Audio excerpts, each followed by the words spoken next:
HarperCollins presents Grey Sister by Mark Lawrence, read by Helen Duff. The story so far. For those of you who have had to wait a while for this book, I provide brief catch-up notes to Book 1, so that your memories may be refreshed and I can avoid the awkwardness of having to have characters tell each other things they already know for your benefit. Here, I carry forward only what is of importance to the tale that follows. You may find yourself wondering about Kiot when he is mentioned. You're supposed to wonder. You will find out. He's not mentioned in Book 1. Abeth is a planet orbiting a dying red sun. It is sheathed in ice, and the vast majority of its people live in a 50-mile-wide, ice-walled corridor around the equator. An artificial moon, a great orbiting mirror, keeps the corridor free of ice by focusing the sun's rays into it each night. When, thousands of years ago, the 4 original tribes of men came to Abeth from the stars, they found the ruins of a vanished people they called the Missing. The empire is bounded by the lands of the Skithrol to the east and by the Sea of Marn to the west. Across the sea, the Derns rule. At the end of Book 1, Dernish invaders were raiding inland from the coast. As the sun weakens, the ice continues a slow advance, despite the warmth of the moon's nightly focus. As the corridor is squeezed, nations look to their neighbours for new territory. The empire's nobility are the Sis. The suffix is attached to the names of ennobled families such as the Tassis, Jotsis, etc. The 4 original tribes that came to Abeth were the Geraint, Hunska, Marjal, and Quantal. Their blood sometimes shows in the current population, conferring unique powers. The Geraint grow very large, the Hunska are fantastically swift, the Marjal can manifest all manner of minor to medium magics, including shadow weaving, sigil writing, and mastery of elements. The Quantal can access the raw power of the path and manipulate the threads that are woven to create reality. The ships that brought the tribes from the stars were said to have been powered by ship hearts. A small number of these orbs exist within the Empire and are highly valued, as they enhance the magical abilities of Quantals and Marjals. The Missing left behind structures called arcs. 3 exist within the corridor. The Emperor's Palace is built around one. There are no reliable records of anyone being able to open the ark, but a faked prophecy predicts the coming of a chosen one who will be able to. Nona Grey is a peasant child from a nameless village. She was given to the child-taker Giljon, who sold her to the Kaltes, where ring fighters are trained and pitted against each other. Nona ended up at the convent of Sweet Mercy, where novices are trained in service to the ancestor. Novices take orders as one of 4 classes of nun: Holy Sister, entirely religious duties; Grey Sister / Sister of Discretion, trained in assassination and stealth; Red Sister / Martial Sister, trained in combat; Holy Witch / Mystic Sister, trained to walk the path. Nona has proven to be a triple blood, an incredibly rare occurrence. She has Hunska, Marjal, and Quantal skills. Nona has holy black eyes, a side effect from taking a dangerous antidote. She has no shadow, having cut it free whilst fighting Yisht. Yisht is a woman of the Ice Tribes, and is in the employ of the Emperor's sister, Scherzel. Yisht stole the Sweet Mercy ship heart and killed Nona's friend, Hessa.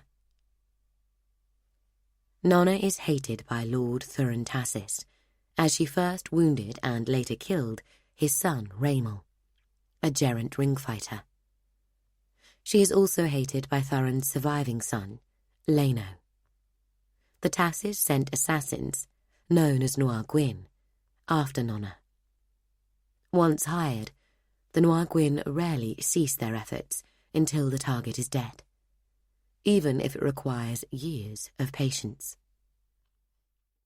During the theft of the ship Heart, Nona was betrayed by her friend and fellow novice, Clara Gommel. Among Nona's remaining friends are novices Ara, Darla, Ruli, and Jula.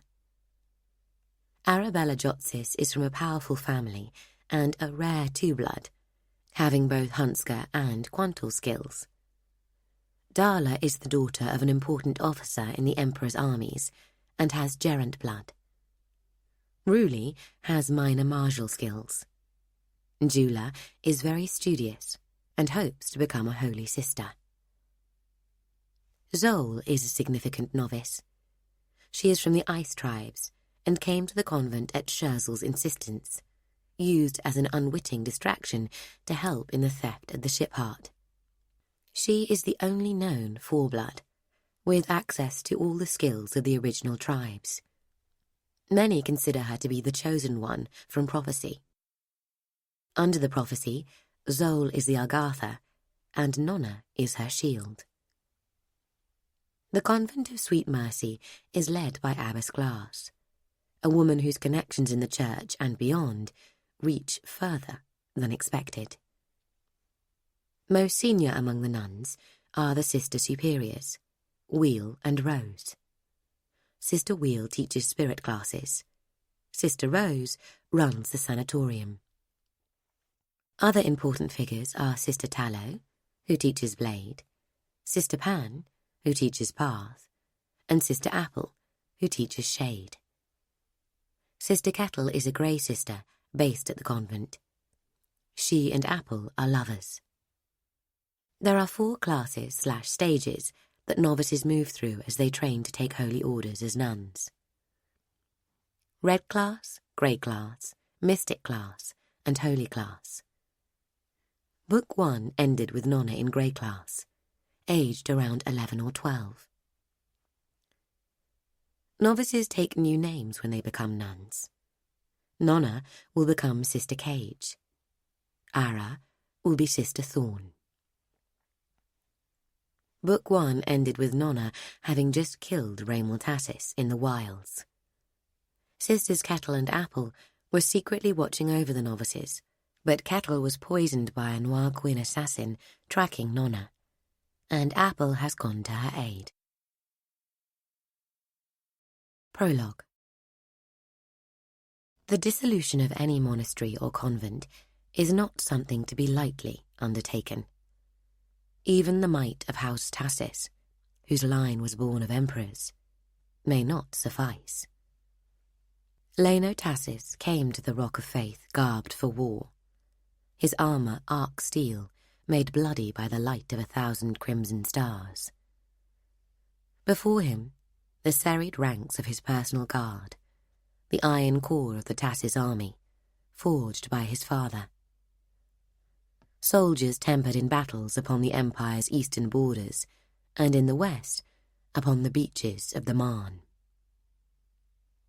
But Leno's confidence rested on more than the spears of his army.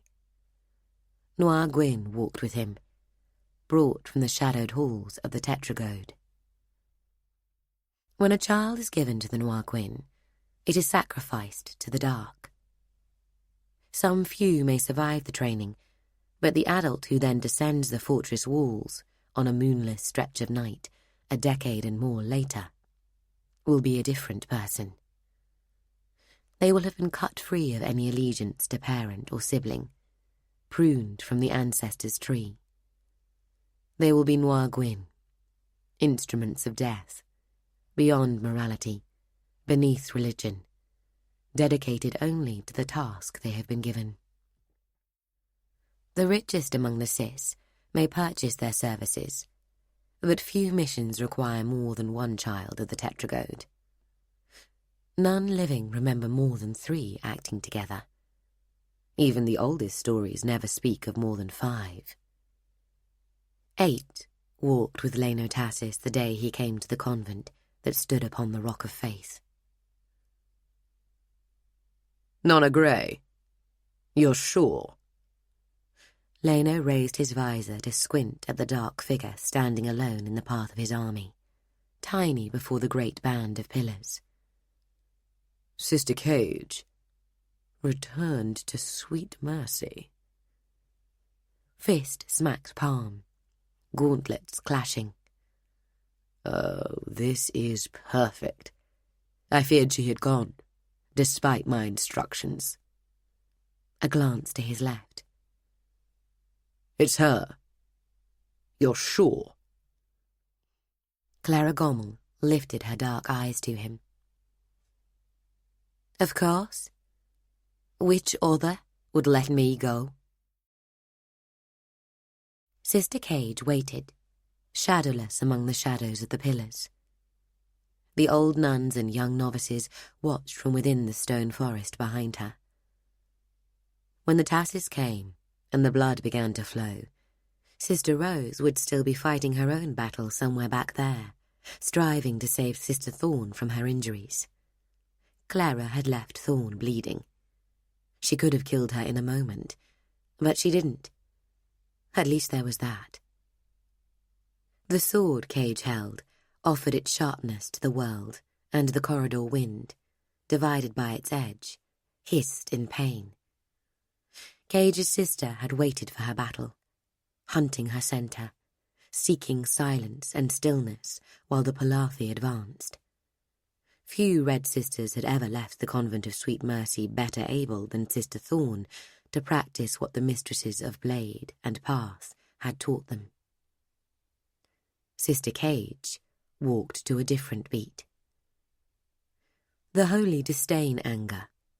For what is faith, if not, at its core, about acceptance of things you cannot change? The wise call wrath unwise, for few truths are to be found there.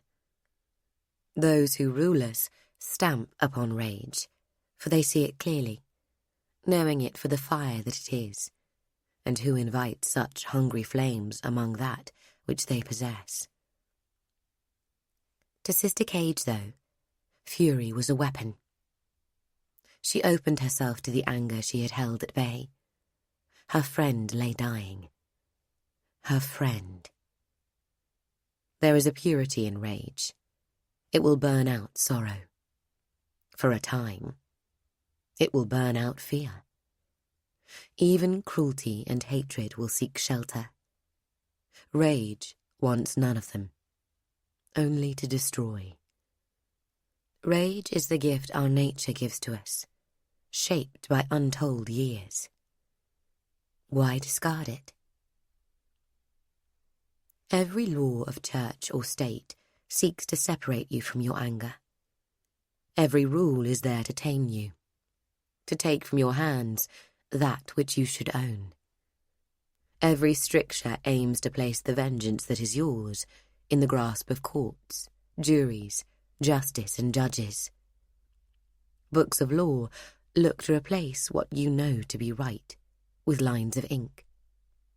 Prisons and executioners stand only to keep your hands from the blood of those who have wronged you. Every part of it exists to put time and distance between deed and consequence, to lift us from our animal nature, to cage and tame the beast. Sister Cage watched her enemy, bright in steel upon the rock.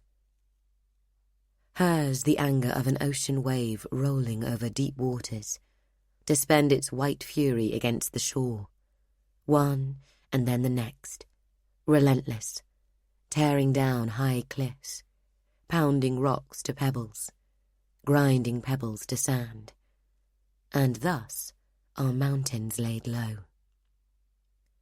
Hers the storm's wrath, thunder shaken, sharp with lightning, blown on a wind that rips the oldest trees from the hardness of the ground. Hers the defiance of stone, raised in outrage against cold skies. Hers the anger that sits like broken glass within a chest, the anger that will allow no sleep, no retreat, no compromise. Nona Grey raises her head and regards her foe through midnight eyes. Perhaps it is just the reflection of the torchlight, but somewhere in their darkness a red flame seems to burn. I am my own cage. She lifts her sword. And I have opened the door. Chapter 1. There are many poisons that will induce madness, but none perhaps quite so effective as love. Sister Apple carried 100 antidotes, but she had drunk that particular draught of her own free will, knowing there was no cure. Thorn and briar tore at her. The ice wind howled. Even the land opposed her with its steepness, with the long miles, the ground iron hard. The poisoner pressed on, worn, feeling each of her 30 years, her range-coat shredded in places, the tatters dancing to please the wind. When the deer track broke from cover to cross a broad and rutted track, Apple followed without hesitation, eyes on the ranks of trees resuming their march on the far side. "Stop!" A harsh cry, close at hand. Apple ignored it. Kettle had summoned her. She knew the direction, the distance, and the pain. Kettle had called her. Kettle would never call her from her watch, not even if her life were in danger. But she had called. "Stop!" More voices raised, the dialect sharp-angled and hard to attach meaning to. The tree line stood 10 yards away across a ditch. Once she reached the shadows beneath the branches, she would be safe. An arrow zipped past her. Apple glanced along the road. 5 Dernishmen spanned the width, their quilted armour salt-stained and mud-spattered, the iron plate sewn on shoulders and forearms, brown with rust. Apple could reach the trees before the men caught her, but not before the next arrow or spear did. Cursing, she reached both hands into her coat pockets. Some of the obscenities she uttered had probably never been spoken by a nun before. Even the Dernishmen seemed surprised. "Don't kill me. I'm worth more to you alive." Apple tried not to sound as if she were lecturing a class. She drew her hands out, a wax capsule of boneless in one, a wrap of grey mustard in the other, and a small white pill between finger and thumb. She popped the pill into her mouth, hoping it was bitterwill. She had all the antidotes ordered inside the many inner pockets of her habit, but reaching in to recover one would be asking to get shot. So she chanced to memory, feel, and luck, fishing in the outer pocket of her range-coat. "Ye are none." The tallest of them took a pace forward, spear levelled. He was older than the other 4, weathered. "Yes, a holy sister." She swallowed the pill, grimacing. It tasted like bitterwill. The 4 younger raiders, all with the same dark and shaggy hair, tightened their grip on their weapons, muttering to pagan gods. Perhaps one nun in 100 was anything other than a holy sister, but with the stories told in Dern, they couldn't be blamed for thinking every woman in a habit was a red sister, or a holy witch just itching to blast them to smoking ruin. "A nun? From the convent?" "Convent." The leader rolled the word around his mouth. "Convent." He spat it past frost-cracked lips. Apple nodded. She bit back on her desire to say, "With the big golden statue?" The men had to walk into the trap themselves. If they sensed her leading them, she would be dead in moments. The leader glanced back at his men, gabbling out words that so nearly made sense. Dernish was like empire tongue put through a mincer and sprinkled with spice. She had the feeling that if they would just speak a little more slowly and change the emphasis, it would all become comprehensible. Apple caught the two words that might keep her alive, though. Convent and gold. She broke the capsule of boneless in her fist and rubbed her fingers over her palm to spread the syrupy contents before wiping the hand over the back of her other and her wrist. Ye, take us to convent. The man advanced another 2 paces, gesturing with his spear for her to move. I won't. Apple tried to sound scared rather than impatient. She thought of Kettle in danger, injured maybe, and fear entered her voice. I can't. It's forbidden. She had to get them close. She couldn't do much if they prodded her ahead of them at the point of a spear. She let her gaze flit between the faces of the men, offering a wavering defiance. A defiance that they might enjoy breaking. The leader motioned, and 2 of his men advanced to grab Apple's arms.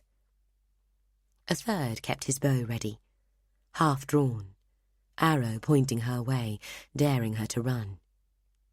The last leaned on his spear, grinning vacantly. Apple feigned panic, raising her hands to intercept those that reached for her, but offering too little resistance to invite blows.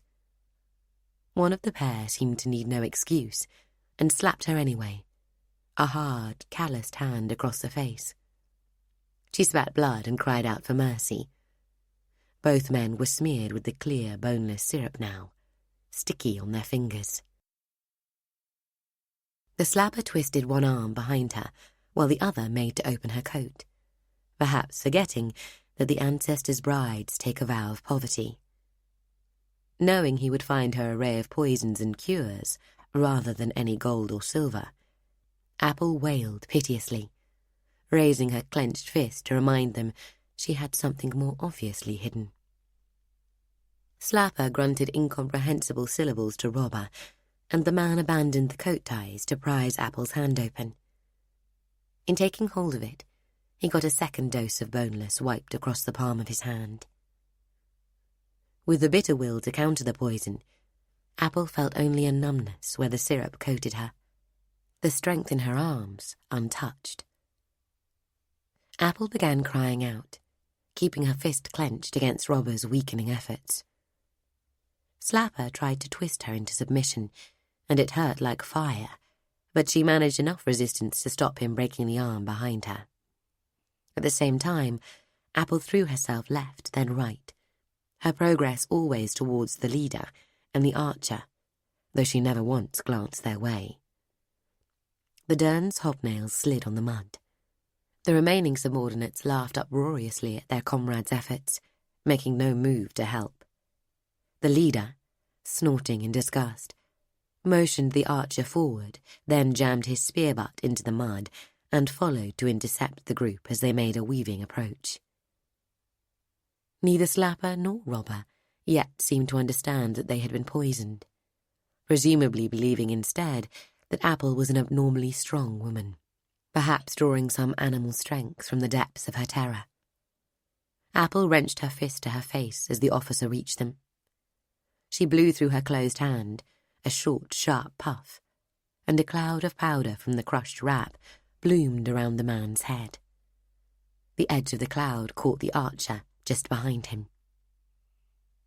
True terror loaned Apple the strength to throw herself backwards, falling from the Derns' clutches to the rutted mud. She had seen what grey mustard could do, and nothing in her array of antidotes would reduce the pain and disfigurement of it to an acceptable level. The officer's screams shattered the air, the breath for his second cry sucking mustard spores into his lungs. The archer fell back, scratching at his eyes. Slapper and Robber staggered away, tripping and stumbling, which left Apple empty-handed, on the ground, with one able-bodied foe just yards away, spear in hand. Another person's distress exerts a certain fascination. The man stood in slack-jawed horror, watching the officer claw his face to ruin.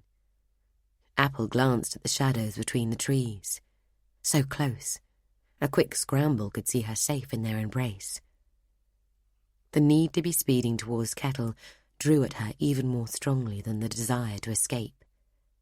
But sisters of discretion swear more than just vows of piety and poverty. Suppressing an impatient snarl, Apple drew her knife.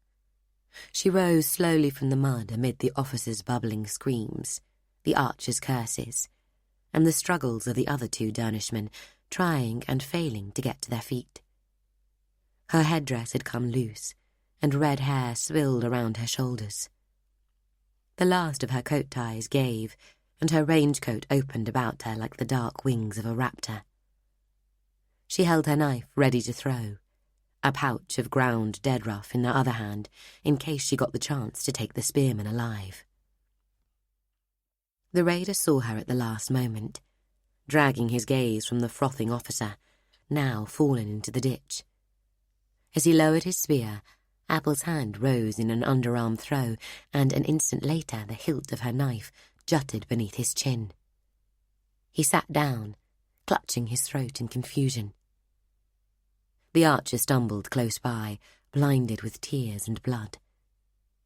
Apple took up a dropped spear and ran it through the man's chest. Next, she went to offer mercy to the officer, now a twisting thing of mud and grass in the icy ditch water. She left him in a crimson bath and considered the two fallen Derns, Slapper and Robber. One had his face towards her and tracked the bloody tip of her spear with his eyes. Apple frowned, her gaze wandering to the tree line again, eager to be off. She had no stomach for killing helpless foes. In truth, she had no stomach for killing. She had always been a better teacher than a doer. Apple crouched. Sisters of discretion are supposed to pass unseen, and be impossible to take unawares. She took 2 purple pills from her habit, brilliant groundwort. She had cured and prepared the roots herself, pressed the pills and sealed them in wax. It's all very embarrassing. I won't tell if you don't. She peeled the pills quickly and popped one into the mouth of each man, then rolled them so they wouldn't choke. If nobody finds and kills you before you can move again, and, believe me, you deserve to be found and killed, then my advice is to run all the way back to your boat. She wiped her hand on Slapper's cloak. The groundwort would make them sick for a week, a month if they swallowed too much. She considered leaving her dagger in the spearman's neck, but went to retrieve it, pulling the blade free with a shudder of revulsion. In the next moment she was moving, running for the trees, red blade in hand. Apple had always been a teacher first, lacking the iron for the darkest shades of grey work. Kettle, though, she would never fail to do what was required, without relish or complaint. A perfect weapon. When duty called her, she had the capacity to put her sweet nature in a box, ready for collection when the mission was complete. The thought of what it would take to get her to call for help made Apple shudder. Kettle would never willingly make Apple abandon the abbot's orders. Arabella Jotsis stood alone in the wild now, unwatched. Apple pressed on, using all her resolve to pace herself rather than to sprint. Miles lay ahead. She dodged around trees, following a deer track for a while, then leaving it to pursue a stream, rotten with ice. Kettle had been watching Nona. Had something happened to the child? She was fearless, fierce, and quicker than thinking, but there were more dangerous things out in the corridor than Nona Grey. Perhaps it was Nona that needed help. Apple shook the thought away. The pain had been Kettle's, and the fear. A swirling fog came in, lifted somewhere by the moon's focus and carried perhaps for days in the ice wind. The forest clutched at her, sought to trip her at every step, tried to lure her from her path with easier tracks. In the blind whiteness, Apple found her way, following the faint echo of Kettle's cry through the shadow. Many miles became few miles, and, as the fog cleared, became a singular remaining mile. The land had opened up into heath where the soil stood too thin and too sour for crops. Farmsteads lay scattered, raising sheep and goats. Few houses stood close enough to see one from the next. Apple picked up speed, running now as she crossed rough ground, divided here and there by grassed-over lanes and collapsed walls of dry stone. Ahead, the land dipped. In the broad valley, a stream threaded its path between stands of trees before losing itself in a thicker extent of woodland. Kettle waited among those woods. Apple could feel it. Her nearness tugged at the scar her shadow cry had left. Apple slowed as she approached the first trees. She had been careless before. Her haste had delivered her into the hands of men she could have stepped around unnoticed if she had kept her focus. She moved between two elms, and the shadows flowed around her, raised with both hands. Shade work had always come easy to her. Darkness pooled in her palms. When the shadows answered her will, it felt as if she had remembered some name that had long escaped her, or recognized the solution to a puzzle, a sort of mental relief, joy almost. Other shadow magic had been worked within the woods. The empty spaces shivered with the echoes of it. Kettle's cry lay there, sharp and deep, but other traces too, the sour workings of Noir Gwyn. Apple had tasted their like before, back at Sweet Mercy on the night Thurin Tassis had sent two of them to kill Nona. Quite how they had failed in that task was beyond her. Apple wrapped herself in darkness and sought the patience of the Grey Sister. Mistress Path had taught her the mantras 20 years ago, and Apple had made them part of her own foundation, woven through her core. Today, though, with Kettle's distress throbbing through the shadow, patience came hard. The undergrowth scratched and tore and rustled with each step Apple took. She felt as raw as any novice, her woodcraft rusty with disuse, certain that her advance would be heard by any foe within 1,000 yards. Bait the trap, a tactic as old as killing. Leave a comrade, a friend, a lover wounded, then wait and watch. A Noir Gwyn could be resting among the branches of any tree, crossbow ready, bolt envenomed. Kettle wouldn't have called me if that were true. Apple advanced, leaving patience behind her, but bringing the shadows. All that drew her eyes to Kettle was the bond between them. The nun lay at the base of a great frost oak, the length of her body fitting around the rise and fall of roots. Leaves and mud covered her range-coat, her headdress gone, the spread of raven hair showing the paleness of her face, only in thin slices. She lay sprawled like a dead thing, a part of the forest floor, a work of camouflage of which any Grey Sister would be proud. Kettle. Apple came to her side, the fear of an assassin's bow crushed beneath the certainty that Kettle lay dead, and that no purpose remained to her in the world. She took Kettle's muddy fingers in her own, shocked by the coldness of them. Kettle, it's me. She choked on the words, overwhelmed, while her other hand, still calm, sought the nun's pulse with practised ease. Nothing. No, not nothing. A whisper.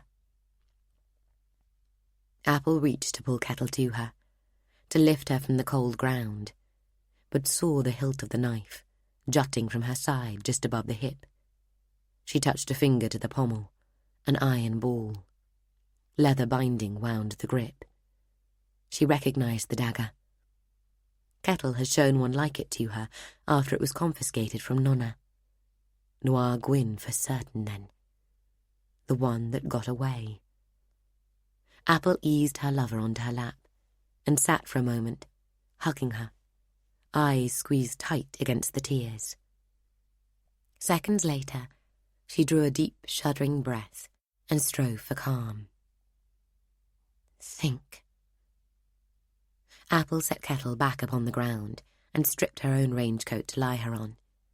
With Kettle arranged on the coat, she examined her for other injuries, checking the colour of her skin, lifting an eyelid, listening to her breath, watching the speed with which circulation returned to her extremities when pinched. She took a thin leather tube from the collection within her habit and broke the seal. Already the cold was making her shiver. She tipped the liquid into Kettle's mouth, sat back, and watched. The knife was the only wound. It must have been coated with blade venom, but there were no strong indications to narrow down the type. For the longest minute in Apple's life, nothing happened. All about her, the trees groaned against the wind, their leaves seething. Then Kettle twitched, spluttered, and started to choke. Apple seized her head. Easy. Just breathe. Where? Any further question became lost in coughing and choking. One hand clutched at the range-coat just above the knife. Hurts.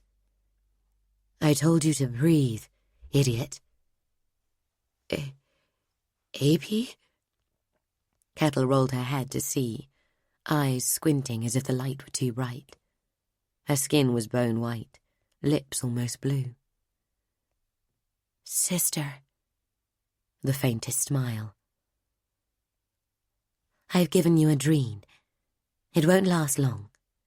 Tell me what you've taken, quick. Nona. She made me call. Kettle slurred the words, staring past Apple at the leaves, black against a white sky. Gone now. Apple shook her. What did you take? It's important.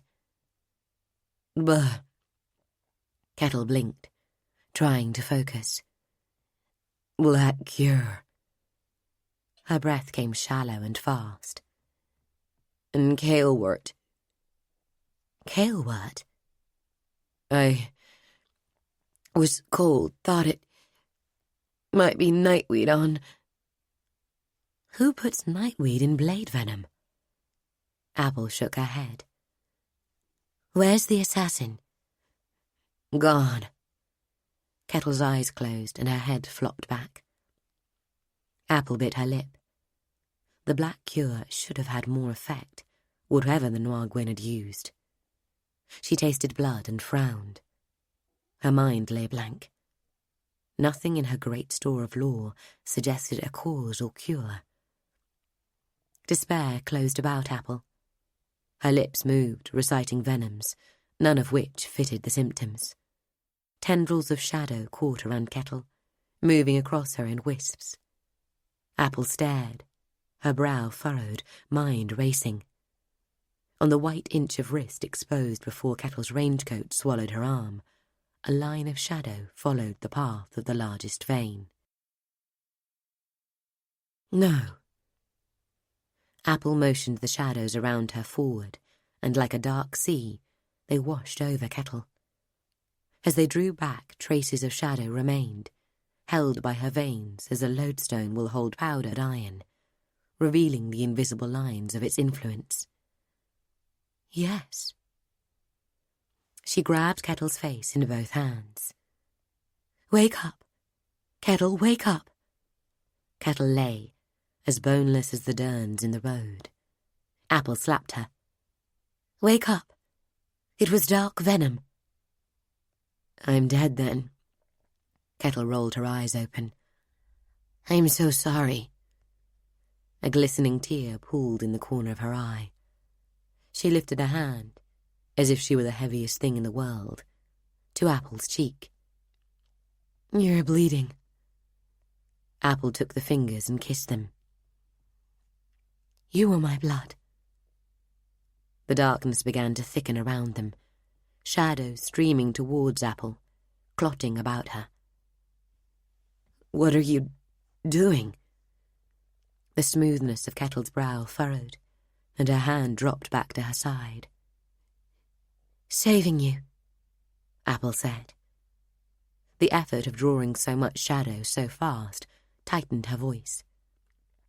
She felt a coldness in her bones, an ache behind her eyes. "How?" Kettle sought her eyes. "There's no way." "There is a way." Apple saw Kettle only because the darkness ran so deep in her. Night enfolded them both now, a fist of darkness within the depths of a forest grown lighter as its shadows were stolen.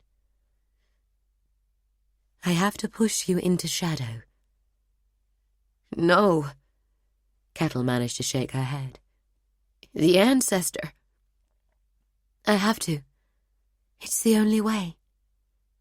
Apple gathered the darkness around her hands, until even to her night-born sight they were holes cut in the shape of her body, without depth or contrast. The Noir Gwyn pushed the best of their killers into the shadow, as far as their minds could bear it. It broke some of them. Others were lost in the dark places behind the world. But the price Kettle feared to pay was her soul. The church taught that those who walked too far into the shadow would never join the ancestor in unity. "Don't!" Kettle lacked the strength to raise her hand again. "Sister Wheel says the ancestor—" "Fuck Wheel, and fuck the ancestor." Apple set one hand to Kettle's chest, kneeling above her, ready to push. She took the hilt of the knife in her other hand. "You're mine, and I won't lose you." She bent her head and tears fell. "Let me do it." Her mouth twitched, and the words came out broken. "Please." "Poisoner." Kettle found the strength to raise a hand, running white fingers into the flame of Apple's hair. She held her a moment. "Poison me." And with a cry, Apple pressed down with one black palm, all her strength behind it, and with the other drew the assassin's knife from the wound, pulling with the steel and blood an inky venom born of the darkness that dwells between stars. Chapter 2. 2 years later. "Have you come for the laundry?" The tall girl, a willowy blonde with a narrow beauty to her, stood away from her bed and bent to pull the linens from it. A titter ran among the other novices getting undressed around the room. Mystic class had the whole of the dormitory's second floor, and the beds were well spaced around the walls, with desks between them. Nona had been warned about Jolie Namsis. Her family held lands to the west and kept a close alliance with Thur and Tassis. "Yes," she said, and stepped forward quickly, taking the bundled sheets with Hunska swiftness. She returned to the doorway and threw the bedding down the stairs. Across the skin of her back, Kiot trembled with laughter. "Now, which bed is mine? Or must I take one?" Nona looked around at their faces, a dozen of them, variously astonished or horrified, a couple even amused. Of all the novices from Nona's time in Red Class, she was the first to join Mystic.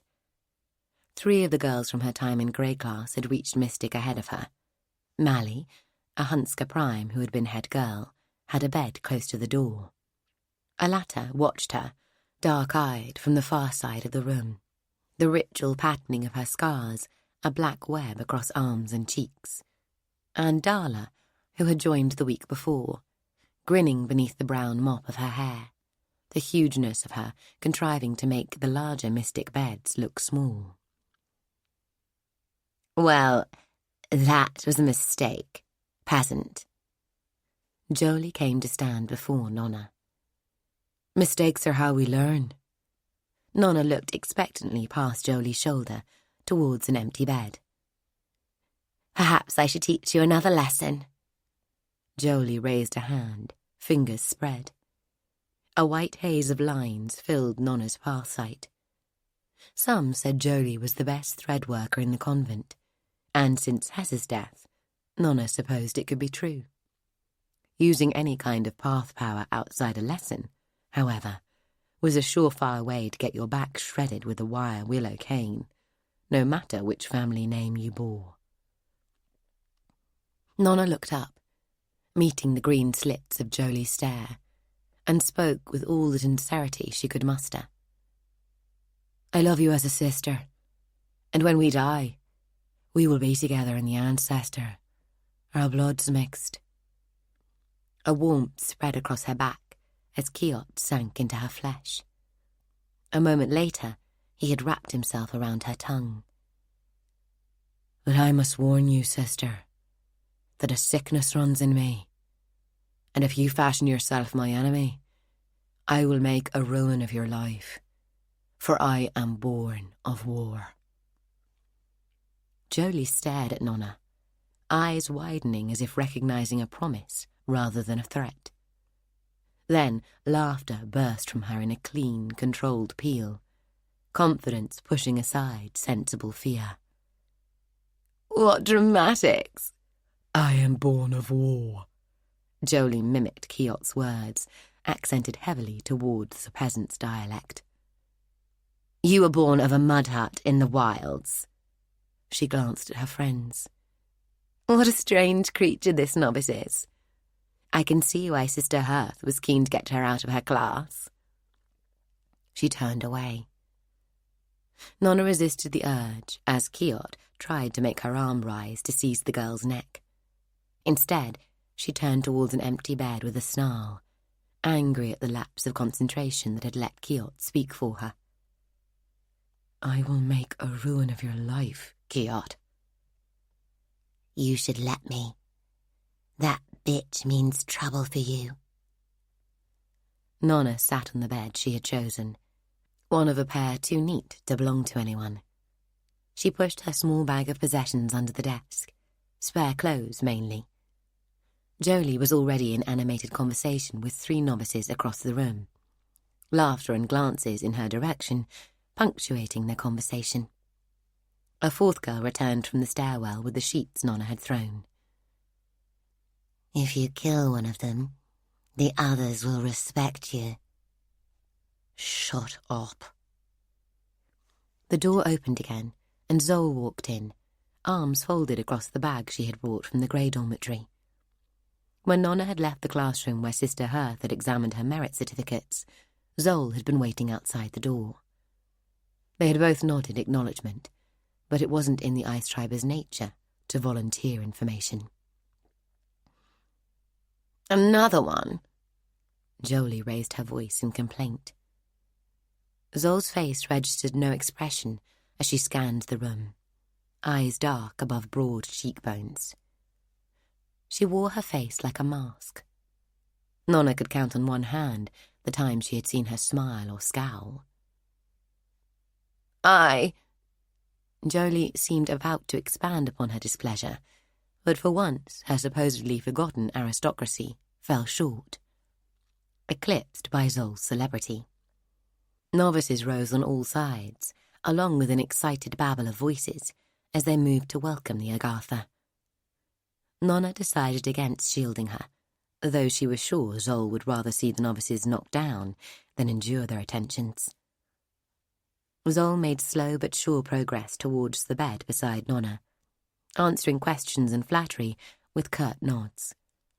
On the few occasions she did reply, she offered only single words, most of them no. Outside the convent it was far worse. Her secret had been uncovered just months after they had returned from the ranging. Some said Scherzel herself had spread the news, but whatever the truth, all of verity soon whispered that Zol was the foreblood spoken of in the Agartha prophecy, the chosen one, come to drive back the ice and bring salvation. And the rest of the empire knew within another month. Pilgrims came to sit in vigil beyond the pillars, even on days when the abbess stationed a sister at the base of the vinery stair to tell them there was no chance of an audience with novice Zol. Zol reached the bed and drove the last couple of novices away with a glower. The Agartha prophecy had been a constant in Sister Wheel's spirit classes for almost 3 years now, and she had managed to infect a fair proportion of the convent with her zeal, including most of the novices. At least the ones who didn't know Zol. "You're making friends almost as quickly as I am." Nona stood and stripped off her habit. Zol shrugged. "None of them are bleeding." Nona knelt to dig in her bag for her nightdress. Kiot could sink from view for a few moments and knew enough not to be seen. Nona had explained to him that the nuns would seek to burn him out before throwing her from the convent, over a cliff if she were unlucky. Nobody tainted by a devil could stay in service to the ancestor, even after the taint had been driven from them with hot irons. Sister Wheel's lessons had left no room for doubt on that account. "Welcome's a mystic, shrimp."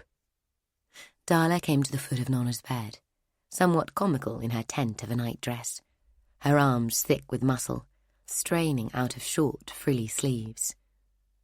"Nice entrance." "I do my best." Nona stepped out of her underskirts and pulled her own nightdress over her head as fast as possible. In Grey Dorm, they mocked her for being shy, but it was Kiot who prompted the haste. Also, she was shy. "She threatened to kill Jolie before she'd even reached her bed," Darla said to Zol. "And she didn't even have a crowd trying to get in her way." Zol looked up from her bag, one hand wrapped around the carved tooth of some sea monster. "Good. I do not like that Jolie." "You don't like anyone," Nona said. Zol shrugged. "And besides, I didn't threaten to kill her." "I will make a ruin of your life," Darla quoted through a broad grin. "That's maiming at best," Nona said. "And I seem to remember my welcome to Grey wasn't too warm either." Darla kept her grin. "That was just a kick-in. Jolie's a whole lot more dangerous. A thread worker can mess you up. And she doesn't even need to do that. She has lots of friends. Too many novices in this class are thinking they might not take their vows. Just go back to their families. And when you start to think like that, you also start to think how helpful it is to have friends like the Namsis." "A devil got my tongue," Nona said. "I should have held it more tightly."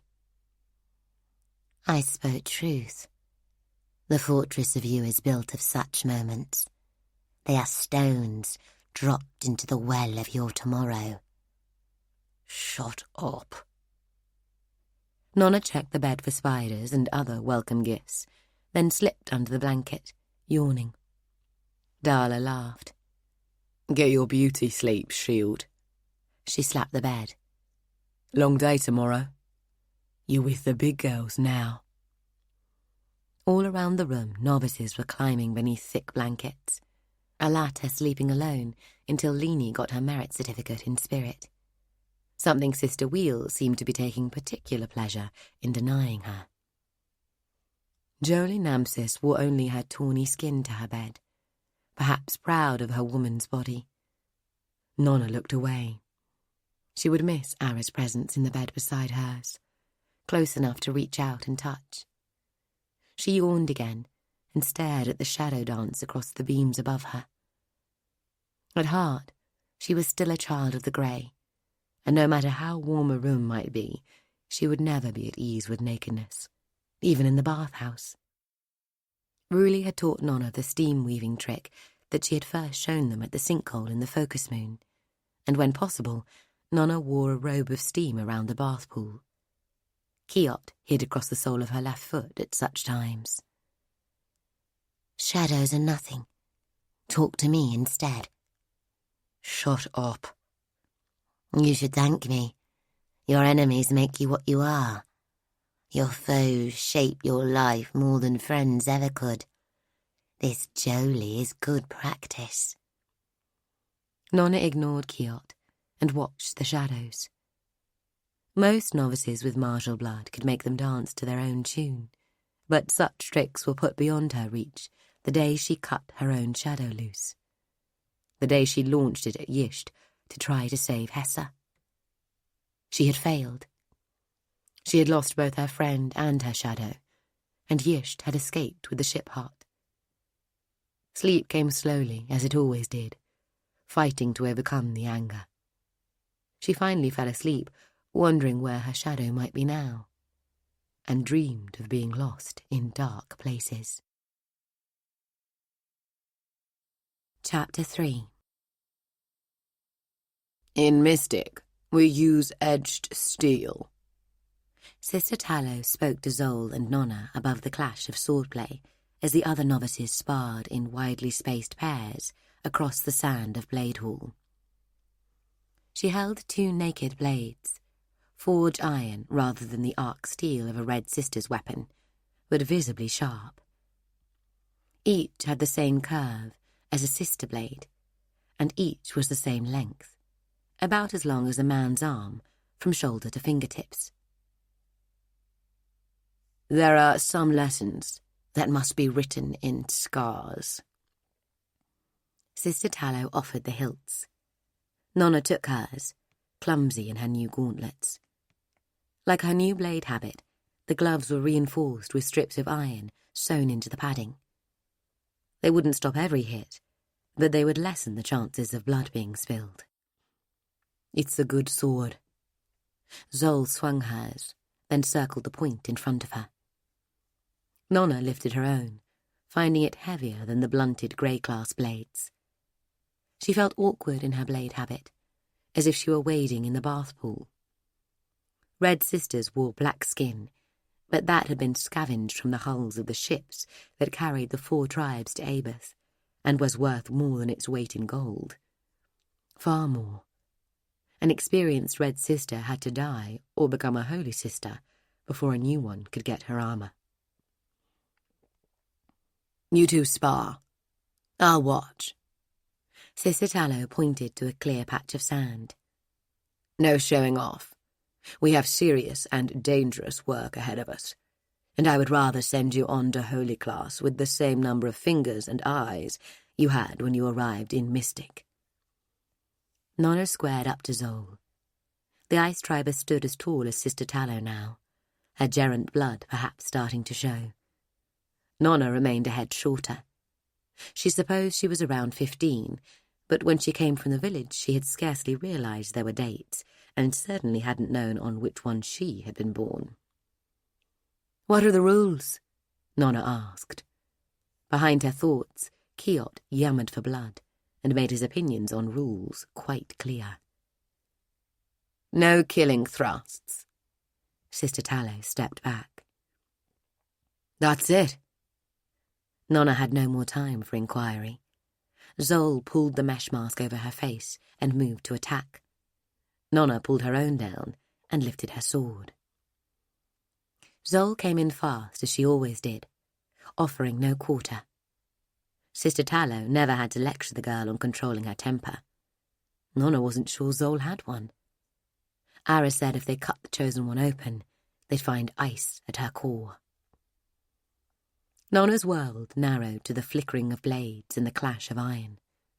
With her speed matched, Nona had to rely on training, on the memory that Sister Tallow had imprinted on her muscles. Deeper than that even, on her bones.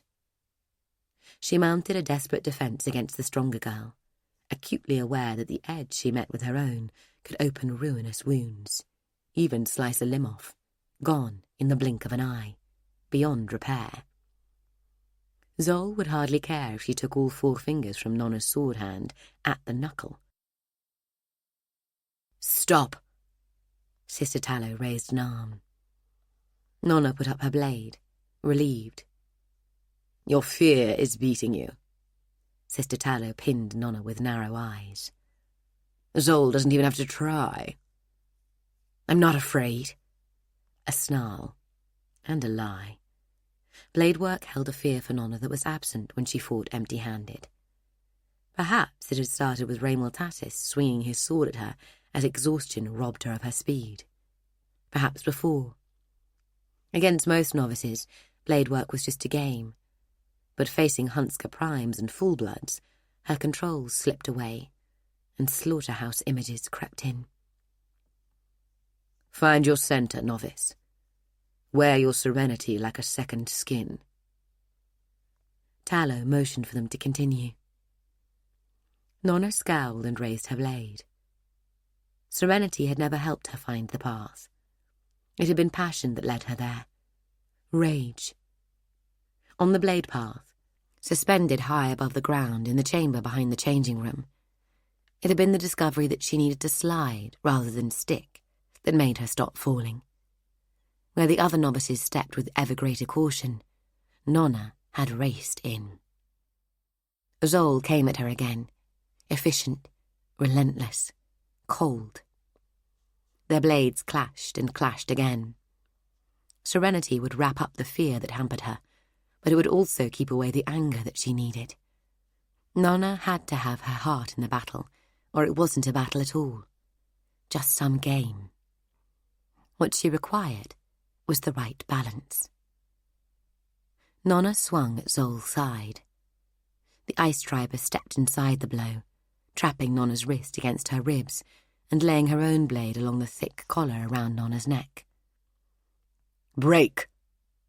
Tallow raised her hand. "Work through the standard thrust and parry routines. And think on my instruction, novice. They don't call me Mistress Blade for nothing." After the lesson, there was time for half an hour at Blade Path before hitting the bathhouse. Nona changed into the lightest of her combat habits and joined the other mystic novices who had chosen to practice. She found that most of the class were there, half on the platform high above the net, half below staring up at the show. Even Darla, who Nona almost never saw in the chamber, had turned up. Jolie, too, at the doorway down below, watching with her 3 closest cronies. The blonde girl, Misha, stood at her side, and before them the Hunska half-bloods Ilani and Krosi, solid and sly, so similar they might be twins.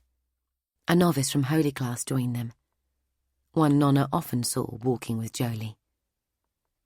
Nona found a spot on the platform's edge beside Zol and sat, dangling her legs over the drop.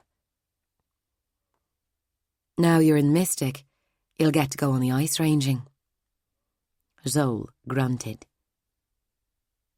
"You notice how they put us upper class on the same day?" Nona watched a latcher on the blade path.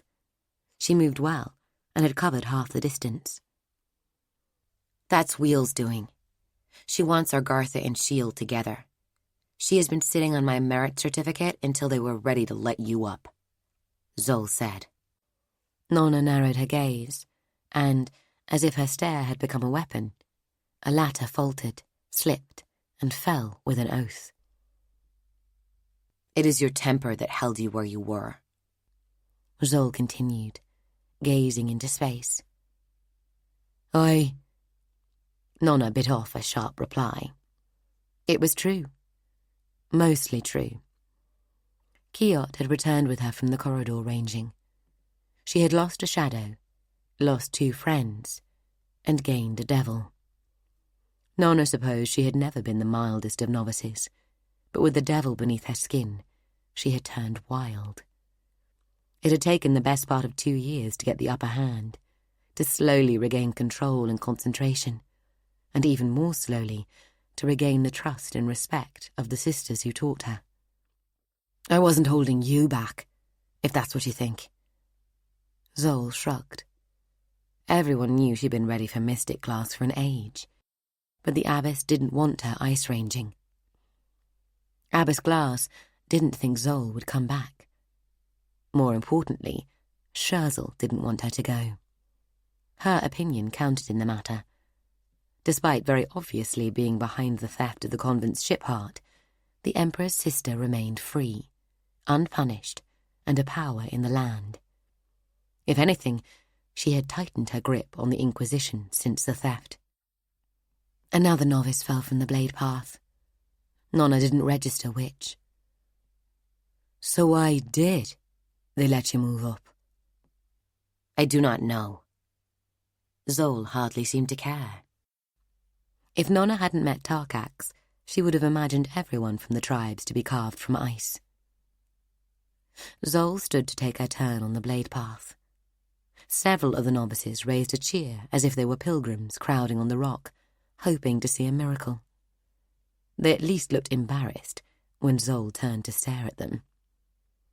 Nona watched Zol's progress without truly seeing. Zol was right that her temper had held her down. Kiot might fan the flames, but the fire had been there before the devil came to warm himself in its midst.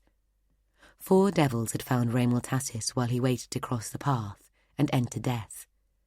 They had made their home within his flesh. The focused will of academics in Thurentasis's pay had kept Raymul from joining the ancestor, and in time they had returned him to health. Alive, but changed. But not even the power of the academy could drive a devil from a man's flesh if it found enough sin to anchor it. Before the Tassis giant died, Nona had thrust her knife into his back a score of times. Perhaps more. It had been a frenzy. 3 of the 4 devils had returned to the hollow places from where devils watch eternity. But the 4th, spilling out with Raymul's blood, had slipped through some crack into Nona. At first he had seemed only a scarlet stain on Nona's knife hand, one that refused to be washed away with the gore that had reached up past her elbows. But later, in the depths of the night, he had spoken to her. He called himself Kiot and claimed it had been neither the blood nor the rage that had let him get under her skin. Rather, it had been the pleasure Nona had taken in driving the knife home into her enemy. That had been the crack into which he had squeezed. "You're up," a novice tapped Nona's shoulder. "What?" Nona shook away her thoughts and went to stand at the start of the blade path. Another girl reset the pendulum. "Let's see you do your trick, then," Jolie's voice from below, sounding for all the world as if she were in her father's halls, and Nona was the entertainment, an acrobat hired to amuse. Nona ran onto the cold, swaying pipe. She never slid along it, except late at night when she came to clear her mind. Greasing her feet left the blade path slippery and brought howls of protest from everyone but the handful of novices who had taken up her approach. Even so, whenever she took the path, she went quickly. On the twisting narrowness of the blade path pipe, she ran faster than a non-Hunsker could sprint. The quickness of it gave the path beneath her feet too little time to sway or shift. In 8 counts, she had run up the first twist of the spiral. When sliding, Nona took the inner path, letting her speed hold her to the metal as she turned momentarily upside down inside the spiral. Running, she took the outer path and jumped from the top of the first turn to the second, then to the third, breaking the rules. The leap from the last turn of the spiral to the next, flattish section was a dangerous one. Several yards, risking injury if she missed and struck the pipe in passing. "Cheat!" Jolie's cry as Nona took off. Kiot twisted beneath her skin, scalding hot. Both feet hit the bar, but neither met it perfectly, and on the blade path 1 tiny error is multiplied with every step. overcorrection built on overcorrection, and 5 paces later, Nona fell. No sound escaped her. The bounce of the net brought her to her feet, and a moment later she landed cat-footed among the watchers. "So, you cheated, and then you fell." Jolie put herself between Nona and the doorway. "Kill her." Nona ignored Kiot, slipping between Jolie and the tall girl from Holy. "At least cut an ear off." Nona had her hand on the door before Jolie spoke again. "Did you cheat when you murdered Raymond Tassis?" Nona turned around. "I can see it doesn't take thread work to pull your strings." Jolie's smile was an ugly thing. "Better. Make sure you scar her face." Raymond Tassis sought to kill me out in the wilds. I killed him first. "There were 6 of you, including Tarkak's ice spear. Raymond came alone." Jolie managed to sound disgusted at the injustice of it. "I heard she had some gerent helping her." The girl from Holy class wrinkled her nose at the thought of it, somehow ignoring the fact that Raymond stood close on 9 foot tall and had sent his soldiers in first. "That girl." She snapped her fingers, trying to recall a name. "You know the one, the fat—" "Sorry." Darla rubbed her elbow where it had struck the Holy class novice in the face. She peered down at her, sprawled on the floor, moaning. "Didn't see you there." Nona didn't try to hide her grin. "I killed Raymond Tassis. He was a murderer, and I doubt many worse men have drawn breath.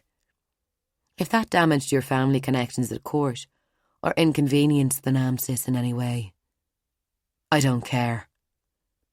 She turned to go. "You'll have to work harder than that to provoke me, Jolie." "Of course, the person who really pulled your strings was back here, while you were murdering your betters out in the corridor." Nona found herself facing Jolie again, without remembering turning around. "A pity she was killed in the cave-in, while her conspirator escaped with the ship heart," Jolie said.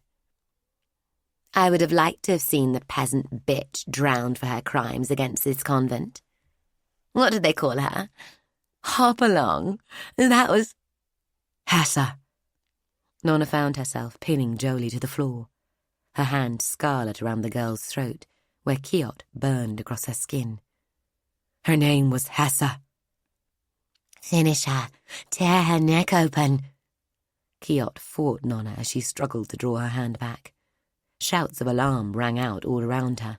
Novices seized her shoulders, and still she couldn't withdraw her hand, though the trembling fingers, caught in a war between her and Kiot, exerted no pressure. As Darla lifted her clear, Nona managed to force Kiot into the shadows of her habit sleeve. Jolie's throat slipped undamaged from her grip, just the faint white impression of fingers left to record the event. The girl's eyes narrowed, and she started to choke, clutching at her neck. Darla carried Nona out through the door, and the wave of Jolie's concerned friends closed in around her. Their voices followed Nona, raised in such outrage that you might think Jolie lay disemboweled in a pool of her own gore. The last thing Nona saw through the ring of backs were Jolie's eyes seeking hers, a small but triumphant smile on her lips. Chapter 4. "I hear you've been making friends in your new class." Ara set herself down beside Nona, golden hair frothing around her shoulders. "How?" "Ruli told me. You know there's nothing happens at Sweet Mercy without Ruli knowing minutes later. I think it's her secret martial talent. You have your claws. Ruli has gossip magic." Ara nodded at Ruli, causing the novice cloister to join them. "I heard you put Jolie in the sanatorium." Ruli sat heavily on Nona's other side, habit billowing around her, cheeks red with excitement. I hardly touched her.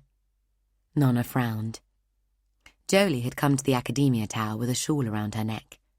In the corridor outside the lesson, she came up to Nona and held her gaze for a long moment, pale green eyes fixed upon Nona's black orbs without a flicker of fear.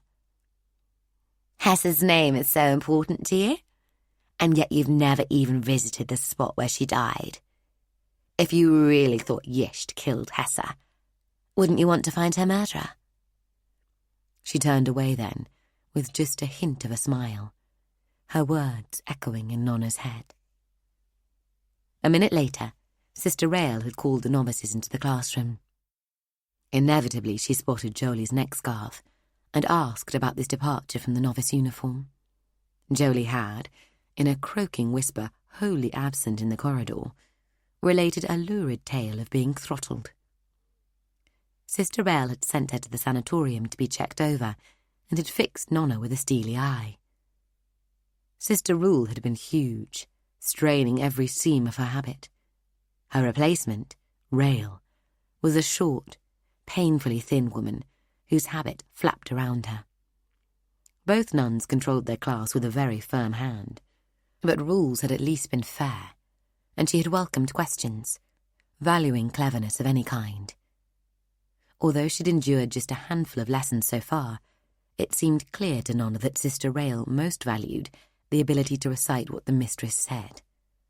She appeared to consider questions to be a form of stupidity, and contrary ideas tantamount to mutiny.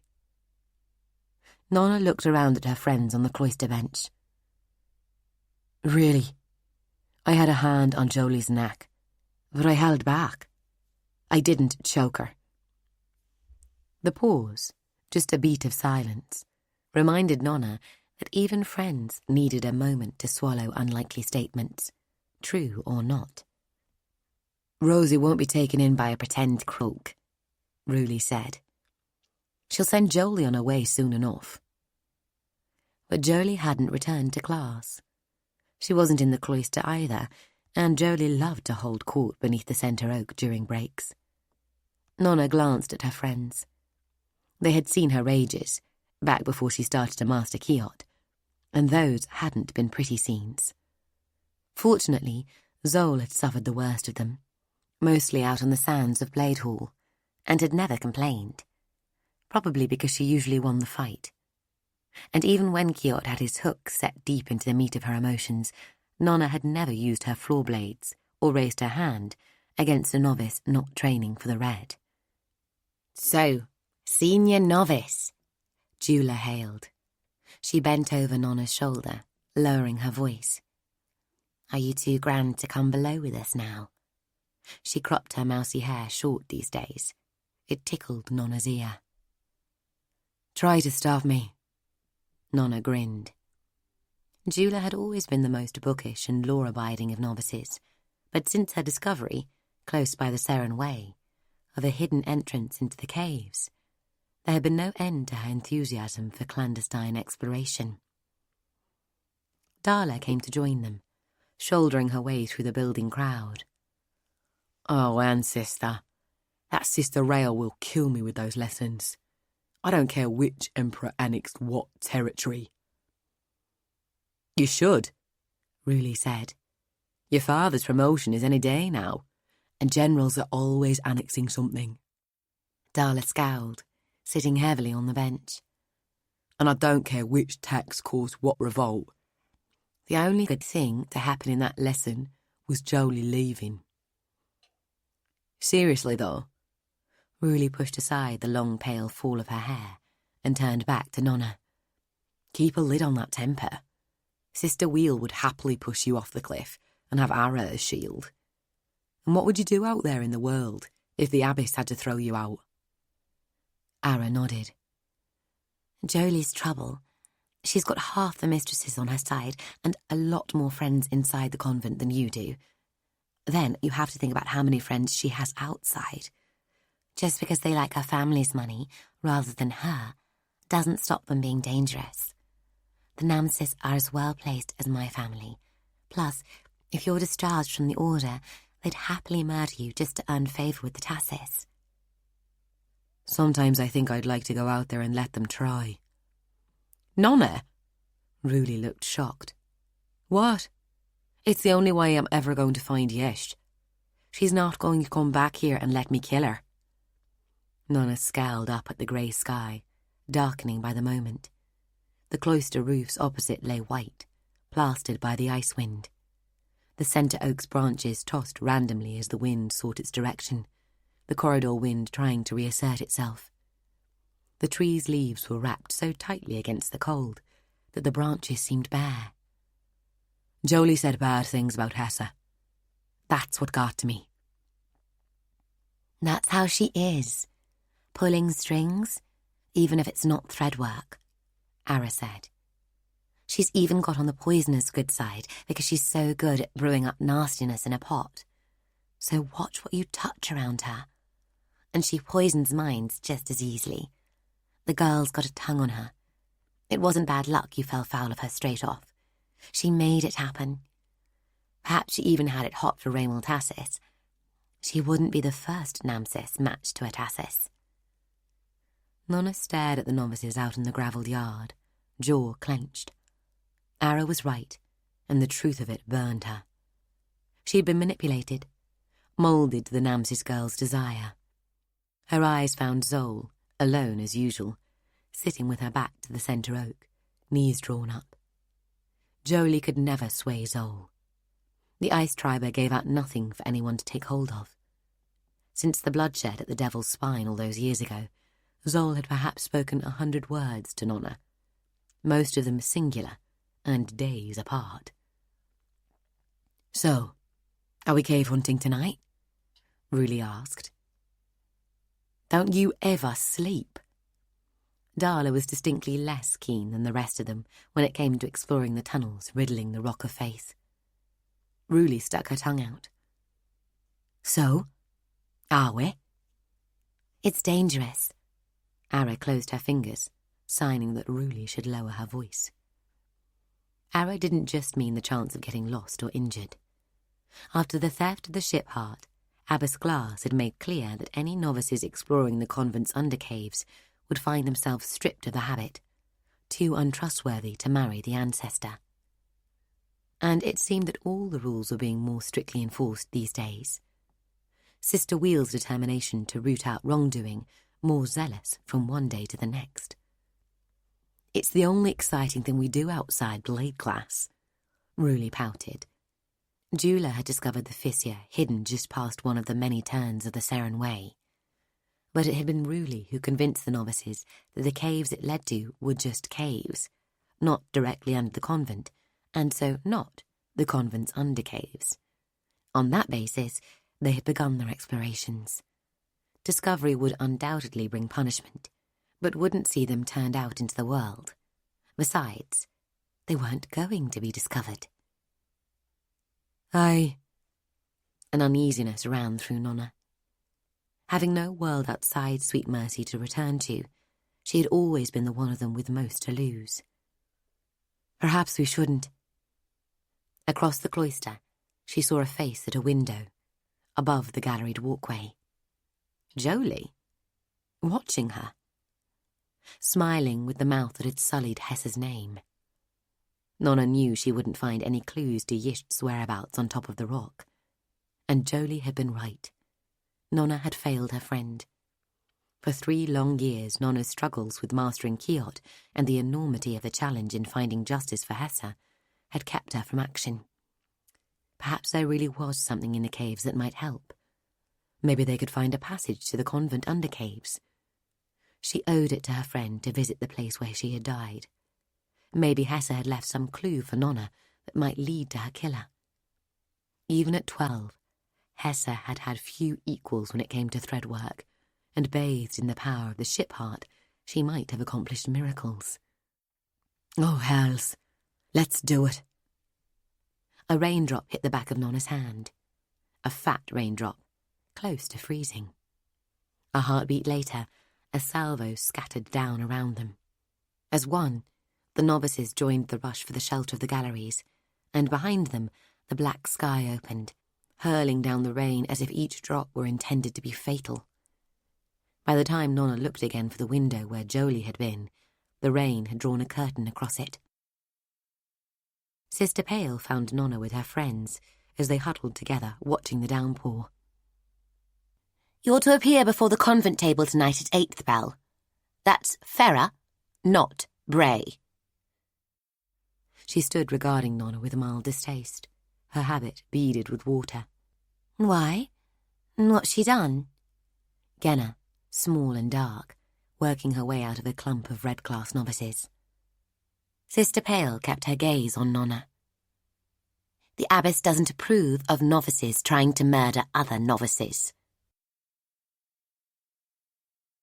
Chapter 5. Abbess Glass. "Any other business before we invite the judge to make his petition?" Abbess Glass looked up from her notes. Along both sides of the long table, nuns returned her gaze. All except Sister Kettle, still recording the minutes of the last item in the ledger of record. A chamber beneath the scriptorium held piles of such ledgers, filled with minutes, stacked to the ceiling in columns that marched off into the mildewed gloom. Enough minutes to constitute hours, weeks, decades, never to be read. But authority must leave a trail, or how else will it be held to account? And without checks, or at least the potential for them, authority, like any power, corrupts. "Other business?" "Nona Grey." Sister Rael laid a hand upon the table. It was like the rest of her, little more than skin and bones, the long nails jagged at the ends. "Again." Abbess Glass sighed and flexed her own hand. The burn scar across her palm had remained stiff, despite all of Sister Rose's oils and unguents, allowing only limited movement. At times like these, she let the echo of that old pain remind her that it had been Nona who saved her from the fire. "Again." Sister Rael inclined her head.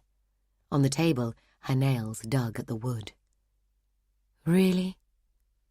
Abbess Glass had disliked Sister Rael within moments of her arrival from the convent of silent devotion, but by that point, Sister Rule had already departed on her sabbatical, and nobody else could teach academia to all 4 classes. Besides, Rael had other qualifications Glass required, and one did not have to like one's pieces in order to play them. "Tell me." "She attacked and very nearly maimed novice Jolie within hours of joining mystic class." The bony hand on the table became a bony fist. The candle flames jumped, as if Sister Rael had struck the wood and set the candlesticks shuddering. "I wonder that Sister Spire hasn't brought this to my attention." Abbess Glass looked to the nun in question. Nona's new class mistress was another recent addition to the convent, a young holy sister returned from 3 years ministering to the sick on the far borders of Archon-Anastas Sea. "Sister Spire didn't know anything about it." Sister Spire raised an eyebrow and turned her gaze on Sister Rael. "The girl came to me in confidence." Sister Rael made a sour pucker of her mouth. Rael's family were a very minor branch of the Namsis tree, and she had petitioned the abbess before on novice Jolie's behalf. The abbess frowned, wondering what almost maiming the novice had entailed. "And what do you propose we do?" She could see her breath before her. White hands pulled her robes tighter. The cold never left the hall. The heating pipes lay freezing since the ship heart had been taken. "Do you have a punishment in mind, sister?" "Reduce the girl to convent helper," Sister Rael replied without hesitation. "That's what she deserves. At the very least, she must be returned to Grey class and whipped before the ancestors' dome." "I vote she be whipped and then reduced to helper." Sister Wheel leaned forward, elbows on the table. "Or banished." "Perhaps we could hear some evidence first, sister," before moving to sentencing. The abbess raised her hand to forestall Wheel's reply. Did someone think to summon the girls? She drank from the cup beside her, wishing the water were wine. I saw them waiting in the corridor. Sister Apple had arrived late and sat at the far end of the table. Abbess Glass gestured towards the door. The ice had been surging for 3 years straight. All the nations of the corridor squeezed tight against their borders, bursting for war. And here she sat arbitrating the disputes of children. Sister Apple's footsteps echoed in the bare hall. She spoke a word to the junior nun outside, and moments later, Jolie Nampsis limped in, one hand at her throat, blonde hair in disarray. Nona Grey stalked in behind her. She looked twice the size of the painfully thin stray the abbess had brought from Verity more than 5 years earlier. Her unnerving all-black eyes seemed to challenge each nun in turn. She stood as tall as several at the table now, still slim. But Abbess Glass knew the body beneath that habit was corded with muscle. The abbess frowned at the state of Nona's hair, a short and spiky shock as consumingly black as her eyes. Efforts to tame it over the years had singularly failed. Abbess Glass nodded to Sister Spire. If you could outline your grievance, Novice Jolie. Jolie looked as if nothing but determination kept her upright, sagging around her unspecified injuries. She dragged her bad leg a step closer to the table and spoke in a cracked whisper, holding her neck. I was watching the class at Blade Path. The new girl fell and seemed to think it was my fault. She beat me to the ground and tried to kill me. Novice Nona? Sister Spire gave her an inquiring look. I did knock her down. If I had tried to kill her, she would be dead. Sister Spire frowned. She had blunt features, not unkindly arranged, marred by a burn that ran across her forehead and down the side of her face. Novice Jolie, how did Novice Nona try to kill you? Jolie stifled a sob. She strangled me. She said she would kill me. She said it before she even chose her bed, and then she wrapped her hands around my throat and... Another sob. They had to pull her off me. Is this true, Novice Nona? Sister Spire asked. It was one hand, and for a few seconds. But yes. Nona furrowed her brow, looking furiously at the ground. And how long would you say you were throttled for, Novice Jolie? It could be minutes. I blacked out after a while. Sister Wheel banged her fist to the table, and the shadows danced. Any period of time one novice spends strangling another is too long. What are we even discussing? Take her habit. She'll never be fit for her vows. Novice Arabella can take the ordeal of the shield and serve the Argartha in her place. High above them, the shutters rattled as the ice wind picked up strength. It always seemed to be an ice wind these days. Abbess Glass stared at the two novices. She knew Jolie to be manipulative and spiteful, unable to forget her family's privilege. On the other hand, she was a quantal prime with rare skill at threadwork, and was an accomplished poisoner to boot. Nona, of course, was too precious to be lost to the church, a three-blood, fast as a devil and with the temper to match. The abbess would not lose sight of the girl, but Nona might just have made keeping her in the order impossible. If she had deliberately injured another novice, Nona had done about the only thing that could get Sister Rose to agree with Sister Wheel on something. Sister Rose spent too much time repairing bodies to forgive deliberate and unwarranted harm caused in anger. She wouldn't let a training blade be put in any hand that might seek the life of another novice. Together, both Sister Superiors could overrule the abbess. Sister Spire frowned. Have you anything to say in your defense, Novice Nona? I didn't try to kill her. I barely squeezed her neck. Jolie straightened, lowering the hand from beneath her chin and pulling down the collar of her habit. Along both sides of her throat, livid bruises told the story of fingers pressed deep, the black imprints surrounded by a halo of yellowing flesh. Sister Wheel drew in a sharp breath. Sister Rail thumped the table in outrage.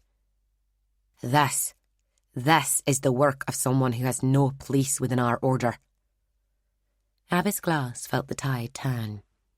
She presided over a convent where a score of novices could do the miraculous, some moving faster than thought, some weaving shadows or fire, and some few walking the ancestors' path, returning from it echoing with the power of the divine. And yet, given a choice, she would never once consider exchanging for any of that the gift the ancestor had given to her. People were a magic and a mystery, no matter whether they were low-born or high, no matter whether it was soil or spells they turned their hands to, whether they were geniuses or fools. There were few who saw past faces, past status, past what people said to what they meant. Abbess Glass knew she didn't see far into the puzzle, but she saw further than most, and it gave her an edge so sharp that most of those she cut didn't even know it until it was far too late. Right now, though, all her gift told her was that the room had shifted, and Nona stood on the brink. Across the table from Sister Wheel, Sister Rose lowered her head, lips pressed tight, brow furrowed. "Are there no witnesses?" Sister Kettle asked, looking up from her recording.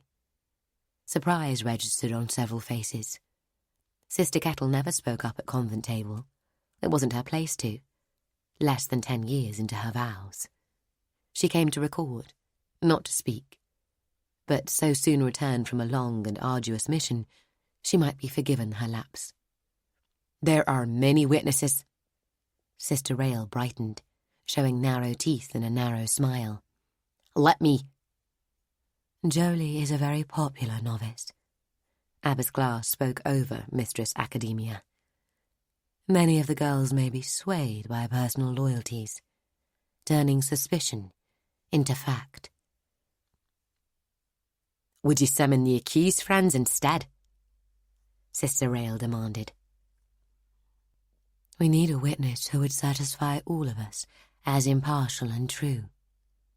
The abbess studied the grain of the table between her spread hands, as if such a hope were impossible.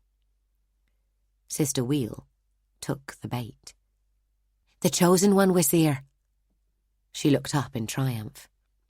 Sister Tallow and Apple suppressed long-suffering sighs. "Let it be Novice Soul, then." The abbess nodded to Kettle, who hurried to the door. "At least, nobody can accuse her of being friends with either party, or anyone else. Nona and Jolie can wait outside." Kettle led the pair to the door, and returned to the table having sent for Zoe. The shadows clung to the nun as she walked, like cobwebs. They mottled her face as if they were stains running across her skin. When Apple had brought Kettle back, injured and changed, there hadn't been one person at the table who had thought the convent still held a place for her, not now she walked in darkness, as the Noir Gwyn do. That had been a long debate, a long night and a longer morning. But at length, Glass had steered the sisters to the decision she wanted. "You know there is no safe place for Nona if she were to leave this convent." Sister Apple spoke to the table in general, her gaze avoiding Sister Wheel and Sister Spire. "We've waited more than a generation for a three-blood novice, and now you want to send her out to our enemies because of a fight with a girl who's never forgotten she was born cis.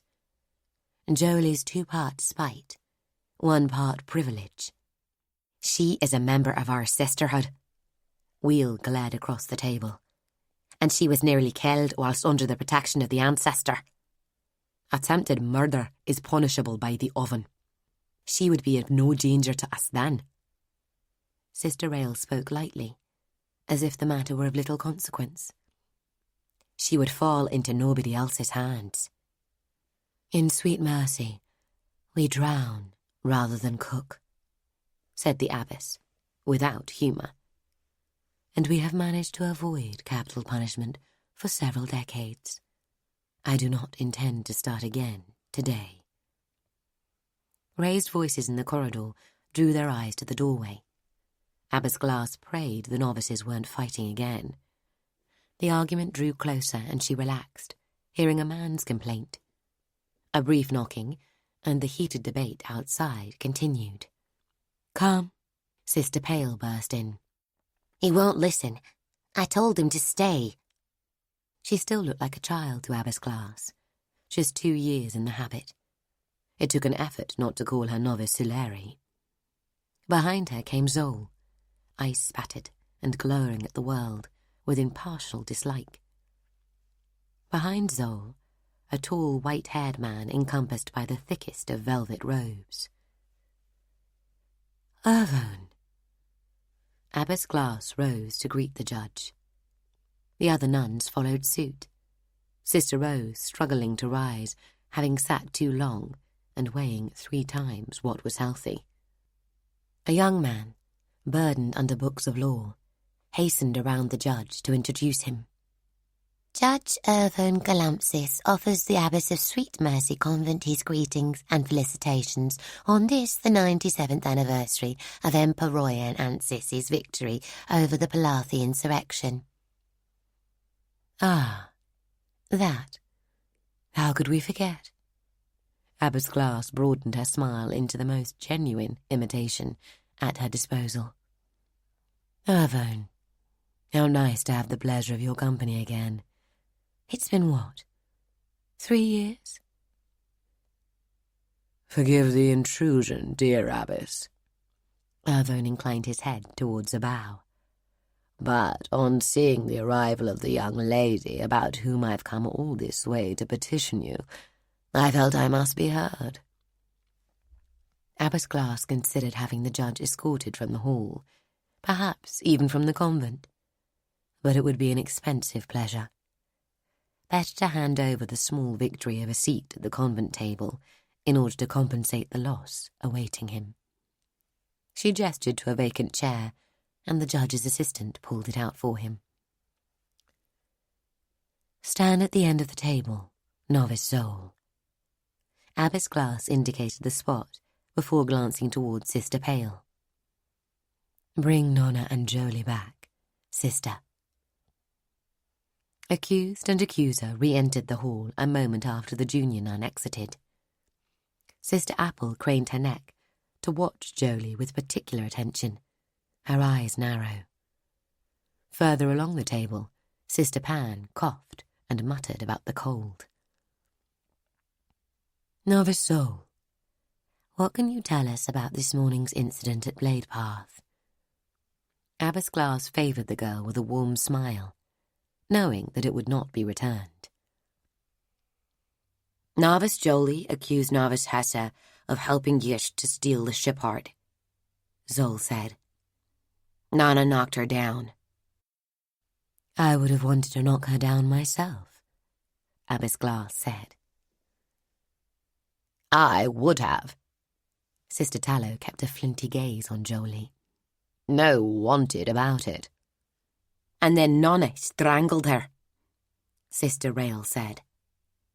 Zol shook her head. "She held Jolie's neck. There was no strangling." Sister Wheel harumphed in irritation, but couldn't bring herself to contradict the chosen one. Beside her, Sister Rail looked daggers at Nona, then raised a hand towards Jolie. "Of course she was strangled. You can see it." "No." Zol shook her head again. "It did not happen." "But the bruises?" Sister Rail banged the table. "You think we're blind?" "The evidence does seem compelling." Ervon nodded, candlelight glinting on the gold circlet around his hair. Zol shrugged. "This is nonsense." Rail looked around the table. "We should vote, and then the abbess will decide." Abbess Glass puffed out her cheeks. There were only 2 votes that mattered, The rest she could overrule. But if the convent's 2 sister superiors united against her, the matter would have to go to the archons or the high priest. Such public dissent would weaken her position, and Nona would likely be found guilty in any case. "Let us vote, then." "Guilty." Sister Rael folded her arms. "Innocent." Sister Apple frowned, still watching the novices. "I abstain." Sister Pan huddled within the range-coat she never removed these days. "Innocent," Sister Tallow said. "If Nona wanted the girl dead, she would have cut her head off." As Mistress Spirit, Sister Wheel could vote first with the other mistresses, but as a Sister Superior, she could also vote last. She waved for the class nuns to vote. "Guilty." Sister Oak, Red Class Mistress, looked down. "Guilty." Sister Hearth had replaced Sister Flint as Grey Class Mistress and had witnessed the worst of Nona's rages whilst she struggled to control Quixote. Sister Spire seemed unwilling to speak, but at last spoke in a small voice. "Guilty." "Innocent." Sister Fork of Holy Class smiled encouragingly at Nona. "Sister Wheel?" Abbess Glass inquired. "Aye." The older nun goggled at her, jaw clenching and unclenching. "I am sure the Chosen One had told us what she saw, but—" The words seemed to hurt her. "She may not have seen everything, and this novice is guilty of many crimes. So I say, guilty." "Sister Rose?" Sister Rose shifted her bulk unhappily in her chair. "I wish she had come to me, Jolie. I have salves that would have helped your poor throat." She looked at the abbess, brown eyes glistening. "I'm sorry, but I can't sanction this level of violence against fellow novices, especially in one so talented in battle. What will come next? Jolie didn't come to you?" Abbess Glass asked. That didn't sound like Jolie Namsis at all. The girl would go to the sanatorium with a splinter and try to stay for a week, especially if she could lay the blame for the splinter at someone else's feet. "No."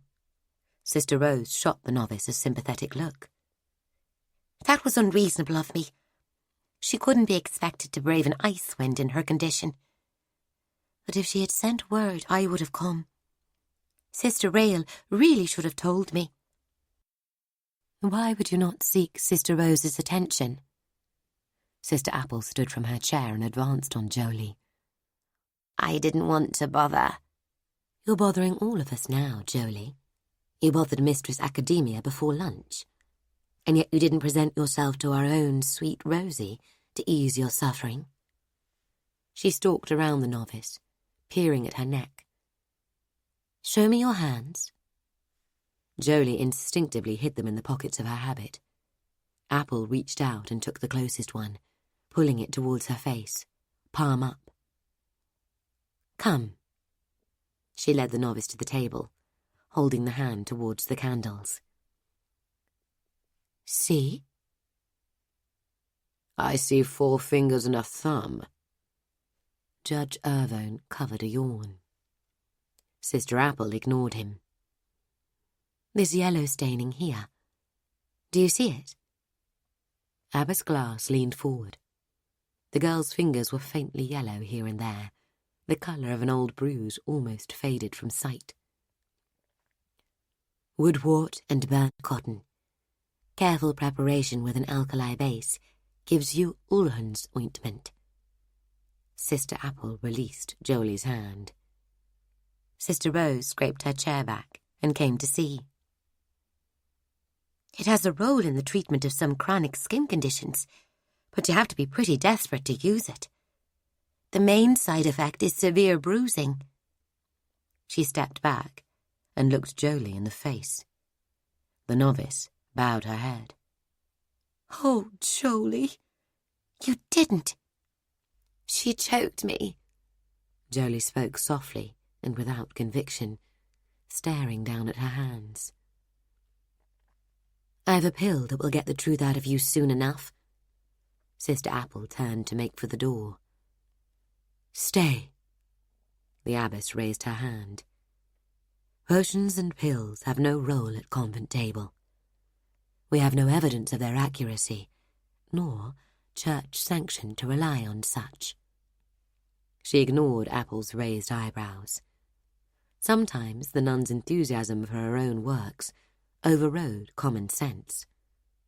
Such cards were not to be revealed or played over novices, and before an audience like Ervon Galampsis. I will say, however, that it seems impossible that we condemn novice Nona to any harsh punishment on the basis of what we have seen and heard.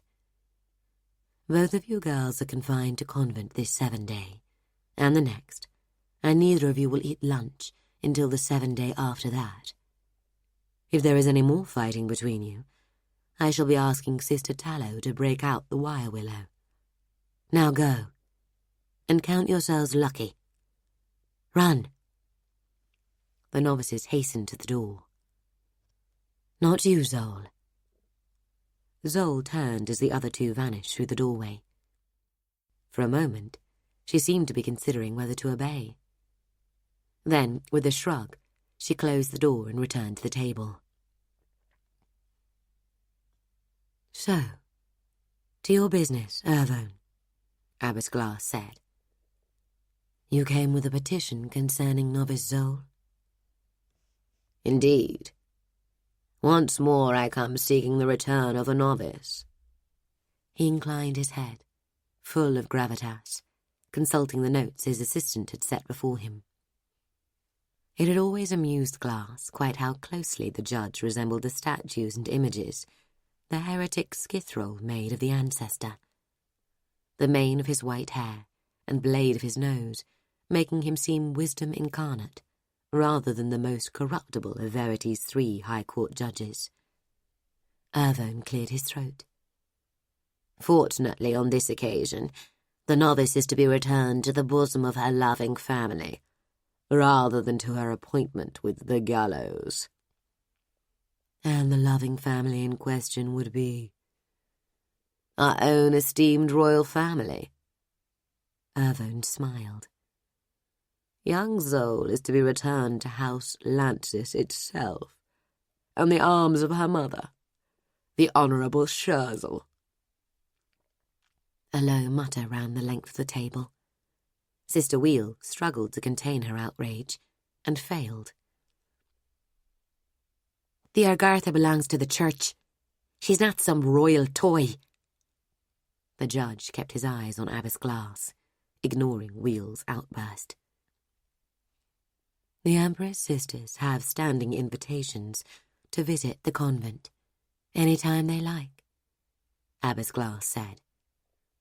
"I would be delighted to discuss this matter in person with Scherzel." Ervon forced a smile and spread his hands.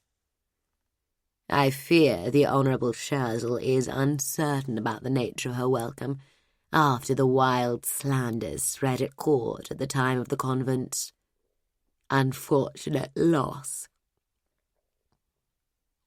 "Certainly. She would be still more welcome if she came visiting with the ship heart that was stolen from us. But we're hardly likely to take the Emperor's sister prisoner, or raise our hands against her. Are we, Ervon? We are brides of the ancestor, pledged to peace." She gestured at the stern faces around the table. Sister Tallow, in particular, looked no more than a blink from killing someone. Ervon glanced around the seated nuns with a nervous frown. "That as may be, Abbess. However, Scherzel is within her rights to demand the return of her child." "Her ward," Abbess Glass corrected. "Adopted child." "Adopted in absentia. She was her ward when she arrived." "A recent development," the judge acknowledged, "but entirely legal. Zol is Scherzel's heir. trained in her palace for some years before being entrusted into your care, until such time as I see fit to discharge her from her pledge of service. Until such time as Scherzel, Zol's parent and guardian, calls for her return. Erwin turned to his assistant, who already had the uppermost of his books open at a ribbon-marked page. Yes. Abbess Glass waved the matter aside. Again, Erwin, you come to us with a matter properly covered by church law. Scherzel should take any concerns she may have to High Priest Nevis, and they will be dealt with through the correct ecclesiastical channels. It's a bad time to be imposing church law over secular law, Abbess. The judge shrugged within his robe. One is not imposed over the other, Judge. Abbess Glass reached for her water again, mouth dry. Erwin Galampsis might be greedy and lacking morals, but he wasn't stupid. After 3 years of narrowing, the corridor ran with rumours of fresh wars. When the ice advanced, something else had to give. Such times were poor ones to remind an emperor that some of the empire's most deadly resources were not his to control, but must be lent to his purpose through the goodwill of the church. Each law has its own domain, where it applies without challenge from the other. Reaching for church law can get your fingers burned. The judge let his eyes linger on Abbess Glass's right hand. In any event, I had the idea that under church law the issue of family rights versus convent authority over novices was somewhat vexed. Is that territory you really wish to wander into? Was there anything else, Judge? Judge Erwin sat back in his chair, impassive save for a hard gleam in his eyes. The Honourable Scherzel was most insistent that Zol not go on the ice in any of the exercises your novices may undertake. I'm sure we can all agree on that. After all, none of us wish to lose the child. The abbess glanced at Zol, who had stood so impassive and immobile that it took an effort to remember she was there at all. Scherzel told us that Zol was the only survivor from the town of Yutz, on the Empire's border with Skithrol. Why would she be in any particular danger on the ice? The judge narrowed his eyes. She spent her early years on the ice, and unfortunately spent considerable time in the company of the criminal, Yisht, who stole the Sweet Mercy ship heart. It is possible she might wish to return to her parents' tribe on the ice, or to seek Yisht's tribe out of some misplaced affection for the fugitive. He turned in his chair to face Zol. I'm sure you'd like to swap your habit for something a bit more fashionable and join Scherzel at her palace, wouldn't you? There's a grand party coming up. She has exciting plans and wants you to be part of them. Zol regarded the judge without expression. There are many things here I have yet to learn. But Scherzel has teachers for you, child. Saphira is waiting to resume your weapons training, and Scherzel can call upon instructors from the academy itself. I will ask the abbess for guidance, Zol said. And I will give it. Glass hid her surprise and placed both hands flat upon the table. Now, have you any more business to discuss, Erwin? The judge shook his head in resignation. This is a poor decision, Abbess. Even so. And with that push, Abbess Glass set a new game in play, one domino falling into the next. So many pieces to fall, so many chances to fail. No one but her understood the game yet, but that didn't mean she would win it. A thrill of fear ran through her. But the ice pressed in on both sides, and somewhere high above them, the moon continued its fall. It was time to move. Chapter 6. Nona lay awake her second night in the mystic dormitory, thinking she would never sleep. Jolie had retired to her cluster of friends, and then to bed, with nothing but hard looks thrown in Nona's direction. Even so, when the lamps were extinguished, Nona curled beneath her blankets, wondering if there and then, in the darkness, the girl was picking at the jumble of her thoughts, seeking loose threads on which to pull. However long Nona tossed and turned before her dreams took her, it was not long enough to see Zol return. In the morning the ice triber rose early, and was leaving the room as Nona threw back her covers. Nona finally trapped her at breakfast, taking her seat next to Zol, who sat, head lowered, eating with her usual dedication, as if it were a chore to be accomplished as swiftly as possible. Nona picked up her fork, glancing at the heaped and steaming bowls lined along the middle of the table. "You didn't see me." She kept her voice low, leaning toward Zol. "In Blade Path, you didn't see what happened." "No." "But you told the convent table that you did." "No." "But you said." "I told them you didn't strangle the girl." "But you didn't see." "Are you given to lying?" Zol looked up from her porridge. "No." "The abbess says words are steps along a path. The important thing is to get where you're going." Zol shrugged and returned to her porridge. Nona hesitated, then spoke. "Is this because I saved your life when Raymond—" Zol swallowed. "My life was only in danger because of your actions." "What?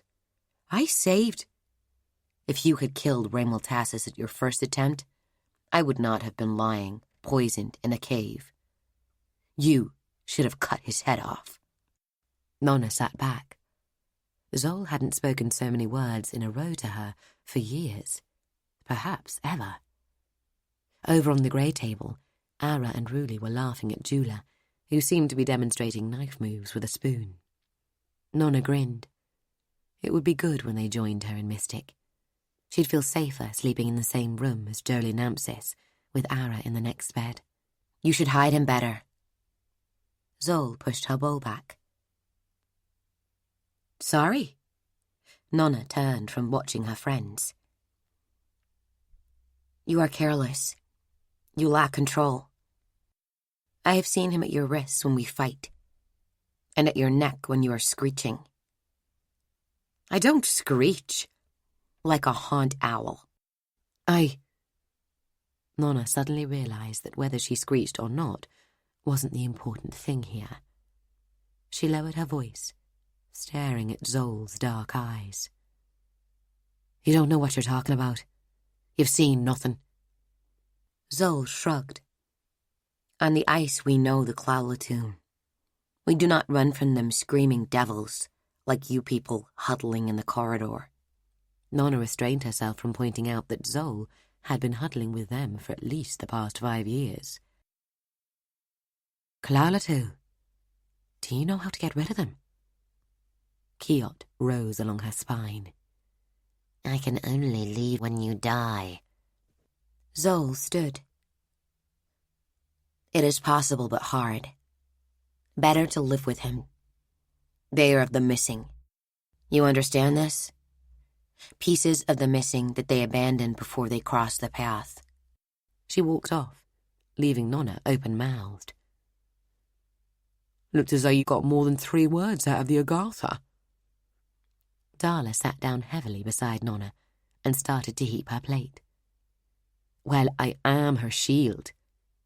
Nona reached for the food too. She made it a point of honour to always eat more than Darla managed, and Darla had an appetite most bears would envy. "Pass first today," Darla grumbled. She took 3 smoked kippers.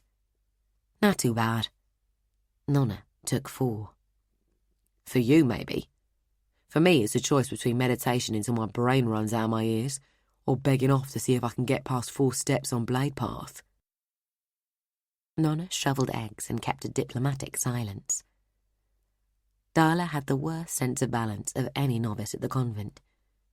Path lessons for those with quantal blood at least consisted of more than hunting for serenity, clarity, and patience. Nona had a much more interesting time under Sister Pan's close guidance. But every attempt to reach the path was a reminder of the day Hesse died. With the ship heart gone, reaching the path, which had always been a trial, became a feat of near impossible difficulty. On the day Nona had fought Raymel, somehow the depth of her anger, or being thread-bound to Hesse, who was so close to the ship part, had let her run the path. In the years since, Nona had touched the path on just a dozen occasions. Only in recent months had Nona regained the same level of competence without the ship heart's presence as she had had when it was kept at the convent. "Practice the patience trance," Nona advised. "It'll make the lesson more bearable." She crammed an overfull fork into her mouth. Darla grimaced.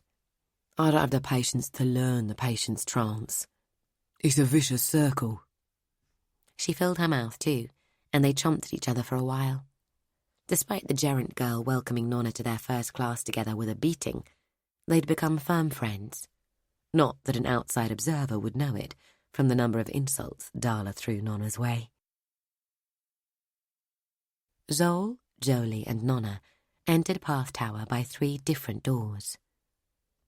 Nona had found the east held a sense of rightness about it that the others lacked. Jolie came through the west, in opposition. Zol came through the north, perhaps remembering her origins out on the ice. In the classroom at the top of the tower, they found themselves seats amid the play of light from the stained glass windows. The classroom was freezing as usual, and the novices' breath misted before them.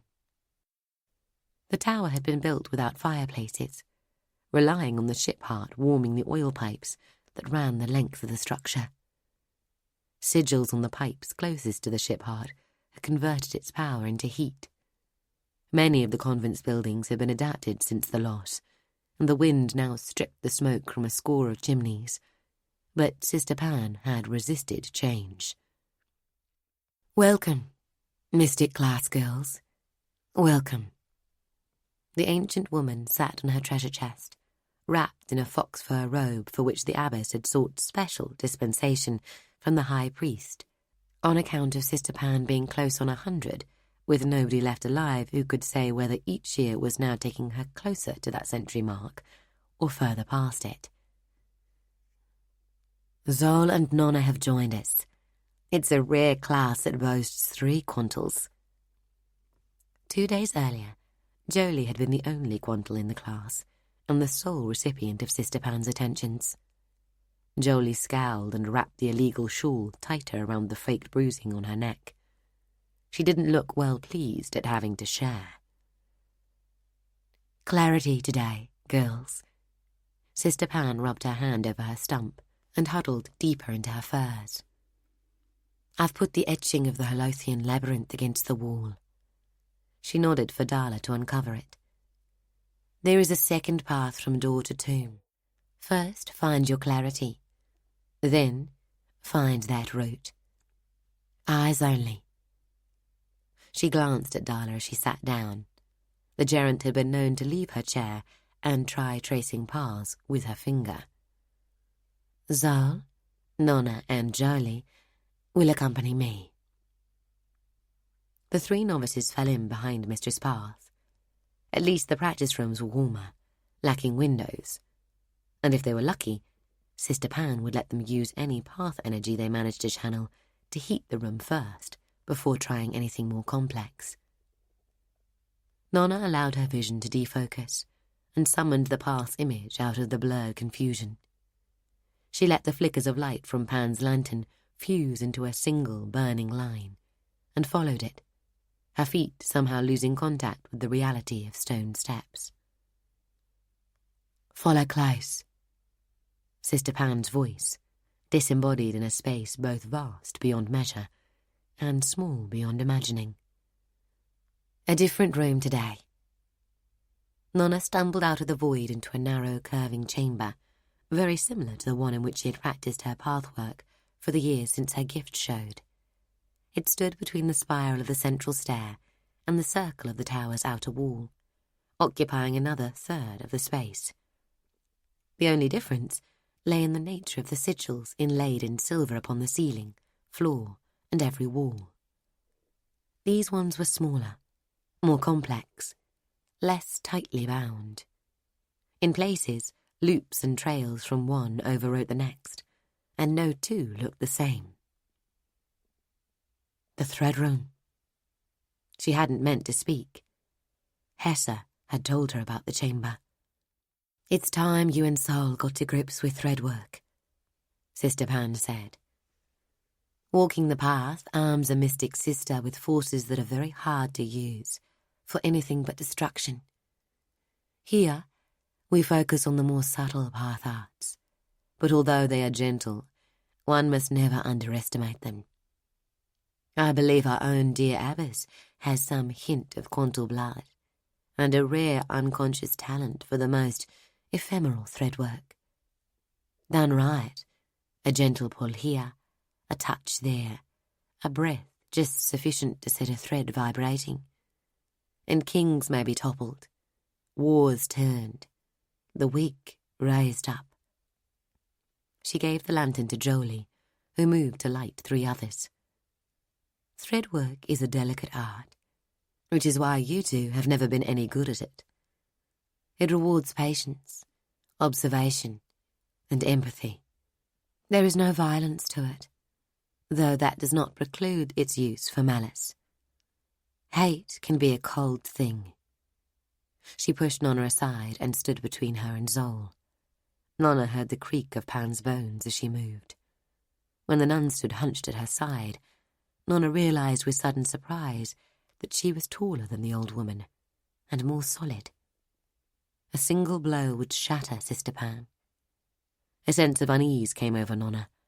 It felt wrong somehow that so much knowledge and experience could be so fragile. "I will show you." Sister Pan raised her hand and stared into the space beyond it. Nona waited, watching. When Nona had arrived at the convent, Sister Pan had loomed over her, as all the other nuns did. There were still more secrets locked in her head than Nona could ever learn, the keys to powers untold. And yet, she looked so small, so frail, waiting to cross the path, so close that the devils must be licking their lips. "She is old, but I would not dare her." Nona looked again. Kiot was never one to miss a chance to boast. It gave her comfort to know he feared Mistress Path. "Watch." The air before Sister Pan filled with the bright complexity of the path, a moving, living thing, twisting through more dimensions than the eye could fathom. When wool is spun on the wheel, a single length of yarn is wound around the spindle.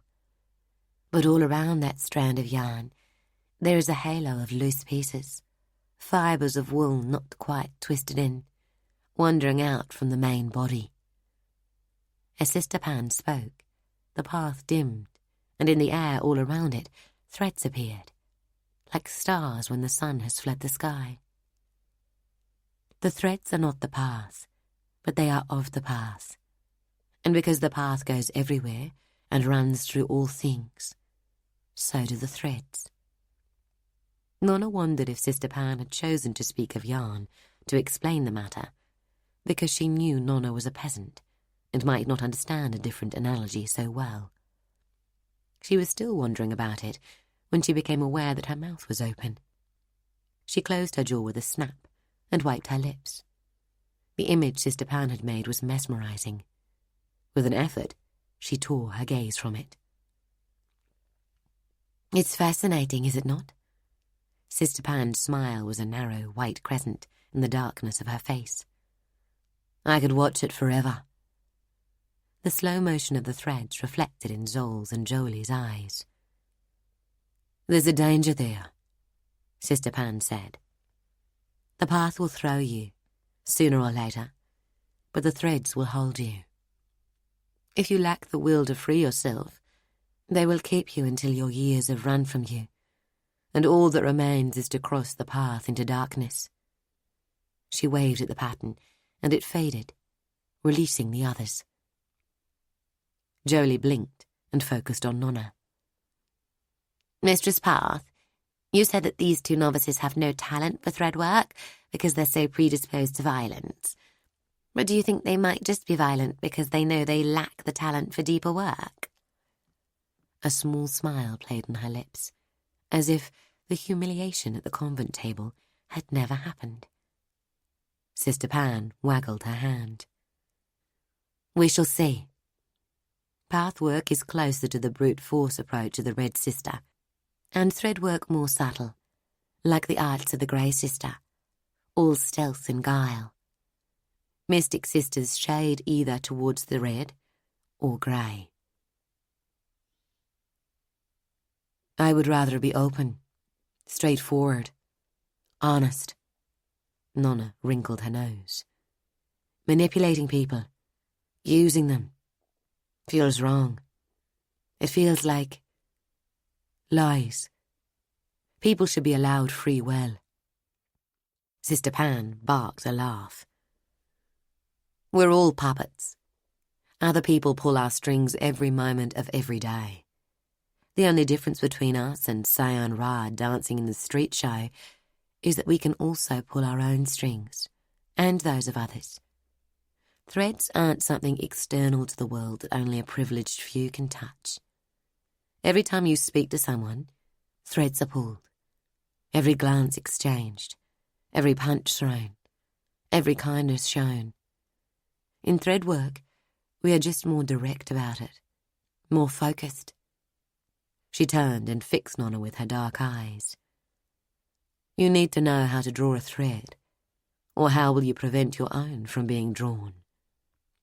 She reached forward, plucking at the air with finger and thumb. At first, it will help you to visualize the task. See it before you. Use your hands. It's nonsense, of course, not needed, but the mind loves the familiar. There. She pinched and pulled. How do you feel, Nona? Hungry. Nona clapped both hands across her stomach. Starved. Basic needs, simple emotions, are the easiest to influence. Sister Pan opened her fingers, as if releasing what she held. And now? Full of breakfast. Nona laughed despite herself, then frowned. But you couldn't do that with just words. I couldn't? Sister Pan tilted her head. If I described a roast chicken in exquisite detail, steaming on a plate of butter potatoes, its skin golden and crisp, seasoned with salt and pepper, your mouth wouldn't begin to water? Your stomach rumble? Nona's mouth had already filled with saliva. When it came to food, her strings were remarkably easy to pull. Hessa worked with threads when she tried to stop Yish stealing the ship heart. She shot an angry glance at Jolie, then frowned at Zol, who still, years later, felt tainted by that association. And I saw it, because we were thread-bound. Young Hessa was a remarkable talent. I've not seen another so gifted at such an age in all the years I've taught. She was a great loss. Sister Pan settled her hand on Nona's shoulder.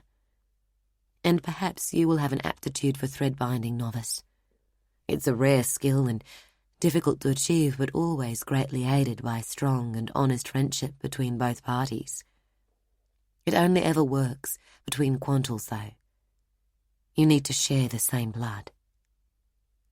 Sister Pan stepped back and addressed them all. 2 things you should always remember. Firstly, you can never pull the same thread twice. Every action you take changes the thing you act upon, and changes its connections to the world. Secondly, you can never pull just a single thread. Every thread is bound to every other, sometimes through many links, though always fewer than you might imagine. Pull one thread, and others are pulled. The effect spreads like a ripple on a pond. You can play at thread work and think that you are alone, but if you pull on a strand of a web hard enough and often enough, a spider will come. It is the same with the threads that bind the universe. Sooner or later you will be noticed. The spiders will, like as not, be humans, older, more powerful, quantal thread workers, martial sorcerers with particular talents, intuitives, such as Abbess Glass. But there are bigger spiders out there too. This world is not ours. It is older than us. The missing were gone before our ships beached here. When the corridor was 1,000 miles wide and there was no moon in the sky, they were gone. Echoes of them live among the threads, vibrations that will not fade. And there are others, their servants and things more ancient still. So tread softly, work sparingly, and hope. She waved her stump at the walls. In here, however, there is no need for hope. The sigils seal us from the world, and the few threads that penetrate even these walls are beyond your reach. The morning's exercises began with Nona and Zol paired, each seeking to visualize the threads that bound the other to the world. See the path first, Sister Pan instructed. Each of you must see it as it runs through the other. You know it from your dreams. You hunt it in the serenity trance. You follow it every moment of your life. And when the ancestor grants you grace, you walk it. Nona stared at Zol, at the black hair laid flat against her blunt skull. The stone-dark eyes, the broad cheekbones, the reddish hue of her skin, as if the burn of the ice wind had never left it, and the short, hard line of her mouth. She tried to see through the ice triber to the path, past her wide shoulders, past the height and strength of her. Time seemed both to race and to crawl in exercises like this. It always felt as if she had been at it an age, and when she stopped, Nona often discovered that the hours between one bell and the next had been devoured, and yet with hindsight, her efforts felt like just the work of minutes. At first, the path showed as a single line, half imagined, dividing Zol's imperfect symmetry. In the next instant, Nona saw it as Sister Pan had shown it, flexing at right angles to the world. A single, bright path. The only difference being that where Sister Pan's had been haloed by the diffuse white infinity of threads straying from the path, each following its own convolutions before ending or returning to join the whole, Nona saw just the path, and nothing else. I see her threads, Zol said. Good work, novice. Try to follow one back to where it left the path. Sister Pan called from across the room, where she was working with Jolie on some more advanced matter. Keep at it, Nona. There is still a little while before it's time to return. Nona felt the familiar sense of surprise, a nearly whole class spent, and nothing to show for it. She gritted her teeth and stared harder. The path twisted across her vision, threadless. A bead of sweat rolled down her neck. The muscles of her jaw twitched and bunched. Her vision blurred. Nothing. Help me. Nona never called on Kiot, but she needed this. Helping is not in my nature. Nona stared at Zol, willing her threads to appear. Abbess Glass had had Sister Pan try threadwork to hunt down Yisht and the ship heart of course, and without success, but Nona had been there, in Hessa's head, watched her as the ship heart's power filled her and sharpened her talents into something keen enough to dissect reality. They had been thread-bound. There had been an unbreakable connection. Something of it could have survived, must have survived. For more than 2 years, Nona had waited to be taught these arts. Years spent waiting for a chance to use them to avenge Hessa. And now, nothing. She hadn't the skill. "Well, novice?" Sister Pan touched Nona's shoulder. "Have you been successful?" Nona tore her stare away from Zol, her eyes hot and dry, too wide open yet unwilling to close. She found herself sweat-soaked and aching in every limb. "She doesn't have any." Behind Sister Pan, Jolie's laughter tinkled like silver coins. Sister Pan shook her head. "Of course she does. Every living thing, every dead thing, and everything that has never lived is bound by threads. Stone, bone, tree, and thee." She pushed Nona aside and took her place. "Allow me to." She paused, frowned, and squinted, then blinked. "That is quite remarkable. More remarkable to me than the fact that full blood's run in your veins, Zol." Zol glowered at the old nun. "She really doesn't have any threads?" Nona asked, feeling vindicated. "Of course she has threads," Sister Pan snapped. "Were you not listening to me?" She frowned again.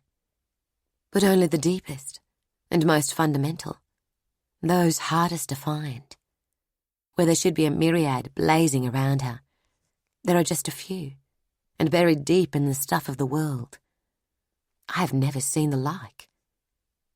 As if it had been holding its tongue and waiting for Sister Pan to pause, Bray tolled, the sound of the bell reaching them faintly through the stones. "Come." Sister Pan waved for them to follow. "I will consider this later."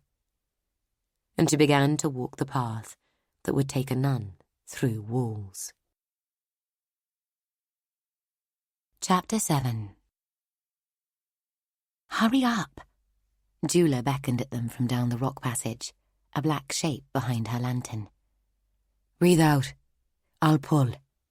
Nona grabbed Darla's wrist and heaved as the girl exhaled. Behind Darla, the outside world intruded as a line of brightness, glimpsed through the cliff face.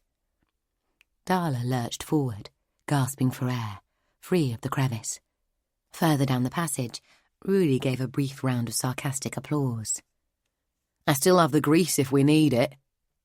"I'll give her grease," Darla growled, and followed as Nona hurried to catch the others. The Seren Way was not as well travelled as the Vinery Stair, and the chances of discovery were small. But the longer it took Darla to squeeze through into the caverns, the greater that chance grew. Nobody had ever told the novices that they weren't to explore the caves and passages that riddled the plateau, but Nona always had the strong impression that this was because they hadn't asked, and also because all the entrances known to the nuns were barred and gated, the locks inscribed with sigils to defeat any form of picking.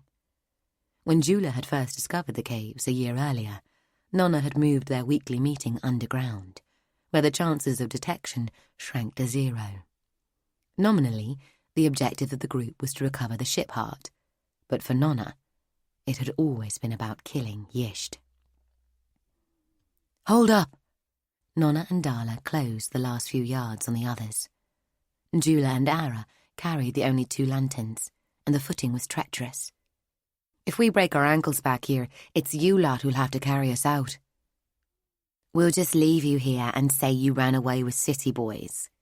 Ketty, the last of their number, grinned and made kiss mouths. The Hunska girl was just a few inches shorter than Darla now, though thin as a rail. She talked about city boys a lot, and it was a wonder to Nona that she preferred to spend her 7-day exploring the darkness beneath the Rock of Faith, rather than going into Verity to giggle at the opposite sex across Thabor Square. "Come on!" Ara led off, eager to reach new ground. At the first fork, where a smaller passage led steeply down, Ketty took her block of chalk and reinforced the letter on the wall that indicated the path to take. The moisture tended to blur the marks. They moved on in single file, Darla at the rear, demonstrating her impressive range of oaths as she repeatedly grazed her head on the rock above. Nona called a halt at Round Cave, 100 yards from the entrance. Darla had come up with the name, and whilst unimaginative, it was at least accurate. Who's got something to report? Nona looked to Ruli first. Ruli was on gossip duty, gathering any snippet of information that leaked into the convent through its connections with the outside world. Ruli had a talent for both creating and gathering gossip. I do. I really do. Jula stepped forward, half raising her hand before remembering that she wasn't in class. I was reading the appendices in Levinin's older works.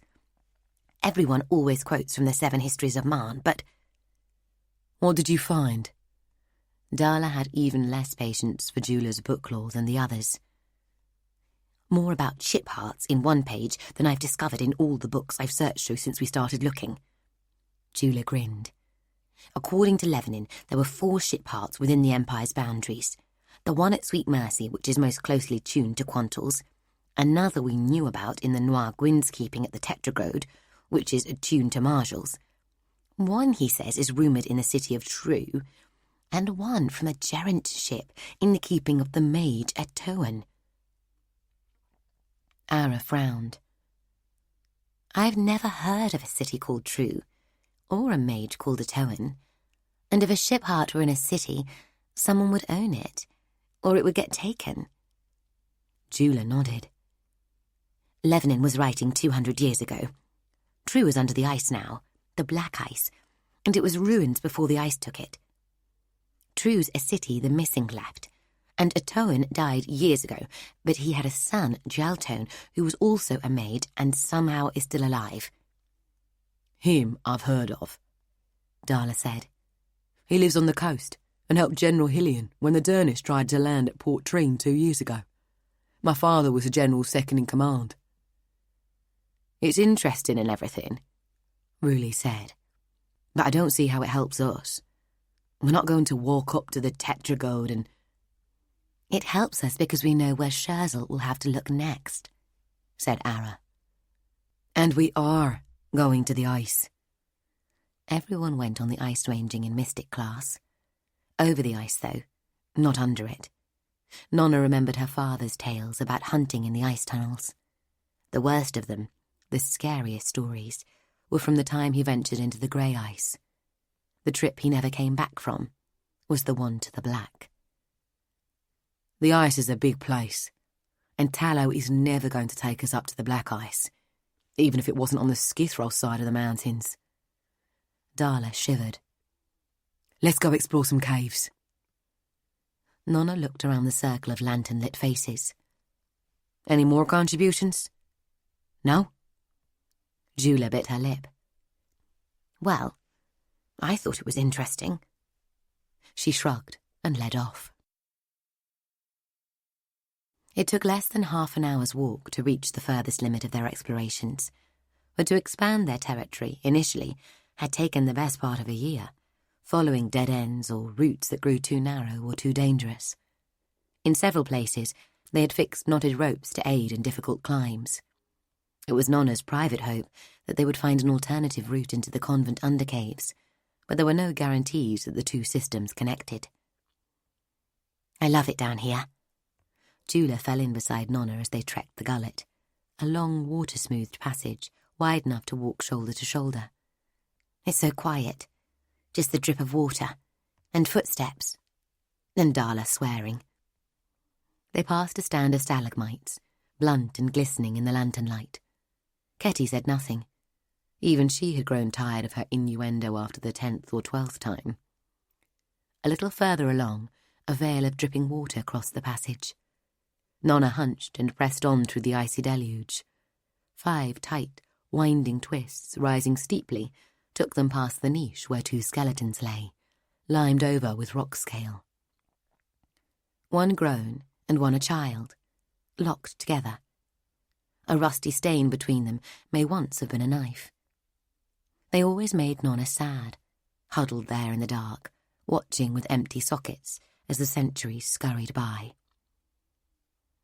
After the rising turns came a scramble up a rockfall, with the cavern roof slanting just 3 feet above. Finally a cliff some 20 yards high, perhaps once a waterfall, the wet stone offering few handholds.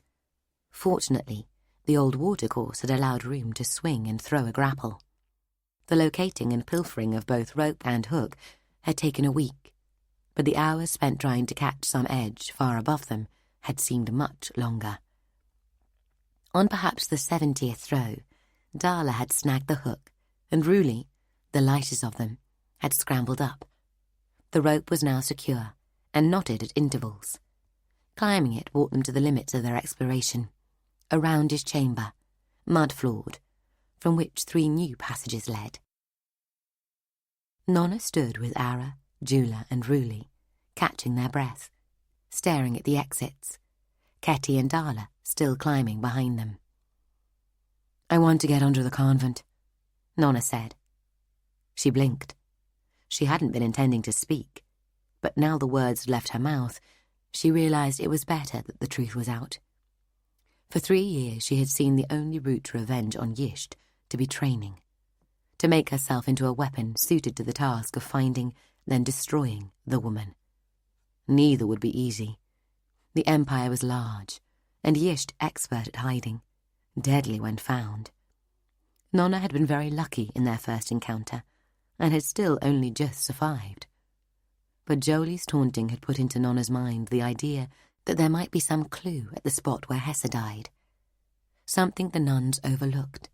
Something her friend left for her alone. It was a very faint hope. Too faint, perhaps, to justify exposing her companions to such dangers. But Jolie's words were an itch that refused to be scratched. "Hesse's name is so important to you, and yet you've never even visited the spot where she died." The accusation repeated in her mind, an echo that grew rather than died away. "I need to visit the Shipheart Vault." Nona spoke the words into the silence that had followed her first statement. "Because we won't be in enough trouble just for being in the tunnels," Ruli said. "We should go where we're more likely to be caught and will have broken more rules." Jula frowned.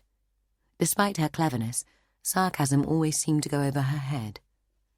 "But—" "I'm banned from leaving the convent until next 7 day in any case," Nona said. "So, if I'm right under it, I'll be breaking fewer rules." "Go back to the vault?" Ara asked, raising her lantern to inspect Nona's face. "That's madness. Abbess Glass will throw us out. You know what she said about the undercaves." "I have to." Nona had to see it for herself. She had to set her hands to the spot where Hesse had died. Perhaps some clue remained that would help her find Yisht. "I have to. For Hesse. I felt her die. The rocks. Yisht's knife. I felt all of it. If there's justice to be had, or revenge, it starts there, where it happened." "I don't want to go near the convent. The sinkhole's too close." Ketty got to her feet behind them after finishing the climb. "There could be tunnel floods." She shuddered. "I still say they left the undercaves blocked off." Darla followed Ketty into the chamber, brushing grit from her habit. "Maybe. But it's as good a direction to explore as any other," Ara said. Nona thanked her silently. "I don't know." Darla shook her head. "The abbess wasn't joking when she put the undercaves off limits. She wrote it in the book and everything." "That was over 2 years ago." Ara came to Nona's defence. "Plus, if they didn't know Yisht was there for all those weeks, and she was going to and fro from her room, they won't know we're there if we come from underneath for a quick look. Right, Nona?" Nona nodded. She owed it to Hesse. She had let years slide by and done nothing to avenge her. Her friend had died, and Nona had hidden in the convent, well fed, cared for, whilst Yisht walked the world with Hesse's blood in her hands. But though the corridor might be a narrow girdle to the globe, it was still too wide for a lone child to find a woman like that who didn't want to be found. And Yisht was an ice triber. She might be anywhere in the vastness of the ice. "I can't do this alone." The gate to Shade Class had a sigil-scribed lock now. The thing would have to be blown off its hinges to gain access without the key. Coming at the dome of the ancestor and the ship heart chamber from below was the best option. "I'll help," Jula spoke up, her voice thin in the cavern's void. Nona offered her a smile. Jula put an arm around her shoulders for the briefest hug. "So," Nona, even less at ease with physical affection than Jula, waved a hand at the tunnel mouths. "That one." Jula pointed to the leftmost tunnel, boulder-choked and leading down. She had an instinct for direction below ground that had proved uncanny. "Though it doesn't look very safe." Ara led on and they followed, stepping over fallen rock, some of it still jagged. After 100 yards or so, the passage broadened and became a cavern so wide it swallowed their light and gave nothing back. For a moment Ara halted, and they all held quiet, listening to the silence and to the drip, drip, drip of water that was somehow part of the vastness of the silence. Nona glanced above at the novices around her, all illuminated on one side and dark on the other, and for an instant found herself outside her body, suddenly aware of herself as a tiny mote of life, warmth and light in the black and endless convolutions of the cave system. Now, more than ever, she felt the irony that the rock of faith, named for the foundations of their religion, lay rotten with voids and secret ways, permeable and ever-changing. "We should go across," Jula said, her voice small in all that empty space. She didn't sound as if she wanted to.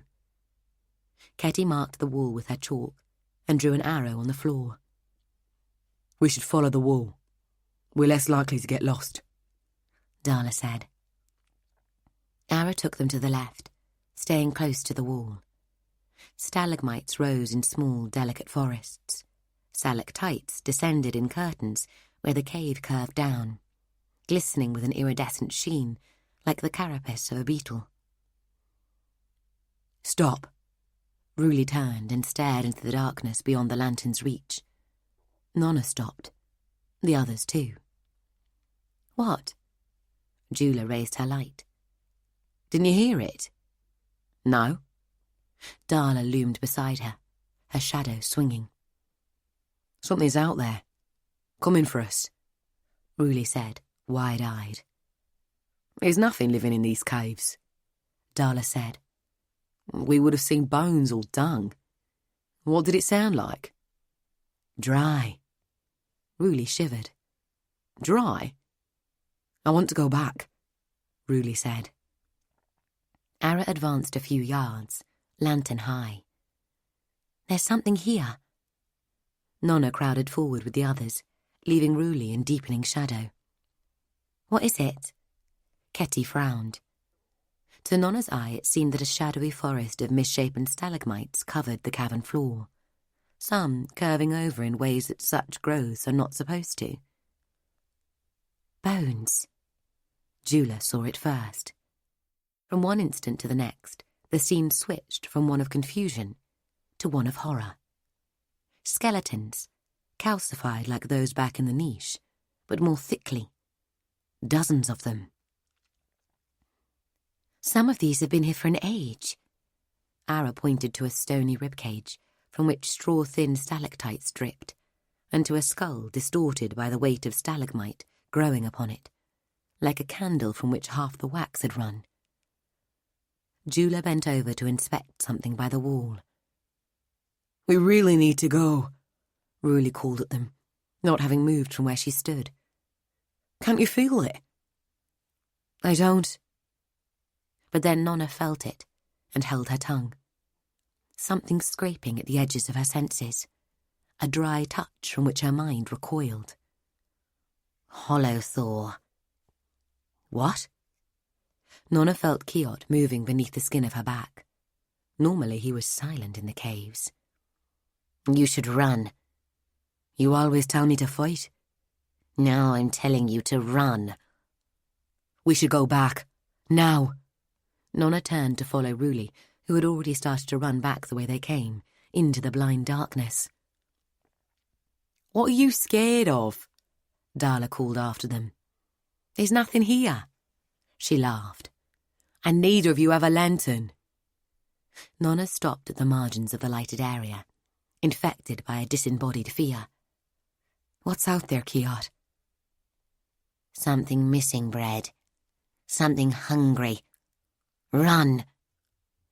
"We need to go. Trust me." Nona's voice sounded thin in the emptiness of the cavern. Behind her, the sounds of Ruli's stumbling panic.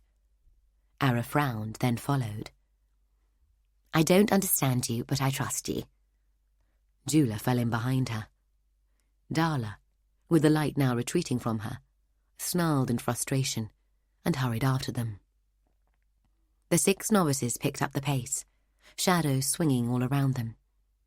Nona could make out Ruli ahead, feeling her way. With each passing moment, it seemed that something gathered itself behind them, as if the space now echoing with their footfalls was drawing in its breath. Nona felt the horror of it crawl along her spine. The darkness held something awful, something ancient and waiting. The need to be gone made her heart pound and tightened her breathing into gaps. Oh, blood! Even Darla felt it now, her face white. Nona knew with cold certainty that beyond the margins of their illumination, the calcified bones stretched out yard upon yard, innumerable victims lying in meticulous order. How many centuries had they watched the darkness? And she knew that among them paced a horror. She felt it now, individual, condensing out of the night, taking form. Perhaps it wore a man's shape, perhaps even her own. And if it ever raised its face to her, she would drown in nightmare. By the time they reached the chamber where they had chosen between the 3 unexplored passages, all of them were running. Ruli was already on the rope. Jula didn't wait for her to get off. Ara stood with her back to the cliff, lantern high, staring at the tunnel mouth. Ketty and Darla crouched by the edge, urging the others down. It was all Nona could do not to push between them and make her own grab for the rope. "Ancestor, hurry it up!" The cry broke from her. Ruli and Jula reached the bottom together and went sprawling in a clatter of loose stones. Ketty began to climb. The darkness in the tunnel seemed to thicken, rejecting the light from Ara's lantern. "It's coming!" Darla was sliding over the edge, hands white on the rope, her feet just a yard above Ketty's head. "We can't stay." It was all Nona could do not to scream.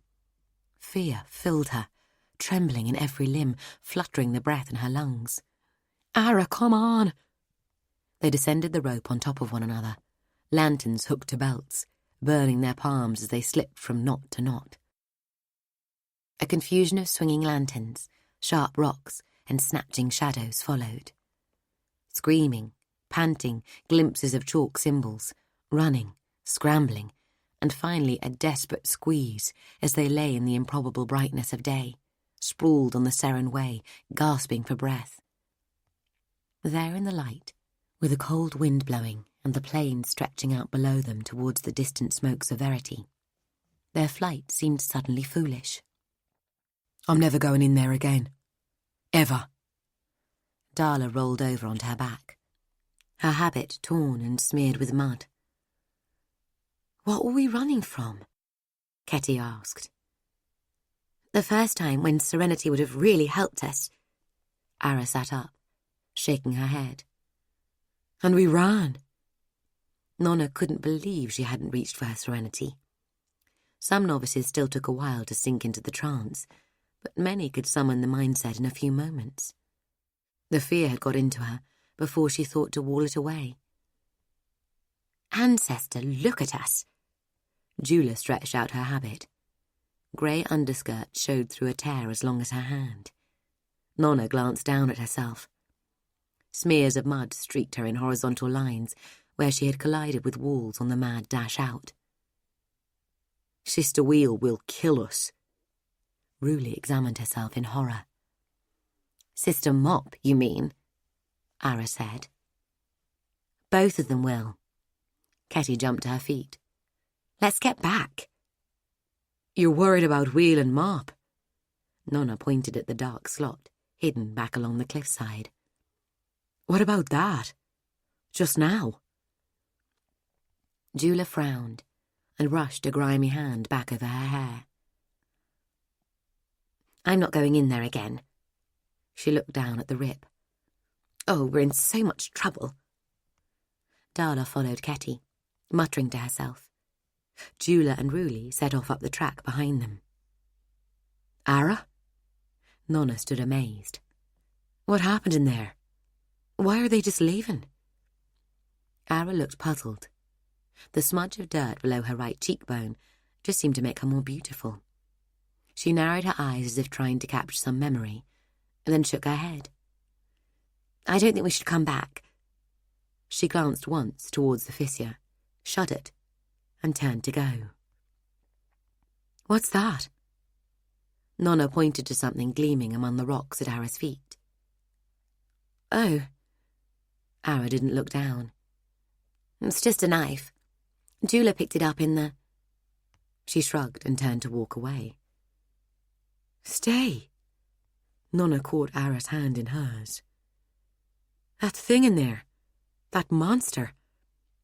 You remember it, yes? Their fingers laced.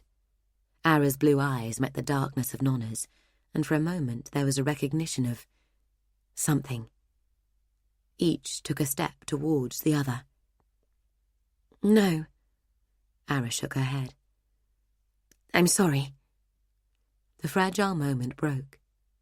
She pulled free and hurried after the others. And Nona felt as if some chance that might never come again had escaped her. Nona stood watching the five of them wind their way up the track, zigzagging its way up towards the plateau. What just happened? You shouldn't go back to the caves. Don't you try and pretend something didn't just chase us out of there. It did. A hollow thaw. I told you. So why are Ara and the others walking away? They don't want to die. I mean, why are they more concerned about having to wash their habits and stitch a few tears? There's something more to this. Don't lie to me, demon. I'll force you into my fingers and hold them to the flame again. I'll chew your bones and make you spit blood. But you know I'll win. So tell me. The fear tied them. Untied?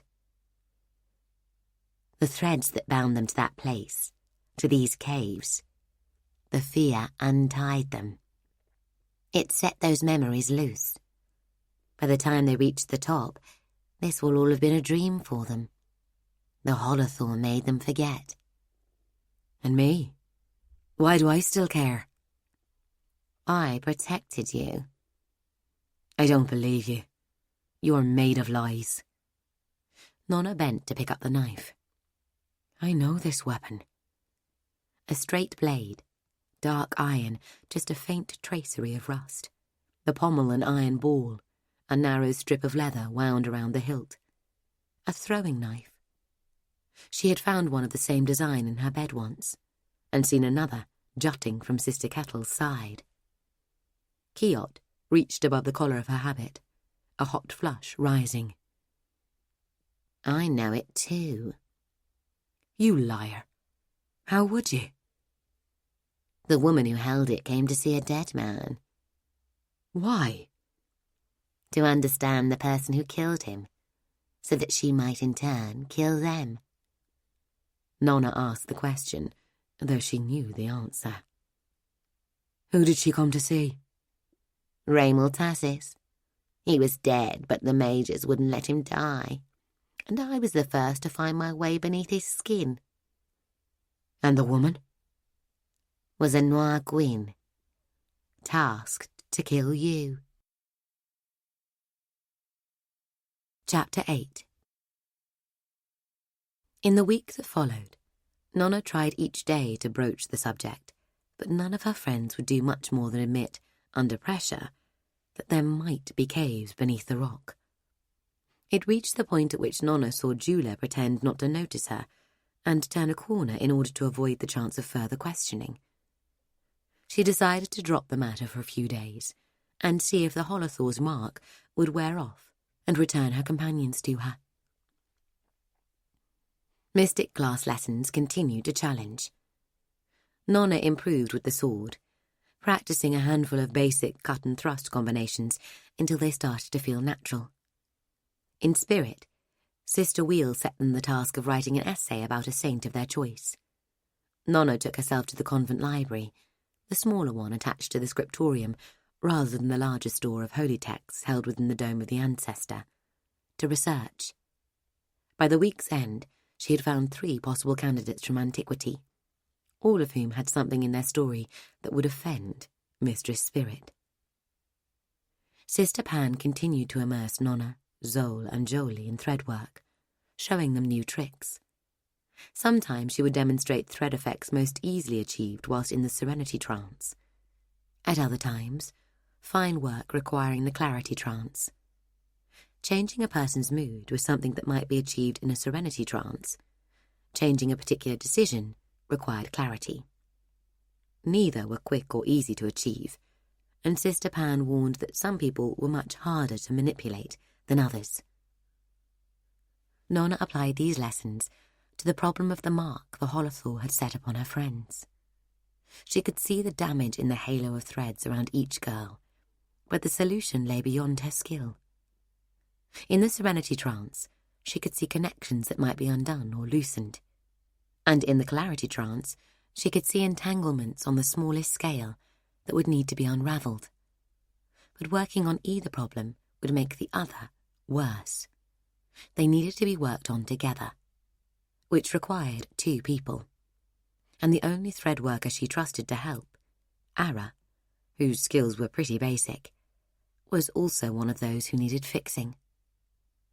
Sister Pan might be able to solve the problem, but she clearly didn't bother herself with thread work on novices, or she would have noticed Zol's peculiar lack long ago. Nona could draw Sister Pan's attention to the area of damage, but the old woman would ask questions, and, as she said, everything's connected. Give Sister Pan one corner, and she would soon pull out the whole story, and that would be the end of their adventuring. Shade lessons focused on disguise. A whole week passed without mention of poisons, save to note some that were useful in small doses for altering the hue of a person's skin or the colour of their eyes. Sister Apple likened the business of disguise to an extended lie told with the body, with the tone of one's voice, and with the clothes that wrapped you. In Mystic class, every novice took the first of the Grey trials, which involved crossing Thaber Square undetected by other class members. Good disguise skills were a must. In academia, Sister Rael made a spirited attempt to bore the class to death with mathematics. Nona felt she had achieved under Sister Rule, at great personal cost, a tenuous grip on arithmetic. A triumph, considering there were few people in her village who could count past 12 with confidence. Sister Rael introduced her to algebra, and not gently. The only moment of interest came when Darla, despairing of letters that were numbers but not any particular number, demanded to know what use such things were. Our forebears used algebra to build the moon, novice. Sister Rael drew herself to her full height, which wasn't much more than Darla's when seated. The curve of its mirror is governed by equations like these. A gesture to the chalk scrolls behind her. That's how they tighten the focus as the world grew colder. Other equations allow it to be steered as it was in the past, tilted to deal with the uneven advance of the ice. Nona frowned. Jula had mentioned something about changing the focus of the moon. Something she'd read about the Ark years ago. Whoever owned the Ark could speak to the moon. It could be a weapon. What's that, Nona? Your expertise extends past assaulting classmates and reaches the moon now. Sister Rael tilted her head in inquiry. Tittered laughter around Jolie. It could be a weapon. If the focus was narrowed further, it could burn cities. Nonsense. The moon is not a weapon of war. There's no reason to believe the focus can be narrowed to that degree, even if someone wanted to do it. Sister Rael waved the suggestion away with a bony hand. If it can be tilted, it could be steered from the corridor entirely, then returned, Nona said, staring at the glistening white of the globe on Rael's desk. Whole nations could be denied the focus, and the ice would swallow them. It could melt vast lakes on the ice, then connect them to the corridor, washing away armies and cities. We were discussing the formula for a circle. Sister Rael banged a heel to the floorboards, and the lesson sank back into a confusion of letters and symbols. Nona had let the nun's words slide past her, and sat gazing at the distorted sky offered through puddle-glass windows. Memory filled her vision. Yisht stumbling away, chased by shadow, the ship heart in her hand. 4 ship hearts to open the ark. 1 ark to control the moon. 1 moon to own the world. By the 7th day, nothing had changed in the others' reaction to talk of returning to the caves. Not ready to explore alone, Nona agreed to accompany Ara on a visit to Terra Mensis, a distant cousin of hers. "It'll be great to get you off the rock for once," Ara grinned, hugging her range coat around her. "I don't think the Abbess plans to let me out on my own, even when I've got the red." Nona peered around the pillar, squinting against the ice wind. The Mensis escort was late. They were sending a dozen of their house guard, enough to satisfy Abbess Glass that neither Ara nor Nona would be at risk from kidnap or assassination.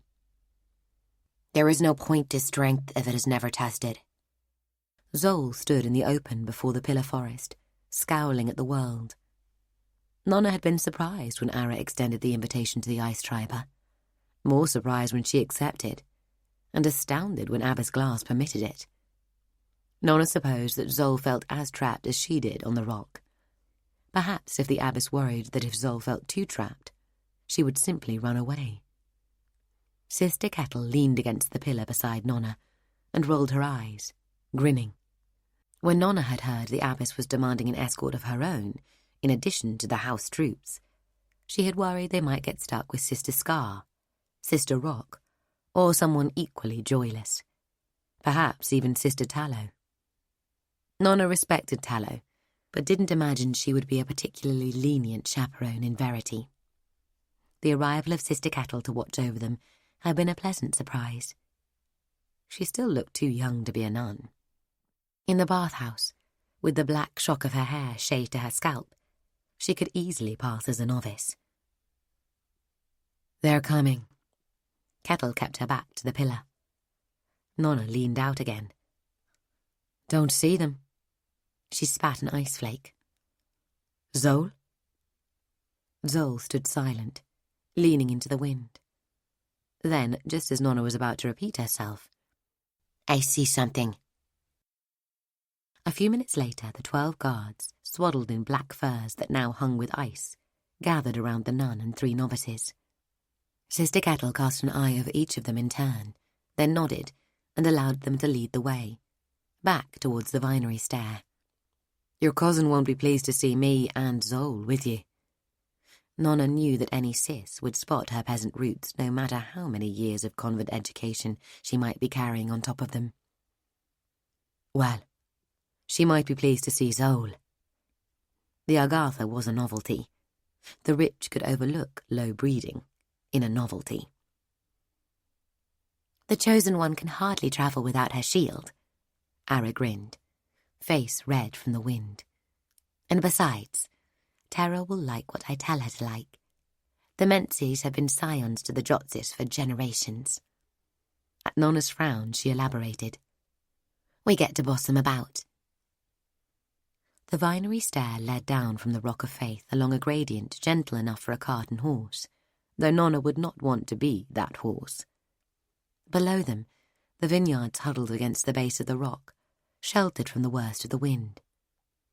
The vines had their leaves folded tight. They wouldn't open until the ice wind relented, although Sister Ho, who had charge of the winemaking, had told Nona that a heavy dose of fertilizer would coax most plants to open their leaves, whatever the weather. "They can't abide to lose the chance," the old woman had said. "Worried some other plant will thieve it first. They're not so different from people, really. There's not much most wouldn't risk to stop a rival having the benefit of something they want."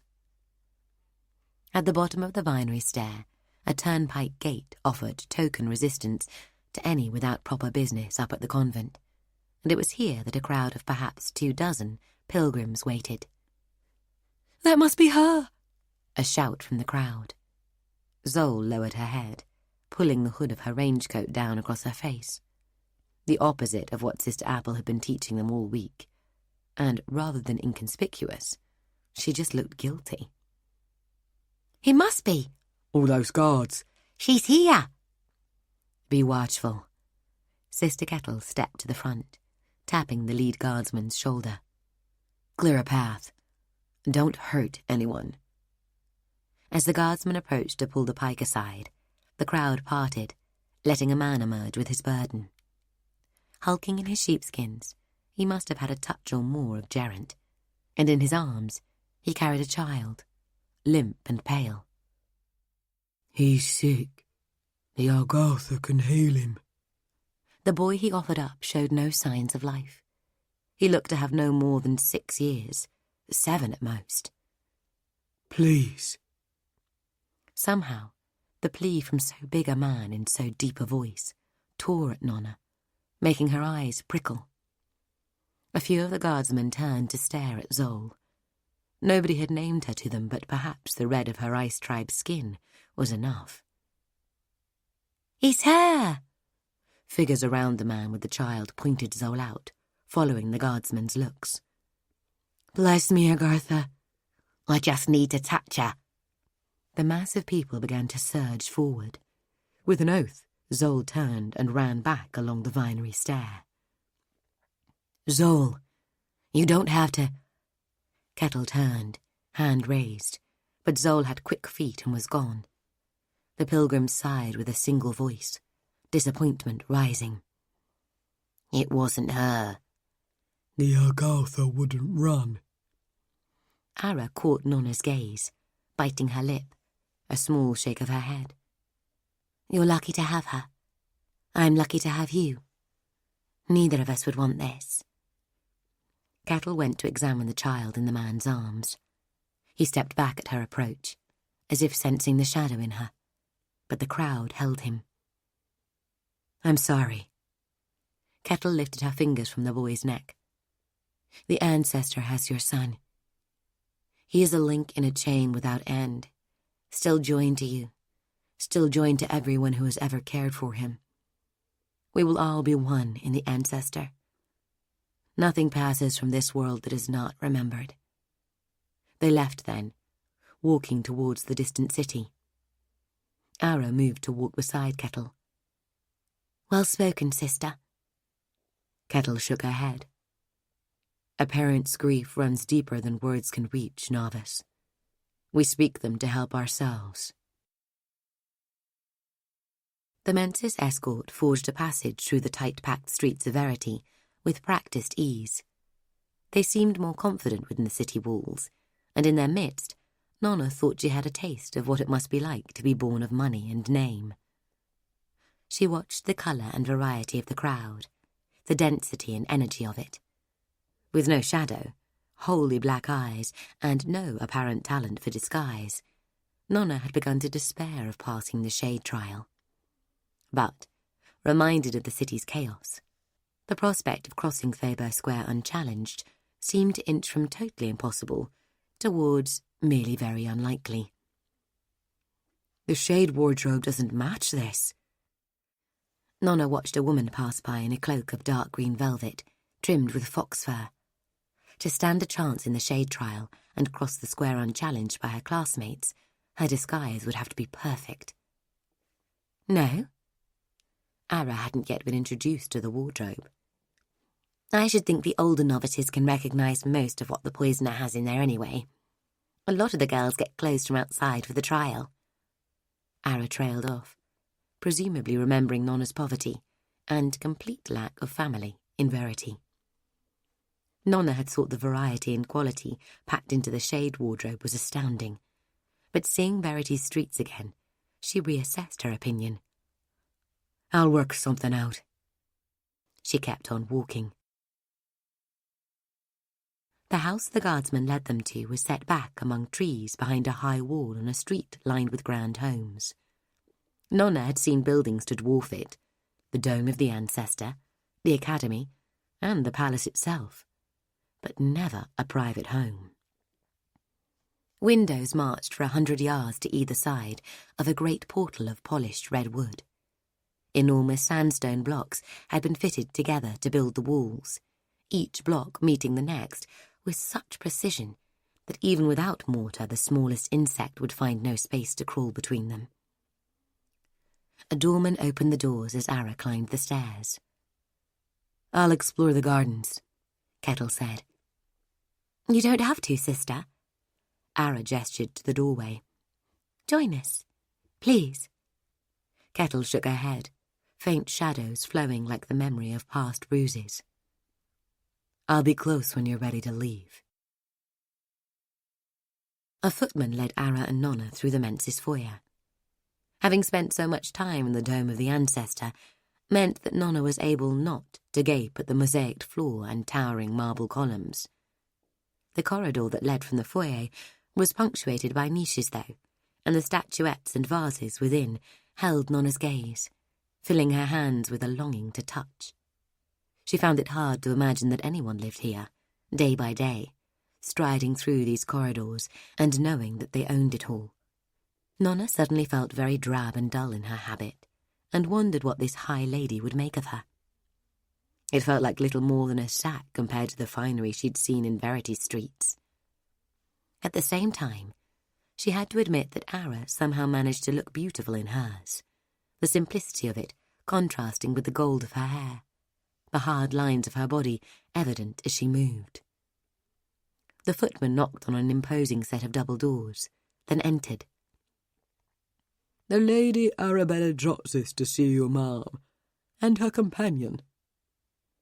Ara strode into the room, a sumptuously appointed chamber, strewn with stuffed couches and deep chairs that looked so comfortable they might swallow a person whole. High above them, the ceiling had been painted sky blue, and clouds scattered the plaster heavens. Tara, you're looking wonderful. This is my friend, Nona. She's shield to the Agartha, and she'll make the best red sister the Empire's seen. Ara spoke with an animation Nona had never witnessed in her before, and in the accent she'd brought with her to the convent more than 5 years earlier, each word clipped short and stressed in strange places. There's something wrong with your friend. Kiot ran up her neck, spreading across her scalp beneath the black thicket of her hair. She's fitting in. Shut up and stay hidden. Arabella! Tara stood from her chair, a tall girl in a sparkling green dress, her hair long and sandy, confined by a gold band, her face pleasant enough, though dominated by an unfortunate nose. Nona, do sit down. She glanced around. I thought you were expecting... She raised her hands palm forward and shook them in mock adulation. The chosen one. No. Ara fell dramatically onto the nearest couch. No, we discovered her hidden weakness. She's allergic to being adored. No matter. In any case, I have a guest of my own to share. Tara's pout gave way to a mischievous smile, any disappointment forgotten. Nona found herself liking the young woman. You brought your warrior. Behold mine. She leaned across to ring a silver bell on a small stand beside her chair and looked towards the main doors. Do they have to do battle? Ara grinned, following Tara's gaze. Nona shifted in the comfort of her chair, wondering that Tara considered her a warrior. She didn't seem to realize that Ara could probably defeat any man in her house guard without breaking a sweat. It's hard to see old friends with new eyes.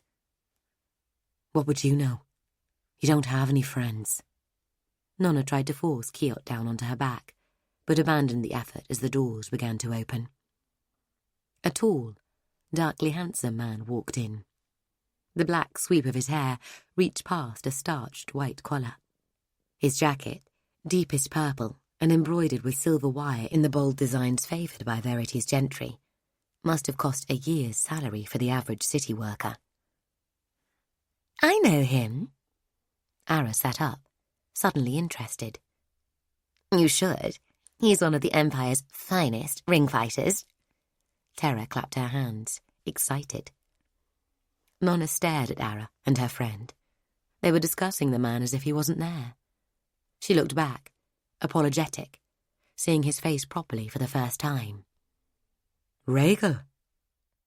Indeed. Rhaegal sketched a bow. At your service, Nona, the nun. She recognised the sardonic smile and the dark humour in his eyes, even if she didn't recognise the finery he wore now. You've met? Terra clapped again. Where? You must tell me. The last time I saw little Nona, she was on her back, surrendering to me, Rhaegal said. Terra frowned. Surely novices aren't allowed to do that sort of thing. She grinned again, all curiosity. What have you been up to, Nona? He'd kicked me in the chest, then elbowed me in the head. Nona remembered that it had hurt. A lot. I reckoned I should let him win and save my strength for someone I really didn't like. A big ginger gerent? Rhaegal nodded. And technically, you did win that fight against Denham. Denham? Terra looked shocked. That man's a monster. Nona couldn't have. You were what, 12 at the time? Rhaegal shook his head. Denham never lived that down. I don't believe. Terra started towards her feet. Ara set a hand to her cousin's leg. It's true. But Denham lost by disqualification.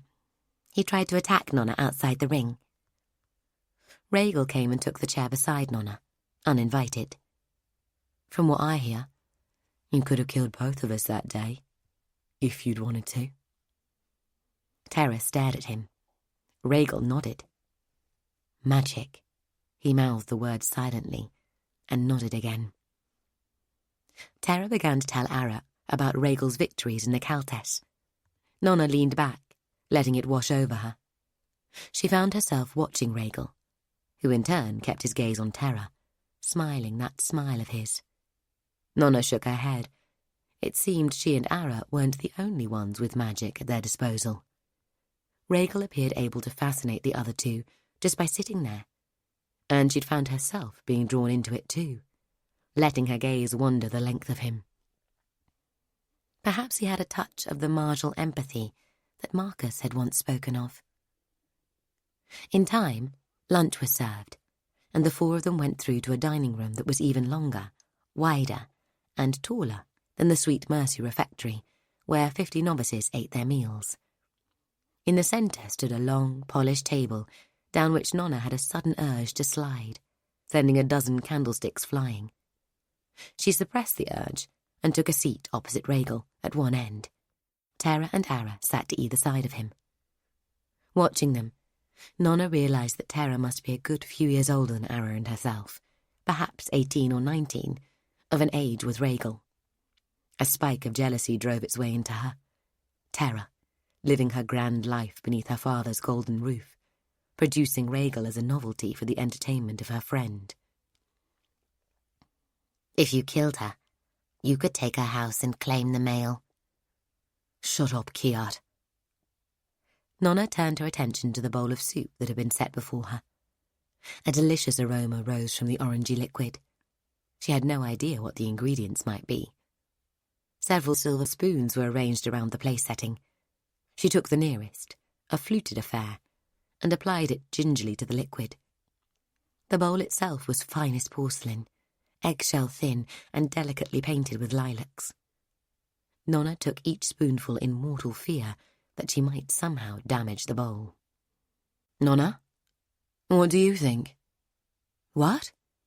Nona looked up, suddenly worried she had been slurping. Yes? Rhaegal, who had asked the question, gave her a puzzled look. If you want to breed with him, you should just tell him so. I don't want to breed with him, and if you don't shut up, I will force you into my little finger and cut it off. Sorry. Is the suit disagreeing with you? Terra looked concerned. Something was, Nona said. Then, seeing Terra's distress, no, not the soup. It's lovely. What's in it? Terra brightened. Do you know I've never thought to ask? I can summon the cook. It's persimmon and something, I expect. Everyone is eating persimmons these days. I had one with codfish at Dora Reese's the other day. I'll have Edris get the cook. No need. It's lovely. Nona bent her head and took another spoon, consuming it as silently as a sister of discretion. What's a persimmon? I have no idea. And shut up. Kiot slid down the back of her neck, curling towards her stomach, presumably to investigate in person. Ara and Terra chattered about this or that lady of the Sis, though Terra's knowledge of who wore what dress and which colour was in favour at court seemed to wear down even Ara's tolerance for such detail.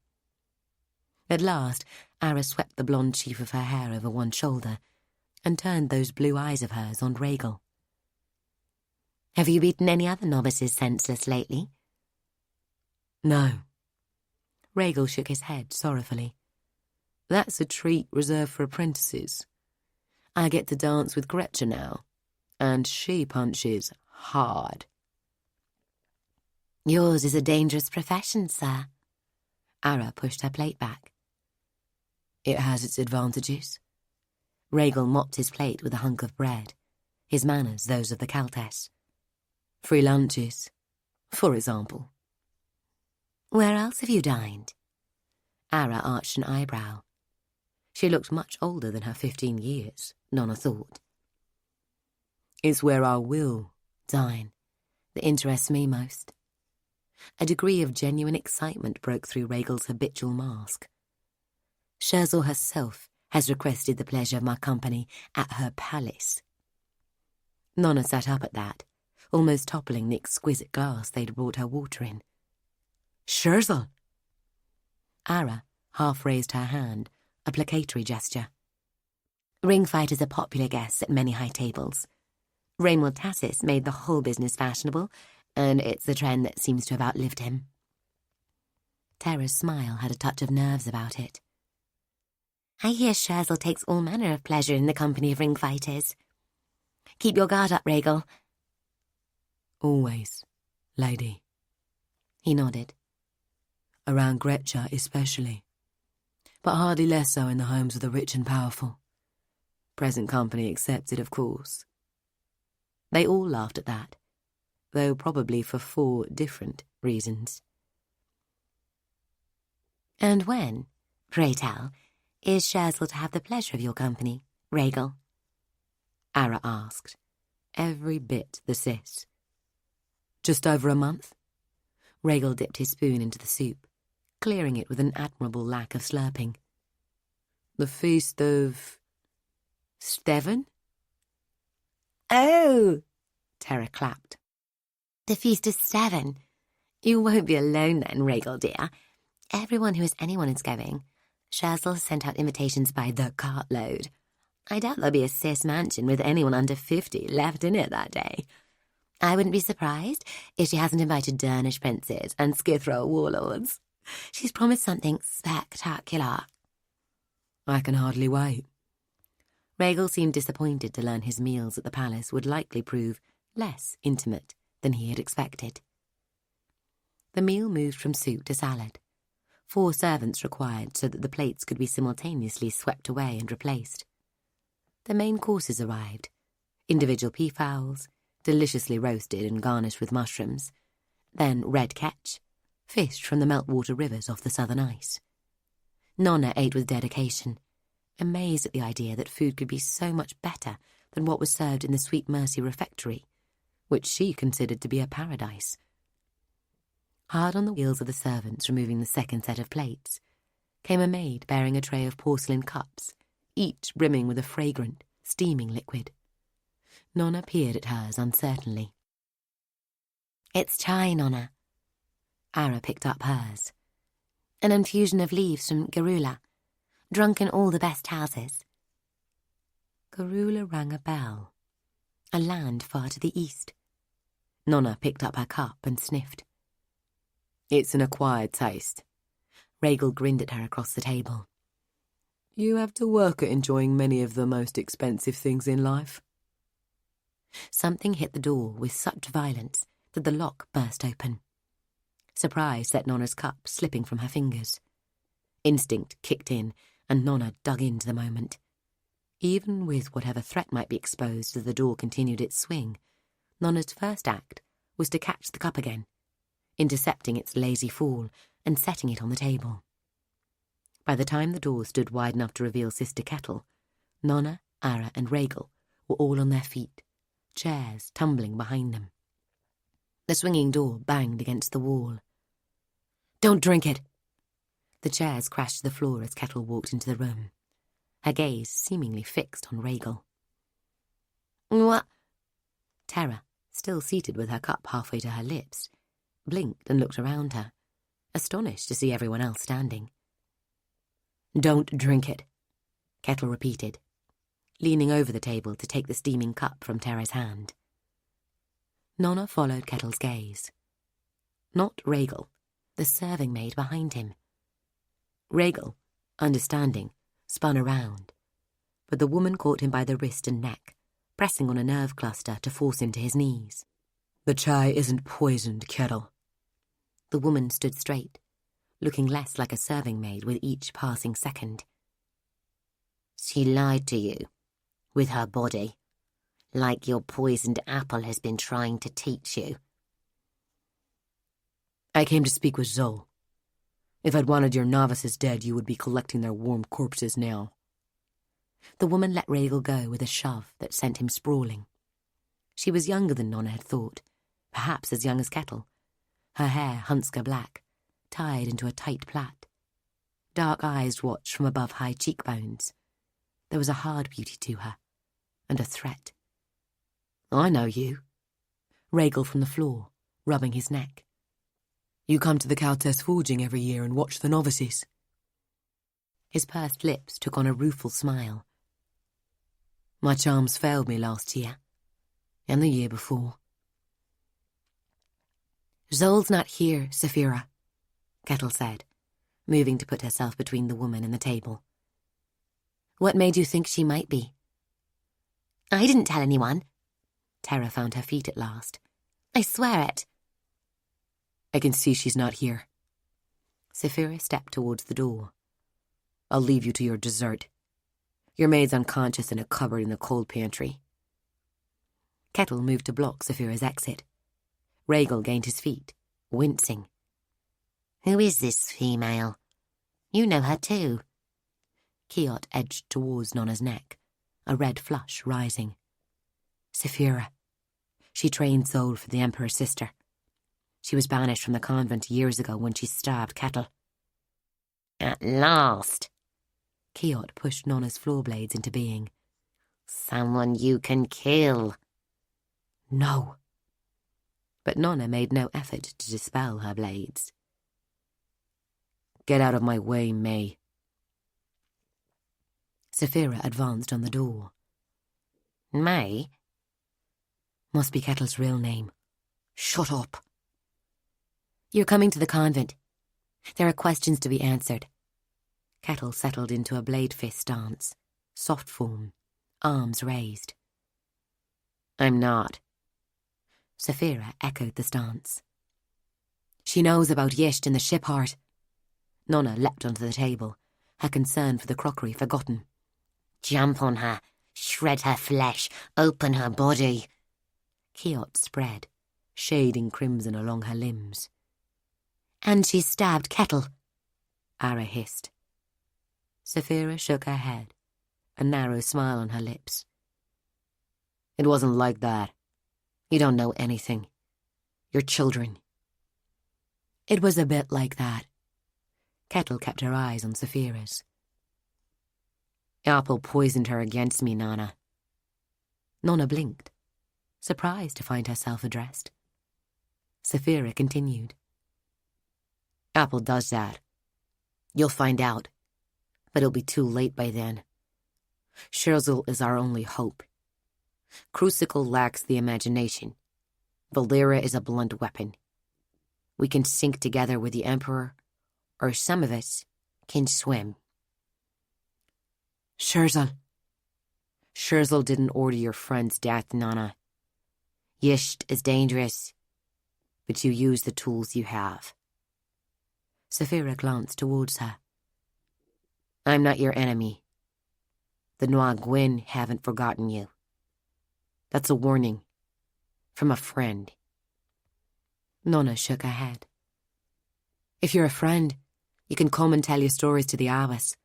She'll know what to make of them. She moved to the table's edge, feet careful, avoiding the plates. Ara and Rhaegal advanced too. No, just me. Kettle's command was iron. Surprise at such authority from the nun held Nona in her place. Kettle was always smiles and fun. Nona didn't recognize this Kettle. In the next moment, the two women closed to fight, Sapphira sweeping her leg to topple Kettle. Both employed the strain of blade fist favoured by Sisters of Discretion, their combat fluid. Where Sister Tallow concentrated on blocking and on blows aimed to inflict as much damage in as short a time as possible, the Grey Fist centred on evasion and on unbalancing the opponent, often seeming more of a dance. The two moved in a flowing contest of position and stability, flurries of blows finding nothing but air.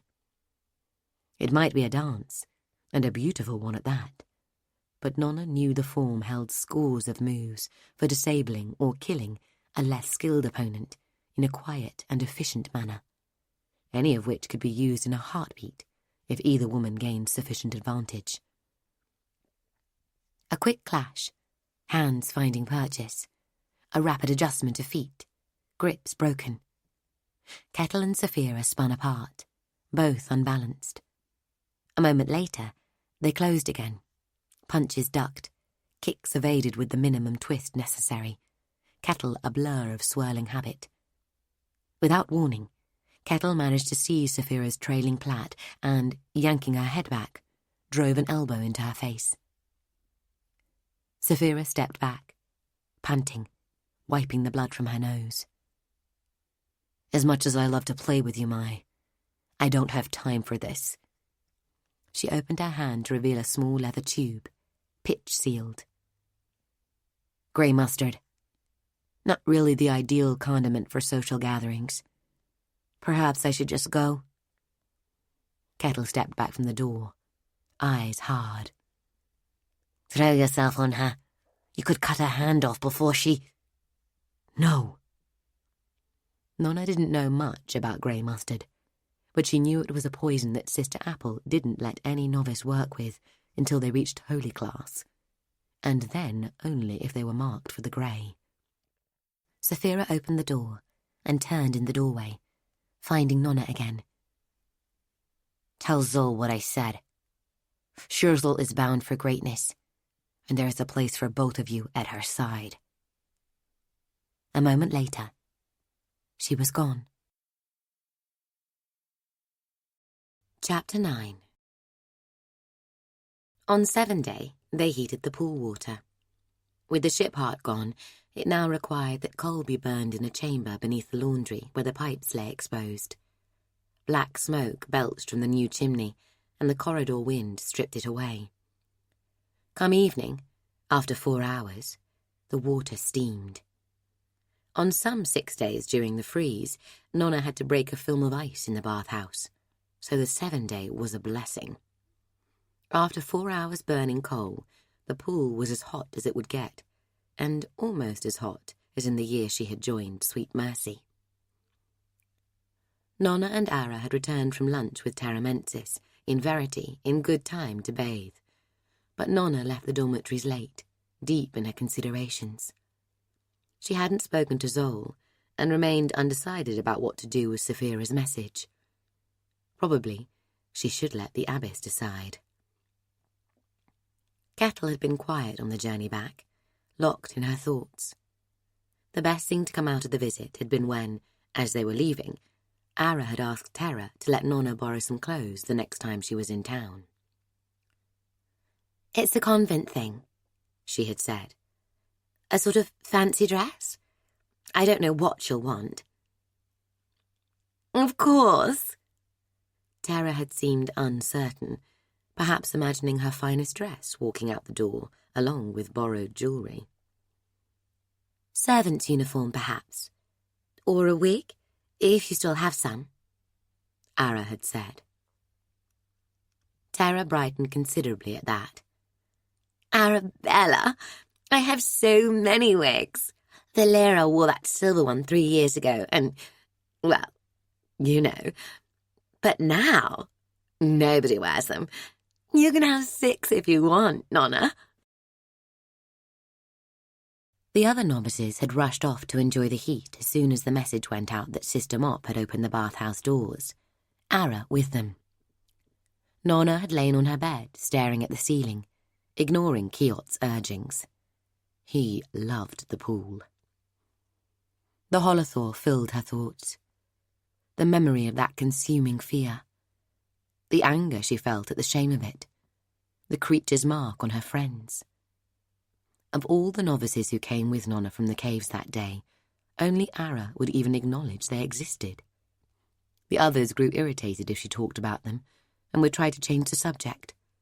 And, failing that, just walk away. Even Ara, though she agreed there were caves, and that a hidden entrance existed, was vague and evasive when it came to talking about what might be down there, and whether they had ever explored together. "Take me to the bathhouse."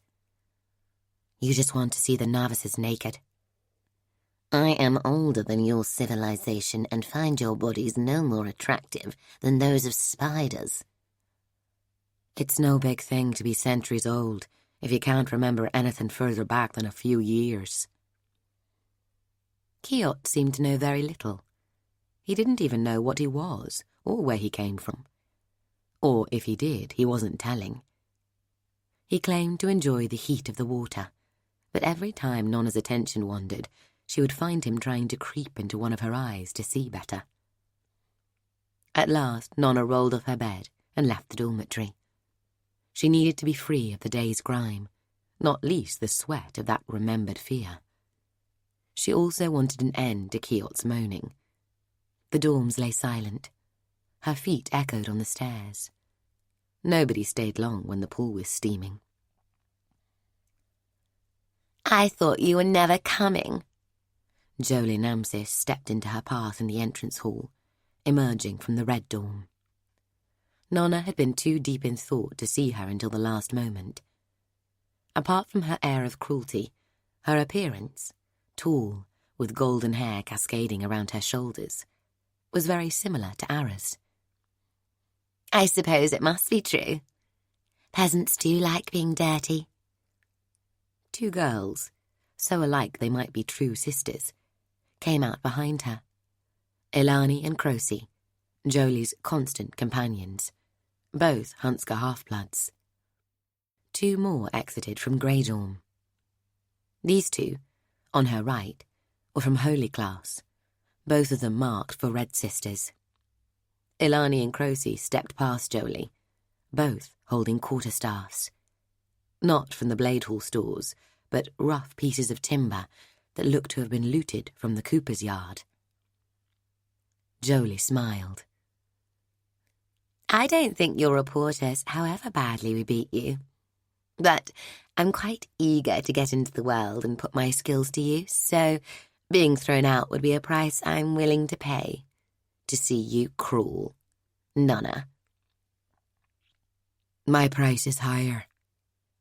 Kiot got into Nona's tongue. "But holding your guts in my hands, We'll cover it."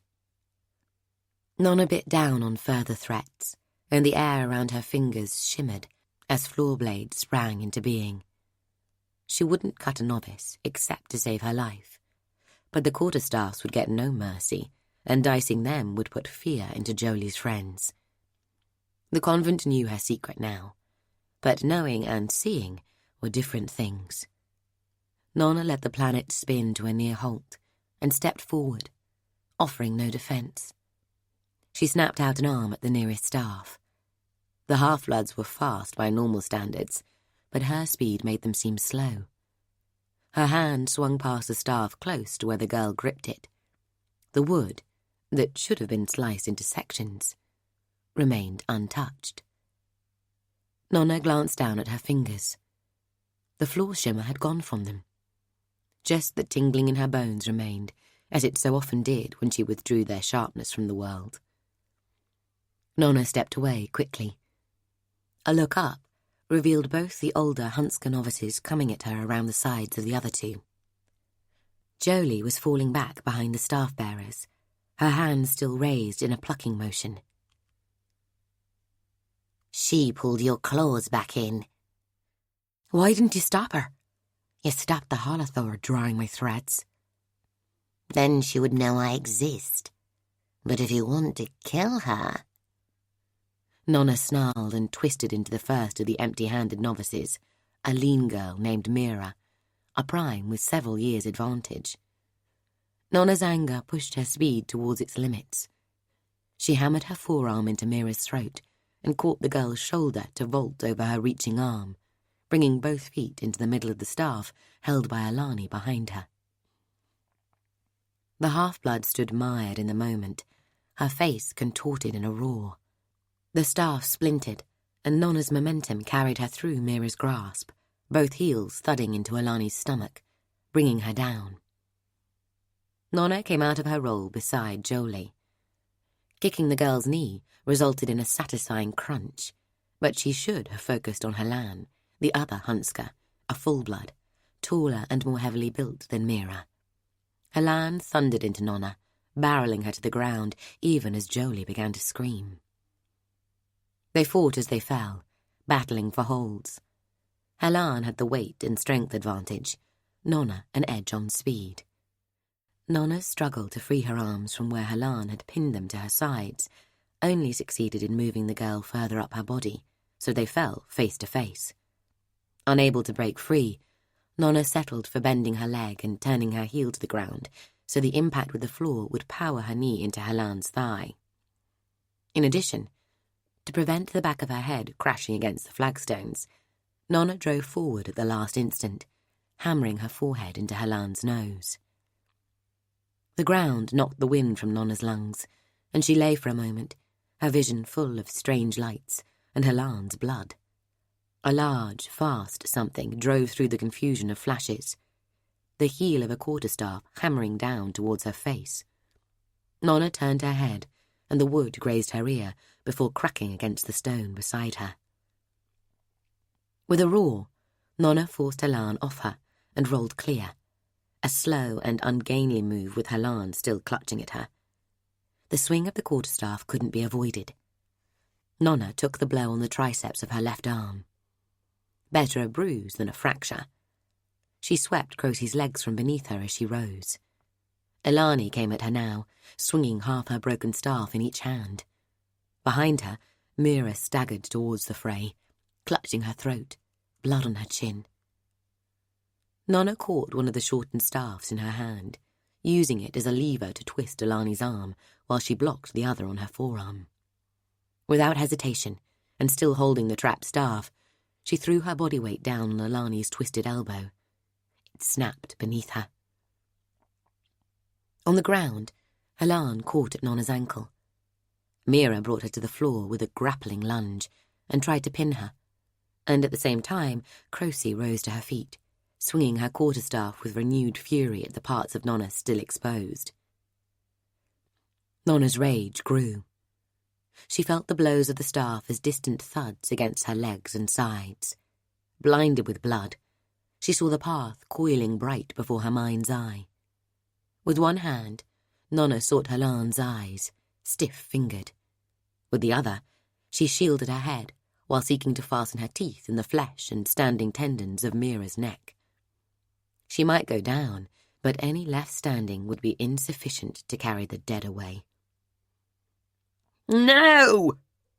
Before her jaws could snap shut, before she touched the awful power of the path, Mira was hauled away from her, her body sailing through the doorway into Greydorm. Something big loomed over Nona and Helan. Nona blinked the blood away. A hulking figure. A quarterstaff hammered into the figure's shoulder, wood splintering. Really? Darla's voice. Darla turned and flattened the surprised Krosi with a punch. She kicked Helan away and scooped Nona up with one arm. Come on, you. She strode through the main door into the rain-laced wind, Nona over her shoulder. Behind them, someone was screaming in pain. Jolie, probably. Or Alani. Or both. After 2 corners and 100 yards, Darla set Nona down against the back wall of the scriptorium. Let's have a look. I'm all right. Nona didn't feel all right. Her arm wouldn't talk to her, and her mind was red with Kiot howling for murder. You don't look all right. You're covered in blood. Darla poked at Nona's face, blunt-fingered. I should take you to Rosie. No. Once in the sanatorium, it took forever to get out. It's not my blood. This stuff is. Darla pulled splinters from Nona's calf. They jumped you, huh? Nona let her head flop to her chest. Her ribs hurt at each breath. Don't think any of them will be jumping anyone again in a hurry. What should we do? Darla glanced to the corners for approaching trouble. Nothing. Nona tried to rise and failed. Get me to the bathhouse. I'll see what will wash off. But Jolie and the others? You made a mess in there. Nona laid her back against the wall, smelling only blood, rather than the usual sharpness of hides from the scriptorium's back room, where they cured them for bookbinding. Darla tried again. If you hadn't come back, I'd have killed at least one of them. Nona spoke the words slowly. And they probably would have killed me, to stop me getting a second. She drew another painful breath and stood with the help of the wall.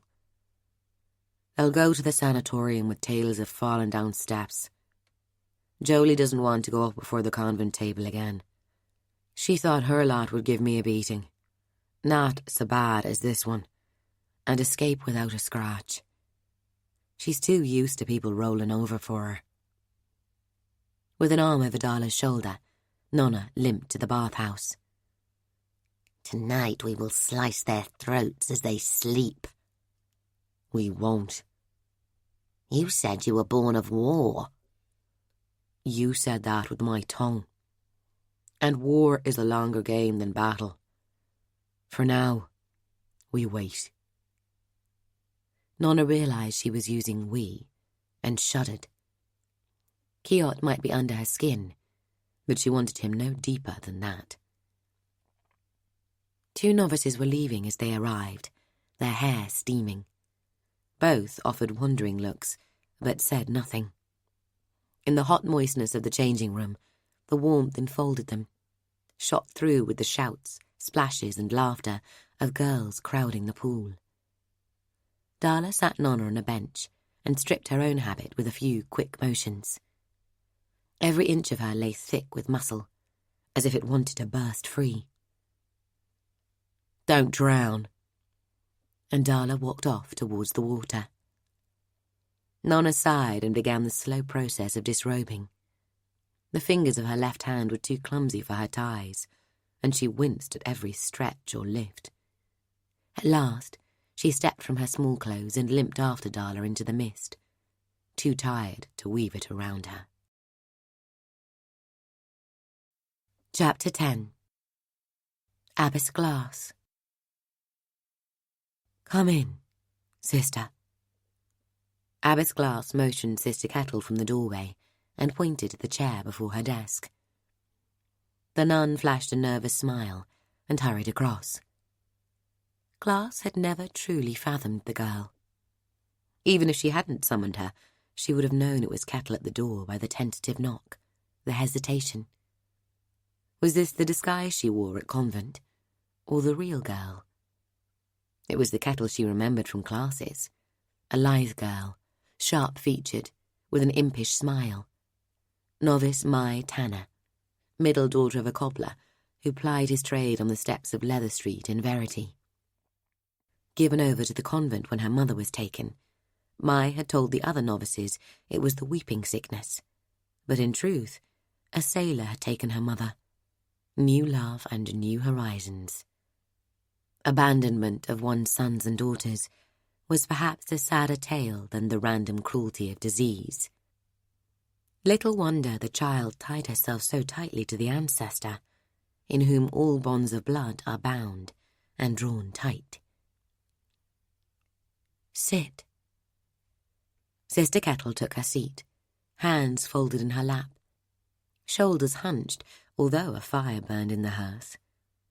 Outside the convent, Kettle's deeds had earned her a reputation for deadly efficiency that few sisters of discretion could surpass. Inside, she appeared the same friendly, awkward girl Glass had watched grow. Was one an act and the other truth? Or were both masks she chose to wear? Glass's instincts rarely failed her, but here they gave her nothing. I'm sorry that this is the first chance for us to speak, properly, since your return from the ice, Glass said. The last few weeks have been busy. You've seen some of it yourself, at the convent table, and in Verity. She wondered how deeply Kettle had been affected by meeting Sapphira at the Menses house. To Glass's mind, a knife was a very effective way to cut off any relationship, but the bonds of affection Kettle formed were resilient ones, and she had been very close to Sapphira for years. In that respect, she shared much with Nona. Whilst the novice condemned the actions of her friend Clara Gommel, actions that included personal treachery, she would still not condemn the girl herself. Loyalty of that degree seemed like a way to get yourself killed. But then, what was the ancestors' creed, if not about bonds? The importance of them and the strength that outlasted years and deeds. Before we get to your mission report, this business with Sapphira. Kettle flinched. The abbess doubted she would have reacted at all if she were outside the convent, if she had her grey face on. But here in her home, here, she let her guard down, allowed herself both to be vulnerable and to be loved. Glass started again. You said Sapphira knew Zol was coming. Who took the message to Lord Mensis? Sister Pale. As novice Solari, Sister Pale had been somewhat impetuous and hot-tempered, but never someone Glass would have considered easily corrupted. The abbess wasn't naive enough to think that anyone was incorruptible, but Sister Pale wouldn't be her choice as the weakest link in the convent's chain. Someone let the news slip, and not many of us knew. Look into it when you've time. Kettle nodded. If Scherzel has an ear in Sweet Mercy, I'll cut it off. Glass shook her head.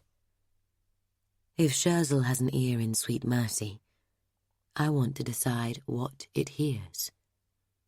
Now, to the matter in hand. She picked up the report before her.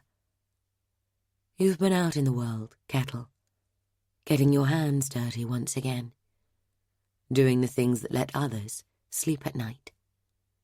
Necessary things, but cruel. Such acts can taint us, if we let them. I am already tainted, Mother.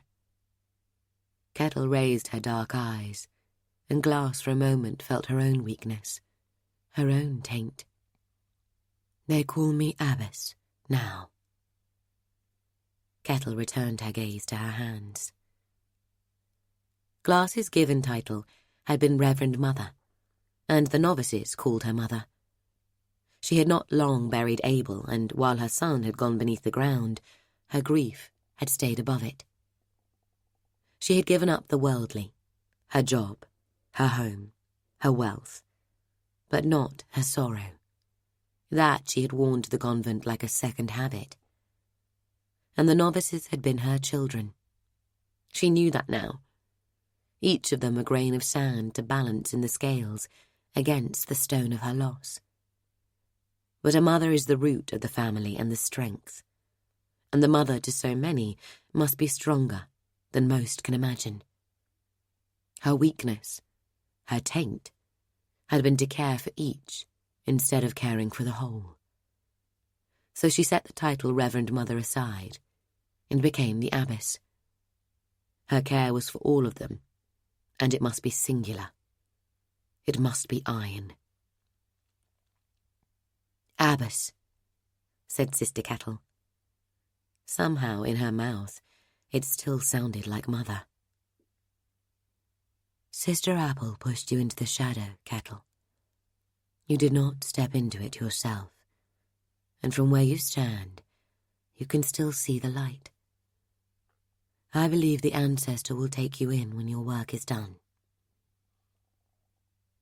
Kettle had been a waif when she joined them. So quiet, you might have thought she lost her tongue rather than her mother. But children have resilience. Children scar, and those scars remain across the years. But children grow, too. Kettle grew around her hurts and learned to laugh again, learned wickedness as they taught her scripture, learned the swiftness of her body and the sharpness of her mind. She grew into a woman and learned to love and to be loved. I've read your report, Sister. Exceptional work. Once again. Kettle twitched a smile, shadows rising across her throat, like a blush spreading. Sometimes they danced around her. Sometimes they lay quiet, a drifting smoke of them into which Glass's imagination would pattern horrors of her own making. Some would call it a corruption.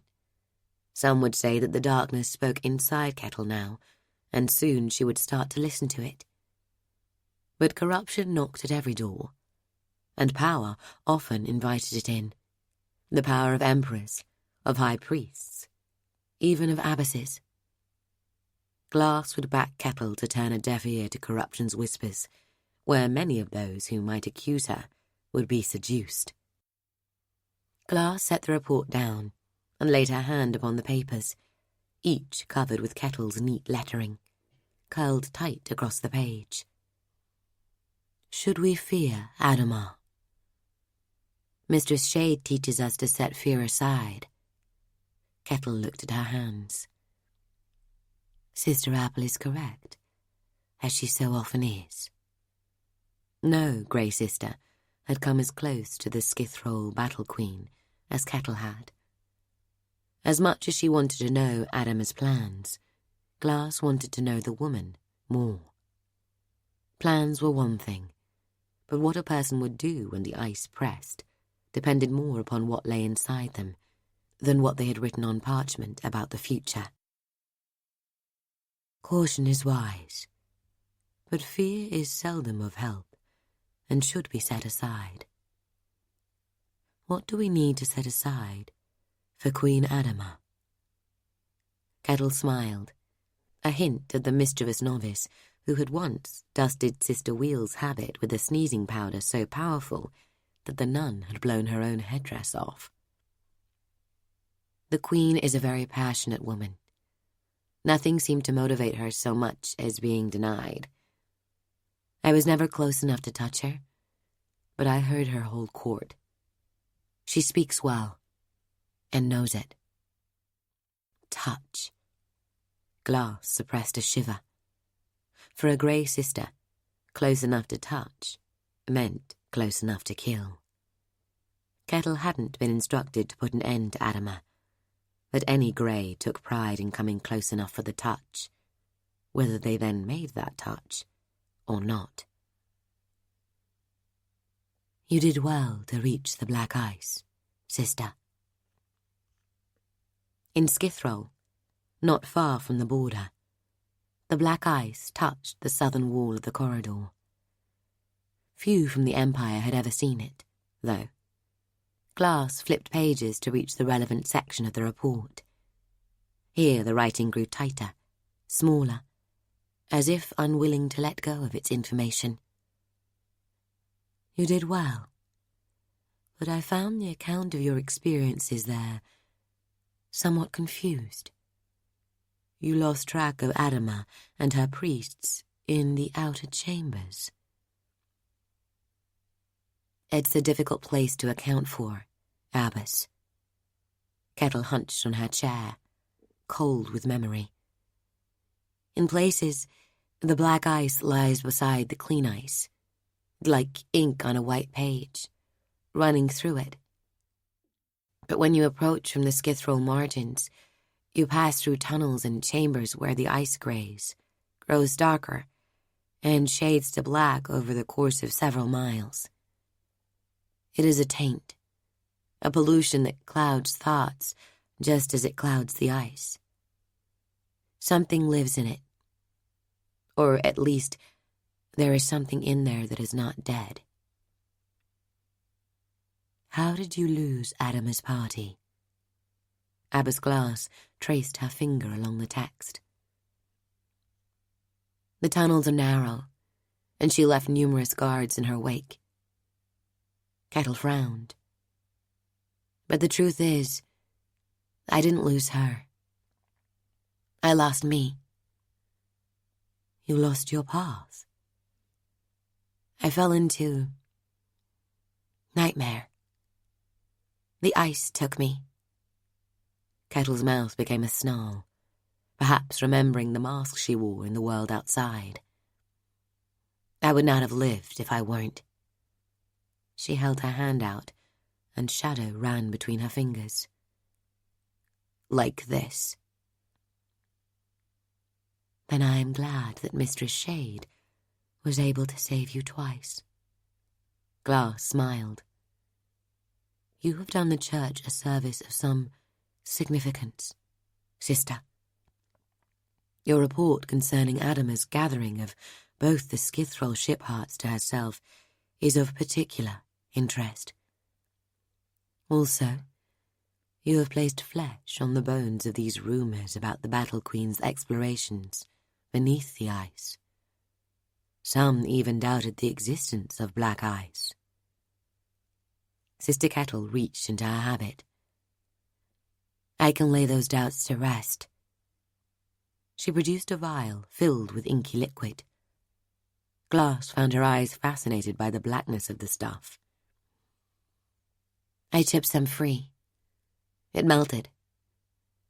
Kettle returned the vial to an inner pocket. Apple thinks it is related to the Dern's sickwood. Glass pursed her lips. The Dernishmen built their barges from sickwood.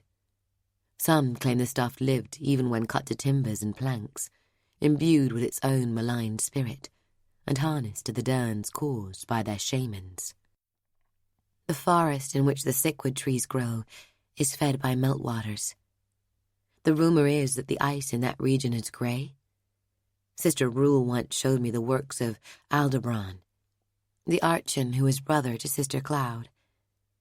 They hint that it is some work of the missing that taints the ice. Glass turned the pages back and set her hand to the topmost. Is there anything else I should be telling High Priest Nevis when I report to him next 7 day? I would be more worried about whether you'll get to report to him, Abbess. I came through Verity on my return, and I took the time to listen at several important corners. Glass knew that meant places no nun had any right to be. And the Inquisition is coming to Sweet Mercy. Chapter 11. Nona hobbled down the rock-hewn steps to the shade chamber. Parts of her that she did not remember being struck had stiffened, and now protested at each movement. She took the last steps with both hands to the wall, teeth gritted, sweat sticking her undershirt to her flesh. All of Mystic class looked towards the door when she entered, some stares narrow-eyed and accusatory, others wondering. "Nona, good of you to join us." Sister Apple watched her without expression from the front of the class. She had a hat and scarf in her hands. "Your tardiness has volunteered you to spend your study period on 3-day helping me with Red class. We're brewing wretchweed." Nona knew better than to argue. She hobbled across to sit by Darla. Wretchweed distilled to a liquid that could rapidly induce vomiting and diarrhea. The smell of the stuff sometimes had the same effect. It was always a messy lesson. "You look like you fell off the rock." Darla shuffled up. Nona looked around. Neither Alani nor Jolie were there. Klasie sat hunched over her notes, one eye black and swollen to a slit, a bruise covering most of the other side of her face. "Today, we're returning to the subject of disguise, Nona." Sister Apple held the hat aloft, a shapeless thing of dark felt, such as a market stall holder might wear. "Which is particularly appropriate, as you're up next for the shade trial." Nona started to open her mouth in protest, then clamped it shut. Each martial novice took the challenge every year. Nobody graduating to Holy Class without a successful trial could entertain hopes of becoming a Sister of Discretion. Without a shadow, Nona had no chance of that, really, so it was good that she'd set her heart on the red. "Disguise," Sister Apple said, "is as much about changing your mind as about changing your appearance. I was taught by Sister Pepper. Yes, you've heard of her. Sister Pepper could, with nothing more than a simple grey tunic, or brown if you turned it inside out, pass convincingly at the gates of a dozen high houses and guild halls in Verity. I suspect she could have gained admittance to half of them wearing a sack. Sister Pepper knew in her heart of hearts that she belonged in each of those places. She knew who she was, why she was going, what to expect inside, and precisely how much attention to pay to those whose job it was to stop her. The body speaks its own language, and Sister Pepper could use hers to say whatever she needed it to. Nona stared at the hat, which was moving with Sister Apple's hand as she made her points. Nona had never had a talent for acting or imitation. Ruli could sound like any of the mistresses. She zeroed in on their particular affectations and habits, exaggerating them to a degree that made novices laugh hard enough to wet themselves. It was like an ear for music. Nona lacked the talent. We will speak of fuller disguises in later classes. Learning how to maintain an outfit or uniform and how to wear it is as important as getting the colour and number of buttons correct in the first place. However, even if you disguise yourself with a sufficiency of paint to resemble a section of wall, down to the smallest detail, a nervous wall that thinks it does not belong will be discovered and stabbed, whereas a confident wall that knows her place and duty, that thinks wall thoughts and loves her bricks, will be fine. Trust me on this. Sister Apple began to demonstrate a variety of gaits, from shuffling to bold. As a Sister of Discretion, novices, a limp can save your life. People, as a whole, see very little and remember less. Imagine you limp your way through a market and stray close to a certain high official out in his furs and chain of office, his guards close at hand. Say that magistrate pats his inner pocket for the 9th time, checking on the important papers he is to bring before some still higher authority. And they're gone. Suddenly he remembers the woman who stumbled against him, the momentary brush of contact. "Stop her," he yells. Stop who? He struggles for detail. And all he can remember, all any of them can remember with surety is, she had a limp. And of course, now you don't. You're strolling away bolder than brass, head up, and not directly away, but at a tangent that says you haven't a care in the world. Nona's thoughts wandered away, rather like the hypothetical novice in the market, and led her to Thabor Square. On at least a quarter of 7 days, the shade trial kept the novices of mystic class from the chaperoned distractions of Verity's markets or family visits, hemming them instead into the broadness of Thabor Square.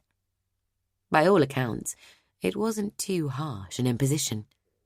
The square was popular with the merchant classes, and many a well-dressed couple would promenade there, browsing the small number of licensed stalls and exchanging pleasantries. Older folk with good coin would play dominoes or chess on hired boards at tables around the perimeter. Nona's goal would be to reach the spreading pine at the centre of the square without being challenged by the novices on patrol. Reaching the pine would be nigh impossible. If she made it, everyone on guard wouldn't get to eat for 2 days. But the novices couldn't afford to just challenge anyone who approached. An incorrect challenge lost everyone on guard a meal. Reaching the tree would be enough to continue being considered as a candidate for the Grey. For top marks, though, you had to not only reach the tree unchallenged, but recover the puzzle box hidden high in its branches. If you did that, the guards missed meals for 3 days. The full task was to open the box as well, but you would have to be invisible to sit in the tree fiddling with the box long enough to open it and still not be challenged. So Nona was not surprised to hear that none of the poisoner's graduates had managed it. "Zol can be first." Sister Apple's voice cut through Nona's imaginings. Zol got to her feet, scowling, as the poisoner beckoned her to the front. Sister Apple offered her a smile in return. "Now, Zol, tell me how much you love to dance." She raised a hand to forestall the objection. "And while you sell me the lie, also convince me, without using words, that you're a native of Verity born to a merchant family of moderate wealth." In that moment, the nun's accent so mirrored that of Zol and Yisht that Nona could believe her born on the ice and raised for 30 years without sight of green. "I live to dance." Zol spoke through gritted teeth, tightening each word into something that sounded more like a Dernish sailor in pain than any subject of the Emperor, let alone one of Verity's moneyed class. "Dancing is my pleasure." Sister Apple nodded. "And do you favour the shatra or the mouse step?" Darla elbowed Nona while the ice triber ground out her replies, as though they were death threats.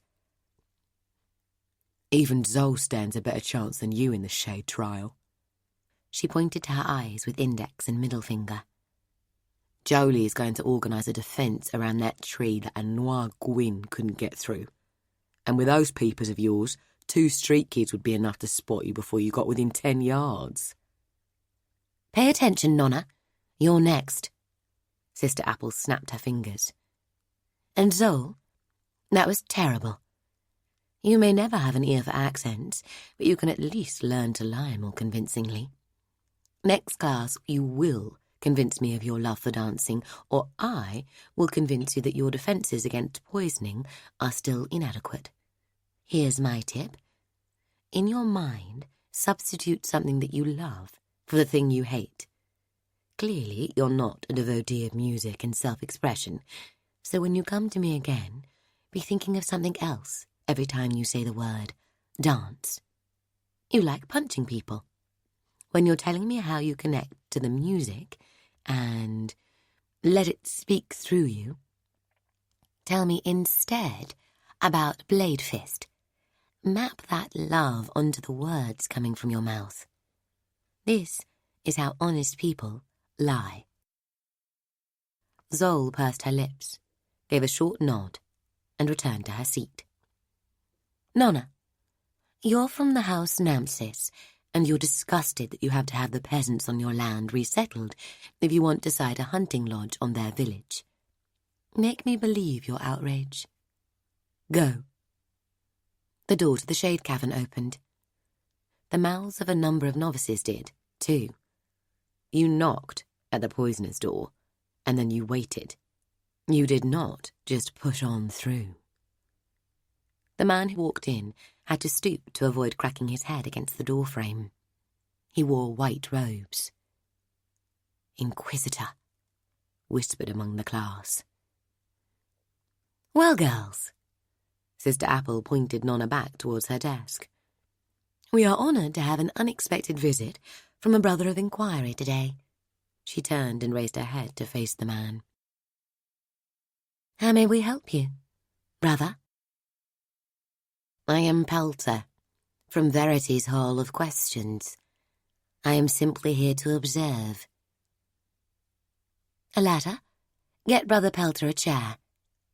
Sister Apple indicated a spot by the door. I prefer to stand. Pockmarks from some childhood illness marked one side of the man's narrow face. He was perhaps 50. The scrawny length of his neck, the prominence of his throat, and his greying hair, tufting up like the wool of a badly shorn sheep, would have made him comical if not for the brittle blueness of his eyes. Nona felt they were the eyes of a man who had witnessed horrors, and approved. She sat, grateful to join the others. Well, Sister Apple frowned and brought her hands together. Let us return to the art of disguise. The tall inquisitor set a long-fingered hand to his throat. I believe you were discussing the business of lying. He pointed to Nona. Perhaps the girl could convince me that she is a cis, a daughter of Elon Namsis, and that she wishes to clear peasants from her lands. Sister Apple motioned Nona to her feet. Pelter's gaze travelled the length of her, a sharp inspection that made Nona's skin crawl. Beneath her habit, Kiot circled away to the small of her back. The Inquisitor's gaze met hers, and she felt something new, a rustling of old memories, the focus moon through the starkness of bare branches, the corridor wind through the wooden bars of a cage. Threadwork. Nona bit down hard, imagining the fist of her will closing around every thread that anchored her to the world, and holding them fast. Her glance fell to the man's hands, down at his sides now. There was little to betray him, just the slightest twitch of his fingers, but she knew it then. A quantal threadworker running the dirty fingers of his mind through her thoughts. She raised the blackness of her eyes to him and saw a moment's hesitation in his own. The Inquisitor's lip curled, and the tugging on her threads grew stronger, but she held them. Denied, Brother Pelter narrowed his gaze, the blue of his eyes turning to ice, like that advancing from north and south to swallow the world. His smile held only winter. Come on then, girl, he said. Lie to me. Chapter 12. None of the novices could tell Nona why the Inquisition had installed itself at Sweet Mercy. Inquisitor Pelter had 4 watchers with him, and placed them in all the classes that he did not personally observe. Scherzel sent them because of Zoll. Ruli spoke with the total conviction she reserved for all guesswork. Scherzel doesn't own the Inquisition, Ruli. Jula continued to sow the tear in her habit. She's prime instigator. Ara stretched out cat-like across her bed. She patted for Nona to sit on the edge. That means a lot. When Jacob sold her the role on his way to getting the high priesthood, it was mostly an honorary position, but her archivist dug into the scrolls and found all manner of associated rights and duties the church seemed to have forgotten about. Nona crossed from the doorway and sat on the end of Ara's bed. She missed moments like this, lying boneless beside Ara after the heat of the baths, complaining together as they wrote essays for academia or spirit class. Just spending time. She already felt like an interloper in the grey dormitory. Wincing, she lowered herself slowly. She still had an ache or three from the beating Jolie's friends had dished out. If Scherzel's so hungry for power, why doesn't she set the Inquisition on her brother? Or can't emperors sin? Ara grinned. Emperors are famed for their sinning, but be careful where you say it. However, the only place the Inquisition can hold the Lancers to account is in their palaces. All the most highly placed people have rights about where they can and can't be put on trial. So Scherzel should send the Inquisition into Crucicle's throne room? That's where the Emperors got clever. Their line is the only one that can refuse admission to the Inquisition. So, unless Crucicle invites them in, the Inquisition can't touch him. Ara said. That's what keeps Scherzel's sister, Valera, safe too. The Emperor should just disband the Inquisition. I've heard how they get their confessions. Nona shuddered. The Inquisition keeps us pure, Jula said. Someone has to see that the faith doesn't slip away from its foundations. Who keeps them pure? Nona asked. Anyway, this isn't about Zoll, Ara said, returning to Ruli's assertion. This is about the whole thing. The grey and the red. The Emperor wants control. He wants to send the sisters against his enemies, not have to beg High Priest Nevis. That's what my father says. The Emperor will be doing the same with the monasteries. They'll have inquisitors up at Narrowpath too, trying to find fault with the abbot. Crucicle will want the Red Brothers and the Grey too. Nona watched Jula sew, fingers quick, stitches neat and accurate. The tear in her habit had outlasted her memory of what had caused it. Why would Scherzel do anything to help her brother? Ruli asked, reluctant to let go of her theory. Wouldn't she take the Red Sisters for herself? The Emperor wouldn't stand for that. His legions would be at her door within the week. Ara shook her head. There's been bargaining. A trade. Scherzel will get something she wants, but not Sweet Mercy. Not all of it, anyway. We should go back to the caves. Nona reached over to set her fingers to a second tear in Jula's habit. Who knows how many more chances we'll get if they set watchers on us. Only Ara acknowledged Nona had spoken. I don't want to. The rest carried on as if no words had passed her lips.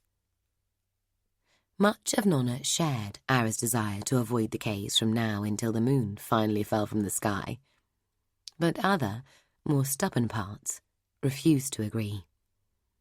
Scherzel had sent the Inquisition into Sweet Mercy, and yet her hands were stained with Hessa's blood, whatever Saphira might claim. Yisht was Scherzel's weapon. She was responsible for what that weapon cut. Nona owed it to Hessa to undertake her own inquisition, to see if her friend had left her any clue or message in the place where she died.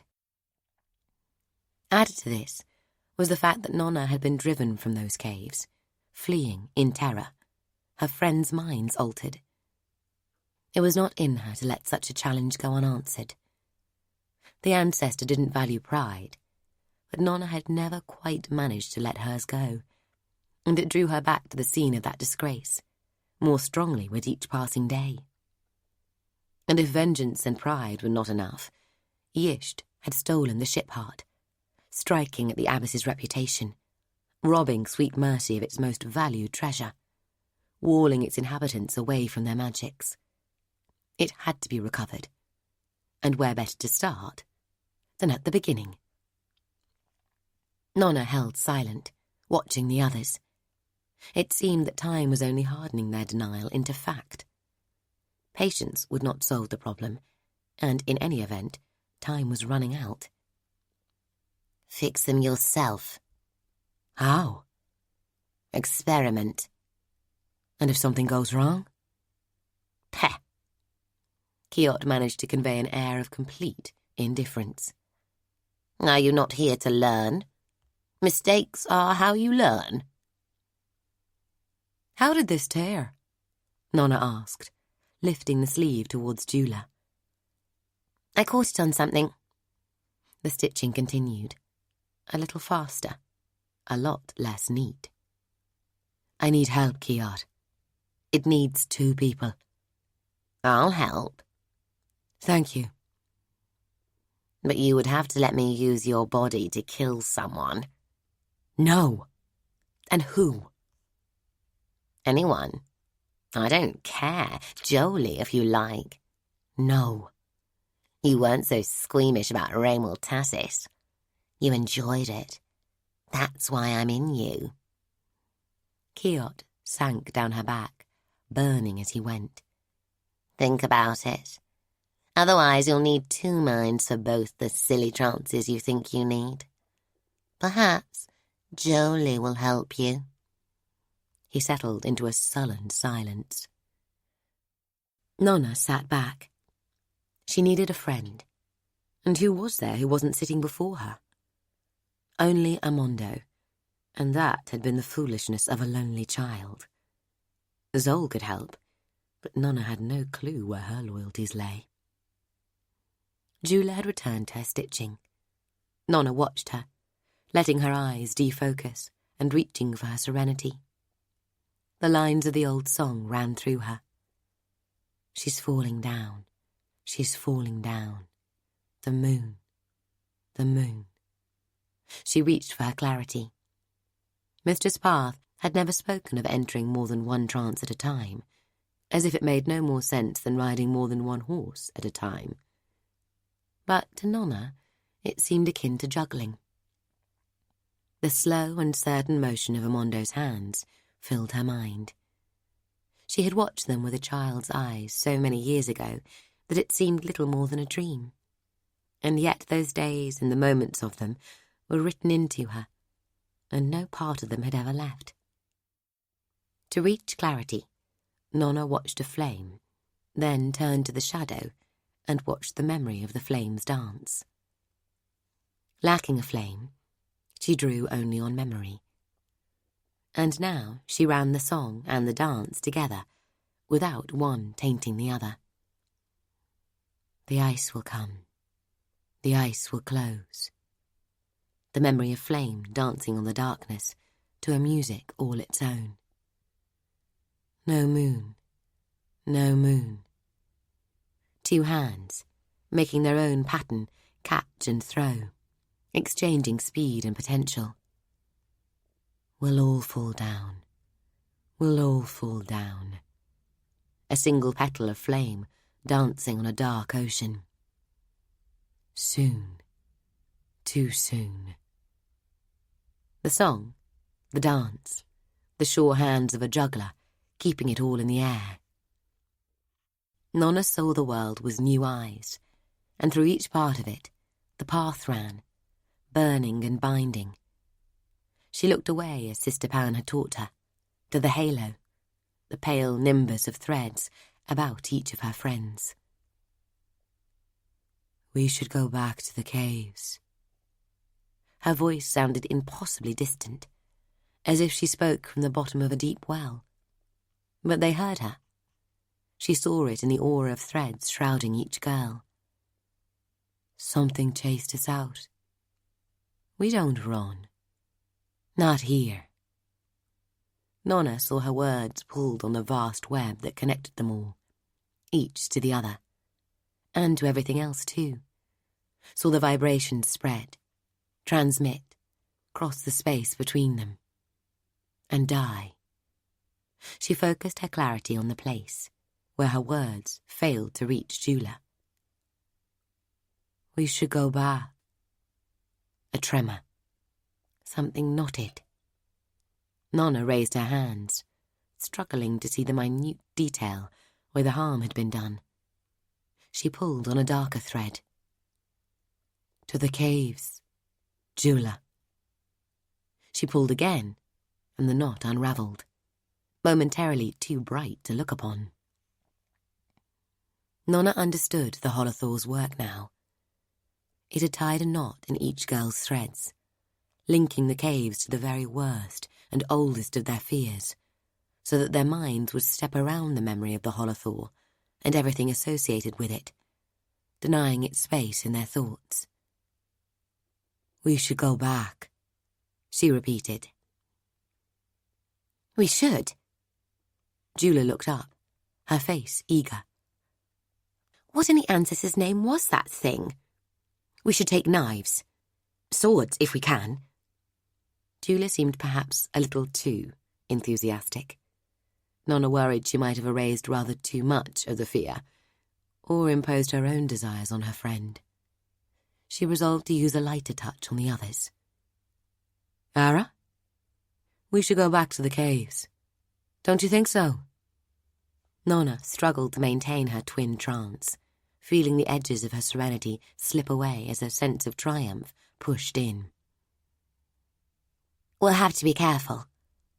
Ara was easier to free, the knot more obvious and less tight. Really? Don't you think? Now Nona's clarity was escaping her. The threads fuzzed before her eyes. A headache knifed its way in past her forehead, trying to make a reality of the splitting of her brain in two. Even so, she found the damage done to Rudy's threads and unwound it, not needing such sharp focus now that she had effected the repair twice before. I don't know. Ruli hugged herself and shivered. That thing that chased us. I nearly wet myself when Darla got stuck in front of me at the exit. Well, think about it. Nona pressed a hand to her brow and staggered towards the doorway, teeth gritted. The pain made her want to throw up. Are you all right, Nona? Ara made to follow her. Fine. Nona stumbled out into the hall. Tired. By the time she reached the top of the stairs, she was crawling. She managed to get to her feet again for the passage across Mystic Dorm to her bed. She glimpsed Jolie at her bed, knees splintered and bandaged, a walking stick across her lap. Then collapsed into her own. Darla looked up from her desk, quill in hand, fingers inky. She said something, but Nona had fallen too far into the black agony of her headache to separate the words. She buried her face into her pillow and vowed never to try threadwork again. The waking bell brought Nona from the confusion of a dream, something to do with spiders and with webs. The first thing she realised as she rolled from beneath her blankets was that her head no longer hurt. The second thing she realised was that the morning would be spent in spirit class with Sister Wheel, and immediately a twinge of the previous night's ache returned.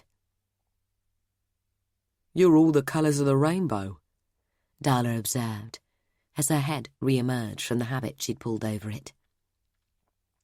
Nona craned her neck to look down over her shoulder and sighed. The bruising was still deep purple in some places, yellowish-green over her hip, faded mauve on her thigh. Across the dormitory, Jolie leaned on her stick, swinging her stiff leg to advance on her desk, where, against convent rules, she kept a mirror. She spent several minutes each morning brushing her hair in it, and Nona always felt less jealous of how good the girl looked when she remembered the effort Jolie had to put in. "We're going below tomorrow. You in?" Nona looked away from Jolie, now busy with her brush. "And, sister, I hate spirit class." Darla shook her head. "Can we just spend the morning working in the laundry instead? Shoveling manure at the vineyard stables would be better." "The Holothor's mark is still on her." Kiot rested across her collarbones. Nona pursed her lips. She wasn't in any hurry to try to untangle the mess Kiot's monster had made of Darla's threads. A twinge of the previous night's headache echoed behind Nona's eyes, and in that moment she decided that she would rather face the caves without Darla than undo the Holothor's knot and suffer like that again. Sister Wheel held that novices of mystic class should be awarded the honour of having their spirit lessons before the statue of the ancestor. In practice, this meant standing in the cold and draughty space beneath the dome, rather than sitting in the snug classroom off the foyer. Sister Wheel got to ease the ache in her legs by striding around as she read scripture from her scrolls. The novices had to remain still, their attention on the ancestor's golden face. Today's lesson was different, only in two regards. Firstly, Jolie managed to get herself a chair, claiming that Sister Rose had forbidden her from standing until her knee had healed. Secondly, Inquisitor Pelter came to watch, standing at the base of the ancestor statue, as still as the stone behind him, and showing no more expression. Only his eyes moved, studying one novice, then the next. "The bands of family are holy." Sister Wheel stalked before them. "The links that bind you to your father and mother are repeated time and again, back through the years. These links form the chains that meet in the ancestor. Each part of that unbroken chain is forged from the divine, a direct connection between you and the origin of all humanity. As the path joins all things, the bonds of family join all people." The novices stood in 4 rows of 3, so all but 2 were on the perimeter, any inattention apt to cause an ear to be twisted as Mistress Spirit passed by. "Why?" The nun paused at Nona's shoulder. "Why does Sweet Mercy admit penniless strays from child-takers? Why does Abbot's Glass reach into the church's own coffers to pay the confirmation fees for peasants?" She moved on. "Because it is a sin that any parent should sell their child. Some might hold that this same sin taints the child themselves. But Abbot's Glass points to the convent's own name and shows these children mercy."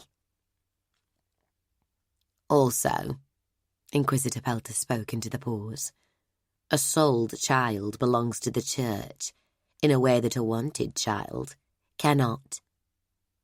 Sister Wheel scowled, pressing her lips into a bitter line. She kept her eyes on the novices and resumed her circuit around the perimeter, a sheep-hound hemming in her flock. "The false precedence of the Church's claim on children in its care over that of their parents is one of the pillars upon which the foul edifice of the Skithroll heresy stands. It is clearly stated in the Book of the Ancestor that a parent's wishes are prime. The bands of family, holy as they are, allow any parent to withdraw their child from service at convent or monastery, even if the high priest himself should object. In Skithroll, the Church claim a divine right to any child in their care. This is why they must burn, to purify them of their sin." "And," Inquisitor Pelter slid his narrow voice into another gap, "it is why Abbess Glass buys girls. She would rather not lose control of trained novices, should a father or mother demand their return. She avoids rather than defies the law." Nona furrowed her brow, keeping her gaze on the face of the ancestor, the golden features so simplified they could belong to anyone. Abbess Glass had always told her she was free to leave, that the convent was a home, not a prison. It seemed that the church might disagree with that assessment. She glanced across at Zoe. Of all the mystic class novices, Zoe was perhaps the only other sold child. She hadn't been sold to Abbess Glass, though. Scherzel had acquired the girl from the ice. Zoe had never seen fit to share the details of that transaction. The lesson continued, Sister Wheel making her predatory circles and droning on relentlessly about the minor differences in the interpretation of Scripture that made the Skithrold Church of the Ancestor an unholy evil, worse than the Derns with their pantheon of battle gods, or the raiders off the grey ice who were said to eat babies and wreak untold horrors on their prisoners. Nona occupied herself by studying Jolie. Slipping into the clarity trance, she could see how the fractured bone in Jolie's knee was thread-bound to several areas of the girl's head. Nona lacked the expertise to identify the areas individually, except for the pain centre, which was obvious. However, she had little doubt that one of the other areas the injury connected to was memory, and another specialised in revenge. For her part, Jolie returned the inspection, watching Nona with an annoying half-smile. At last, Bray rang out, and Sister Wheel released the class. The novices hurried from the dome, trying to rub the chill from their arms. Bleed me, that was dull. Even for Wheel. Darla stamped alongside Nona, trying to get some life back into her legs. She's showing the Inquisitor that we're well educated in the ways of heresy here, Nona said. It is surprising, said Zoe behind them, that surrounded by unbelievers on all sides, and even among your own peasantry, so much effort is spent on hunting down and torturing those who agree with your faith almost entirely. Darla turned around, blinking. She speaks. Our faith, Nona said. Not your faith. Darla glanced back at the Inquisitor, now following in their wake. The shrimp's right. Not a good day to be expressing doubts. She frowned. Who do you pray to on the ice, then? Zoe shrugged. Any god who answers. They walked for a moment in silence, aiming for the novice cloister. Nona pursed her lips, then decided to see just how talkative Zoe was today. It looks as if the abbess is going to let you on the ice ranging. Zoe shrugged again. Are you going to run if she does? Run? Zoe shot Nona a dark, unreadable look. Back to your tribe. Would you run with me, Nona Grey? Zoe asked. I am told that the Chosen One should not abandon her shield.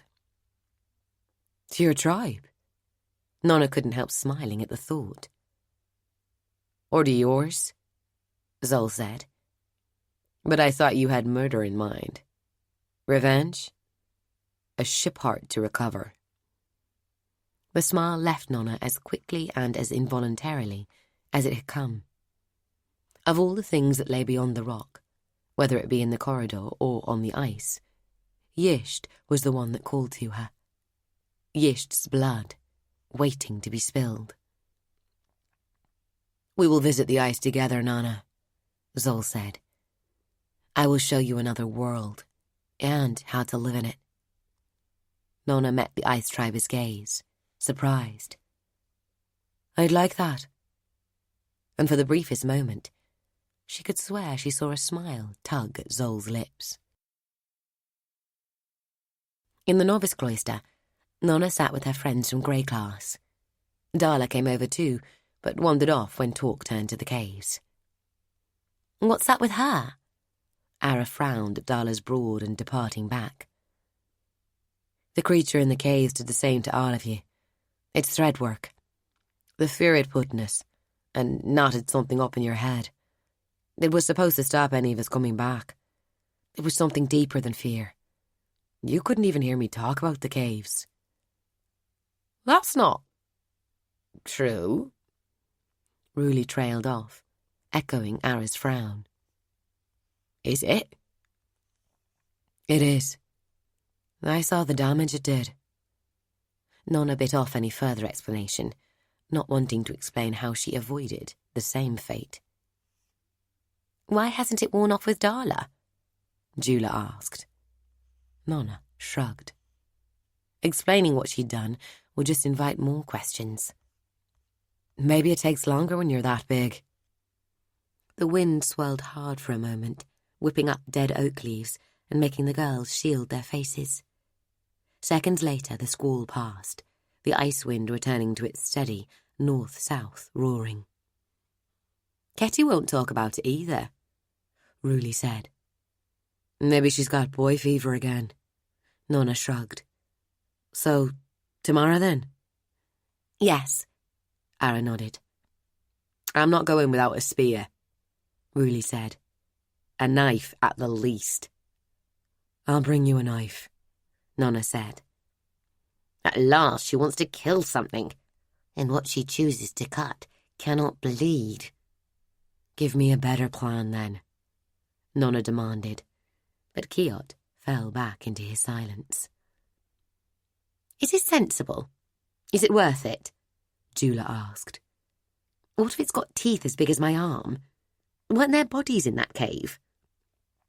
Dozens of them, Ara said. Nona's gaze found Jolie across the cloister, amid a circle of her friends, almost hidden behind the trunk of the centre oak. This is the Rock of Faith. The cave that thing was in is practically beneath this convent. In 4 years, we could be Res sisters. If we don't even dare explore the holes under where we live, what use are we going to be out in the world? She bit her lip, remembering their escape. Besides, if it were some monstrous creature, what does it eat? Flooding your prey with fear so that it runs away and never returns isn't a very good strategy for filling your belly. This thing seems more like a stink fox to me, spraying its foulness to scare intruders off. But the bodies, Jula said. I saw skeletons, Nona said, trying to see them again. Covered in flowstone like the ones in the niche. They had to be centuries old. I saw all kinds of horrible things. Ara pressed the heel of her hand to her forehead. They couldn't all be true, so maybe none of them were. Nona nodded. Even if the thing was as big as a bear and had teeth like swords, she needed to see where Hessa died. With the ship hut so close, Hessa might have worked miracles. There could be a clue, missed by the nuns, but waiting for one who was threadbound to her. And with thread work, you start at the beginning. We're going then. Ara and Ruli nodded. Jula frowned, then nodded too. I hear you're up for the shade trial, Ara said, breaking the mood with a grin. Yes. Nona glanced back towards Jolie's clique with narrowed eyes. No chance. Ruli shook her head. What? Nona turned her stare on Ruli. The girl held her hands up. I'm just the messenger. She's right, Nona. There's no way Jolie will let you get to that tree. Jula shook her head. Even if they liked you, they wouldn't go hungry just to let you pass. And you're not hard to spot. I can put on a headscarf or something. Nona found her voice raised and struggled to push her outrage back. I'm not useless. Can you put a shadow on too? Ara offered an apologetic smile. And it'll take more than a headscarf. Suleri went in with a long white beard, warts, and a cast in one eye. They challenged her before she got halfway to the tree. She overdid it, Nona sniffed. Less is more. Well, Ruli grinned. You've certainly got a lot of that. She rolled back under the swinging slap Nona aimed her way and ran off, shrieking with laughter. Nona stood to give chase, then stopped, reminded by a dozen bruises that perhaps sitting back down would be better. She tried to imagine crossing Thaber Square with all of Mystic class on the watch for her. She let her gaze rest on the skeletal forest of the centre oak's branches, leaves tight wrapped against the ice. "I'm lost, aren't I?" Ara nodded. "It's not like you wanted the grey. Just punch your way to the pine and claim it as the spoil of war." Chapter 13. Nona buttoned her raincoat tight and hurried from the refectory, still chewing on a heel of bread. Ara, Ruli and Jula were waiting for her to join them on the Seren Way, ready to dare the Holothor's cave once more, and she was already late. "Novice!" A nun, black against the sun where it rose between Blade and Hart Halls, called to her. "Walk with me." Sister Apple's voice. Shielding her eyes, Nona hurried over. "Mistress Shade?" Sister Apple motioned with her head and led off across the square. Nona followed, bowed against the ice wind and hoping she wouldn't be kept too long. On reaching the shelter of the steps down to the shade classroom, Sister Apple turned and beckoned Nona closer so that she too would be out of the wind. "Your shade trial will be next week, Nona." "Next week? I'm not ready." Nona's mind started to race. She could get Immense's houseguard uniform from Terra. "It has been decided that it will be held here, in the convent." "But Thaber Square is..." "Too dangerous. We will use the novice cloister and put the puzzle box up in the centre oak." "I'm sorry, Nona." "The cloister?" Nona tried to picture it. "That's madness. Everyone there is in a habit. We all know each other. The defenders would just challenge any stranger. Not that I can make myself look like a stranger in a habit." "Even so."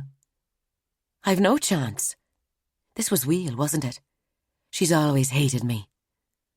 Nona hardly felt Kiot burn across her tongue, rising with her rage. Wheel and that bitch Rail. Revenge for Jolie. Namsis money bought and paid for this. Sister Apple's slap rocked Nona on her heels, setting the side of her face aflame. She had been too deep in her outrage to see the blow coming, which, even as she raised her hand to her cheek, Nona realized was a good thing. If she had seen the blow and blocked it, some unwritten rule would have been shattered, and Nona's exit from the convent would have been a likely consequence. "I made the decision." Sister Apple fixed Nona with a hard stare. "Saphira told you the Noir Gwyn still want their revenge. Do you want Kettle and the other sisters out in Verity, risking themselves so you can take the trial?" Her voice turned from angry to bitter. "It's not as if you stand a chance. You cut off your shadow, Nona. You cut yourself off from the shade. The grey isn't for you." Sister Apple turned and unlocked the gate. She locked it behind her, and a moment later descended into the caves, leaving Nona standing before the steps, too full of conflicting thoughts and emotion to do anything but stand some more. "Thought you weren't coming." Ruli stepped out into the track from where she had been sheltering with Ara and Jula. "It's hard to slip away with inquisitors all over the convent." Nona had crept out quite easily, but that had been quick feet and luck. Mainly luck. Ruli nodded. "I walked the shadows with Ara." The other two emerged behind her. Ruli only had a touch of martial, half-blood at most, but she showed a talent for shadow work. Jula just strolled out. The Inquisition know how holy she is, and don't bother with her. Jula snorted at that. "Did you bring a weapon?" Nona pulled out the knife they discovered on their last exploration. Ara frowned at it. "That's the same as before. You know, The one they tried to assassinate you with. It's Noir Gwyn. It's the same as the shadow-poisoned one that got stuck in kettle, Nona said. One very persistent assassin. 3 knives. I must have hurt their pride by surviving. Do you think the monster scared the Noir Gwyn away too? Ruli shivered, then hugged herself as if to show it was just the wind. I'm guessing so. Nona put the knife back inside her habit. What did you bring? Half a quarterstaff. Ara reached back into the crevice they'd been waiting in. I guess that's an 8-staff? Nona grinned. She recognised it as one she'd broken when Jolie's friends caught her. I got a hammer from the Cooper's stores. Ruli let it slip from her sleeve into her hand. This. Jula sheepishly produced a frying pan. It's all I could get. And Sister Cole won't beat you as hard if she catches you stealing from the kitchen as Sister Tallow would if she caught you stealing from Blade stores. Nona nodded. Are we being stupid here? Ara frowned at her broken staff. There's a monster down there we know nothing about, and Jula has a frying pan. Maybe. Nona put her knife in Jula's other hand and folded her fingers around the hilt. But they're going to send us out into the world soon enough, and we'll be expected to deal with whatever we find. If we can't even face up to something on our own doorstep, under our own doorstep, what use are we? She flexed her hands and brought the floor blades into existence, shimmering briefly. And I brought my own weapons. The fissure waited for them as it had always waited, hidden before there were people to hide from. Ara led the way into the corridor, lantern held high. The entrance held that faint rankness of old bones, damp stone, and rotting vegetation.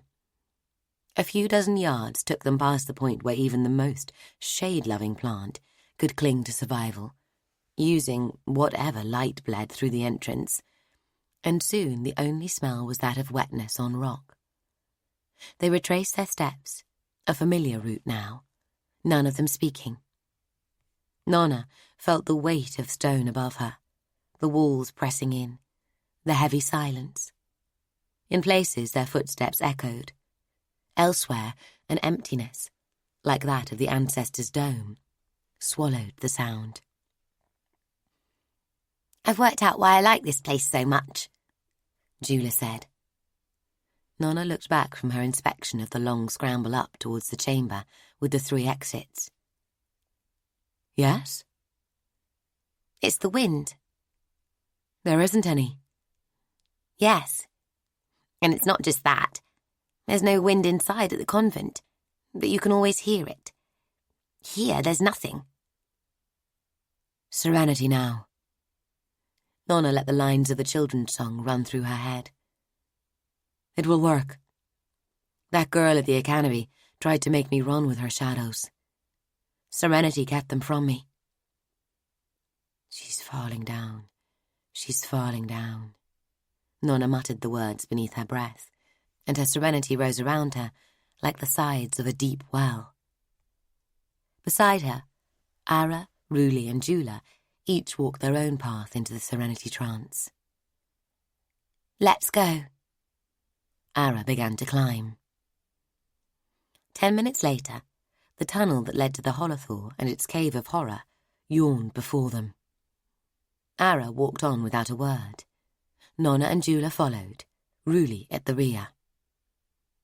I can feel it. Nona's skin prickled as if 1,000 eyes watched her from the dark. It can feel you. Kiot rose across the back of her neck like a scold, and her anger rose with him. Darker emotions too, palpable through the thick velvet wrapping of her serenity. Me too. Ruli sounded calm, almost sleepy. The light from Ara's lantern reached out across stone walls smoothed by ancient waters. Thick, Glistening deposits of limescale coated every surface, like treacle frozen in mid-flow. Somehow organic, as if they were advancing down the gullet of some vast beast. Nona wore her serenity as if it were a protective bubble, extending yards past the reach of her arms, beyond even the limits of their illumination, with the fear pushing at its borders a distant thing. Ahead, shapes loomed among the shifting shadows, the rock-bound skeletons of the Holothor's victims. The four girls pressed tight together, calm but seeking the comfort of one another's warmth and a side from which attack would not come. The ancient night of the cave began to roll back before the lantern's advance, leaving calcified skeletons behind, like rocks revealed by retreating waves. Shadows swung. "It's coming," a whisper. Nona felt it, like a squall racing across the flatness of open fields. Something big, something vast that would carry her off. The walls seemed to pull away, the touch of her friends fade to nothing. Every fear she owned hurtled towards her out of the night at terrifying speed. Then it struck. The bubble of her serenity collapsed in less than a heartbeat, from something wide and confident to the thinnest skin, moulded to her body with the Holothor's unclean touch, scratching dry-fingered, across every inch. In a moment, Nona hung high above herself, seeing her body in the small patch of illumination, a tight circle around her, and beyond that, an endless void both wholly empty and full of implacable hate. "Run!" It wasn't Kiot's command that set Nona turning to flee. It was the sound of running feet, the sound of being abandoned. She glimpsed Ruli's white face, stretched into a scream, horror in every line. Jula shrieking, almost dropping her knife as she started to run. Ara crashing into the nearest wall as she ran blind. The terror breached Nona's barriers and flooded through her. She tore off after Ruli, Kiot demanding she run faster. Ruli leapt over Ara's sprawled body. Nona followed. Ara's collision with the wall had left her on the ground, blonde hair fanned out around her head, one arm stretched out as if pointing the way. "Run!" Kiot fled into her eyes, and suddenly the passage ahead revealed itself to her, as if the stone itself were glowing with a reddish light. Nona got 5 more steps, each slower than the last, before Jula overtook her, habit flapping. "Run!" The voice that filled her brain rang with terror as the Holothor's fear infected even the devil. "It's an old one, too powerful." "She's my friend." The words brought Nona to a halt, as effectively as a rope about her neck. She turned. Ara moved her head, groaning, the lantern lying on its side close to her hip. Kiot retreated from her eyes, unwilling to see what followed them. "Take the lantern and run!" Nona took 1 step back towards Ara, then another, bowed as if braving a headwind. It wasn't that her fear had gone, simply that a greater one drove her, the thought of Ara's bones lying with the rest, slowly devoured by stone, a constant, silent accusation that the foundation of her own existence lay as hollow as the rock of faith. "No!" A whisper. Trembling in each limb, Nona stepped over Ara for a second time and faced the darkness. "No!" A shout. She stood in an invisible wind. At the back of her head, Kiot hung, bleeding out into the air, trying to free himself from her skin and flee back to the path. The intensity built. The cave's empty night reverberated with it. Skins of stone shattered from the walls. Warm blood ran from Nona's eyes and nose. She sank to her knees beneath the weight of it, every nerve screaming to run. The rocks around her began to bleed. An awful, rasping breath shuddered through the blackness. And out there, a howling hate, condensing, a darker clot of night. The stench of decay surrounded her, screams of pain worse than the abbess made when they burned her.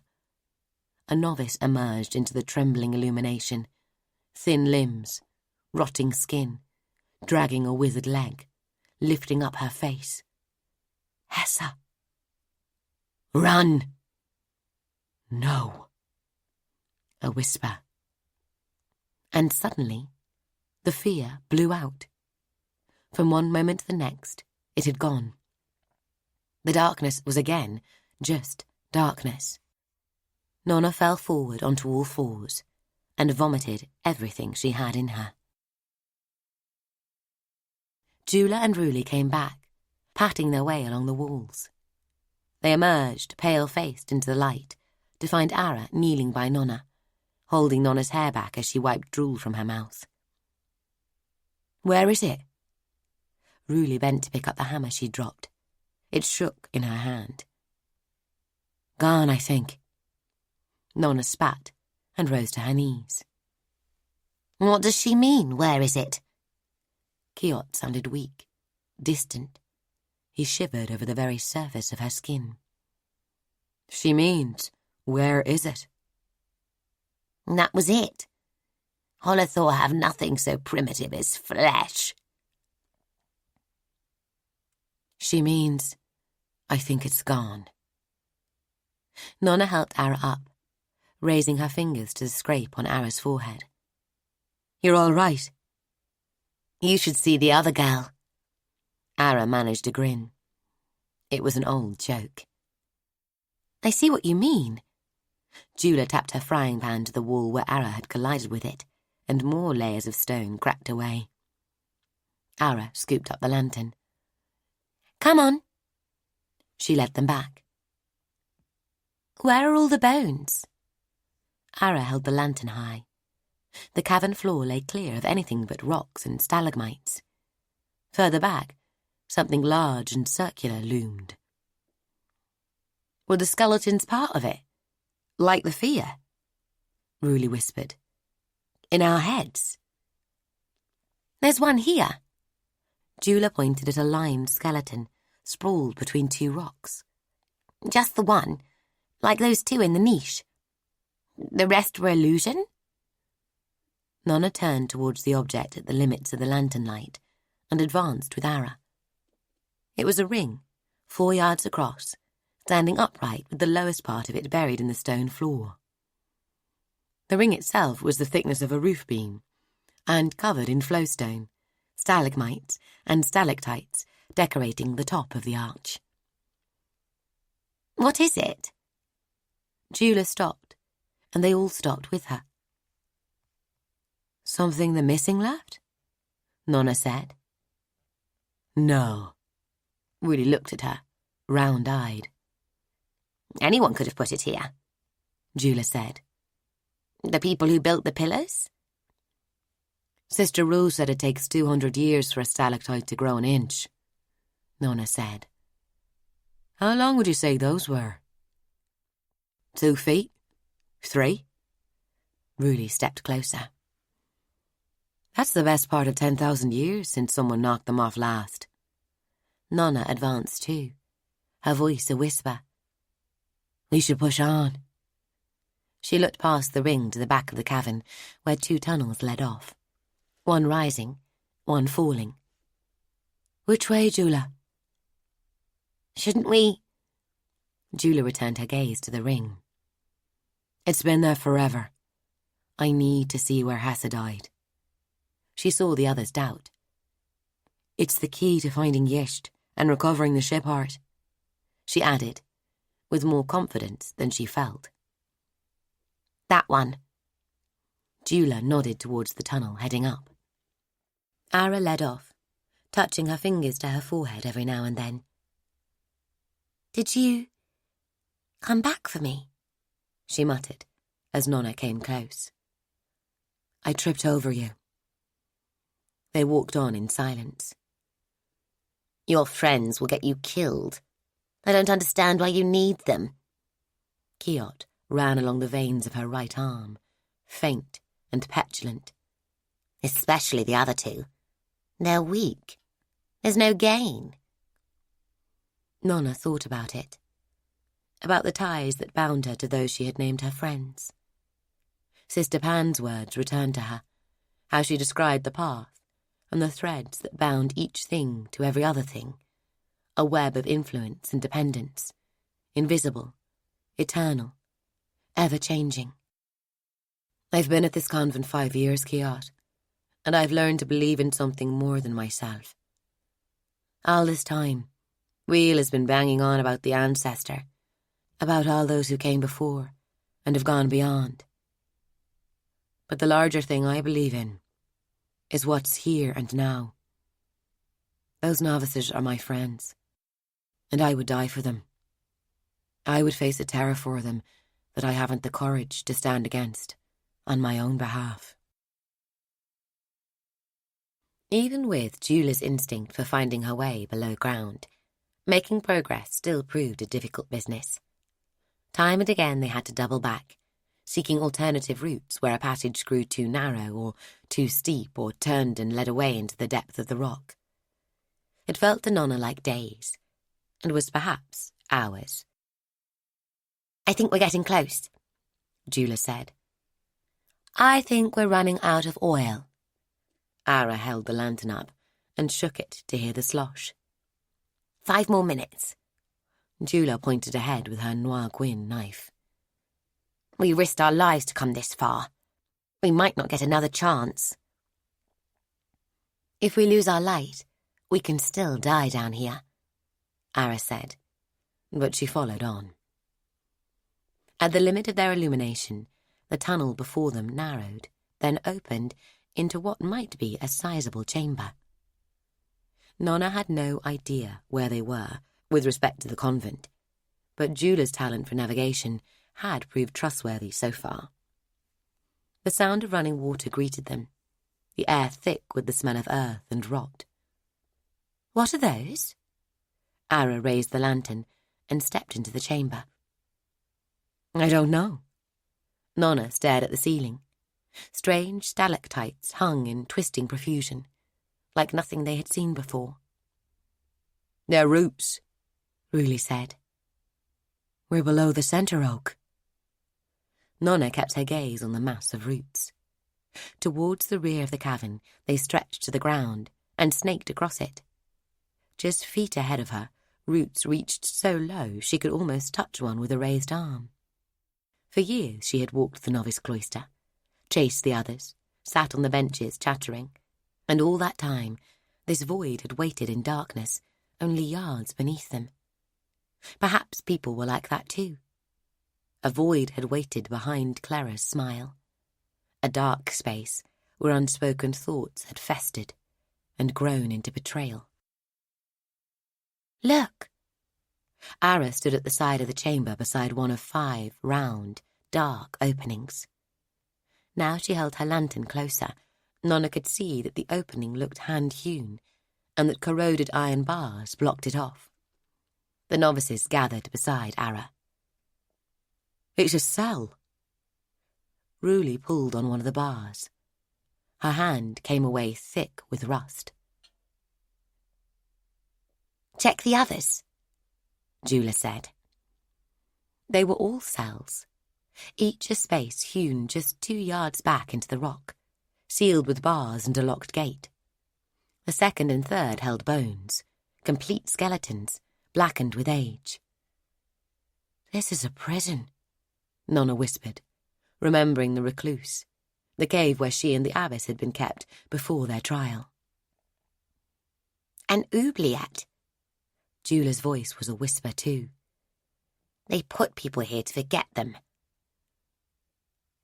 Those skeletons we found. Ruli frowned. Might not have been people who came into the caves and got lost.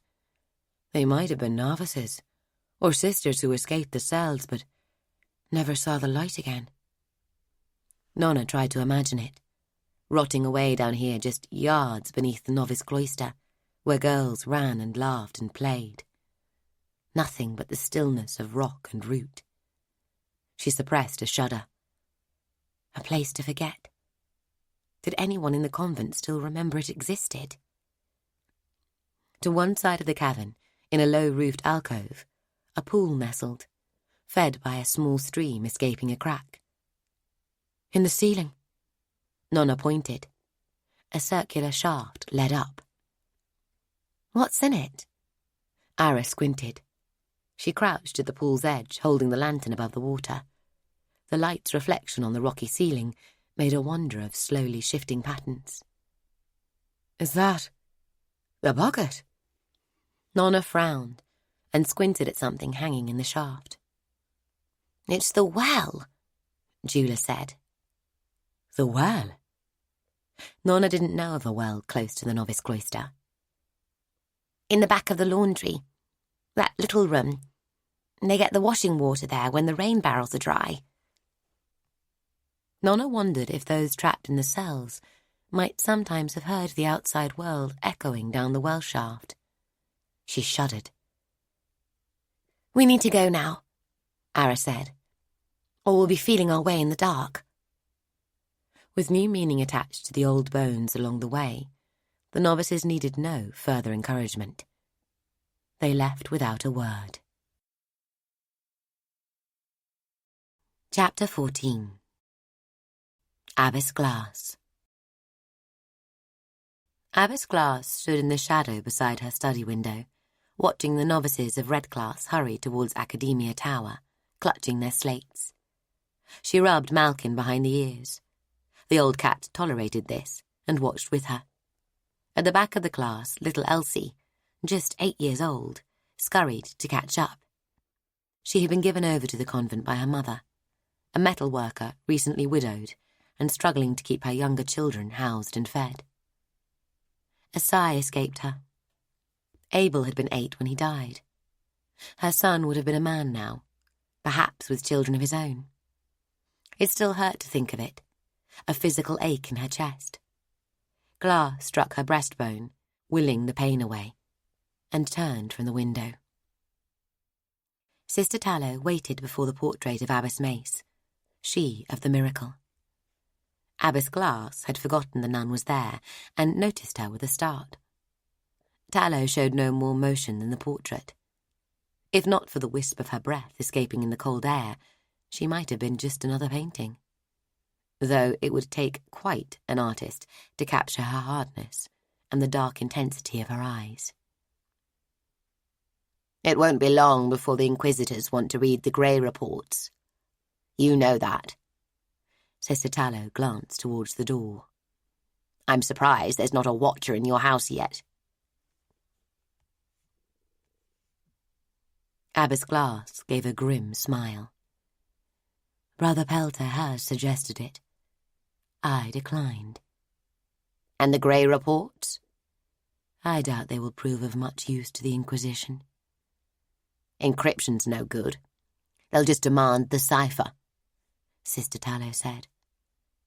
Even so. Abbess Glass spread her hands. You could appeal to Nevis. He could still get them out of here, Tallow said, before they get their teeth into him. Anything. Ah, sister. Abbess Glass reached out to pat Tallow's shoulder. The nun stiffened, but let the familiarity pass. She wasn't much different to Malkin in that respect. Don't you teach the girls that sometimes you have to let your opponent get a good, tight grip before you can use it against them? As a last resort, Abbess, it's better to get the grip yourself. Abbess Glass shrugged, then shivered. The Derns are landing again, in force, spreading along the southern margins. The Skithrol armies are at both their borders, though more of them at the one we care about. The ice has advanced another mile since last year's ranging, on both fronts. The Emperor is squeezed on all sides. Our options are running out at a startling rate, old friend. All we need now, as they say, is for the moon to fall. And Sister Kettle? Sister Tallow moved to the window. She stood, staring across the convent. "She's not safe here. Pelter will snap her up. I'm surprised he hasn't already. And what Apple might do then, I couldn't say. Only that it would not be pretty. I need Kettle here, but too many of the Greys are on missions. The things I've set in motion, the uncertainties. Sister Kettle is my reserve. Her skills are too valuable to waste. Her condition a good excuse to keep her close.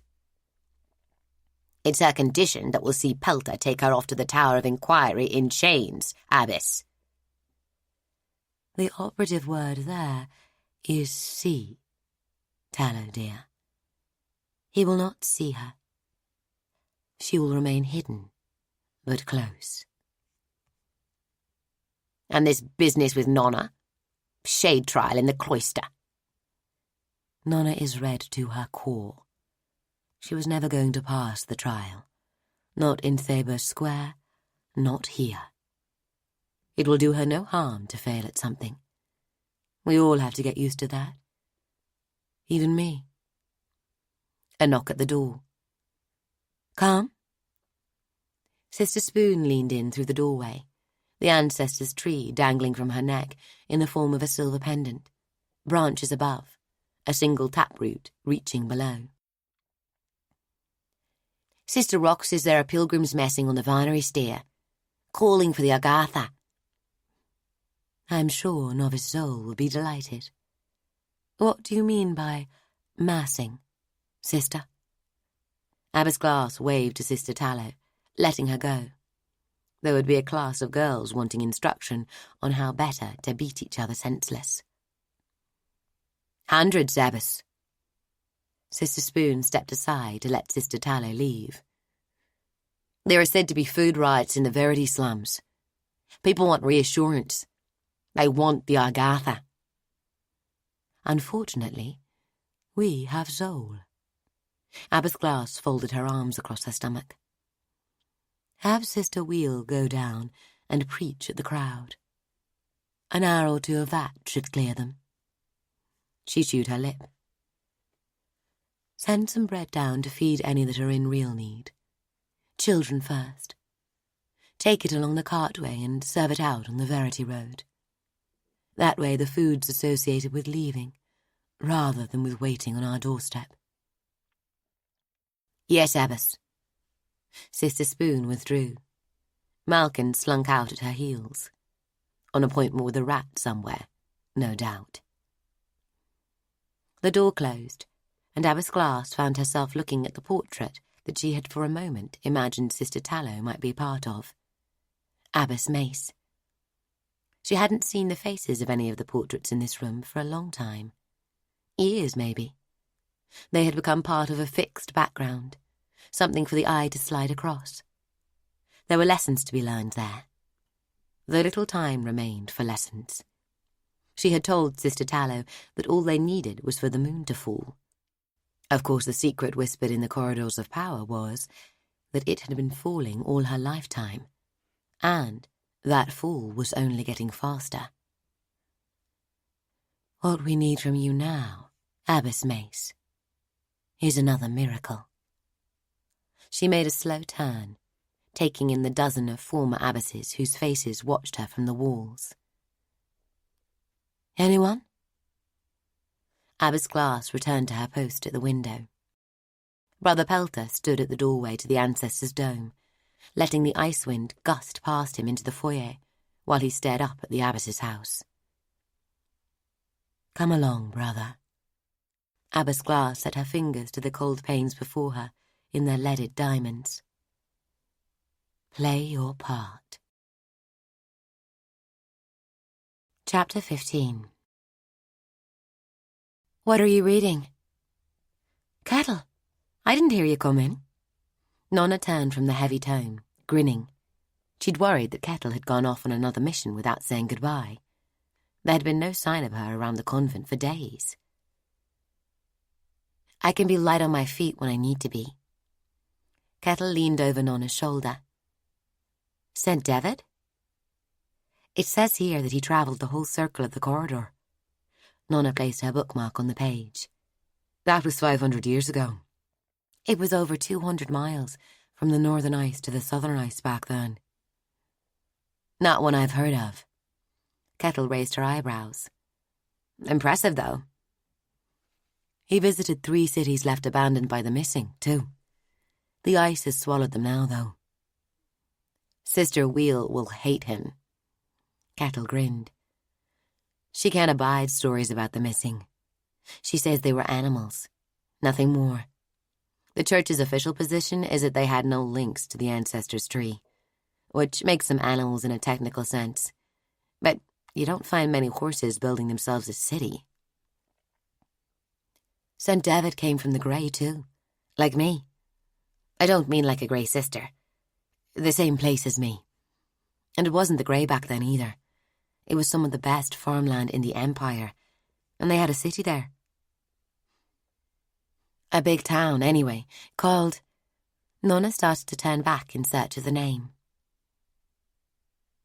Have you thought about how you're going to pass the shade trial? Nona Grey? Sister Kettle rolled Nona's last name around her mouth, as if savouring it.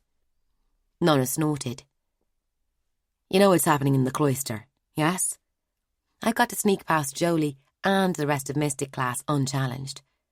Perhaps if I wear a hat and cape, and then climb the centre oak unchallenged and reach the puzzle box.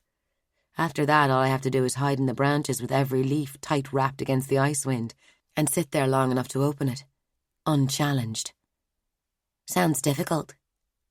Sounds impossible, even if I could still work the shadows.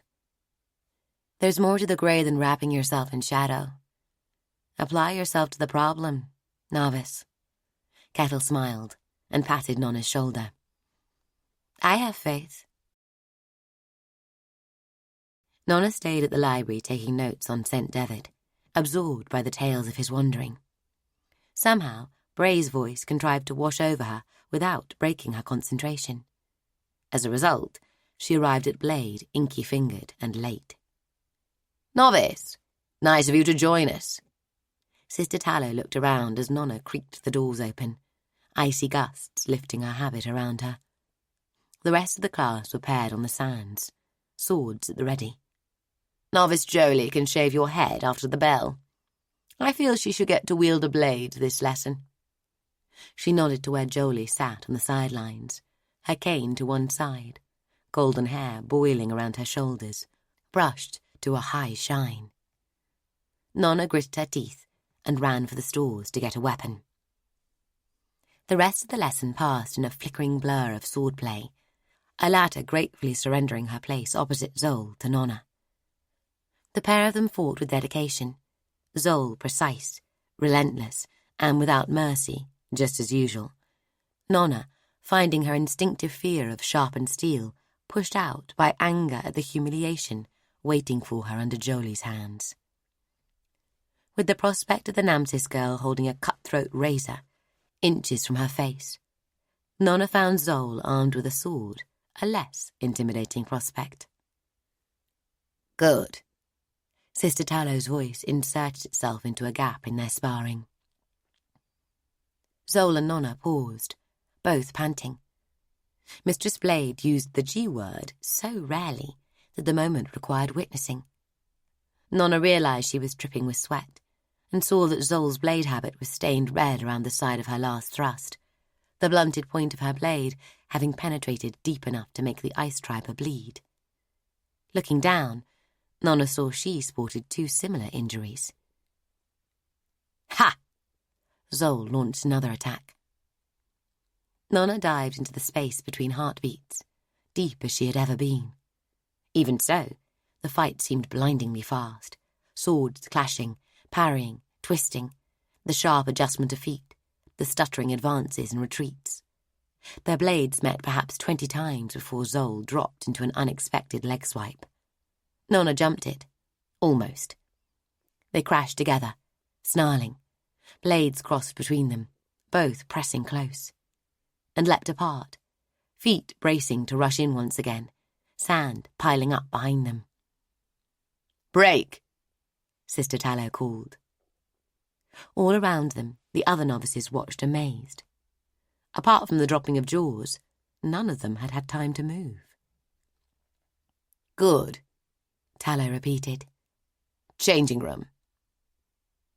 There. Zol heaved in a breath. Was that a bell? Nona hadn't heard it either. She grinned. An echo of it showed on Zol's lips. The ice striber pushed back sweaty hair and turned for the changing room. Nona. Sister Tallow pointed to the chair that Jolie had vacated. When you've finished here, Nona, have Sister Rose look at those injuries. The nun walked across to Jolie, now standing beside the chair, and handed her the razor. If you cut her, Jolie, you'll be her sparring partner next lesson. Sister Tallow relieved Nona of her training sword and went to stow it away. Nona took her place in the chair without a word, staring straight ahead. A close shave will make it easier to wear a wig for the shade trial. Jolie held the back of Nona's head, lifting the razor to Nona's brow, the steel cold on her skin. You might get past us as a blonde. The razor scraped, and a chunk of black hair fell into Nona's lap. Slice her throat. Say she tried to kill you.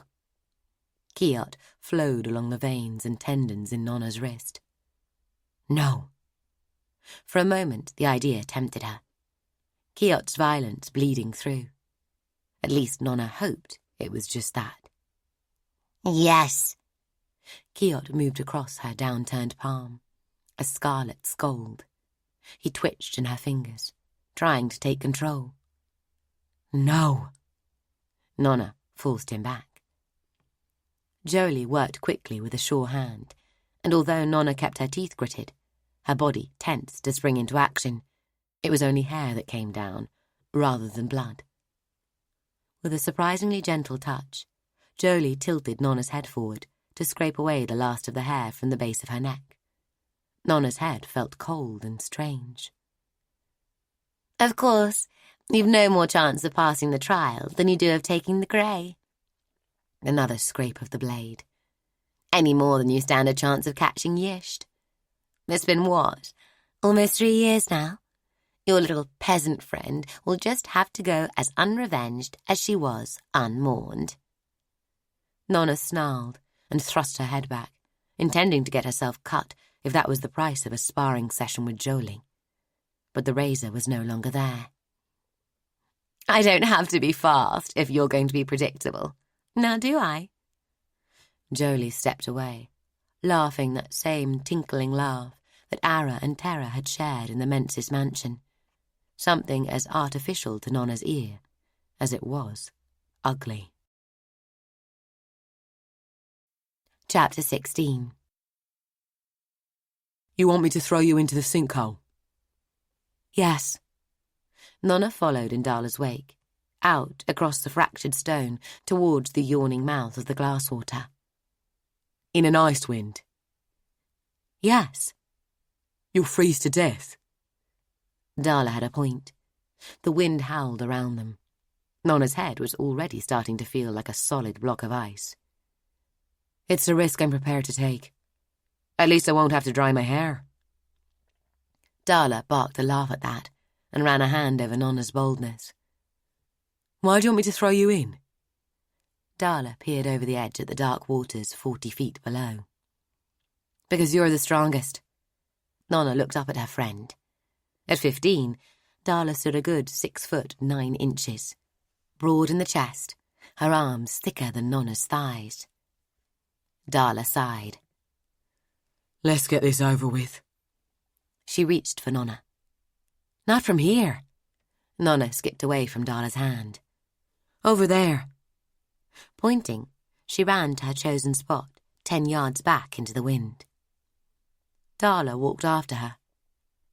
I know you're a shrimp, but I'm not sure I can throw you that far. Even wind-assisted. I'm going to help you, Nona said. Put your hands like this, down low. She cupped her hands together. I'll run at you. Step in your hands, and you boost me over your head. Darla spread her arms, palms out. That's insane. You said you'd help me out. Nona hugged herself against the wind's cold. But... Darla shook her head and spat out a piece of ice. What's this for? Can't tell you. Conflict of interest. I'm protecting you. Darla pursed her lips, frowning. Do we have to do it this far back? What if you fall short? If I fall short, then I'll probably hurt myself. Can't we start closer? Darla looked over her shoulder, judging the distance. We are starting closer. Next time we'll add 5 yards. And there's only so many times I want to jump in today. 0 was the true number. Ancestor. Darla spat again. You're crazy. You know that? Nona grinned. Ready? No. Darla knelt and put her hands into a stirrup, ready for Nona's lead foot. Nona started to back off. Darla called after her. Let's at least practice the last few steps. And so they did. Nona took the last 5 steps of her run-in, set her foot into Darla's hands, and Darla launched Nona over her head. Nona landed 2 yards behind her, the force of the impact concertinaing her into a tight hunch about folded legs. They repeated the move 4 times. Good. Nona rubbed her aching ankles. You've got to be even quicker this time. I'll be coming in fast, and I need to keep the speed. Hold your hands higher. Here. I'll jump. Nona backed off 10 yards and stripped off both shoes, then her raincoat, placing them in the lee of a boulder. You want me to steal a tub of kelp juice? Yes. Nona followed Ruli towards the vinery. Nasty stinking half-rotted seaweed. Ruli stopped and peered at Nona as if she might be unwell. Yes, you can do it. Everyone knows Sister Ho is sweet on you. Sister Ho, Ruli sniffed, appreciates my ledger-keeping skills and the nose I have for wine. Whatever. Nona pushed Ruli back into walking. You can get me a tub. Of course I can. Ruli grinned over her shoulder. There's scores of them at the vinery. Best fertiliser money can buy. Plus, we don't pay for it. It's harvested on the beach at Gerrans Crag. I bet the Holy Sisters have a ball at that convent. My pa says most of them stink of seaweed, and the ones that don't smell of fish. Good. Hide it for me somewhere easy to get at, and let me know. Nona turned away, stifling a sneeze. Wait, you're not coming? Got things to do. You only love me for my rotten seaweed juice, Ruli pouted. What do you want it for? She brightened. You're going to tip it over Jolie, aren't you? Do it, do it. It'll turn her hair green. You can't wash it out. Something like that. And Nona ran off across the courtyard, before stopping and calling back. Oh, and I need a net. A big one. Like the ones they used to keep the barrels in the carts. Nothing to say, Kiat. The devil remained silent, sulking across her ribs. The discovery that being submerged in truly icy water distressed him so much was a useful one that Nona vowed to investigate more thoroughly at a later date. Challenge. Nona raised her hands. You got me. Zol scowled. It was not difficult. Across the novice cloister, members of mystic class were converging on them, weaving through the other classes who stood chatting in their usual groups, huddled on benches or strolling beneath the galleries. Nona unwound her headscarf. Got to try. You're the only novice wearing a headscarf, Zol said. And now you're the only bold novice, Alata said, drawing up to them. Also, you're the only novice with huge black eyes like an insect. Jolie came up behind them from her patrol of the gallery. And with no shadow. Klasie sneered, though with the scudding cloud overhead there were few chances to check for the presence of a person's shadow, even if Nona hadn't still been in the shade of the cloister walls when challenged. Ilani came across, her sneer echoing Klasie's, her arm still splintered from Nona breaking her elbow in the dormitory attack. It's a pity you'll never reach the tree. I would enjoy watching you try to hide in it. She waved her good arm at the stark branches that stood like 1,000 black fingers raised against the sky. Good! Mally was one of the last to arrive. We can go and eat at last. Normally the trial was held in Verity on 7 days, and each candidate got to try her luck across a whole 7-day, from dawn to dusk, with the 6th fail ending the matter. Since the novice cloister was all but deserted on a 7-day, Nona had managed to get Sister Apple to agree that she might try at any non-lesson time, between breakfast and dinner, 1 attempt per day for the 6 days leading up to the 7-day. If she hadn't succeeded by dinner on 6th day, then the trial was over and she had failed. This meant, of course, that none of those on guard duty could get lunch without weakening the defence. Can you just try before lunch? Misha trailed in behind Mally, rubbing her stomach. Everyone knows you're not going to make it, so be a saint and fail early. On the bright side, only 3 more days to go. Jolie led the rush for the nearest exit. Challenge you tomorrow, Nona. That night, in the dark wake of the focus moon, Nona slid from her bed. She took her clothes and crept from the mystic dormitory. On the stairs, she hurried into her habit, tying her shoelaces blind. She stood, struggling into her raincoat. Dressed, she went down into the main corridor and stopped outside the grey dormitory. She gave the lightest pull on a thread, visible only within the clarity trance, and using a quantal's eyes. Ara opened the door moments later and handed over the lantern and rope they used on their caving trips. A moment later, she fetched the hooded lantern kept for trips to the necessary and closed the door, while Nona lit the first lantern from the second. Ara retrieved the hooded lantern and returned to her bed. Neither girl spoke during the whole exchange. Nona left the building with the lantern trimmed so low that its glow barely reached past the smoky glass. She crossed the convent, keeping to the walls, avoiding the places where nuns were most likely to patrol.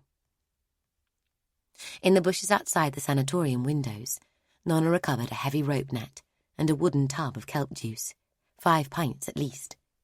She could smell the stuff as she picked the tub up. Burdened by her load, Nona made her way next to the novice cloisters, taking the path along the west side, a narrow alley between the laundry rooms and the low winery building. "And where might you be off to, young lady?"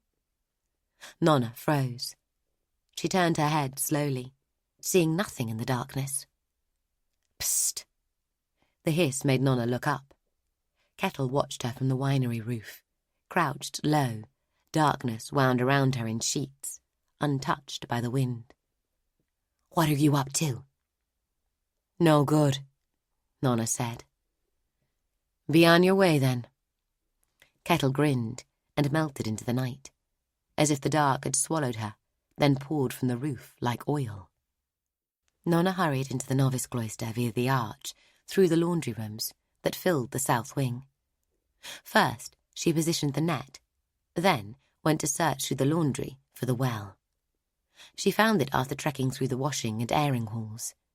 It lay at the bottom of a short stair. The door to the well chamber had been locked, but the device was simple, and Nona soon found the necessary thread to pull in order that it be unlocked.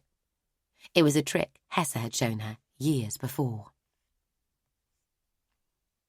Nona secured her rope to the wellhead, tied her lantern to her belt, and started to descend. A person of Darla's size would probably not fit. Even Nona felt distinctly trapped as the sides rose around her, dark with slime and nitra, the lantern scraping on stone while she slid down the rope. The faint sounds of running water rose from far below. "Do you never sleep?" Kiot grumbled, stretching out along her arm, almost as if yawning. "What hole have you found to crawl around in now?" Nona continued down the rope, not bothering to reply. She became aware of the shaft opening up around her without needing to see it, something about the quality of the sound. She shinned another yard down the rope and looked out across the pool beneath her. The lantern's glow reflected all around her, the light moving across rock walls, capturing the ripples. Where the cavern opened out beyond the pool, the forest of the centre oak's roots swallowed all illumination. Nona started to swing. Once, twice, 3 times. On the 4th swing, she released the rope and arched her back. She landed in 2 foot of water and stumbled up onto the rocky border. There, she unslung the kelp tub, uncorked it, then took out the cloth she had stuffed in an inner pocket and wetted it with the juice. The stink of the liquid took away her breath. "Ancestor," she spat on the stones. "This had better work." Nona approached the nearest root that came low enough to reach and wiped the cloth across it, leaving dark smears of the kelp juice along its length.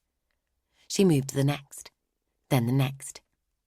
She kept to the fringes, the younger roots. They emerged in sheets from any crack that would let them through the rock. In the midst of the cavern, the thickest and oldest roots reached the floor and sprawled out across it, but those were stone-clad. Within half an hour, Nona discovered that however much fighting you might do, any work that required you to hold your arms above your head soon became exhausting. Added to the fatigue in her arms was the fact that no matter what care she took, the kelp juice still managed to drip on her. One drop stung in her left eye, another found its way into her mouth and filled it with a sour foulness. Kiot made no further comment, perhaps having fallen back to sleep. The lantern had started to gutter by the time Nona let up. She had used most of the kelp juice and all of her patience. Stinking and bone-tired, she took herself back to the pool, put the lantern down, and steeled her nerves. 7 ice baths in a day. She plunged in and thrashed about, gasping, hoping to rid her habit of the kelp stink. Kiot's wordless howls of outrage provided just enough warmth to keep her from freezing. After that, the long climb back up the well shaft nearly defeated her. But it did at least get her muscles working and her blood flowing once more. Nona hauled herself over the low wall surrounding the well and slithered to the floor where she lay gasping. After a minute, she picked up her lantern, recovered her rope, and set off to brave the ice wind one more time in a wet habit. A tissue. Sounds nasty. Darla rumbled from her bed, just a mound beneath the covers. A tissue. Nona repeated herself. Grey fingers of morning light reached across the dormitory. It's your own damn fault. Darla rolled over, muttering to herself. Part of your next disguise? Klasie called from across the room. You're going to sneeze your way past us today? I'm certainly going to try.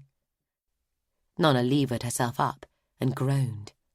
It felt as if she'd slept for 3 minutes rather than 3 hours. On the floor beside her bed, her habit lay in a heap, water pooled around it. Nona hung her clothes up to dry and went to breakfast in Darla's second habit, which was more of a tent than a garment, but warmer than her own, which had been patched to the point where there was more replacement material than original. Sister Rael devoted the morning's academia class to a history of Dernish invasions and the occasional riposte from past emperors.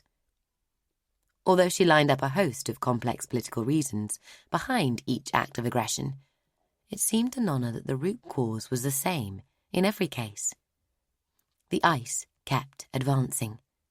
If you squeezed any nation north and south, it must expand east and west, or spend so many lives trying that the land remaining to it is sufficient.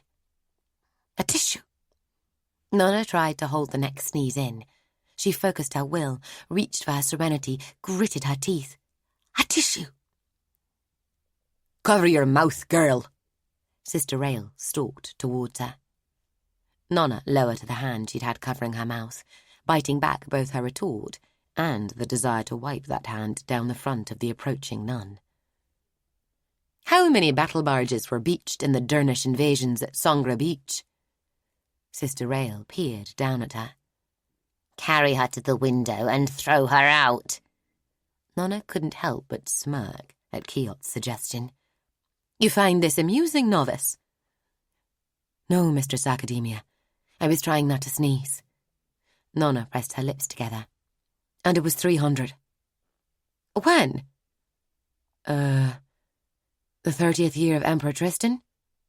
Nonsense. Sister Rael turned and stalked back towards her desk. It was the 31st year.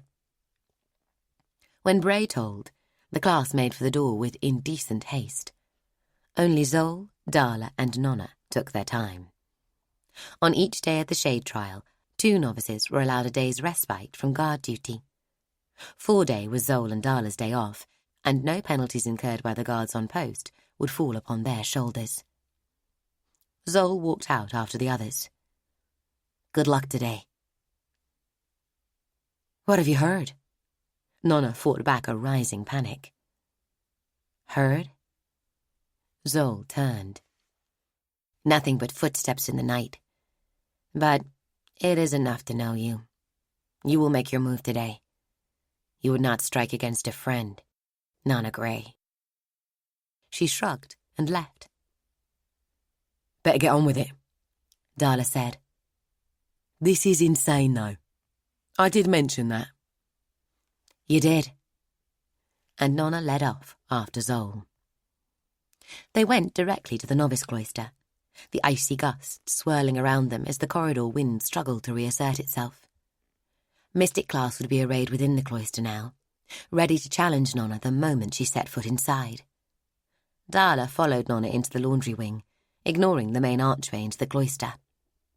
They went through the washroom, past Sister Mop and Sister Spear, one scrubbing, the other at work with the mangle. Where do you think you're going? Sister Spear looked up as Nona started to climb the wooden stairs to the 2nd story. Nona paused and met the woman's sharp stare. I'm on shade trial, sister. And the big girl?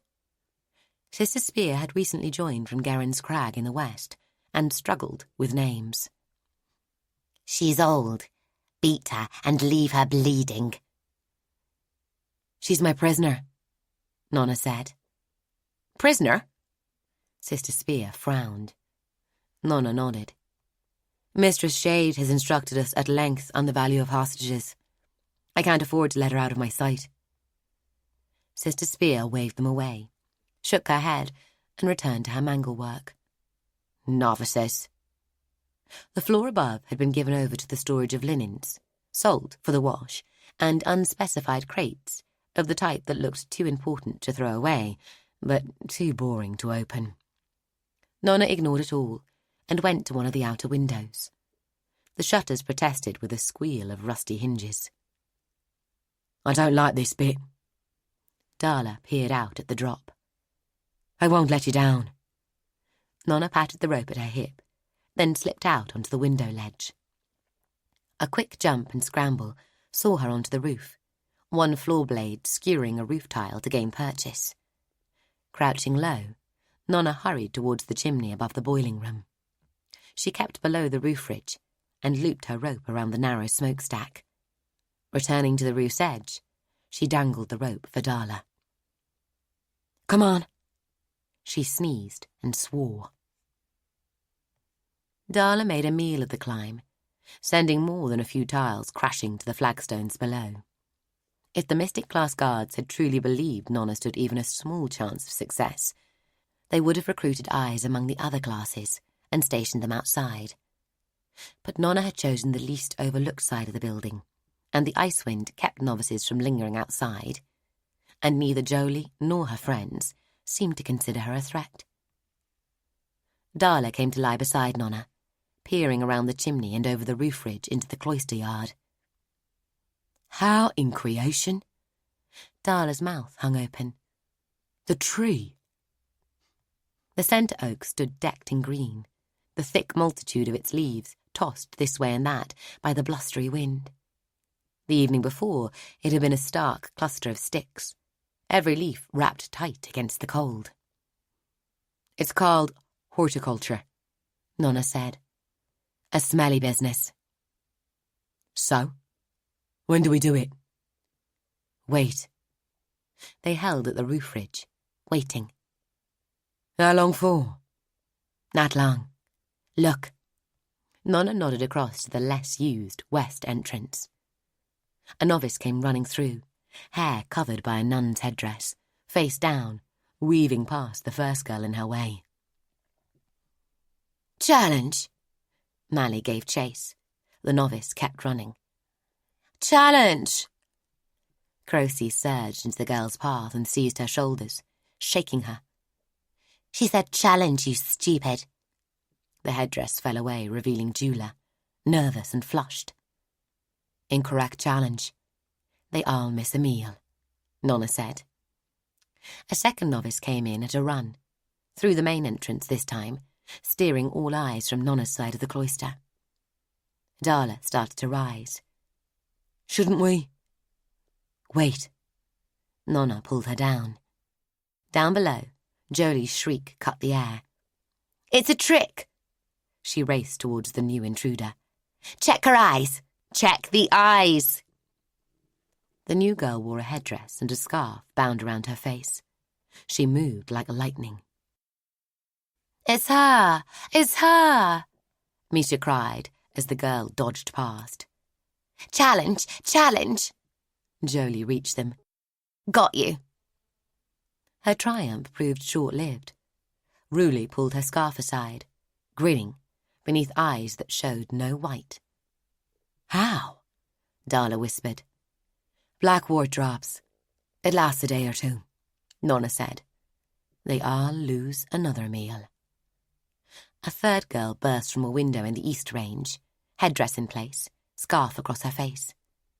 Wait! Wait! Jolie screamed. Let her get in the sun. Mystic class novices closed from all sides. Watch for a shadow. As the new girl broke from the shade of the gallery, half a dozen challenges went up as one. No shadow. Challenge. The girl skidded to a halt. Ilani snatched the headdress from her. Golden hair spilled out. Lose a meal, Nona whispered.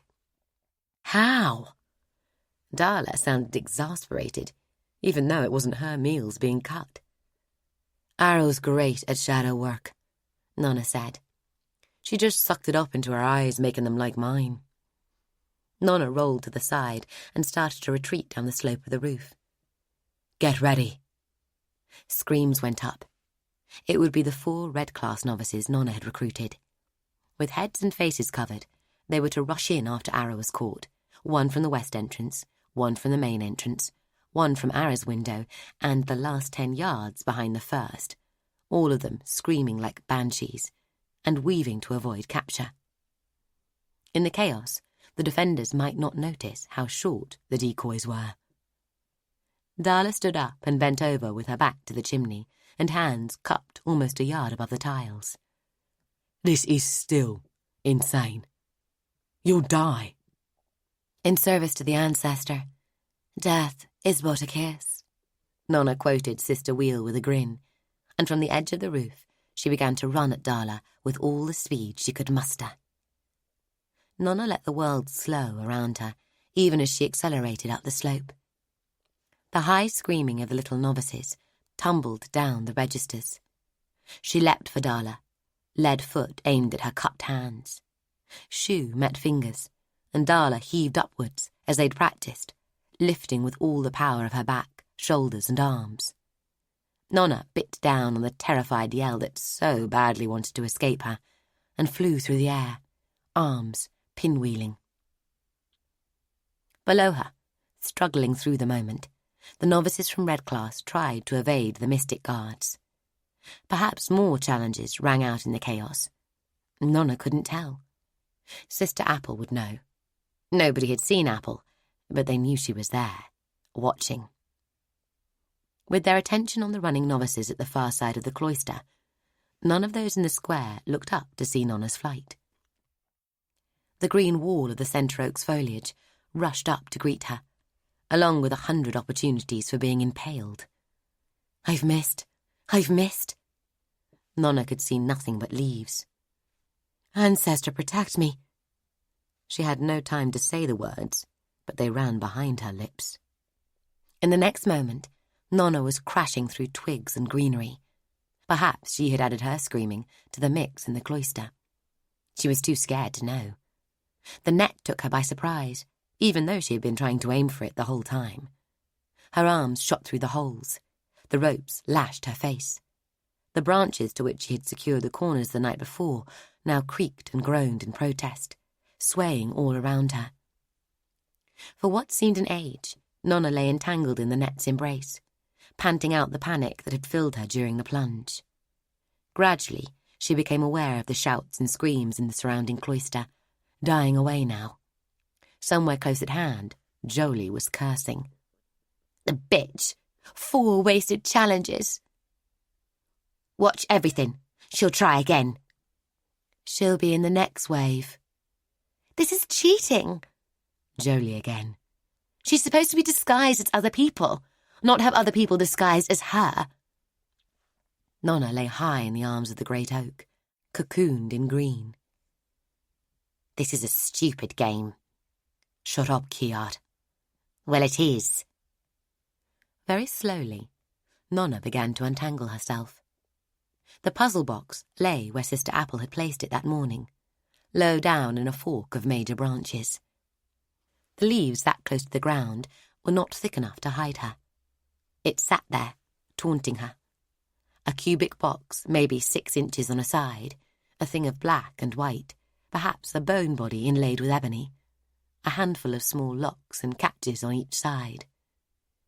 Even if you could get it unnoticed, they would see it gone before you had time to open it, and they would just challenge the tree.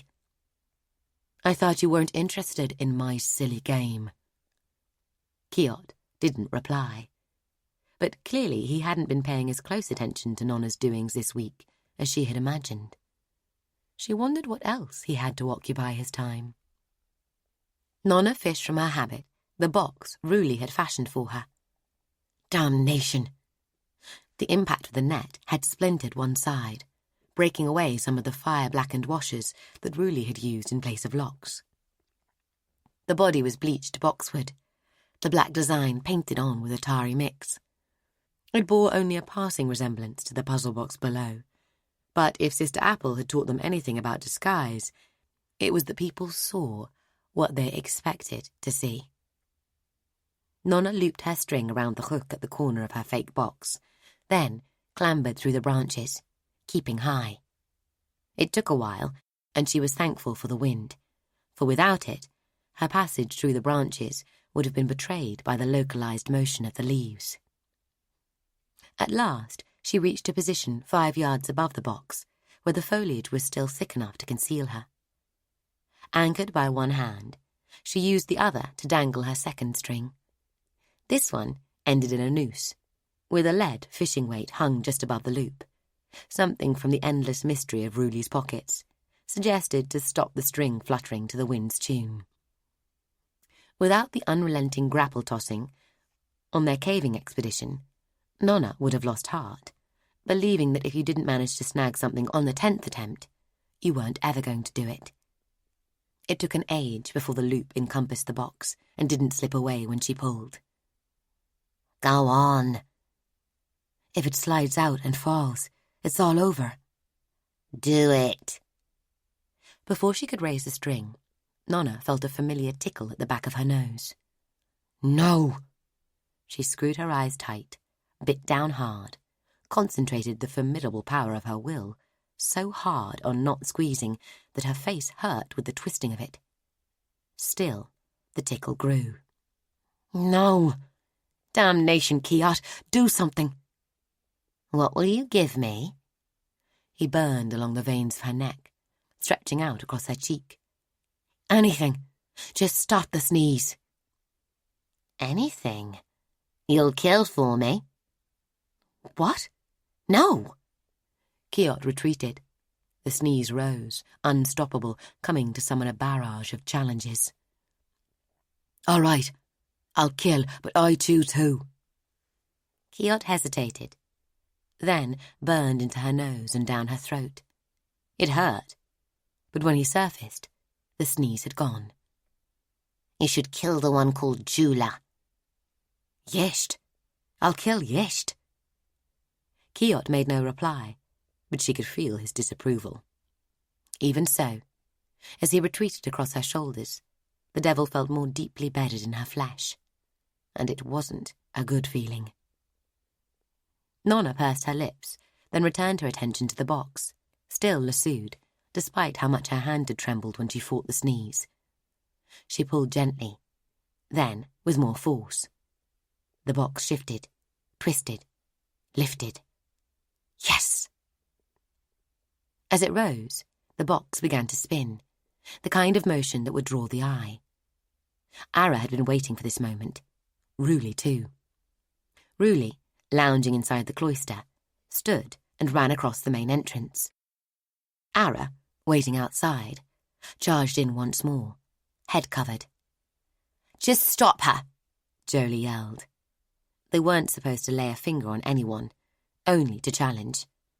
The person on trial had to stop when challenged. They would all lose another meal over it, probably, to be added to the 2 hungry days they had yet to find out about, earned when Nona reached the tree. Nona lifted the box.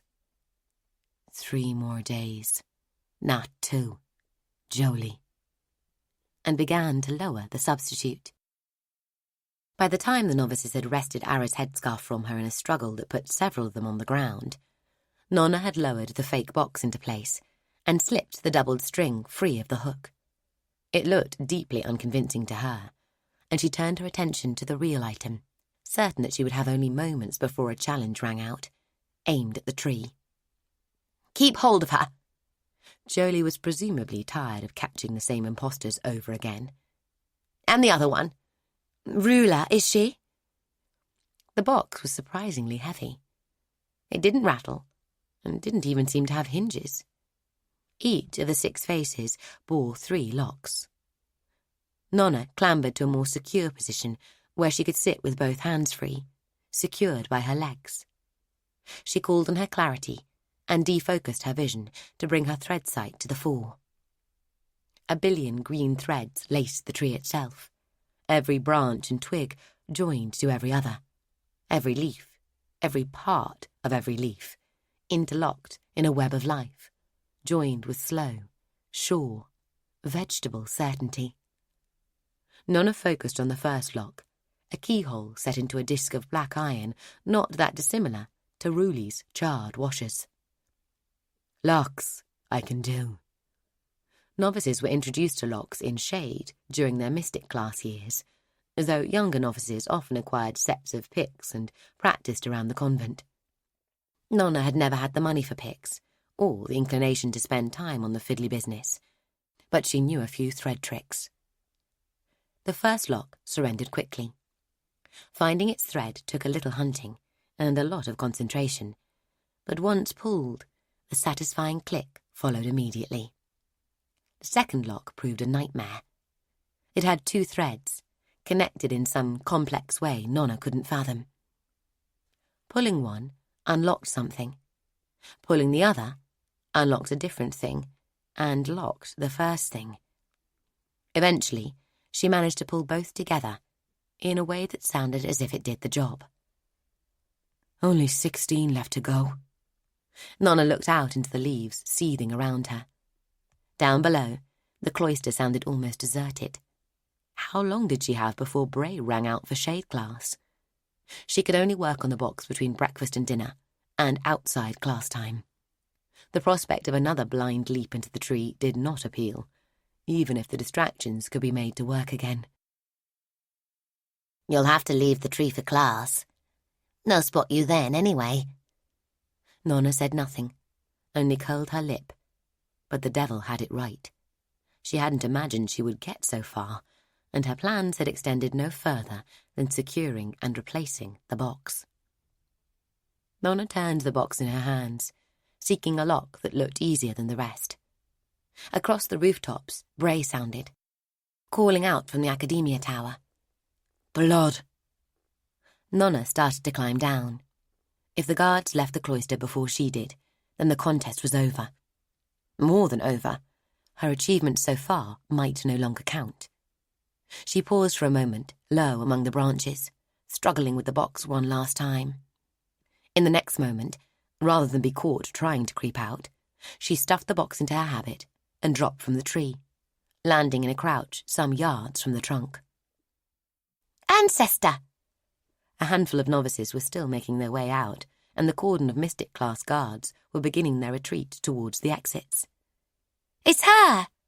The first girl to speak wasn't even one of the guards. You got me?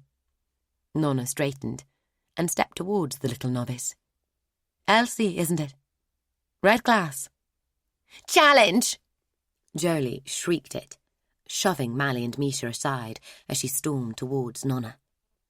Too late. Nona turned to face her. I finished? Challenge! Jolie looked ugly with her face twisted and red. She had both hands raised, as if about to strike her enemy. Finished? Sister Apple stepped out from behind the tree. Quite how she could have been there unseen, Nona couldn't fathom. True, her raincoat was bark-patterned, but you couldn't hold a feather over your head and expect people to believe you were a hen. She's lying, Jolie shrugged off Ilani, who sought to calm her. She's a lying peasant bitch. Her arm, raised in accusation, swung to point at the puzzle box nestled in the fork of the tree. Nona peered up at it. From down below, it did look quite convincing. That's not the box, Sister Apple said. But, to be finished, you would have to have opened the real one, Nona. And that does sound unlikely. Mystic class crowded round now, Darla and Zol joining them. Nona drew the puzzle box from her habit, holding it carefully. It sat across her cupped palms. Still locked, Jolie spat. It's a difficult box to open, Sister Apple smiled. It was a marvellous effort to retrieve it. Nona flattened her palms out a fraction, and the puzzle box fell into 4 sections, along the lines that her floor blades had cut through it. The thing was a solid block of bone, with no space inside. Is that open enough? Chapter 17. The last days leading up to 7 Day proved rather tense ones. No one in Mystic class save Nona, Darla and Zol got to eat. Mistress Shade totaled the failures of the Shade Trial guards at 7 days without meals. The abbess decreed that 7 Day be an exception, presumably concerned that an unbroken fast of such duration might do physical harm to some of the leanest novices. The class did not take their punishment with good humour. Sister Wheel devoted a lesson to the sin of pride. We are none of us more than a twig in the great tree of the ancestor. The gifts the ancestor has given us are for the benefit of all, not the aggrandizement of the individual. Pride is a poison that corrupts. She turned her watery eyes on Nona. Nona resisted asking if the chosen one was just another twig. Sister Rael directed academia lessons back towards algebra, as if knowing how much Nona hated it. Of those without rumbling stomachs, Zol was the only one able to cope with the scrawl of letters and symbols the nun covered her board in. Sister Apple devoted 2 lessons to a dissection of Nona's tactics in the trial, keeping the resentful focus of the class on the origin of their distress. If you can't disguise yourself as someone else, then disguising others as you is sometimes an option. Keep this fact in mind. If you're set to trailing a target, You might be tempted to fixate on one marker they can't discard. Perhaps their height. Perhaps they've lost an arm. These can be reliable when the target doesn't suspect they're being followed. But if they are suspicious, then these seemingly unique markers can be the very thing they use to make you fail. You might find yourself pursuing another very tall man, another one-armed woman, offered up to take advantage of your laziness. She concluded with the box. The box is there to teach a lesson. Its secret is revealed when sisters take the grey. We will need a new way to teach that lesson now, at least for enough years to outlast the convent's memory. It's there to teach sisters of discretion that whilst there is a time to be subtle, a time for stealth, deception, and the lightest touch, there is also always a time when the seconds are running out, and we come to the sharp end of things, the possible need for violent and direct action. Never be so focused on picking a lock that you forget kicking down the door is also an option. In Blade, sword training continued, but Sister Tallow took half a lesson to talk about the upcoming ice trial. Sister Egg will be staying with us for 4 weeks to instruct you on surviving the ice. You'll need more than range coats and convent shoes out there. You'll need to learn the 9 basic types of snow, how to spot and traverse a crevasse, how to build shelters, cook food. 4 weeks will just scratch the surface. More novices have died on the ice trial than any other, so pay attention. Even if you take the ordeal of the shield, you will have Sister Rose on hand to try to fix whatever holes might get put through you. On the ice, you'll be alone, no matter how many novices are with you. Nona's days rolled by. Lessons amid the sullen regard of her classmates, nights in a dormitory full of rumbling stomachs, breaks in the cloister, where her victory was replayed by Ara and the others over and over. And through it all, Jolie Namsis watched her, with just the hint of a mocking smile on her lips. She didn't have to say it. Hessa. Nona could triumph in as many convent games as she liked. The real world lay outside, and on the one occasion that world had reached into Sweet Mercy, Nona's friend had died. Yisht walked free out there. Scherzel had the ship heart. Nona's success meant nothing. When the summons came to present herself before Abbess Glass, Nona had no idea what to expect. She took herself to the door of the abbess's house, and her knock was answered by Sister Pale, who led her to Glass's office. The abbess sat behind her desk with a welcoming smile and eyes that took Nona's measure.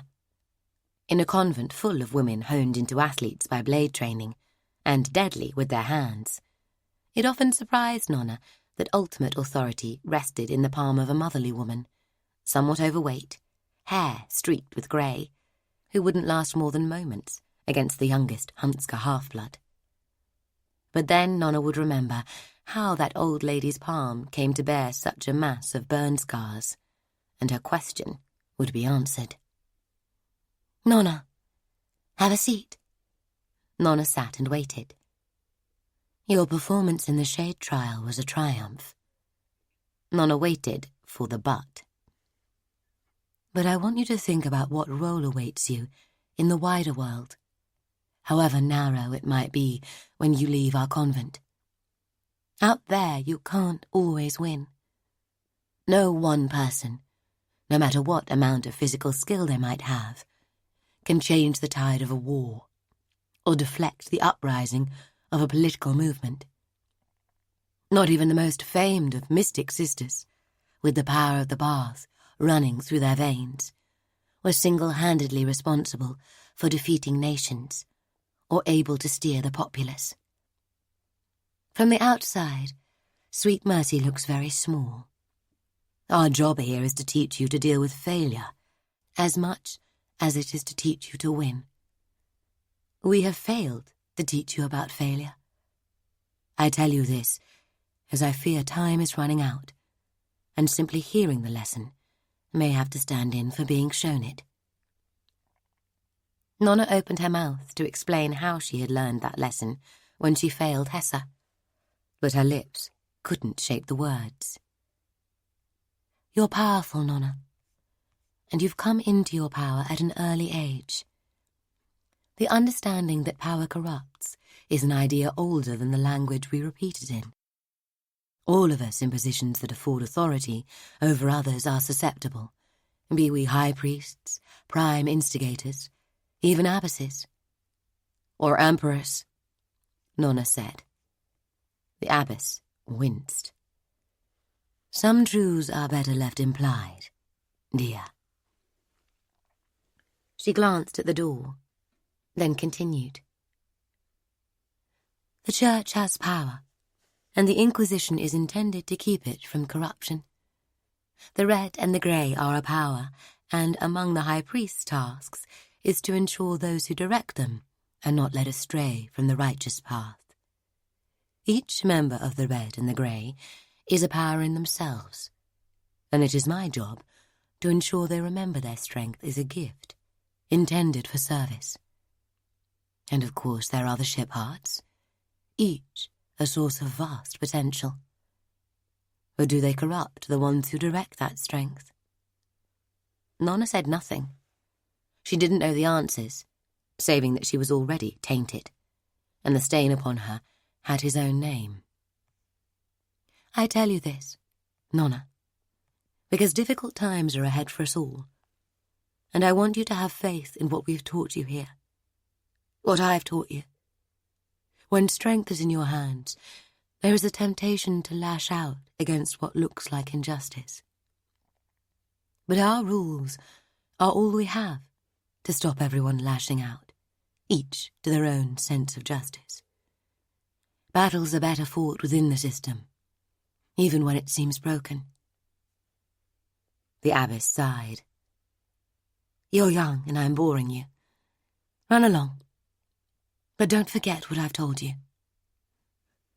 Nona ran as instructed, but it wasn't boredom that snapped at her heels, but a host of worries, unused to such young prey. Ready? The four of them stood around the wellhead in the laundry room. It was now the safest route into the caves. 7-day trips into Verity had been suspended to allow the Inquisition closer observation of the convent and its inhabitants. Brother Pelter's watchers numbered 8 now, swelled by new arrivals from the Tower of Inquiry. Ready. Ara held the lantern. Ready. Jula peered down the well. For Hesse, Ruli nodded. For justice. I'm going to get Sweet Mercy's ship heart back. I'm going to kill Yisht. And Scherzel is going to bleed for her crimes. 3 impossible things, but passing the Grey trial had seemed impossible just days ago. The abbess had cautioned Nona about failure, but she had also told her to have faith. Nona clambered over the guard wall and began to climb down the rope. Even if escaping through the pillars unseen was no longer an option, the well got them where they wanted to go much more swiftly. They dropped any pretense that they were respecting the abbess's edict against the undercaves. Even Jula hadn't blinked. It was for Hesse. A short while later, all 4 of them were standing wet-legged at the pool's edge in the oubliette beneath the novice cloister. Saint's teeth. Jula covered her face. It stinks in here. A gallon of kelp juice will do that. Ruli went to get the empty tub that Nona had failed to return and placed it beside the pool. Let's go. Jula took the lantern and led the way. Although the distance from the novice cloister to the ancestor's dome couldn't be more than 100 yards, it took nearly an hour of twisting passages and tight crawls until Jula stopped them. All I've got to go on is what you've told me, that if the ship heart was under the rear of the dome, we want to go up there. It shouldn't be far. She pointed up at a fissure in the tunnel ceiling, 3 yards above their heads and fringed with stalactites. Tough throw. Ara frowned. She pulled the grapple from her back and twirled it around her hand. "Better hope there's a good edge at the top." She sped up the twirling and with a grunt of effort released the iron hook vertically, trailing rope. A moment later, the novices jumped back as it clattered down the fissure again. 30 throws later, each of them had taken a turn, and not once had the grapple caught even enough of a ledge to support its own weight. "It's probably smooth, coated in flowstone." Ruli took another throw and stepped away to let the hook fall. "We need to go back. We can try again another 7 day," Jula said. "Oil's low." Stealing oil was another thing that had become far more difficult since the Inquisition had tightened their noose. Not only were the watchers watching, but the convent's ledgers were all under scrutiny, as if a nun might be selling off supplies to fill the pockets of her habit with silver. "We can try a little longer." Ara reached for the grapple. Nona shot her a thankful glance. "Not unless you want to try to find the way back in the dark." Jula had the lantern up. "Next time we'll get here quicker. We know the way now." Nona looked up, biting her lip, glancing first at one wall, then the other. They stood too far apart to touch both, let alone brace for a climb. The distance to the fissure was too high to jump, even if Darla were there and Nona stood on her shoulders. "Let me try." Nona backed against the left wall, then launched herself towards the right, leaping as high as she could. When her hands hit the rock, the floor blades sheathing her fingers sank into the stone. The rest of her crashed into the wall, her feet dangling not much more than a yard above the rock-strewn floor. "Impressive," Ara said, in a distinctly unimpressed voice. "Are you stuck now?" "I may have broken both knees," Nona hissed. Certainly they both hurt. A lot. "Should I help you down?" Ruli asked, not quite able to suppress a smirk. Nona ignored her, instead hunching her body and walking her feet up the wall until all of her was bunched just beneath her hands. If her claws slipped free, she would fall 10 feet, and her head and shoulders would hit the ground first. Pushing with her legs, she angled up, then launched herself again, backwards this time, releasing her claws. She turned as she flew towards the opposite wall, and managed to dig her floor blades in again. This time, before her body crashed into the wall, she braced with her feet. She'd gained nearly a yard in elevation. On the 5th leap, with every muscle burning, Nona caught the edge of the fissure in the tunnel roof and hung beneath it by her blades, swinging. Jula applauded. "Of course, now you really are stuck," Ara observed. Nona dangled. "She's right, you know." Kiot ran beneath her hair. Nona scowled. Air escaped her in short breaths. She had nothing to push against. She released one set of her blades and dangled by one arm. The 3 novices below hurried into place to try to break her fall. Snarling, Nona swung, lunged upwards, and managed to dig her blades in 6 inches higher. A few panted breaths, then she repeated the process with the other hand. Slowly, by degrees, she climbed into the fissure. 3 times she hung, sobbing with the pain, her arms growing weaker with each moment, ready to drop. But against the darkness she saw Yisht, from Hessa's eyes. Yisht, as she loomed over Hessa's broken body, knife in hand. "I am not given to cruelty, child," the woman had said. "But you reached into my mind, and a violation like that cannot go unanswered." The strength came from somewhere, and Nona climbed. Once Nona had her feet inside the fissure and could brace herself against both walls, climbing came easy, or would have, but for the weakness of her trembling arms. A few minutes later, she hauled herself onto flatter ground and lay there gasping. "How are you going to see anything?" Ara called up. "We haven't got time for us all to climb up, even if we can get a rope to you." Jula's voice. "I don't need the lantern," Nona called down. "Just give me a minute or two to feel around." "Feel around?" Ruli, incredulous. "It's too dangerous," Jula called. "You'll break an ankle. You'll probably vanish down a hole." "1 minute," Nona called. "Now do it." "What?" "Make me see, like you did when you were scared." "I am, Kiot. Fear has no meaning to me." "Whatever you say. Make me see." Nona pushed Kiot towards her eyes. For a moment he resisted. Then, perhaps curious, he flowed into them. The pain made her gasp and brought tears running down her face. She hadn't noticed the pain the first time. Fear of the holothor had left no room for such things. Immediately, the rocks took on the glow of coals deep in the fire. Nona looked at her hands and found them utterly black, her habit almost as dark, with hints of grey here and there. The water-carved passage she had climbed into led in 2 directions. She chose the best one and scrambled off along it. Within 20 yards, she stood where Hesse had fallen, at the foot of the shaft Yisht had dug up towards the ship heart's vault. "Your friend died here?" "Yes."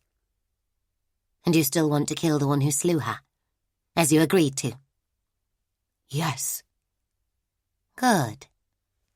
Kiot relaxed, and the glow of the walls brightened. "Hate is good." "She died here." Nona crouched amid the scatter of broken rock. Yisht, a marshal with a rare talent for rock work, had brought down part of the ceiling. "Nona? Nona!" Distant cries from below. She touched her fingers to the floor beneath the shattered stone. Had Hesse's blood spilled here? Had the nuns washed it away when they took her body? They had buried her down by the vineyards, but left no marker. We are all one in the ancestor. Our bones are nothing. "Nona!" Nona reached for her clarity, watching the dance of an absent flame in the shadows of her mind. She looked for the path and rocked back upon her heels. With Kiot's vision, the path blazed red, written through everything, filling the air, diving into the rock and filling the hidden space beyond, writing itself across the surfaces and bringing each to life. Refusing to be distracted by the wonder of it, Nona strove to look past the past beauty to the periphery, where threads stray. There, in the depths of the earth, she found a threadscape that competed with Zol's for sparseness. Sister Pan said humans themselves drew threads from the path. All life did. In the darkest and loneliest cave within the rock, in places no person had ever seen, or would ever see, where no rat had scurried, no worm crawled, the path would lie pure, bound tight. If that cave were broached, then the mere act of gazing upon its secrets would set tendrils of thread straying from the path, just as a foot set into a clear pool will raise silt from the bottom to cloud the waters. Nothing. The word tasted bitter. A faint hope can be nursed so long that when it dies, the shock outweighs all reason. Hesse would have found something in my place. She would have read something in the threads. Kiot remained silent. "Nona!" The others sounded increasingly desperate. "Coming!" She almost missed it. Something at the corner of her eye as she turned. Perhaps without Kiot, she would have seen nothing. What?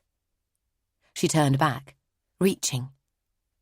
A single black thread, so thin she almost thought herself mistaken, even as her fingers tried to close around it. A black thread, leading from the spot where Hesse died, up along the shaft Yisht cut. There are no black threads. Nona reached to trap the thread between finger and thumb. Sister Pan said that using your hands was unnecessary, a childish affectation, like moving your lips when you read. Even so, it helped. Nona pinched the thread from the ground.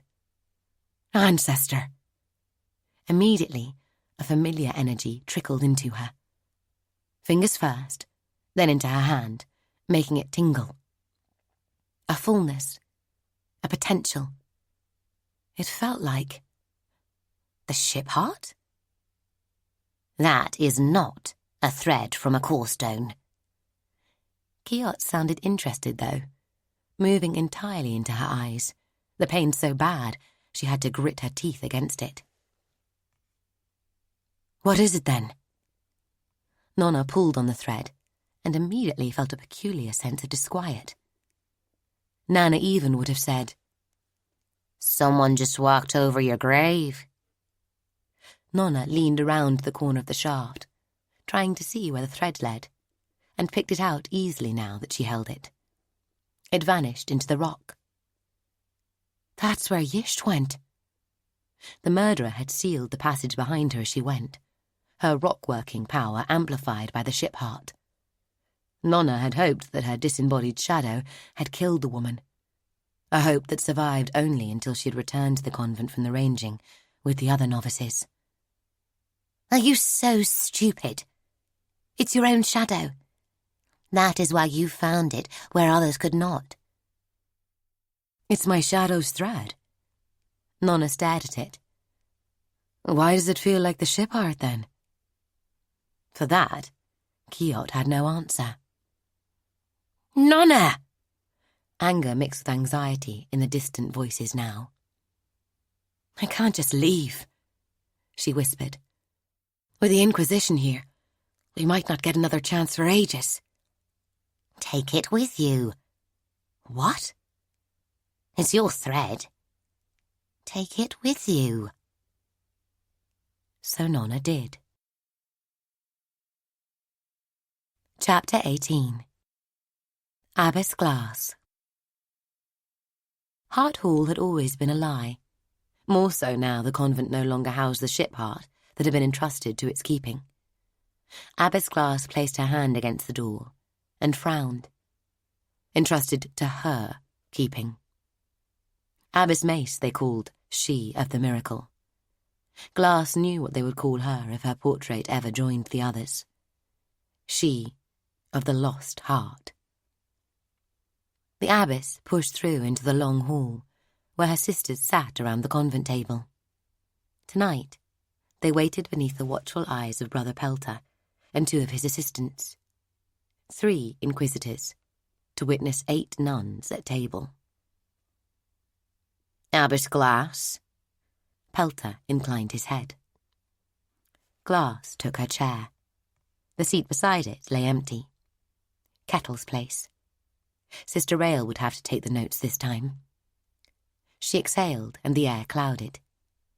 Every breath contrived to remind her of the ship heart's absence, of her failure.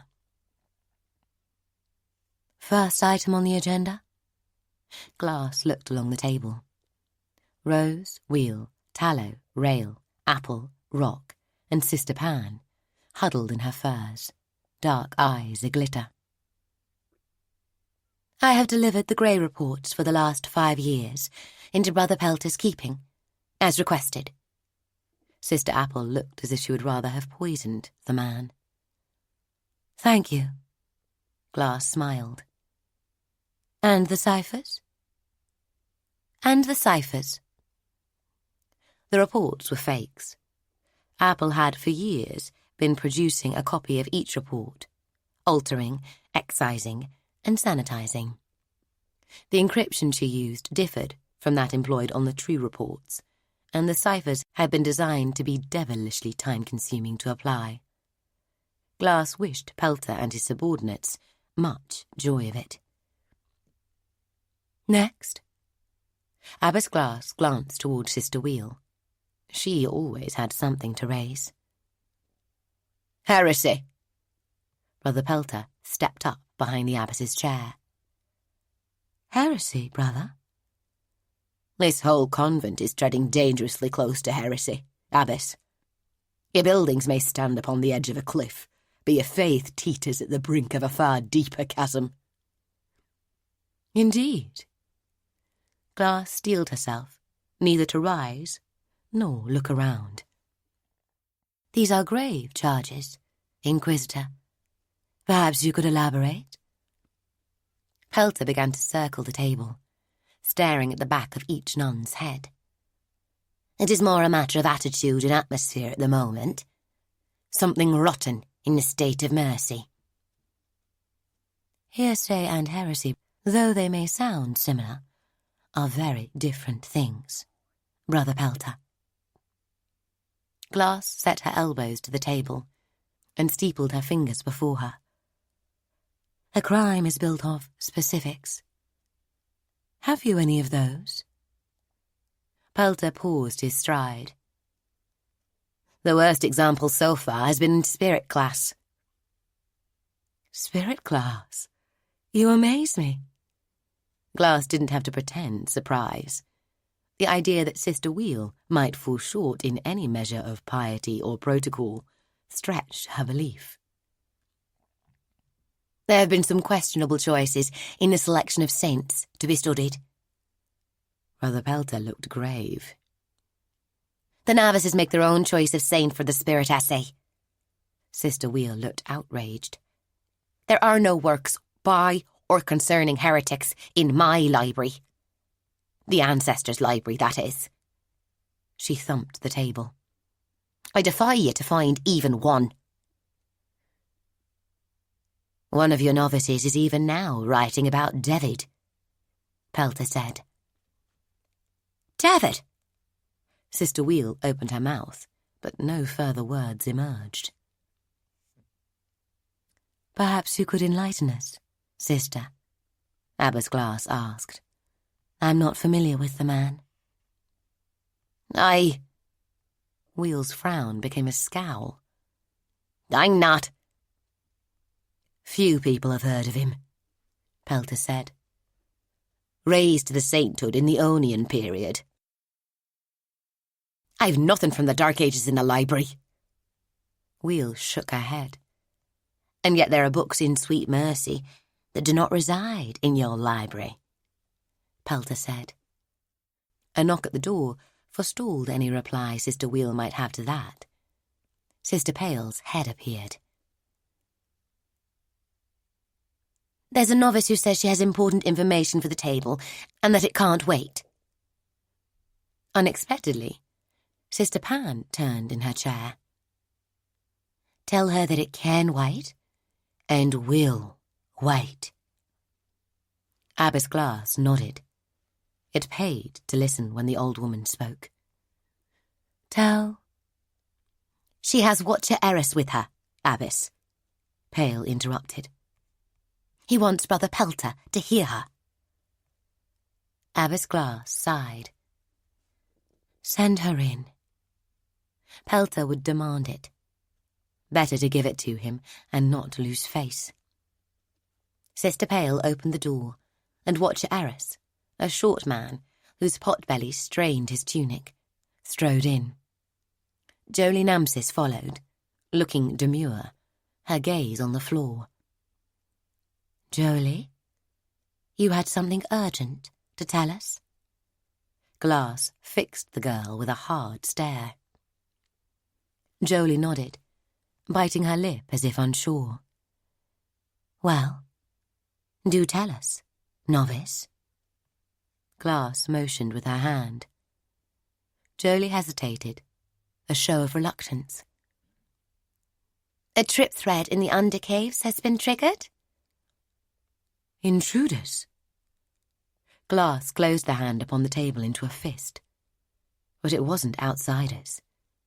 Sister Pan had wanted this kept quiet.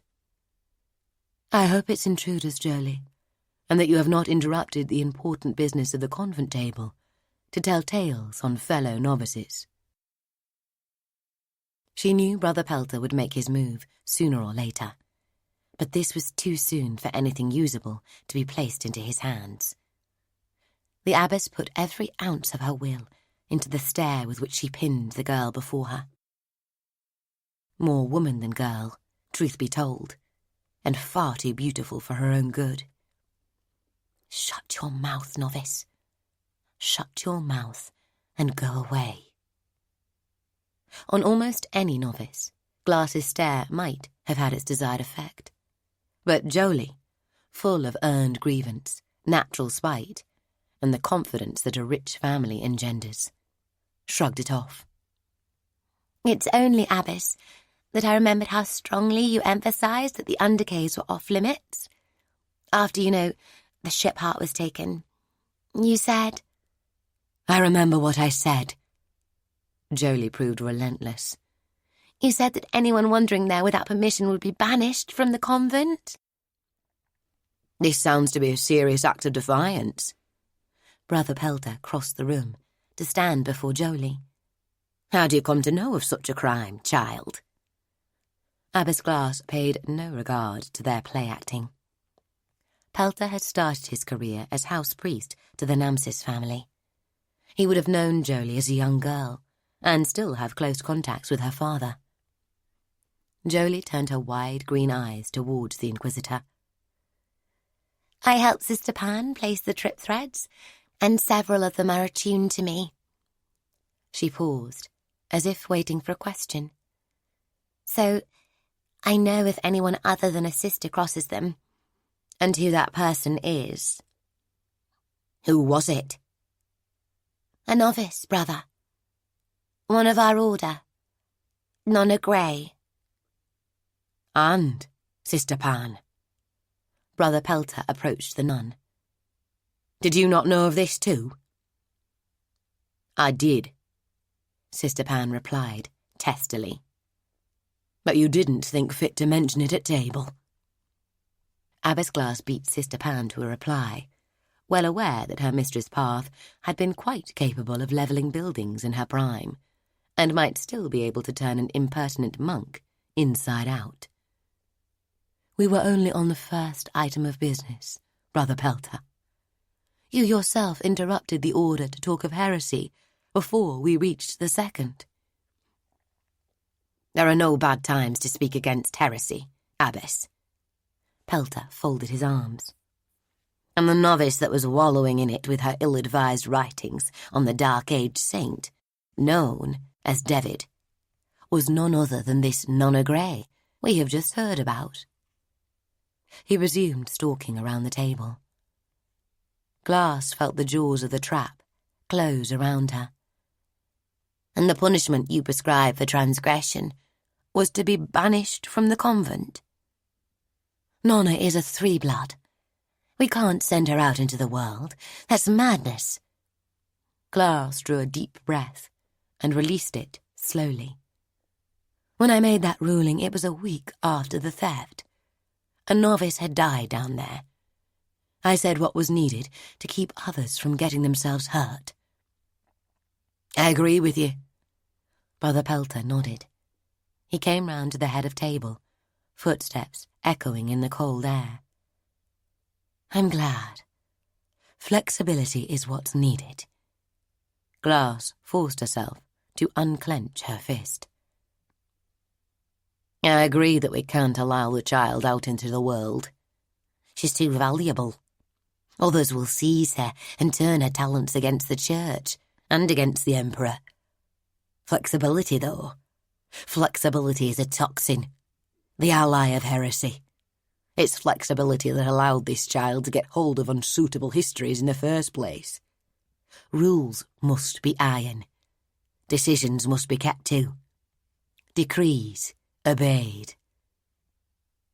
I suppose we could strip her of the habit and keep her at the convent as a lay worker. Perhaps a labourer in the vineyards, Glass offered. All along the table, her sisters watched with mixed expressions. Outrage from Tallow, horror from Rose, satisfaction twisting Rail's smile, confusion making something almost comical of Wheel's face. Or in the pigsties? No. The Inquisitor held his hand up. Banished. That was the word. You cannot be banished and yet remain. And you cannot banish someone who can become so deadly a weapon in an enemy's hand. An impasse, croaked Sister Pan from her furs. No impasse, sister, Brother Pelter smiled.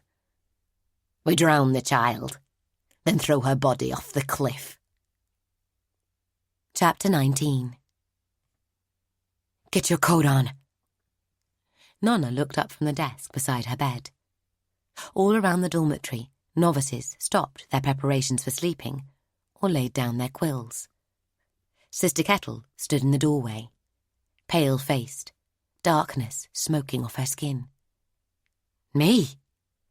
Nona stood up, touching a hand to her chest. You. Kettle stepped into the room, glancing left and right. You have to come with me. The points of a throwing star glimmered from the closed fist at her side. Now. Nona glanced down at her feet.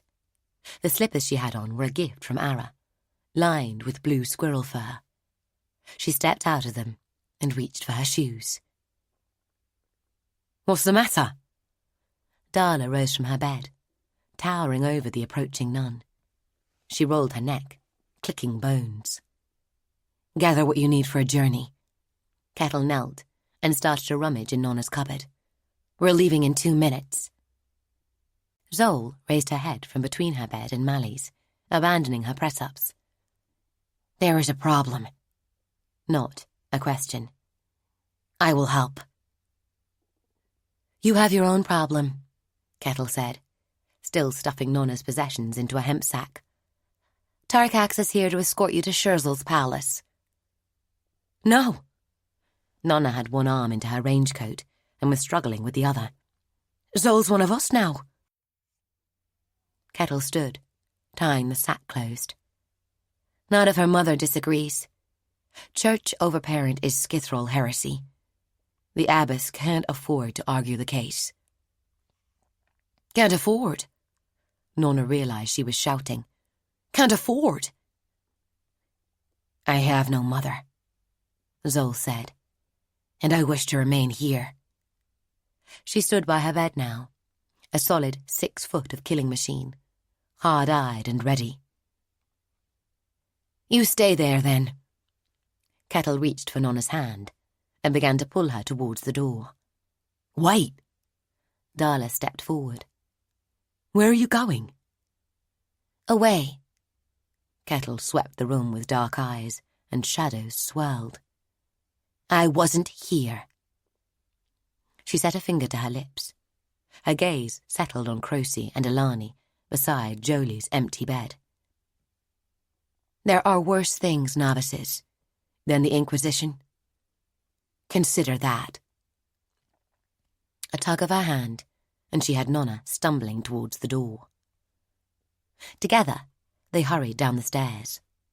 Nona dug her heels in as they drew level with the door to Grey Class. What's going on? I don't want to leave. We can talk about it outside. Kettle started towards the main door. Can't I say goodbye? Nona jerked her arm free. She couldn't just go. What about Ara and the others? Ara and the others aren't in trouble. Kettle cocked her head, as if hearing something. Quick, come here. She backed into the corner behind the main door, gathering shadows to her. Trouble? Nona went to join Kettle, and the nun drew her close, both arms tight around her as the darkness clotted. You were in the undercaves, Kettle whispered. Jolie had trip threads there. But... A cold realization reached into Nona. The ship heart wasn't thread-guarded. It washes those magics away. The ship heart isn't there anymore. Kettle put her hand to Nona's mouth as the door opened. 4 watchers marched in, boots loud on the stone floor, a freezing wind whipping around them. They carried on up the stairs, not bothering to close the door. Stay close. Kettle tossed something out through the doorway. Nona heard it clatter on the flagstones off to the left. Now! Kettle moved with Hunska swiftness, wearing darkness like a robe. They slipped from the doorway, veering to the right, then pressed themselves to the wall. With the sun having set, and night having fallen most of the way, the two of them presented little target. "Over by the scriptorium," Kettle murmured. Nona saw a fifth watcher there, tight against the corner of the building. Her head turned towards the spot where Kettle's noisemaker had landed. "That one at least you should kill." Kiot rose with the pounding of her heart. "Move slowly. Keep close," Kettle instructed. "If I tell you to run, then run. Get off the rock. Don't come back." "Don't come back?" Nona felt lost. "I need to say goodbye. To Ara." Kettle pursed her lips in sympathy, but shook her head. "They mean to kill you, Nona." "Let them try." Kiot attempted to force her blades into being. "Can't the abbess?" "The abbess isn't in charge here anymore, Nona. You have to go. Hide. Make a life somewhere else. Change your name." Kettle started to edge along the wall. "Change my eyes." Nona kept her place. "If you stay here, you will die." Kettle moved off, the shadows flowing with her. Nona followed. They reached the pillar forest before Bittle began to ring atop the ancestor's dome, its voice harsh with accusation. Kettle led through the towering stonework, Nona close behind, eyes slitted against the wind-borne grit. The corridor wind was re-establishing itself after the longest ice wind Nona had ever known. Neither spoke as they descended the long back and forth of the Seren Way, treacherous by day, foolish by dark. Nona slipped at the last turn, scattering loose rock over the fall. Kettle caught her hand. "Got you." Nona regained her feet and shook free. "And now you're kicking me out." The trail before them led down to level ground, where field and forest stretched away from the rock of faith. The rising moon tinged it all with blood. "They're after me too, Nona. Everything is falling apart. The abbess can't help us." "We can fight them." Nona rounded on Kettle.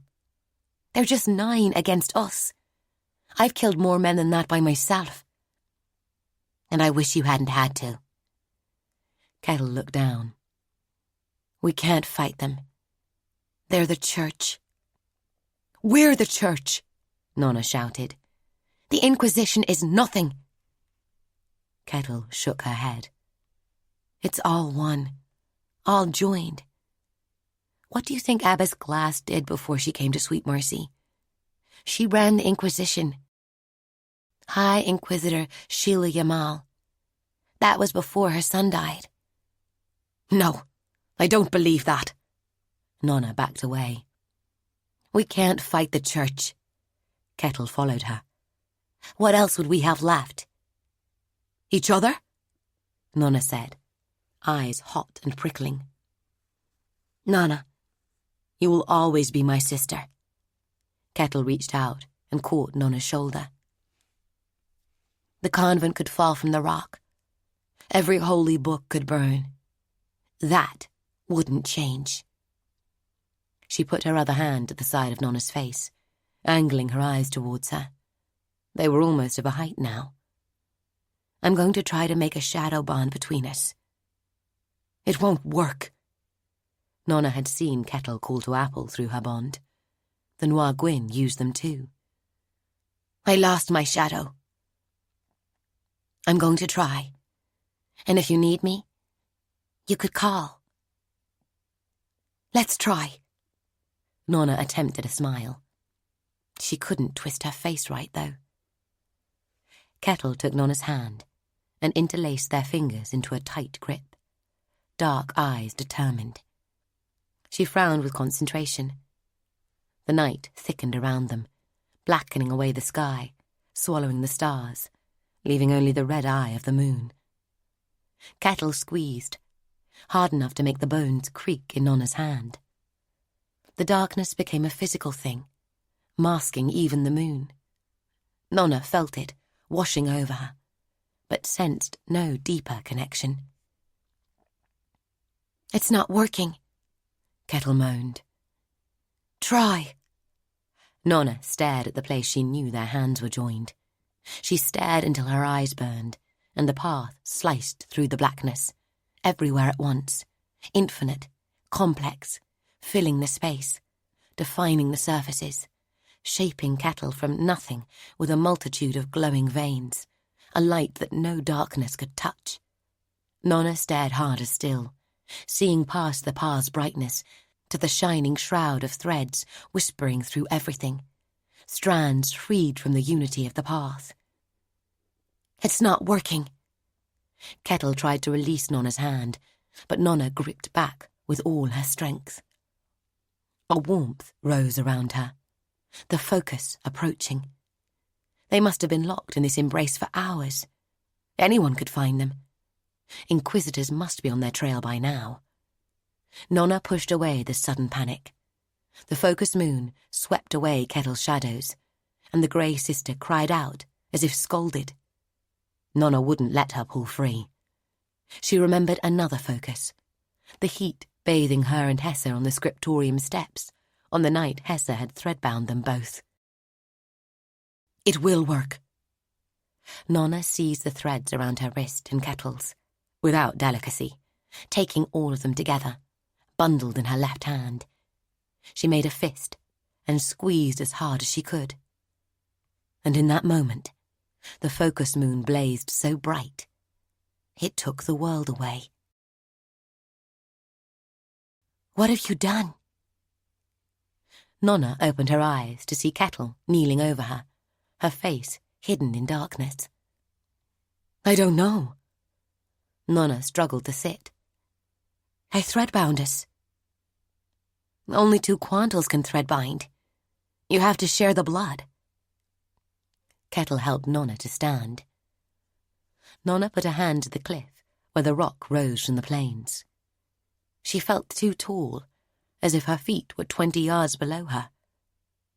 "We do share a blood. We're both Honska." Somewhere above them, a scattering of rocks rattled down the slope. "They're coming. Go!" Kettle shoved Nona towards the Verity Road. "Come with me." Nona heard the pleading in her voice and hated herself for it. "I can't. Appy and the abbess need me. The convent needs me." Kettle bit her knuckle hard. "I just can't." Nona started to run into the night. "I'll delay them," Kettle called in a low voice.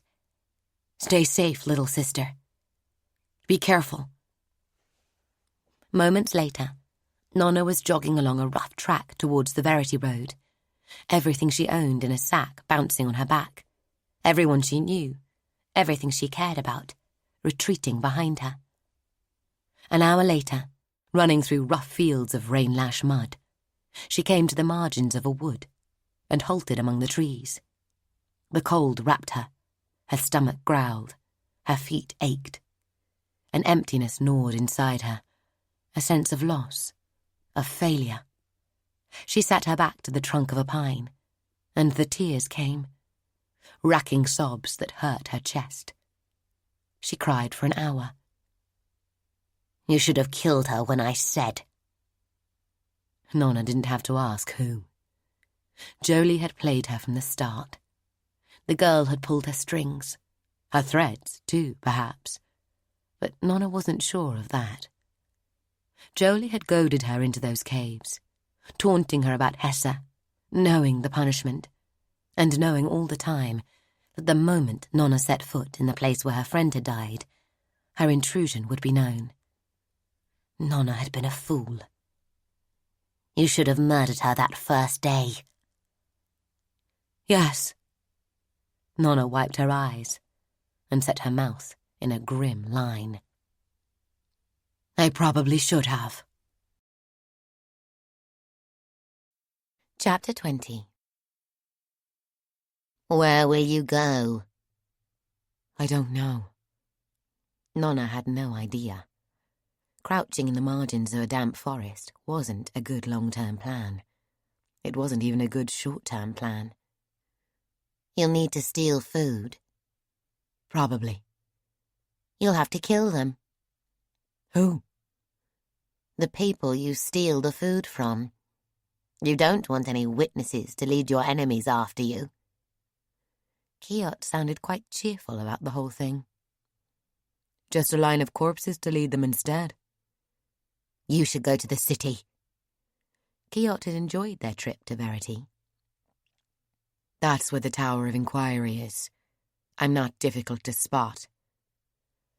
Sister Rose had tried to reverse the effect the black cure had on Nona's eyes several times, but none of her potions had any noticeable effect. Nona had been disappointed at the time, but now those failures were taking on more importance. There's nowhere I won't be discovered. In the east, dawn made a sullen approach, shading the black sky towards grey. Nona's legs hurt. She was tired, cold, despite her windbreak and range coat, and her stomach had started to grumble, even though she wouldn't have had breakfast yet. I'm going to have to leave the Empire. I could take a ship to Durn. She wriggled her fingers in the pockets of her coat, remembering that such things cost and that she had no money. Or cross over the border into Skithrol. Or go back to kill Jolie, and then her friends, and the Inquisitor and his underlings. Nona felt cold and tired, rather than murderous. Jolie had been the architect of her downfall, but it was Nona's own stupidity she had used to do it. Still, given the chance, Nona felt she would enjoy breaking Jolie's other knee. With the world revealing itself around her, Nona set off eastwards, cutting across country in case the Inquisition had guards on the roads. She dug a heel of bread from her coat pocket. She always kept some supplies against the possibility of nighttime hunger pangs, and chewed as she walked. The world might have narrowed, but it was still a big place, and somewhere in it, there would be a spot for her.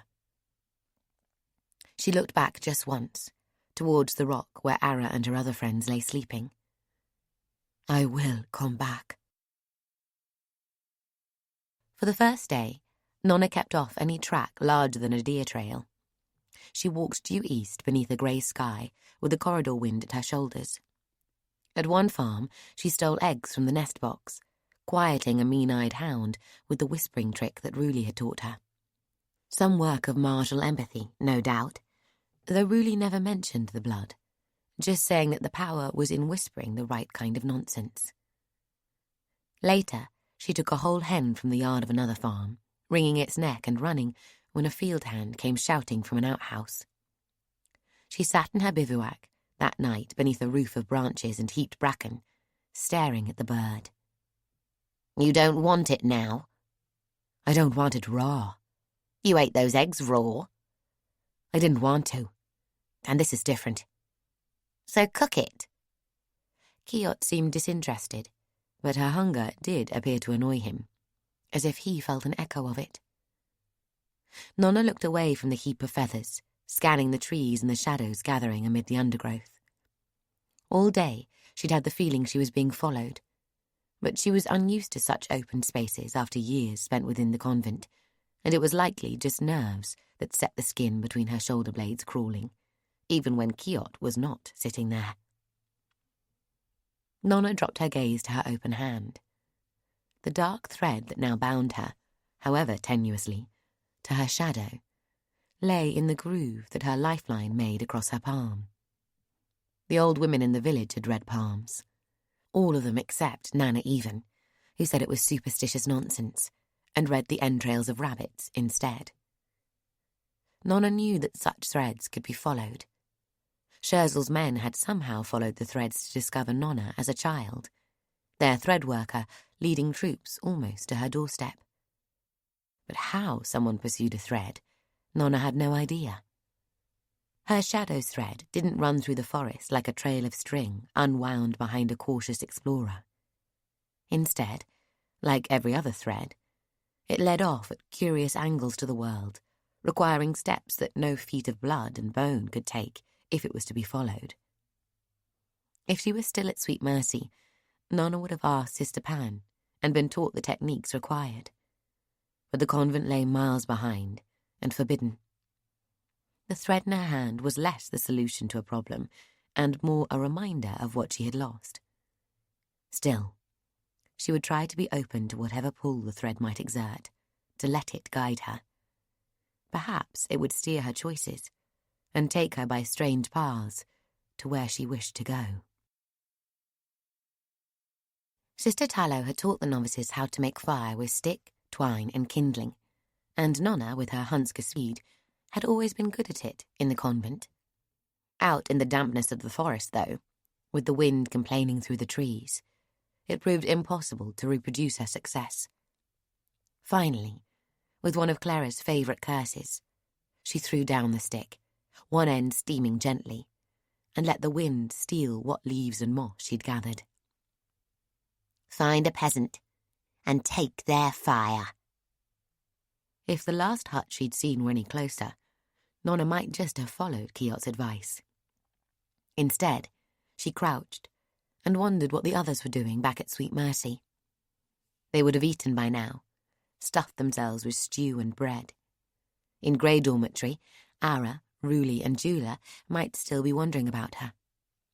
In Mystic Dormitory, Darla would be stomping around and Zol would be sitting silently, as if nothing had changed. And Jolie would be in her corner, surrounded by her friends, laughing and joking about how she had got that stupid peasant run off the rock. Anger flooded through Nona, sudden and unexpected in its ferocity, a red tide rising.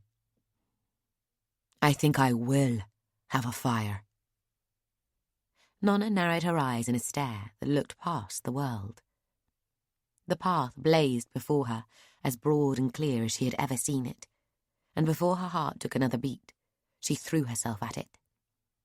She struck the path and ran its course as she had run once before when Tass's soldiers had her trapped in a cave. The shock of the first contact rang through her as if she were steel, and on every side the glowing skeletons of trees lit within her mind, the entire forest caught in a flash, every twig and bough and branch, every angle, every tight-wrapped leaf. Before she knew it, she had taken 6 strides, and Kiot howled across her back as if he were set upon the coals of a fire. The sudden fear of what might come after sent Nona stumbling from the path. "You must own what you take," Sister Pan always said, and Nona had taken far more than she needed to light a fire, far more than she had ever taken, save for that one day in the shadow of the Devil's Spine, when she painted the rocks red. Nona found herself sprawled upon the forest floor, the cold mud bubbling beneath her outstretched hands, her skin bleeding light, and every bone in her body vibrating, as if it desired nothing more than to shake free of the flesh restraining it.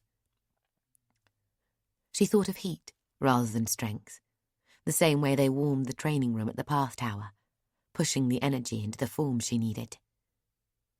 Ugh! Too small a sound for too large an amount of pain. Nona felt a heartbeat away from rupture, from having her insides very quickly become her outsides. In a sudden, ugly gesture that Sister Pan would have roundly scolded her for, she wrenched the path-given power from herself, ejecting it towards the nearest tree, a large screw pine. Something bright passed between them. The tree shuddered, a ripple ran along its length, shredding bark, and then in one moment of heat and light, the forest giant exploded. The blast knocked Nona flat, despite the shield of residual power around her. She might have lain there for a heartbeat, or 5 minutes. Time passed strangely, and she couldn't tell.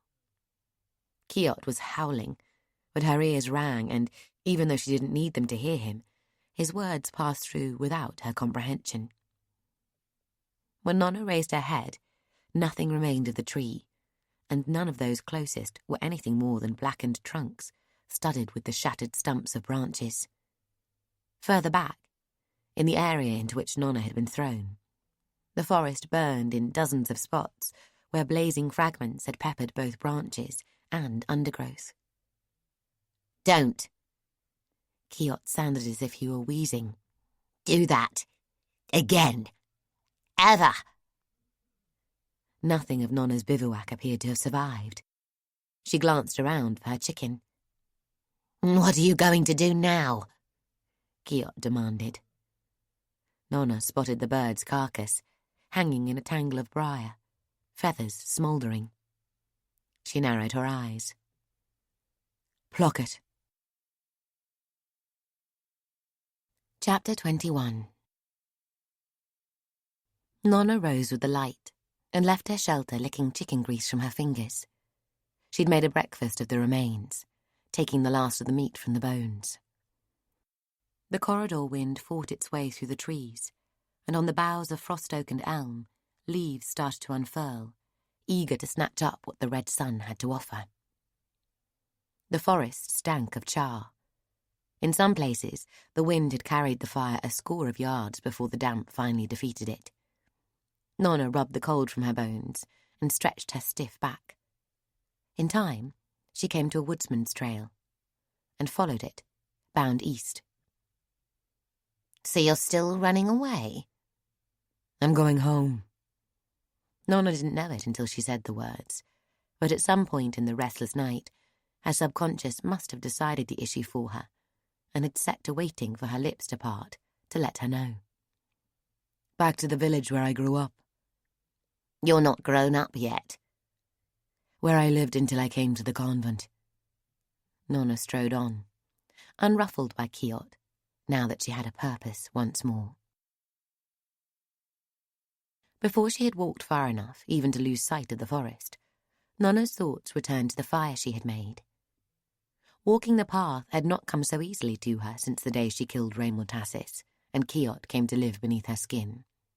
Not since Sweet Mercy held the ship heart. She could have put it down to the depth of the anger that propelled her onto the path this time, but there was more to it. She felt it in her bones. Immediately before Nona walked the path back in the cave where Raymond's men had them trapped, she had been with Hesse, drawn along the bond threaded between them. And Hesse had been in the undercaves back at the convent, just yards from the ship heart. Somehow, Nona had shared in that proximity, and her quantal skills had been boosted by the stone's power. And now, once again, since she took up her shadow's thread from the undercaves, Nona felt that connection to the ship heart's power. Just a trickle of it, but enough so that left untapped, the potential would build and could be spent to magnify whatever strength lay in her blood. Nona mused on the connection as she trudged between the cart ruts on the narrow lane she'd found. Somewhere out there the ship heart rested, wherever Yisht, or more likely Scherzel, had placed it. To the east, she felt, not the west. And somewhere close by, her shadow waited, trapped in some way, for unattended shadows are apt to wander. It took days for the land to grow familiar. Days travelling by back roads, crossing fields and patches of woodland, but always she kept her back to Verity, to the rock and to the Tower of Inquiry. Whether there might be a search for her, and how large it might be, Nona had no real idea, but she imagined they would likely be satisfied with simply having her gone, no longer polluting the faith or antagonizing the daughters of the Cis. She told herself that being forced to leave the convent now for breaking some silly rule was far preferable to being exposed as devil-tainted a year or two later, shamed in front of her friends, with all hands turned against her. She told herself it was a good thing, and tried to believe it as she walked the lonely tracks that would take her back to the village where her story began. A dozen times every mile, thoughts of the convent would slip into Nona's mind. What lessons the others might be taking now, what the nuns would say about her, how her friends would remember her when they came in, sweaty and tired from the sands of Blade Hall. Each time the invaders came, she drove them out with thoughts of the here and now, of the muddy ruts before her, the rustling hedges, the quick weeds springing up even before the last ice drift had fully melted. She watched the lone farmhouses, poor things huddled on slopes or in front of the tree lines, as if expecting disaster at any moment. Twice she came to towns and skirted them. The traffic Nona met consisted mainly of tinkers and farmers, the former carrying their skills in their hands and on their backs, the tools of their trade, the latter bearing the produce of their fields, be it on 4 legs, following along behind, or stacked as bales on a cart. Few of them passed a word with her, and most of those few words were warnings. Warnings of Dernish fleets, their sickward barges packed so tight in the Marne that a man might walk across the sea from the southern ice to the northern without ever getting a foot wet. Warnings of the heretic hordes of the Skithroll gathering behind their borders, whipped to a frenzy by their battle queen. Nona nodded her thanks each time, but robbers on the road, and lack of food, seemed more pressing concerns than distant armies.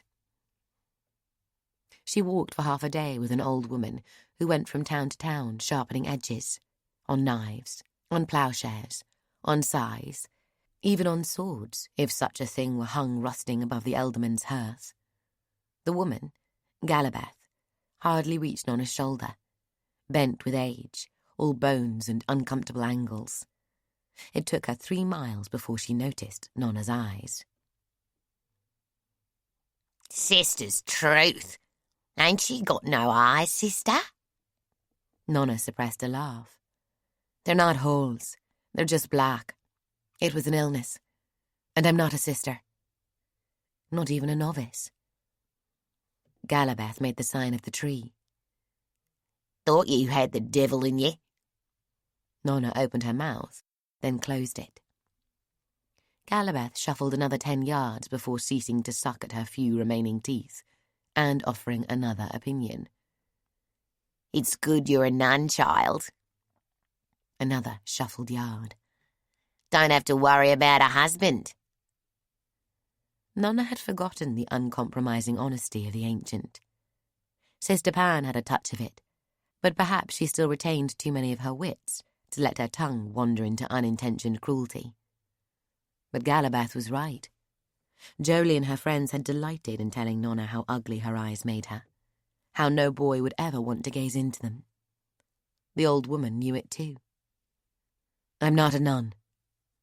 Nona made a mental note to cover up the sign of the ancestors' tree seared across the back of the coat she wore, branches spreading above, taproot reaching for the source below. "Not even a novice." Galabeth waved the denial aside, as if a convent raincoat and a glimpse of habit were impervious to dispute. "Husbands are overrated. I had one once. Ah, yes. I was a pretty thing. Long brown hair, good legs." She slapped them for emphasis. "Was married for 20 years, till the flu took him. He was still a young man, not far past 40. Didn't give me any children, mind, or leave me much. Just a cottage too busy falling down to be much use. In this." She rummaged in her skirts and produced a dull grey object, like a river stone, dark grey and specked with glints of crystal perhaps, longer than it was wide. "What is it?" "What is it? Best whetstone in the empire is what it is." Galabeth returned the object to its place. "My John didn't leave me much, but this," she patted her hip, "was how he made his living, and how an old woman like me is still welcomed up and down the corridor. His grandfather found it under the ice, harder than nails. Can put an edge on a diamond, he said, though I ain't seen one of them." "Kill her and take it." Kiot flowed towards the hand nearest Galabeth. "Why? What is it?" Nona flexed the hand and kept Kiot from passing her wrist. Something old. A piece of the missing. A piece of them? Ark bone. Not ship bone. Something older. Familiar. I can taste it. A useful thing to have, Nona said. Keeps me fit, long as I can move my legs. Galabeth nodded. And when I can't walk the roads, I'll up and sell it to some youngster in Verity. Then I'll see how long I can buy a place by a warm hearth. I won't need long. A grin. My John always wanted a child so they could carry both his name and the stone. A son or daughter to have it and walk the corridor. Keeping it sharp, he called it. Keeping us all sharp. Nona nodded. If it's ship bone or ark bone, then it's not from the missing. You don't know anything. You're too young to remember last year. Kiot made a rush for her hand. Nona held him back. And unless you start making sense, I have to assume you're too old to remember yesterday. Kiot sulked after that, only twisting her last farewell into a snarl when Nona finally managed to leave Galabeth behind at a farm that needed her services, or at least needed her stone. Nona didn't pursue the matter. She knew from experience that more than 2 questions in a row just set the devil talking nonsense. She'd come to think of him as a broken thing, part of a mind, perhaps, filled with fragments of knowledge, occasionally useful, as the shards of a pot can be, offering a sharp edge, but no good for holding soup. Nona's recollection of the wider grey, past Relham Forest to the west of the village, and the bone mire to the east, was, like Kiot's memory, a fractured thing. Giljon had taken them back and forth across the grey and out beyond, chasing rumour when rumour showed its tail, then returning to some long-established, if tortuous circuit, when the well of gossip ran dry. What remained with Nona were slices.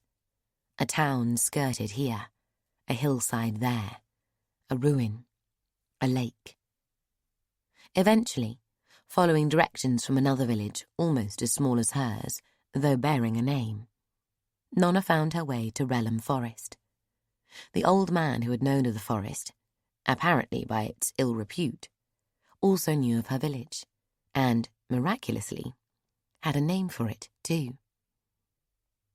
Relham Village. Aye, ain't heard tell of that place for years, though. He gave Nona a peculiar look, as if she might be testing him. But then everyone Nona met gave her odd looks. Your eyes might occupy only a tiny fraction of what you present to the world, but they are what each stranger seeks when they meet you, as if needing reassurance concerning the person that watches through them. When you present 2 wells of darkness to the world makes the sign of the ancestors' tree, or points a finger up across their heart to the hope hidden above cloud-scattered skies, or makes the horns to summon the protection of the small gods who watch from between moments and under shadows. Nona found that the unfamiliar track she had been directed along turned into a familiar one, and led her through the arboreal gloom of the Relham Forest, where once she had run in the red mist of a focus moon. That time she had been chasing a Mondo, her first friend, and also a man who had betrayed her before they had even met. She paced the track with the woods whispering on both sides, remembering the juggler, the quick magic of his hands and the strangeness he'd brought with him into her life, a splash of colour, proof of a world beyond the boundaries of the grey. Nona had once told the girls at the convent a lie. On the first day she met them, she had claimed that the bloodshed that saw her given to the child-taker was wrought by a wood god upon the Palathi who captured her. There had been no Palathi. Nona had never seen a Palathi mercenary, only heard of them in Nana Even's tales. There had been no wood god either, as though she had seen one of those. A year before, watching her from the realm, his face almost like those twisted into the bark of trees. Almost. The shadows on the forest path lengthened, while the distance to open ground shortened. Nona fought to keep her pace from quickening. Around her the wood grumbled at the wind, creaking, groaning, always in motion. Nona felt eyes watching her and wondered whose they might be. A wood god, perhaps, ragged, leaf-clad, crouched in the boughs of an oak. Or perhaps just an owl, shaking off sleep. Somewhere along this path, she had murdered 6 soldiers. The troop Shersel had sent with her quantal thread worker to guard him as he sifted through the world's threads in search of bodies in which more than one blood ran. The men who had hired a mondo to coax her from the village. How much had they paid? How much had it been worth to them to keep their business quiet? If a mondo had proved too expensive, the soldiers would have just come in to take her. Their time was worth more to Shersel than the lives of a few villagers. Ahead, with the shadows of the trees slanting across the trail like cage bars, the green arch opened and the land lay exposed to the sky.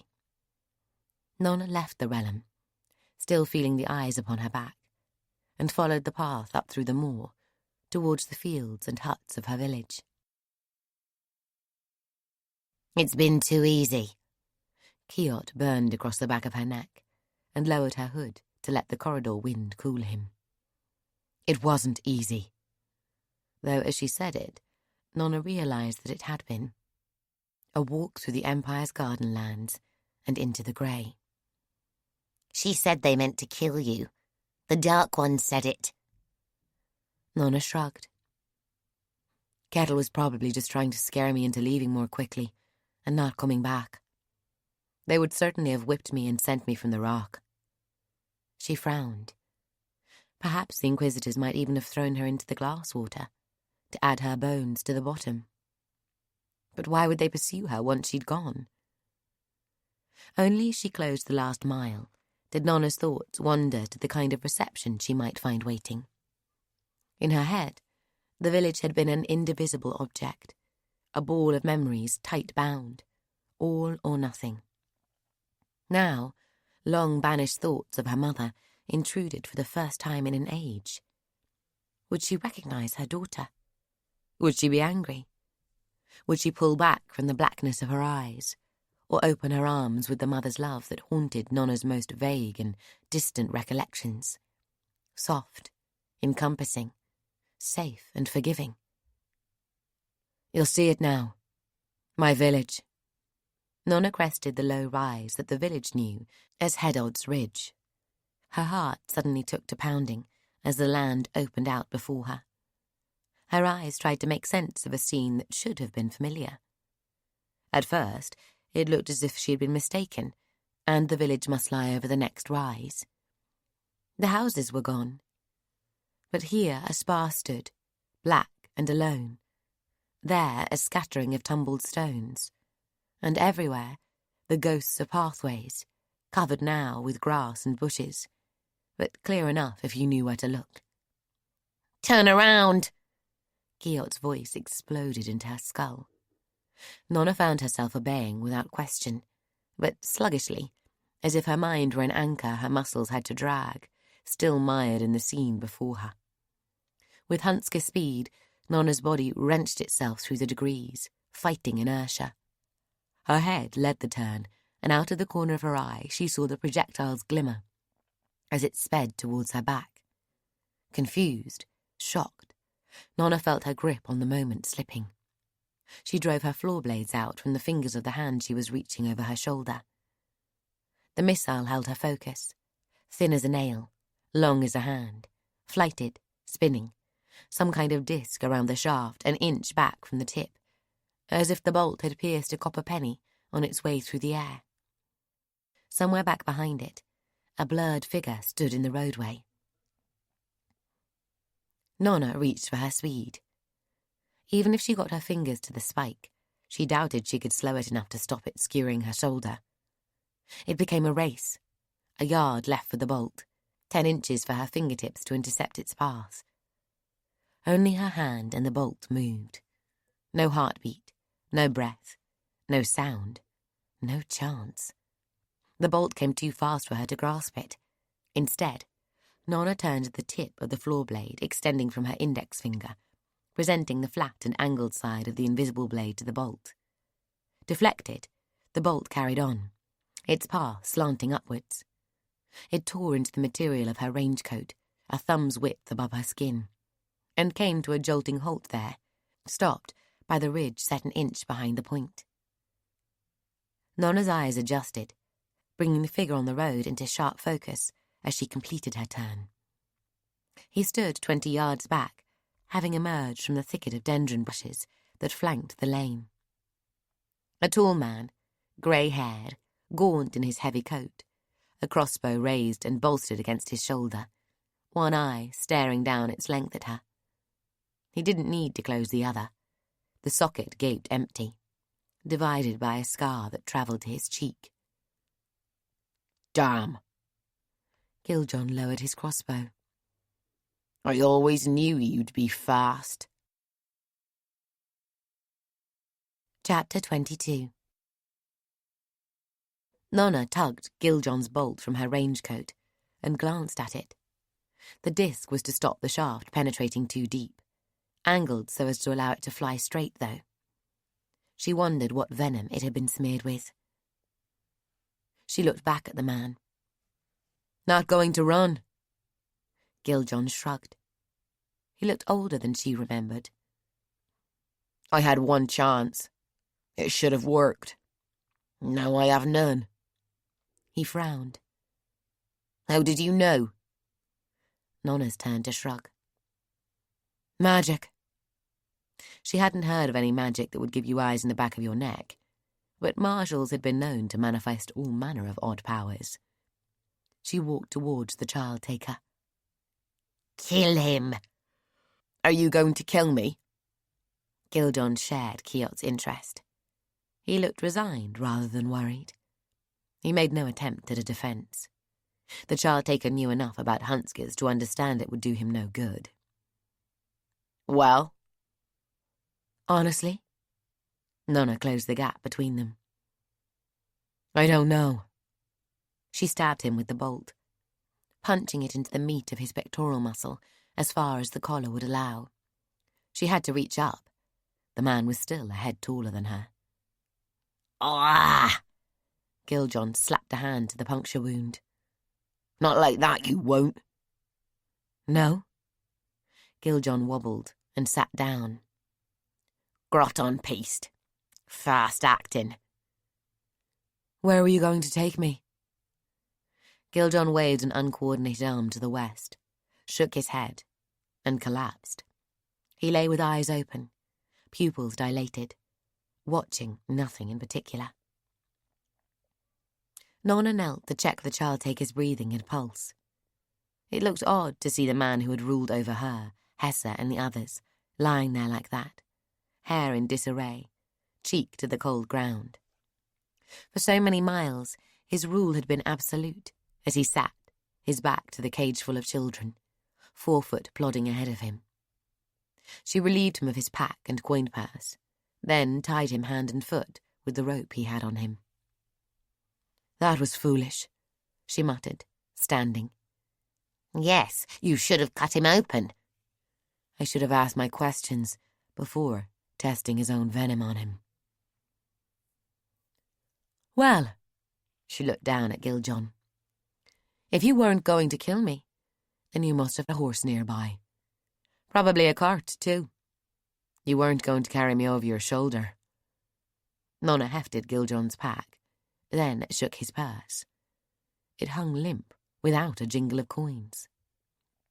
She remembered it as ever full, Giljon emptying it with maddening sloth as he purchased a child here, a child there, for a scatter of copper pennies. Nona set off, back along the path, looking for any sign of tracks, just as Sister Tallow had taught her. But in the end she saw not so much as a single hoof print, and found both horse and cart by exercising common sense and checking in the places she would have hidden a cart if she'd arrived ahead of a target she wished to waylay. Giljon had left his transport along the last of a dozen old charcoal burners' trails that led from the main track through the Relum forest. He'd made no attempt to disguise it, just taken it far enough to be hidden from the track. She stopped as she sighted the mule, grey and unkempt, and behind it the cage in which she had travelled, huddled between Seda and Hessa. Her friends, now dead. Nona untied the mule, pulling her hand away swiftly as it tried to bite her, and led it on, dragging the cart through the unwilling undergrowth. In time, she found one of the charcoal burners' clearings and turned the cart before returning to the track. Hefting Giljon into the cage nearly broke Nona's back, but she'd gained a lot of muscle since they had parted company at the Caltes almost 6 years before, and the years had pared the child-taker closer to the bone. Nona pushed his feet through the gate and closed it on him, knotting the rope to hold it in place. The mule snorted once, then fell silent. She leaned back and stared at the ruins of the village, with no thoughts, just the open fields around her, overgrown and turning wild, tugged by the damp wind. Above, the grey sky racing eastwards, far to the south the smokes of Malltown smudging the air. The idea that her old home no longer existed wouldn't seem to fit in her skull, no matter how she turned it. She might not have liked the place, but it was her foundation, the roots of her. She straightened and walked down the slope towards the spot where her mother's house had stood. To call the remains of the village ruins was over-generous. Traces would be more accurate. In another 5 years it would be hard to tell the site where the people had lived from the spaces where they had grown their crops. Grey Stephen's house was a pile of rubble, soon to be swallowed by the rising turf. The stones of James Barker's home still showed. The lintel beneath which his wife, Martha, used to scowl at the world, lay half-buried. Little more than a stain amid the nettles marked where Nona's own home had stood. The wattle and daub walls had gone to nothing, and the thicker timbers lay in ashes and rot among the grass, falling apart at a nudge of her boot. It took another hour before Giljon cracked open an eye. The Grey sisters brewed groton venom from the gallbladder of a rare fish that seldom emerged from beneath the ice. It wouldn't have been cheap or easy to obtain. As well as a rapid descent into unconsciousness, the victim could look forward to a period of disorientation, followed by days in which concentration would prove impossible. The sisters used it if they needed to capture a quantal or marjal. No drug would safely render a victim unconscious for a week, but a dose of groton could deny an academic the use of most of their magics for nearly that long, or keep a quantal from the path. "Where's my mother?" "I don't know." Giljon blinked, spat, and tried to sit up. "What happened here?" Nona waved an arm at the place where the village had stood. Giljon was too occupied with the rope around his wrist to reply, staring at it in fascination, as if it might be made of gold and braided with gemstones. Nona repeated the question, and he spat again, as if the venom had left his mouth sour, and laughed. "You happened, child." "Me?" "She probably would have done it just for the soldiers." "Soldiers?" "You killed 5 of Scherzel's household guard." Nona said nothing. The hunters had brought her back to the village wearing blood, almost enough to drown in. "It was a Nostas Hadmar that she did this for, though." "Who?" Giljon looked vague, as if forgetting where he was. "And asked us who?" He shook his head. "Hadmar. Up in that convent of yours you forgot how rare any sign of the tribes is. Quanto's the hardest of all to find. Not 1 in 1,000, girl. Anastas was a prime, wearing Scherzel's scarlet and silver. And you cut him up like meat. Scherzel's guard must have destroyed this place while we were on the road. That's all I know. It's the first time I've been back. I got here last night. So why didn't they come after me? Catch us on the road? Nona's fists tightened at the thought, nails biting palm. Let them come now. I'm sure they... Giljon rolled over, trying to free his hands. I'm in my own damn cage. Nona banged the bars. Why didn't they chase us? Damn. Giljon hit his head against the cart deck. It's good stuff, this grotton. Feels like I'm swimming through the world. Nona banged again. They did chase us. I'm sure they did. But Scherzel got wind of a better prospect. Something Anastas had pointed her at, I'll bet. And she set all our guard on that instead. Zol. That was Nona's guess. The chosen one. Saving her life before they'd even met. Who sent you? Then how did you find me? A number sent me. Nona shook her head. The grotton had his tongue. 100 sent me. 100 golden sovereigns. They posted a reward. The size of it staggered her. Giljon had filled his cage for less than 1 sovereign. Too big a number for me to ignore, girl. Old Giljon's fallen on hard times. Yes, he has. You and your little friends were the richest lot I ever hauled. Never found another like it. He rolled to his back, staring at the sky with his single eye. And who better to hunt you? I knew where you came from. Knew you'd go back. The runners always do. Spent my last coin on something to keep you quiet. Came here. Waited.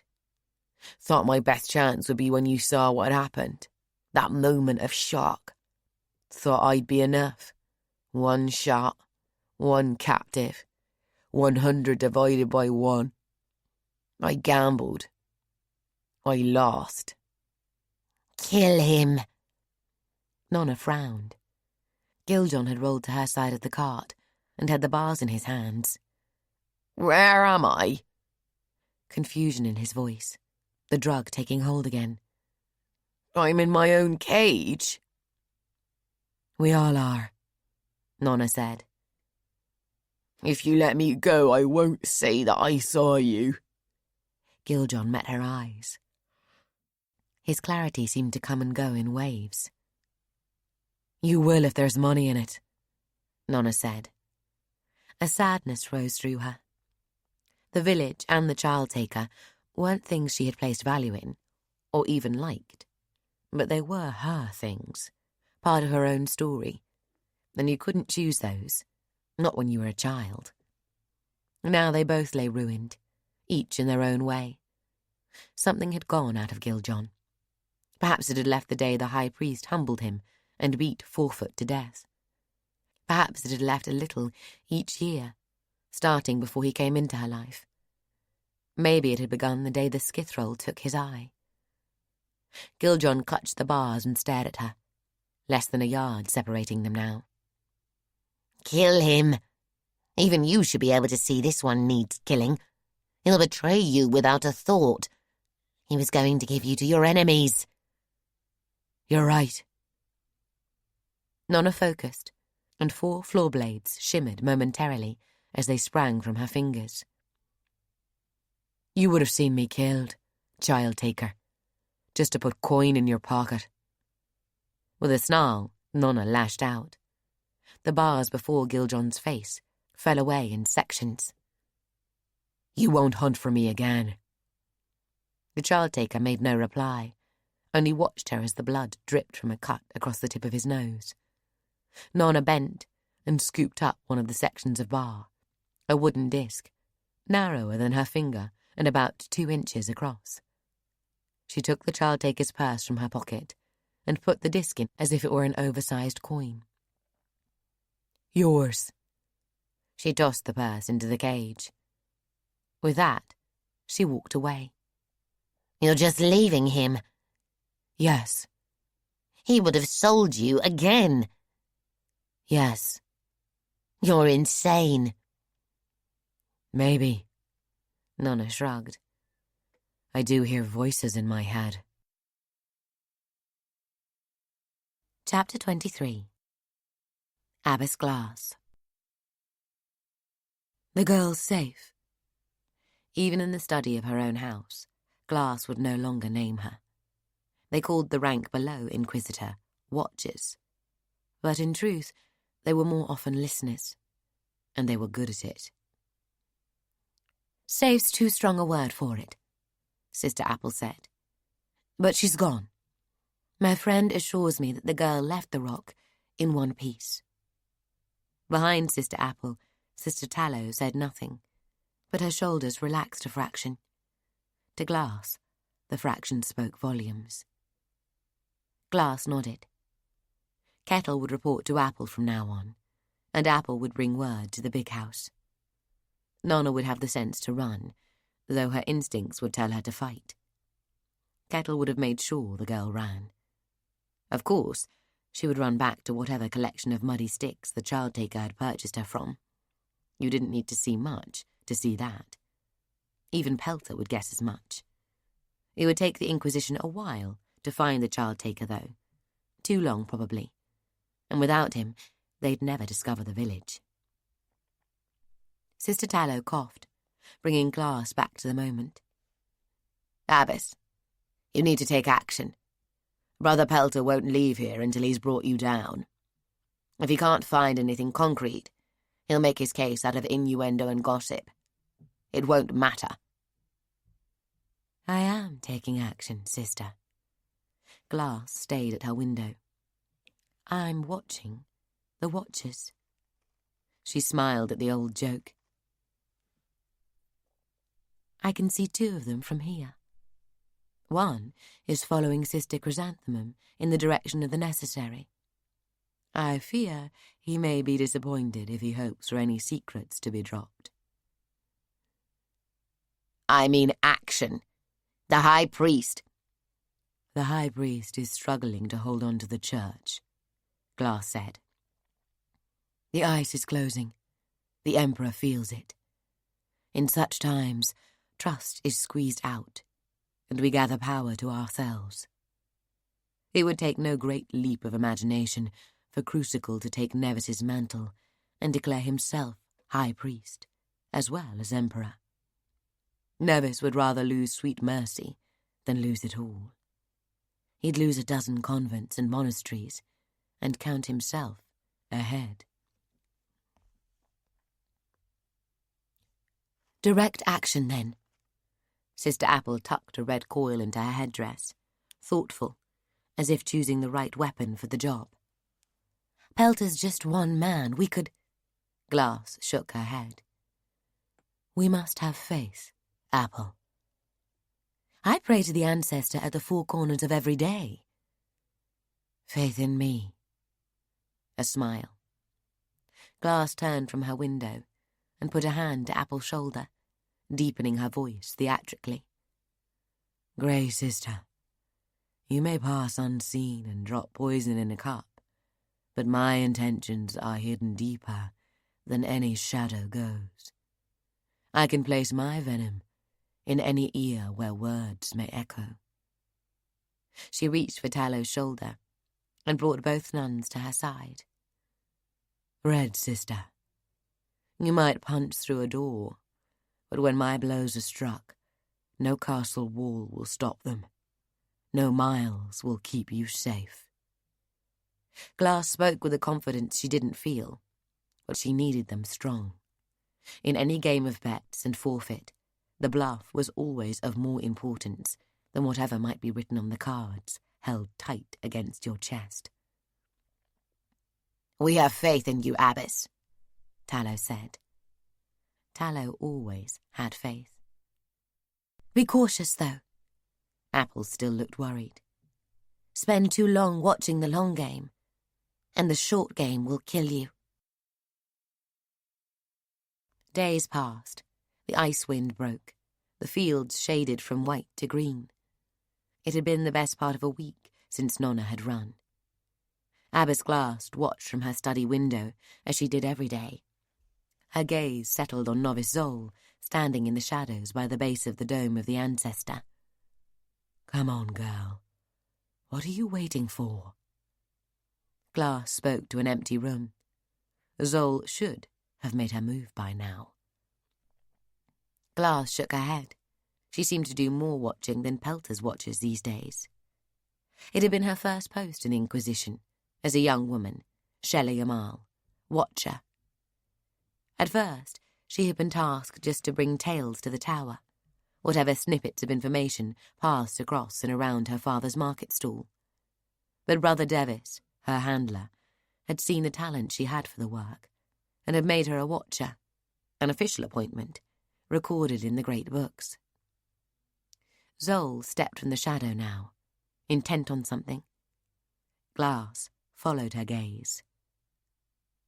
Brother Pelter, Sister Rail, and Novice Jolie. A holy trinity. The three emerged from Academia Tower, heads bowed in conversation. 3 sharp knocks on the door behind her, and Sister Apple came pushing through before the "come" was fully past Glass's lips. "Mistress Shade?" Glass raised her eyebrows.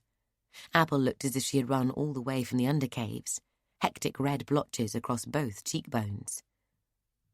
"Kettle's gone." Apple drew in a breath. "Something happened to Nona. Something bad." "She went after Scherzel." "What?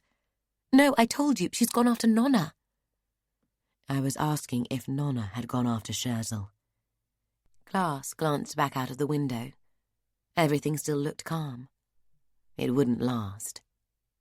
Apple blinked. "Nona? Why would she... And how could she imagine she could do anything to Scherzel?" Glass drew a slow breath, willing her impatience away. She couldn't expect Apple to think clearly where Kettle was concerned. "What kind of trouble was Nona in?" Apple shook her head.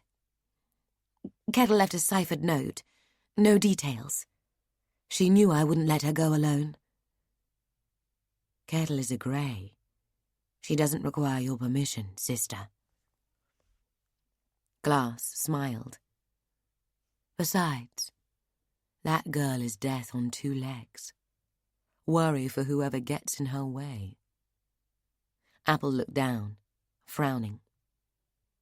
"Additionally," Glass said, "it's probably safer for her out there. Sister Rock reports Inquisition guards and seekers approaching the vinery stair."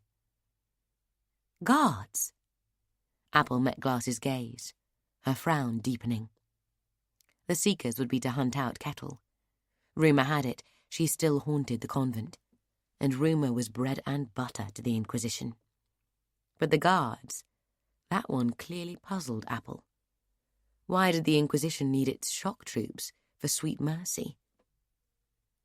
"Think it through, dear." Glass pulled out her chair and sat at her desk. There were papers that would need signing. She paused, arm extended for her quill. Apple's intelligence had never been in doubt, but the woman applied it too narrowly. "Imagine Pelter is making one of those poisons of yours. He selects his ingredients. He assembles them. He adds them in the required order and in the required amount. Not all at once. Some watches first. Let things simmer. Some more. Stir. Wait. Then the next." "But what's he brewing?" Apple's fingers moved, as if imagining mixing ingredients of her own. "I told you," Glass said. "Poison." Chapter 24. It took less than 2 hours to reach White Lake. Back in the days when her mother first left to go there, Nona had always imagined it as distant a place as the moon. "It's too far," her mother would say when Nona wanted to go. "Much too far," In the end, though, she'd taken her curious child to a handful of meetings at the Hope Church, and, likely, Nona would have been confirmed in the light soon enough. But the juggler came, and everything changed. For each mile Nona walked, her mind raced 1,000. Back and forth over the same questions, the same hopes and fears. The people would have run from the village. Soldiers would have fired the buildings, but it would mean more if people ran to spread the news. To lift a hand against those in the scarlet and silver meant your home would burn. Her mother would have run, and she would have run this way, towards White Lake. During all the days that Nona had travelled to reach the village, her mind had refused questions about her mother. The old hurt had scabbed over, been sealed beneath scar tissue, and Nona refused to pick at it. Not until it was time. But now there might not ever be time, and Nona's questions queued for their turn on her tongue. Accusations, too. But behind all that lay the oldest memories of safe arms, warmth, love without condition. Memories that Nona treasured, however indistinct they were. A taste of something that she still sought. The trail thickened into a track, the track into a road, and she came around the margins of the White Lake, watching the town on the far shore grow closer with each stride. Perhaps 200 homes hugged the water, scores more stepping up the slopes behind. Keys reached out, questing fingers probing the lake's secrets. A score of boats lay tied, 6 more heading in from the day's fishing. Here and there a light burned in a window, the first of many that would rise as the night fell. Nona spotted the Hope Church on the outskirts of town, a stone-built structure that should have carried a peaked roof but instead stood open to the sky. As she drew closer, she spotted rooms adjoining the back, sheltering under tiles and timber. Presumably, Preacher Mikkel liked to sleep in a dry bed. The light had all but failed by the time Nona came to the church doors. They stood twice her height and were supported by scrolling iron hinges. It had always seemed odd to have doors on a place with no roof. Nona listened, but heard nothing save distant cries from the keys and laughter on the road, perhaps at the sight of a novice of the ancestor knocking on the doors of hope. She dismissed the thought.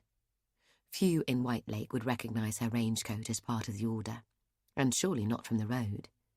She had smeared dirt over the sign of the tree scorched into the leather across her back, and it would take closer inspection to see it for what it was. She knocked. Nothing. Above her, the sky was almost dark, ribbed by the red edges of clouds. Nona climbed the wall, using her blades only twice where the stonework offered no hold. She straddled the top and looked down into the church. A slate-flagged floor supported an altar stone at the centre. Otherwise, the place lay bare. At the services Nona had attended, the altar had sported a strange globe of brass bands, something to do with pointing to the hope when the skies were veiled. She eyed the door at the back. Must be where he lives. Kiot made no reply. He'd kept silent since Nona spared Giljon. Disgusted, she presumed. She felt him moving from time to time, sliding across her skin, but going no deeper. Nona hung off the wall and dropped down into the church. The memory of incense haunted the place, despite the wind moaning in through window slits. She straightened and approached the rear door. Before she reached it, Preacher Mikkel bustled out, carrying in both arms the brass device Nona remembered. He kicked the door shut on the warmth and light behind him, and crossed half the distance to Nona before registering her presence and startling to a halt. The bands of the globe slipped from his fingers. On instinct, Nona leapt forward and caught the device before it could hit the floor. She straightened and held it out to him. It was heavier than she thought it would be, given it was mostly air, enclosed by just 6 strips of metal bent into interlocking hoops. The preacher took his globe, his mouth working, but no words emerging. Shock had replaced the fierceness Nona remembered. Mikkel stood an inch or two taller than her. He was perhaps 30 years of age now, his dark hair still thick, but receding in a widow's peak. I'm looking for Myra from Relham Village. It felt odd to give both her mother and the village a name. She worshipped here. Who are you? The preacher backed away to put the altar stone between them. A demon. He set the heavy globe before him. Nona puzzled for a moment, then raised her fingers to her face. No, just a normal person. A poison made my eyes dark. Do you know if Myra Grey survived? What happened? At the village? Sometimes she goes by Myra Reed. The preacher narrowed dark eyes at her. You didn't move like a normal person. Hunsker, are you? How did you get in? I climbed. The preacher snorted his disbelief and opened his mouth before glancing around. Perhaps lacking any more believable explanation, he stopped short of calling her a liar. You're looking for a woman? Myra from Relham. Relham? The fear in his eyes when he had thought her a demon had now entirely made way for suspicion. What interest would this Myra be to you? That's my business. If he didn't recognise her, then Nona had no desire to identify herself. The preacher touched the amulet hanging from his chain, a flat ring of grey metal, set with runes. If this Myra worships here, then she's my business. The Hope's business. What right do you have to ask questions here? Nona's temper lashed her tongue. Right of blood. She's my mother. Subterfuge had always been a faint hope, marked as she was, and having shown her speed. Ha! Preacher Mikkel drew himself to his full height. Now the truth comes out. Don't think I don't know you, Nonna Reed, standing there in your nun's coat with talk of blood rites on your lips. The ancestor worshippers have schooled you well. A sneer now, as if remembering the child, reduced the warrior before him. When we humble ourselves before the Hope, we join a greater family than any founded on seed and grunting in the dark. The ancestor worshippers taught me that the Hope is just a star, like any other, only younger and still burning white. It's not coming to Abeth. It won't save us from the ice. Nona flexed her fingers before her. And they taught me how to beat a grown man to death with my bare hands, if I need to. So I'll ask again. Where's my mother? She has given up her spirit to the Hope. He said it with such poorly disguised satisfaction that Nona had to fight not to follow through with her threat. Had Kiot seized his chance, he might have tipped her into violence. She's dead. Realization hit home, and Nona's anger blew out, leaving her hollow. The preacher's eyes flickered towards the door to his chambers. You should go, Nun. She's in there. You've got my mother in there. The conviction seized her, the truth suddenly obvious, denial easy. Her mother couldn't be dead. There was still too much unsaid between them. They could speak now, as adults, not separated by that gulf between a child's ignorance and a grown-up's sorrows. She started towards the door. What? No, of course not. Nona was through the door before Mikkel started after her. Wait! That's forbidden! A corridor ran for 20 yards, 3 doors to the left, 2 to the right, and 1 at the far end. Nona glanced around, took the lantern from the wall, then ran for the second door on the left, which was heavier than the rest and bound with iron straps. She's not in there, don't be stupid! Mikkel came flapping through the church door after her. He sounded as though he were hiding something. Nona reached for her serenity so that she could pull the lock's threads, but waves of emotion pushed her back, a turbulence she couldn't still. With the preacher closing on her, she punched a floor blade into the heavy lock. Once, twice, 3 times, then turned it. The ruined mechanism surrendered with a squeal, and, shrugging off Mikkel's grasping fingers, she pushed through. The room beyond was a small one, windowless, with a broad shelf set at waist height running around 3 walls. An image of the Hope returned the lantern light, sparkling in 1,000 pieces of glass, mirror, and crystal. Scores of objects covered the shelf, arranged with reverence rather than scattered. I thought... Nona let the preacher wrestle her back into the corridor. Her mother was dead.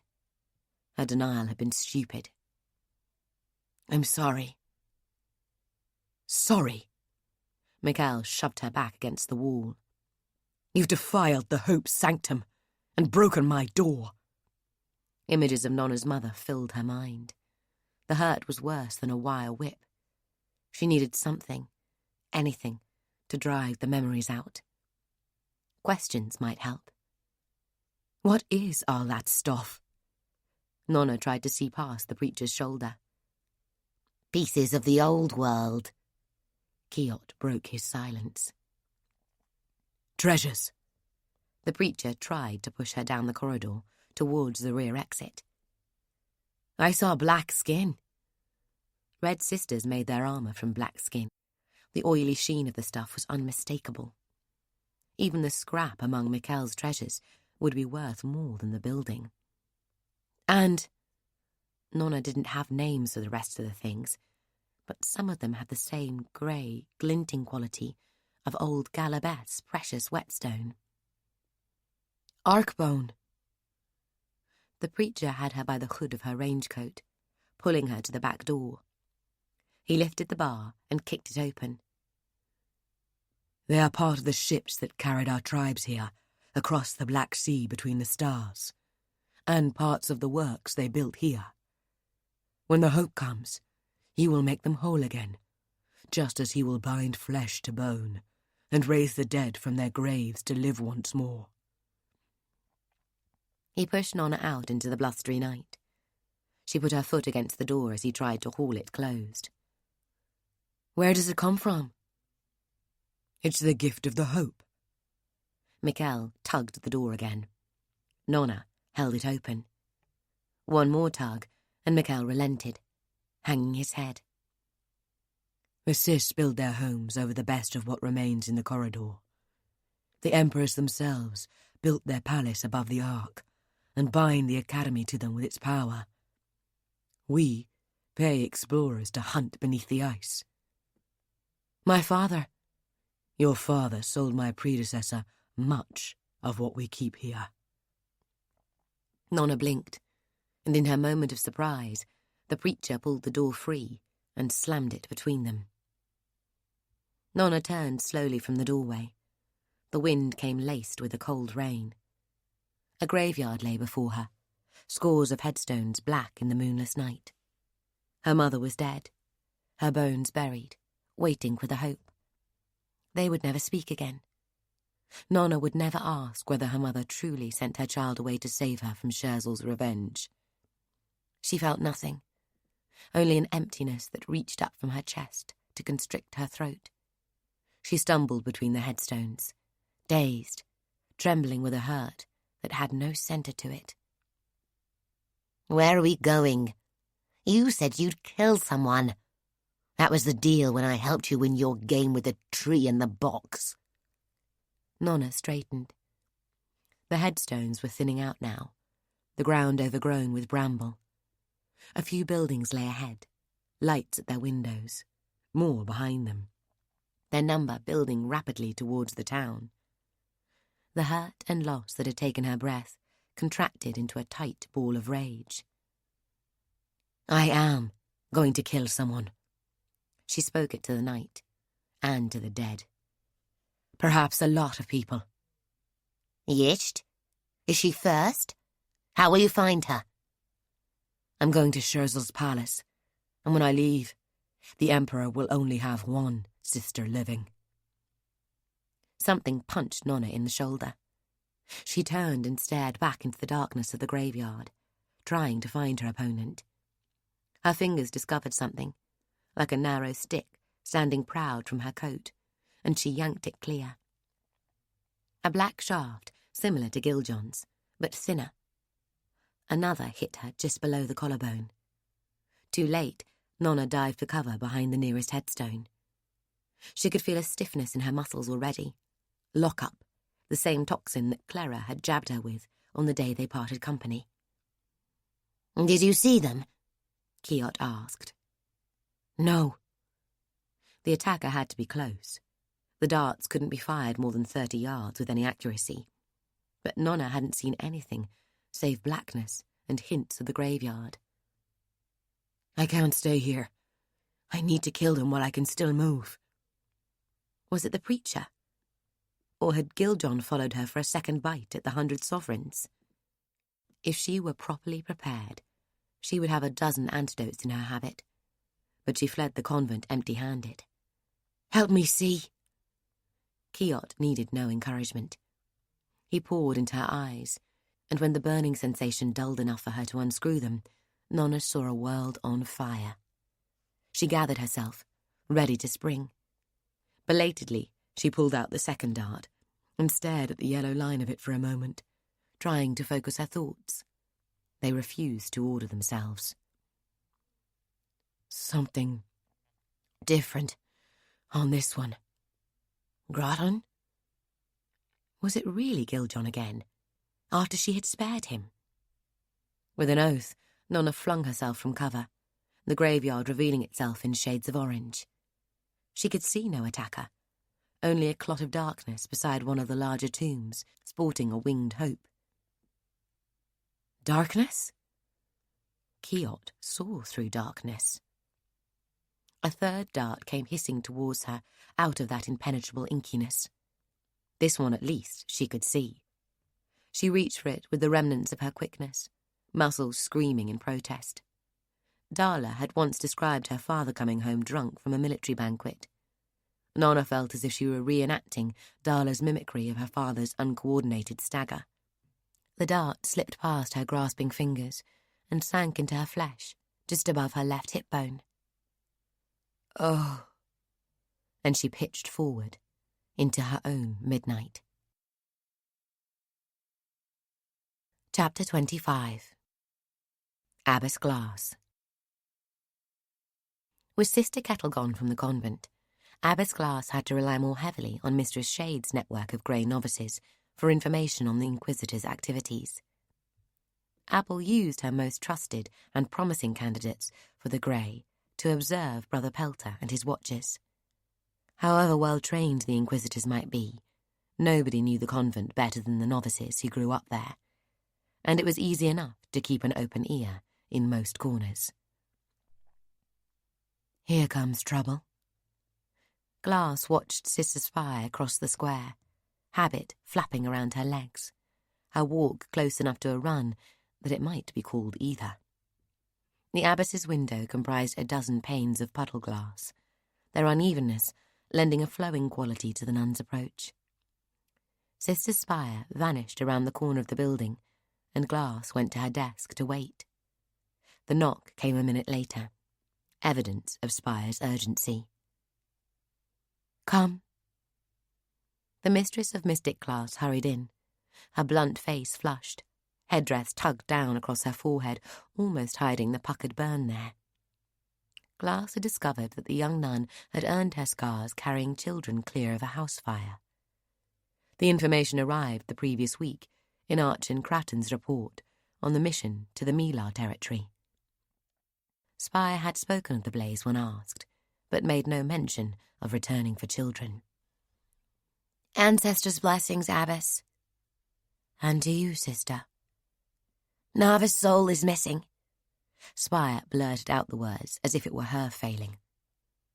I see. Glass folded her hands, elbows on the desk.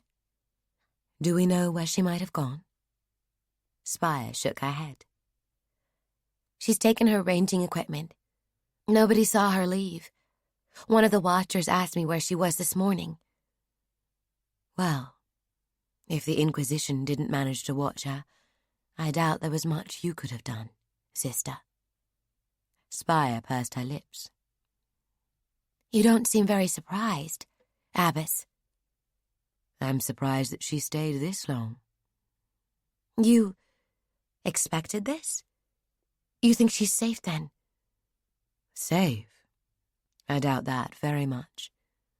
But she's a dangerous young woman. I'm sure she'll make a good account of herself when trouble gets in her way. Well, I'm surprised. Zol was making such fine progress with all mistresses, even Sister Wheel, and she seemed very happy to have your permission for the ice trial. Well, Happy for Zol. she even smiled when I told her. That I would like to have seen. Glass picked up the papers before her, then looked up. Is there anything else, sister? Spire looked surprised. Well, aren't we going to do something? We could send someone after her. Sister Needle has just taken the Grey. She could... Spire hugged her arms across her chest. I just hate to think of her out there all alone. I know they say she's the chosen one, but she's still just a girl. There are many girls out there all alone, Spire. The Empire is awash with children, lost, abandoned, orphaned. We will tell Brother Pelter. I'm sure he'll know soon enough either way. Doubtless, he'll be keen to send agents of the Inquisition after Novice Soul. Spire nodded, turned to go, paused and opened her mouth as if to speak, then closed it and left. Night fell before they came. Sister Tallow preceded them, bursting into the abbess's office without knocking. Pelter's at the door. He has his guards with him. You're to allow him to go about his business, Tallow. Tallow's eyes darkened at that. They can only take you if you let them. She looked old, too thin, her habit loose around her, iron in the black of her hair now. But Glass knew what she was capable of. Just speak the word. To set any nun in this convent against the church, in my own defence, would confirm the worst suspicions whispered into the Emperor's ear. If I were to use the Red and the Grey as my personal army, it would only encourage Crucicle to take them for his own. Glass remained in her seat, watching the door. She knew how the Inquisition worked. Once, it had been hers. Old Devis, the man who recruited her as a watcher, had been 10 years a watcher himself, then 15 as an inquisitor. After Shelley Yamal came to work for him, Devis's star rose swiftly. He rode her shoulders to the deputy's chair before she jumped him to become High Inquisitor, with Devis as her second. Had Abel not died, she would still be there, watching the world from the highest room in the Tower of Inquiry. But the loss of a child tears something from any parent. Often, what is ripped from a mother's chest leaves her broken, a husk waiting to be gathered to the ancestor. Always it will change her. But sometimes the person who sets aside their mourning blacks is a better one. 3 knocks at the door, sharp, precise. Come. Glass knew a moment of fear. She had seen the horrors of the Inquisition up close. Nothing is as cruel as a righteous man. She had been righteous in her time. Brother Pelter strode in, 2 Inquisition guards clattering at his shoulders, 3 more behind them, all gleaming in their armour, polished steel plates overlapping from neck to elbow. Brother Pelter, how may I help you today? Glass returned her quill to its holder and stoppered her ink. Abbess Glass, I'm placing you under church arrest on the charge of heresy. You're to be taken to the Tower of Inquiry for interrogation. Heresy? Glass pursed her lips. Am I allowed a little more detail? I've told you the charge. Pelter waved his guards on, and they advanced around him. I would like to hear more. Sister Tallow stepped into their path. At her hip, she wore her sword, a cruel strip of arc steel. Pelter's guards stopped. They might be hard-bitten and well used to violence. The woman on the right had a gerent touch and stood well over 6 foot, broad-shouldered with it. But all of them had heard of Mistress Blade at Sweet Mercy. There are questions to be asked and answered, Sister Tallow. Asked and answered in the Tower of Inquiry, a place that admits no lies. Brother Pelter stepped back to open the door. A novice under sentence of death ran from the convent within minutes of that decision being reached at the convent table. That's hardly heresy, Tallow spat. Holding any law above that of the ancestor is heretical, and the novice had been encouraged to write in praise of past heretics, whose histories have no place in any convent library. Pelter waved the matter away. More importantly, Abbess Glass placed her authority over that of the parent. Zol Lancis was to be sent to the ice against her parent's express instruction. Expressed, I may say, through a judge of Verity's highest court. He turned his gaze from Tallow towards Glass.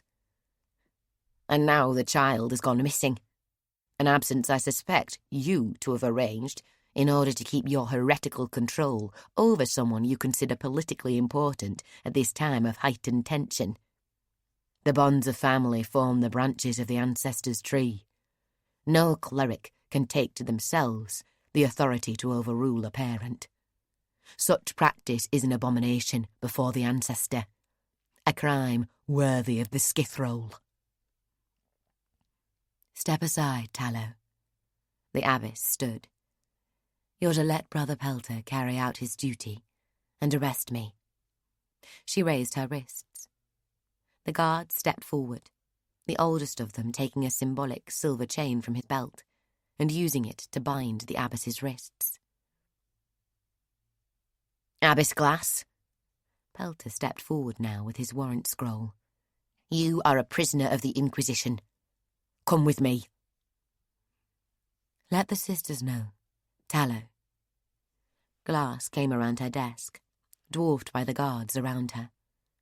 And of course, the Marshall sisters and Sisters of Discretion will need to take action if I am questioned in the Tower of Inquiry.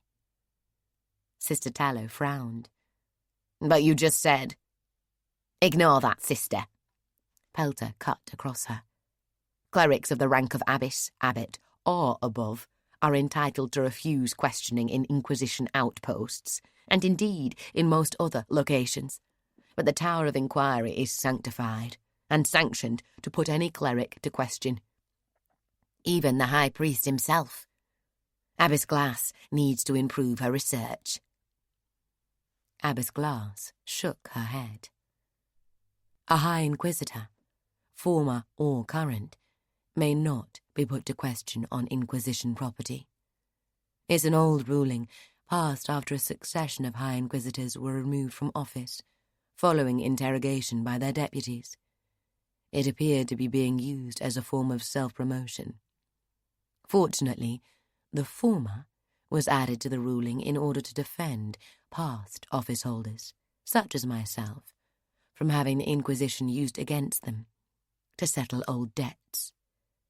And as an abbess, I am of course subject to church law rather than secular law, so the judges' courts are not a fit place either. Pelter, wrong-footed, began to bluster. Where, pray tell, can an individual such as yourself be made to answer to heresy? You don't expect me to believe there's no place fit to host so eminent a person? Of course not. The abbess smiled. Take me to the Emperor's palace. I'm taking you off this rock, that's for sure. Pelter snarled. He waved the guards forward. Have the sisters watch from a discreet distance, Tallow dear. Glass called over her shoulder, as they led her out. The Inquisitor and his guards ushered the abbess down the stairs and along her own entrance hall to her front door. Glass drew a deep breath, preparing to face the day. Many at the convent had seen her paraded in an iron yoke by their own high priest. As humiliations went, the silver chains of the Inquisition were not the worst. She stood while the guards tied her outdoor robe around her shoulders. If Pelter took her to the Emperor's palace, it wouldn't guarantee Glas's safety, but there was no place within those walls that rumour would not spread from. Rather than have Scherzel hand him both a confession and control of the convent, along with an excuse perhaps to seize any monastery he liked, Crucicle would have the whole business unfold under his own roof, before the disapproval of the high priest and the archons, before the Cis and the academy. To Glas's knowledge, Crucicle wasn't even aware what was happening. It was one thing to grumble about not having the red and the grey answer your every whim. Quite a different thing to wield the Inquisition as a political knife, to carve out what you wanted. The latter required a stomach for blood. Lots of blood. Chapter 26. In the black and rolling confusion into which Nona woke, she found nothing to hold on to. Her limbs refused to obey. Her eyes found nothing to see. Kiot's words were distant, muted beyond understanding. The world moved and creaked and jolted and swayed around her. Something contained her. The box? Then she was in motion, captive and being taken somewhere. Nona discovered herself unable to form sentences or coherent thoughts. Everything swirled around in her mind, with nothing constant. When, in all that shifting chaos, she stumbled upon a way out, she took it. Nona left the maelstrom of her poisoned thoughts to sit, mute and watchful, in the quiet place into which she had fallen. The eyes through which she gazed were not hers, and looked where they wanted to, but they were sharp enough. "I've done this before." Nobody answered, though she could feel another's thoughts all around her, pulsing back and forth between memories. Some thoughts spiraled towards action, others were discarded and began to fade. "I'm inside Kettle. We're threadbound." Nona watched a disjointed series of images roll past. Scenes from the Seren Way, nightfall in a forest, roads thick with travellers, wagons and carts queuing at a bridge, sunrise over a river, watched from the prow of a boat. While she tried to make sense of it, Nona reached for the memories closest at hand, letting them run through her. It seemed that the memories around her were about her. Reading lessons in the scriptorium, the day she arrived and Sister Apple made her wash in the bathhouse, how small and skinny she'd been, the sight of herself jumping from one loop of the blade path to the next, scores of others. Nona took another memory, this one feeling fresher, still buzzing with energy. It jolted into her, filling her mind with sound and light. "Kettle? Kettle, are you even listening to me?" Kettle sat up, holding the sheet to her against the cold of the undercaves. Apple stood above her, a pewter cup in one hand, salt-glazed flask of the convent red in the other. "What? Did you want any more wine?" Kettle glanced up at Apple, in her nightdress, red hair unbound and coiled around her shoulders. A moment later, it was all gone. Apple, the bed, the cave, and Kettle was reliving Nona's fight in the graveyard at White Lake. The shock of the attack had drawn Kettle along their thread bond to experience it with Nona. Nona discarded Kettle's memory of the attack before the third dart that had brought her down. She worried that, if she let it, the memory would drag her back into the darkness and confusion she had so recently escaped. Nona left Kettle's memories alone, feeling guilty for trespassing, both nervous and intrigued about what she might accidentally happen upon. Instead, she concentrated on what the nun was looking at now. Concentrating inside Kettle's mind was easy, as if somehow Nona had left behind the poisons that kept her prisoner, wherever her body was. A boat. Kettle was on a boat, watching the bank pass by. Bushes, stunted trees, fields beyond, low hills rising, the line of the ice in the distance, a white underscore beneath the clouds, so faint it could be imagination and nothing more. "Nana?" Kettle's voice, but Nona could hear the thought too, directed at her where she lurked in the darkness behind Kettle's eyes. Nona tried to answer, but found herself mute, perhaps not as free of the poisons as she thought, allowed to watch through Kettle, a passive passenger, but unable to take any action, or speak with a voice of her own. Kettle frowned. She knew something had changed. The bond that Nona had made between them was not something she understood, but it was something she could follow. Kettle had been trying to shadow bond when Nona had taken over and thread-bound them. Some element of the shadow bond had become woven in, and shadow bonds was something Kettle was able to track. She had shadow bonds with Apple, with Betna, whom she must learn to call Sister Needle, and with Sister Frost. Kettle's bond with Saphira had been cut years ago, the severing more painful than the knife that Saphira had stuck her with. But no shadow bond is ever truly broken. Since Apple had pushed her into the dark, Kettle had started to hear whispers along that old bond with her former bedmate, hints of emotion, tugs of wanting. "Nana?"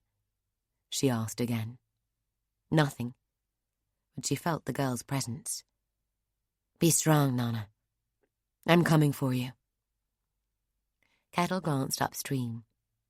The river had been narrowing all morning, and the first hint of rapids foamed white in the distance. The boat she'd hired wouldn't get much further. Part of her regretted not disembarking at Feverton that morning, but with the corridor wind filling the sail, the skiff could eat up the miles faster than the alternatives, even heading upstream. "Here. Stop here." The River Ganymede fed the swirl, which in turn emptied into White Lake. Kettle had learned nothing in the town that she had not already seen when the sharpness of Nona's fear had torn open the bond between them, channeling her experience into Kettle's mind. It had been a revelation, far more intimate a connection than the shadow bond. Kettle pressed her lips together and hoped that details of her own private life had not been slipping back along the bond into Nona's mind without her knowledge. She pointed to a shingle beach at the outer curve of the river. The Ganymede had been angling away from the route she needed to take for some miles now. "Right you are, sister." The fisherman and his girl set to grounding their craft. "Ancestors' blessings on your journey." The girl brought a loaf and cheese bound with cloth out of a wooden box at the stern. "And upon your family." Kettle took the food with a smile and vaulted out onto the stones. "Safe return." A wave, and she was hurrying up towards the track that paralleled the river. Kettle hunched her coat around her, not the range coat of a nun, just the weathered garb of a traveller. As she walked, her fingers counted through the vials in their straps against the coat's inner lining, poisons on one side, antidotes on the other. She checked her weapons from sword and throwing stars to the smallest knife and envenomed pin. Her eyes stayed on what lay ahead. She kept her mind empty of worry and of speculation. She had already considered who might have taken the girl, and reached no firm conclusion. To dwell on things, to circle them over and over on the road, as she might at the convent, was to invite death. The Grey sister lives in the now. Thinking ahead was something to make space for, to do in as safe a space as possible, not something that would push you away from the moment. Whoever had taken Nona could easily have covered their back trail, left a friend or two watching from the boughs of a tree, or beside the road, or standing behind the counter of a pastry stall in some market town, just waiting for someone to kill. Kettle walked from before noon until late into the night, pushing her body to maintain a fierce pace. "I'll find you, Nona. I swear it to the ancestor. I'll find you and make an end of anyone who seeks to stop me." Images of cut flesh swarmed forward from a score of memories, quickly pushed back into their places as Kettle focused on the road ahead. A moment's lapse, and she centered herself in the now once again, watchful, taut, ready. The nun slept that night in a farmhouse not far from Honor. A clipped halfpenny proved adequate compensation for rousing the tenants, and bought her a room, a bed with fresh linen, plus a meal with meat and mead into the bargain. With her body fueled, Kettle took to her chamber and set her traps. Finally, she arranged the bolster under the sheets, then curled beneath her grey cloak, settling to sleep in the corner the door would obscure if opened. A little later, when the focus moon turned the blackness of her shutters into narrow bars of blazing crimson, Kettle felt Apple's pulse along their shadow bond. Kettle sent her own pulse beating back to sweet mercy, letting Mistress Shade know that she was safe. Nona stayed watching, even when Kettle closed her eyes. She didn't want to retreat into her own darkness, to the confusion and nausea, the blindness and the pain. And yet, as the stuff of Kettle's dreams began to rise around her, Nona released her hold on the nun's mind. For though we may share some dreams, others we don't speak of, even to ourselves, and no one should look that deeply into another person without permission. Maybe not even then. Kettle's dream rose, red, curling around her, and Nona fell, loosening her grip, dropping away into the chaos of her own mind. Chapter 27. Nona rolled across rough planks and fetched up against a wooden wall. Everything swayed. Everything heaved. A box. I'm in a box. The darkness stank of her own waste. Her mouth tasted vomit sour. Light leaked in between the planks, razors against her eyes. Without instruction, her body rolled the other way. One rotation before another wall stopped her. Someone had bound her hands behind her back. I'm at sea. You're being carried. Kiot sounded deeply annoyed. What? Nona tried to sit up and banged her forehead against the planking just inches above her face. You're being carried in a small box. You've been in it for 2 days. Nona screwed her eyes shut and tried to see the path. Nothing. She flexed her arms and gasped at the agony flooding up them. She couldn't feel her hands, though everything else from her shoulders down screamed in protest. Her wrists seemed to be chained together. She tried to will her floor blades into existence, but whether anything happened, she couldn't tell. The light dimmed, and Nona heard footsteps on stone, the sound of the people carrying her box, several of them. The noise had an echoing quality. Nona felt herself slipping away into the darkness again. She ground her teeth against the drugs, their poison rising through her like nausea. I'll kill them. Every last one. That's the first reasonable thing you've said. Kiot's voice followed her into the muffling blackness. Perhaps. Ever. Nona cracked open her eyes an unknown length of time later. They had her on her belly, 2 of them at least, in a dimly lit room. One was clasping some kind of collar around her neck, the other putting restraints on her ankles. Nona twisted her head as fast as she could, lunging to take a bite of the nearest wrist, but her teeth snapped shut on nothing, the hand withdrawn too swiftly. Another hand pressed her head to the hard floor with awful pressure, and the first person returned to fixing the collar. "It is done." A soft voice without urgency. Someone knelt on Nona's back, struggling with something. A sudden snap and a rattle of chain. Nona's arms slid to her sides, lifeless, but no longer bound together at the wrists. The three of them retreated a few paces. Nona tried to rise, but her arms hung limp, the pain of returning circulation just beginning as pins and needles, running down her veins. The first bucket of water took her by surprise, ice cold and sudden. She hauled breath back into her near-paralysed lungs and had begun to curse when the second bucket hit her. Somewhere in the middle of it all, it occurred to her that she was naked. "Roll over." The same soft voice, empty of mockery or compassion. Nona lay where she was, shivering around her pain. She didn't think she could roll even if she wanted to. One of the shadowy figures approached, bending low.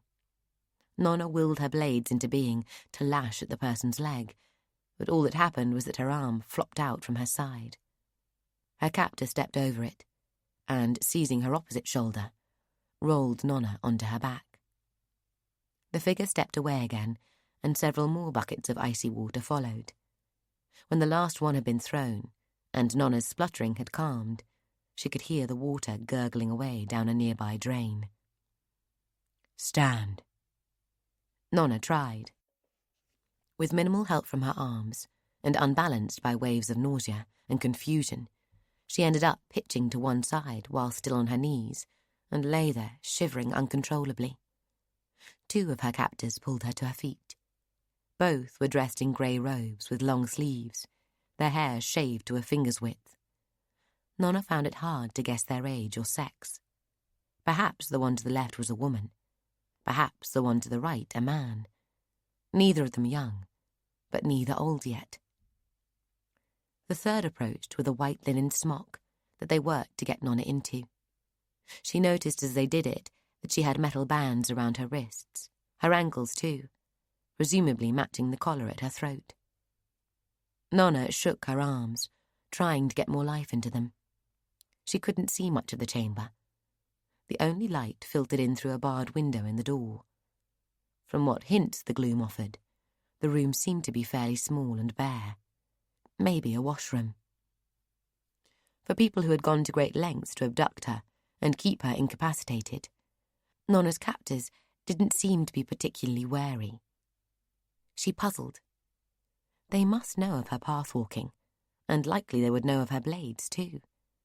If they had taken the trouble to find her, they would have taken the trouble to find out about her first. "Come." The tallest of the three walked to the door, knocked, and led through when it opened. Nona followed, flanked and occasionally supported by the other two.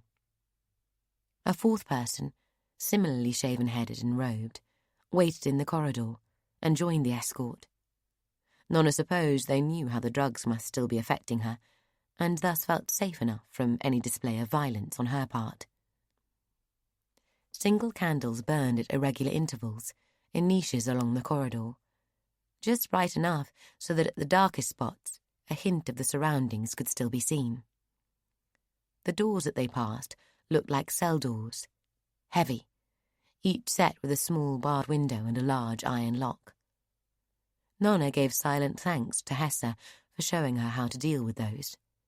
Mistress Shade taught classes on overcoming the various mechanisms with a dozen curiously shaped picks, or a vial of acid, but Nona had never fared too well at these, perhaps lacking the motivation of those who can't open a lock by pulling its thread.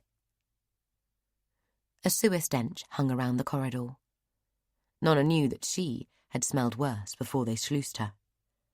The stink put her in mind of a Harriton jail, whose bars she hadn't thought of in an age. Smells will do that for you. Reach out and pull you back across the years. She remembered being walked along to the cells with Seda, two little girls, only one of whom would come out again with her neck unbroken. Here. The woman at the front, Nona was sure she was female now, stopped at a door no different to the previous half-dozen. A key appeared from the woman's robes, and once the door stood open, she led the way inside. In the blackness against the back wall, somehow the woman found a chain and locked the clasp at its end into the cuff around Nona's ankles. Nona considered kicking her in the head and making a break for it, but she still felt weak and ill. Better to escape in private later.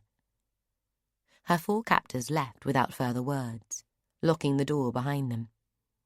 Nona supposed that at least one of them must be a martial touch with some shadow-weaving skill in order to perform their task in such gloom. "You're in trouble." Kiot moved across her collarbones, stinging like an old scold. First, I need to get this chain off. Nona tried to force her floor blades into being, but nothing happened. Bleed me. I'll try later. Unless you can do something to clean this muck out of my blood. It won't make any difference. The collar and the bands are sigil worked. I can't move under them. They must be to disrupt your abilities, such as they are. Hells. Nona felt the metal cuffs around her wrists. The sensation in her fingers had returned. The cuffs were heavy pieces of metal, hinged, locked, smooth except for where the sigils had been engraved in deep, swirling lines.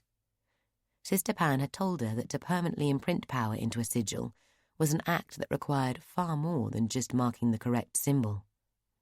A martial full-blood would have to train at the task for half a lifetime, and even after such training, the setting of a single sigil could take anything from hours to days, months for the most potent sigils. Sigil-marked armour and swords lay beyond the pockets of even many of the sis. Such things were passed from lord to heir as treasures of the house. If I get out of here wearing these, I'll be richer than Jolie Namsis. Nona leaned back against the wall, finding it cold and uncomfortable. Her body appeared to be made entirely from aches, connected by pains. She retched, then gathered her will and tried to find the path. Her eyes saw nothing but darkness. She tried to defocus her vision, to look past the world to the network of threads that underlie all things, including darkness. Again, nothing. I'm going to have to do this the hard way. The bravado was for any ears that might be listening. It was also a lie. "A lonely trail, sister. Are you lost?" The man stepped into the path from the tree line, and Kettle's heart rate doubled from one beat to the next. In a dark cell, miles from the forested foothills of the Artemis Ridge, Nona's head snapped back, and what Kettle saw replaced her blindness. "I'm neither lost nor your sister." Kettle ignored the woodsman, though her eyes continued to point in his direction. She drew in the halo of peripheral vision that surrounds what we see, searching for any hint of motion. Her ears opened to every whisper of the trees, every creak, rustle or scrape, hungry for the telltale crack of a twig. The one that allows you to see them is the distraction. The one that will kill you is hidden, waiting their moment. That was how Apple always opened the first lesson on ambush. It wouldn't take long for a novice to ask why they both didn't stay hidden and attack together. Because in conversation, you may reveal information that they are interested in, but mainly because you will be more vulnerable with your attention on the one before you, Apple would say, and she would lift her hand, wriggling her fingers in a puzzling motion. At that moment, her assistant, Betna for the last few years, would rise behind the curious novice and lay a blunt knife across her throat. "As we have demonstrated," Apple would conclude. "So, where would you be heading?" The trail behind the man lay thick with evening shadow. Kettle spared him a moment's attention. He had pallid skin, short brown hair, pale eyes. His garb was convincing enough, but it didn't suit him. The hand axe at his hip gleamed as if sharp enough to shave with. Sometimes you need to wait for an enemy to reveal himself. Sometimes you need to take the initiative. Knowing which to do, and when, makes the difference between those who live and those who die. "I could give you directions?" The man seemed relaxed enough, but his questions were too pointed. "I've been invited to dance naked for the battle, Queen," Kettle said. A nonsensical statement can create a moment of confusion in which the Grey sister acts. A flexing of her wrist dropped an envenomed throwing star into her cupped fingers, the edges slightly dulled to avoid poisoning herself. Kettle was already turning as she released the star. She dived between the nearest trees, closing off as many angles as possible, scanning the confusion of undergrowth, the lines of the trunks, the branches interlocking against a purple-grey sky. Kettle heard the thunk of her star hitting home. She'd aimed for his upper arm. There was always the chance he was simply a woodsman, and, if not, she would want someone to question. Either way, she didn't want him dead. 2 bolts hissed above her as she dived. Heavy bolts, not the knitting needles Nona had been hit with. The killing kind. Poor shots, though. Hunskers could move with great speed, but they couldn't fall faster than anyone else. The shots should have been on target, and required Kettle to deflect them both. Crashing among the undergrowth, Kettle saw flickers of motion between the trees, and not in the direction the bolts had come from. At least 5 attackers then. Under the canopy, the light was so poor that it would leave most blundering. But pushed into darkness as she was, Kettle had no problem seeing. She scurried around the bole of the thickest tree on knees and elbows, a throwing star in each hand. They came fast, silent, knives in both hands, weaving between the pines with Hunsker speed. Kettle was faster. She rose, launching herself to her feet from her knees, spinning both her stars towards the nearest 2 attackers, waiting for them to get almost close enough for blades. At a separation of 3 yards, and driven with the speed of a Hunsker full-blood, Kettle's throwing stars allowed no opportunity for evasion. The left one would hit the closest woman somewhere in the neck. The right one would take the other woman in the right eye. Kettle was more accurate with her right arm. Kettle fell backwards, ripping 2 of her knives from their hidden sheaths over her upper arms. Not her best pair for close work, but the easiest to reach. She let herself drop since it was likely to be the last thing her opponents expected. Unseen attacks could be coming her way, and the only defence was not to be in the place they expected her to be. The first of Kettle's remaining attackers came at a flat sprint, daggers bared, showing some skill and remarkable night vision by avoiding tripping on any root or briar. Kettle could see the confusion in the man's eyes as she fell away from him. Her outstretched foot hit his knee. He toppled forward, blade stretched out towards her, the pain from his shattered joint not yet having reached his brain. Kettle, her back thumping into the forest floor, extended her knives, points reaching for the falling man. She thrust between his arms, pushing them wider with her elbows so that his daggers drove hilt deep into the soil, missing her shoulders by an inch on each side.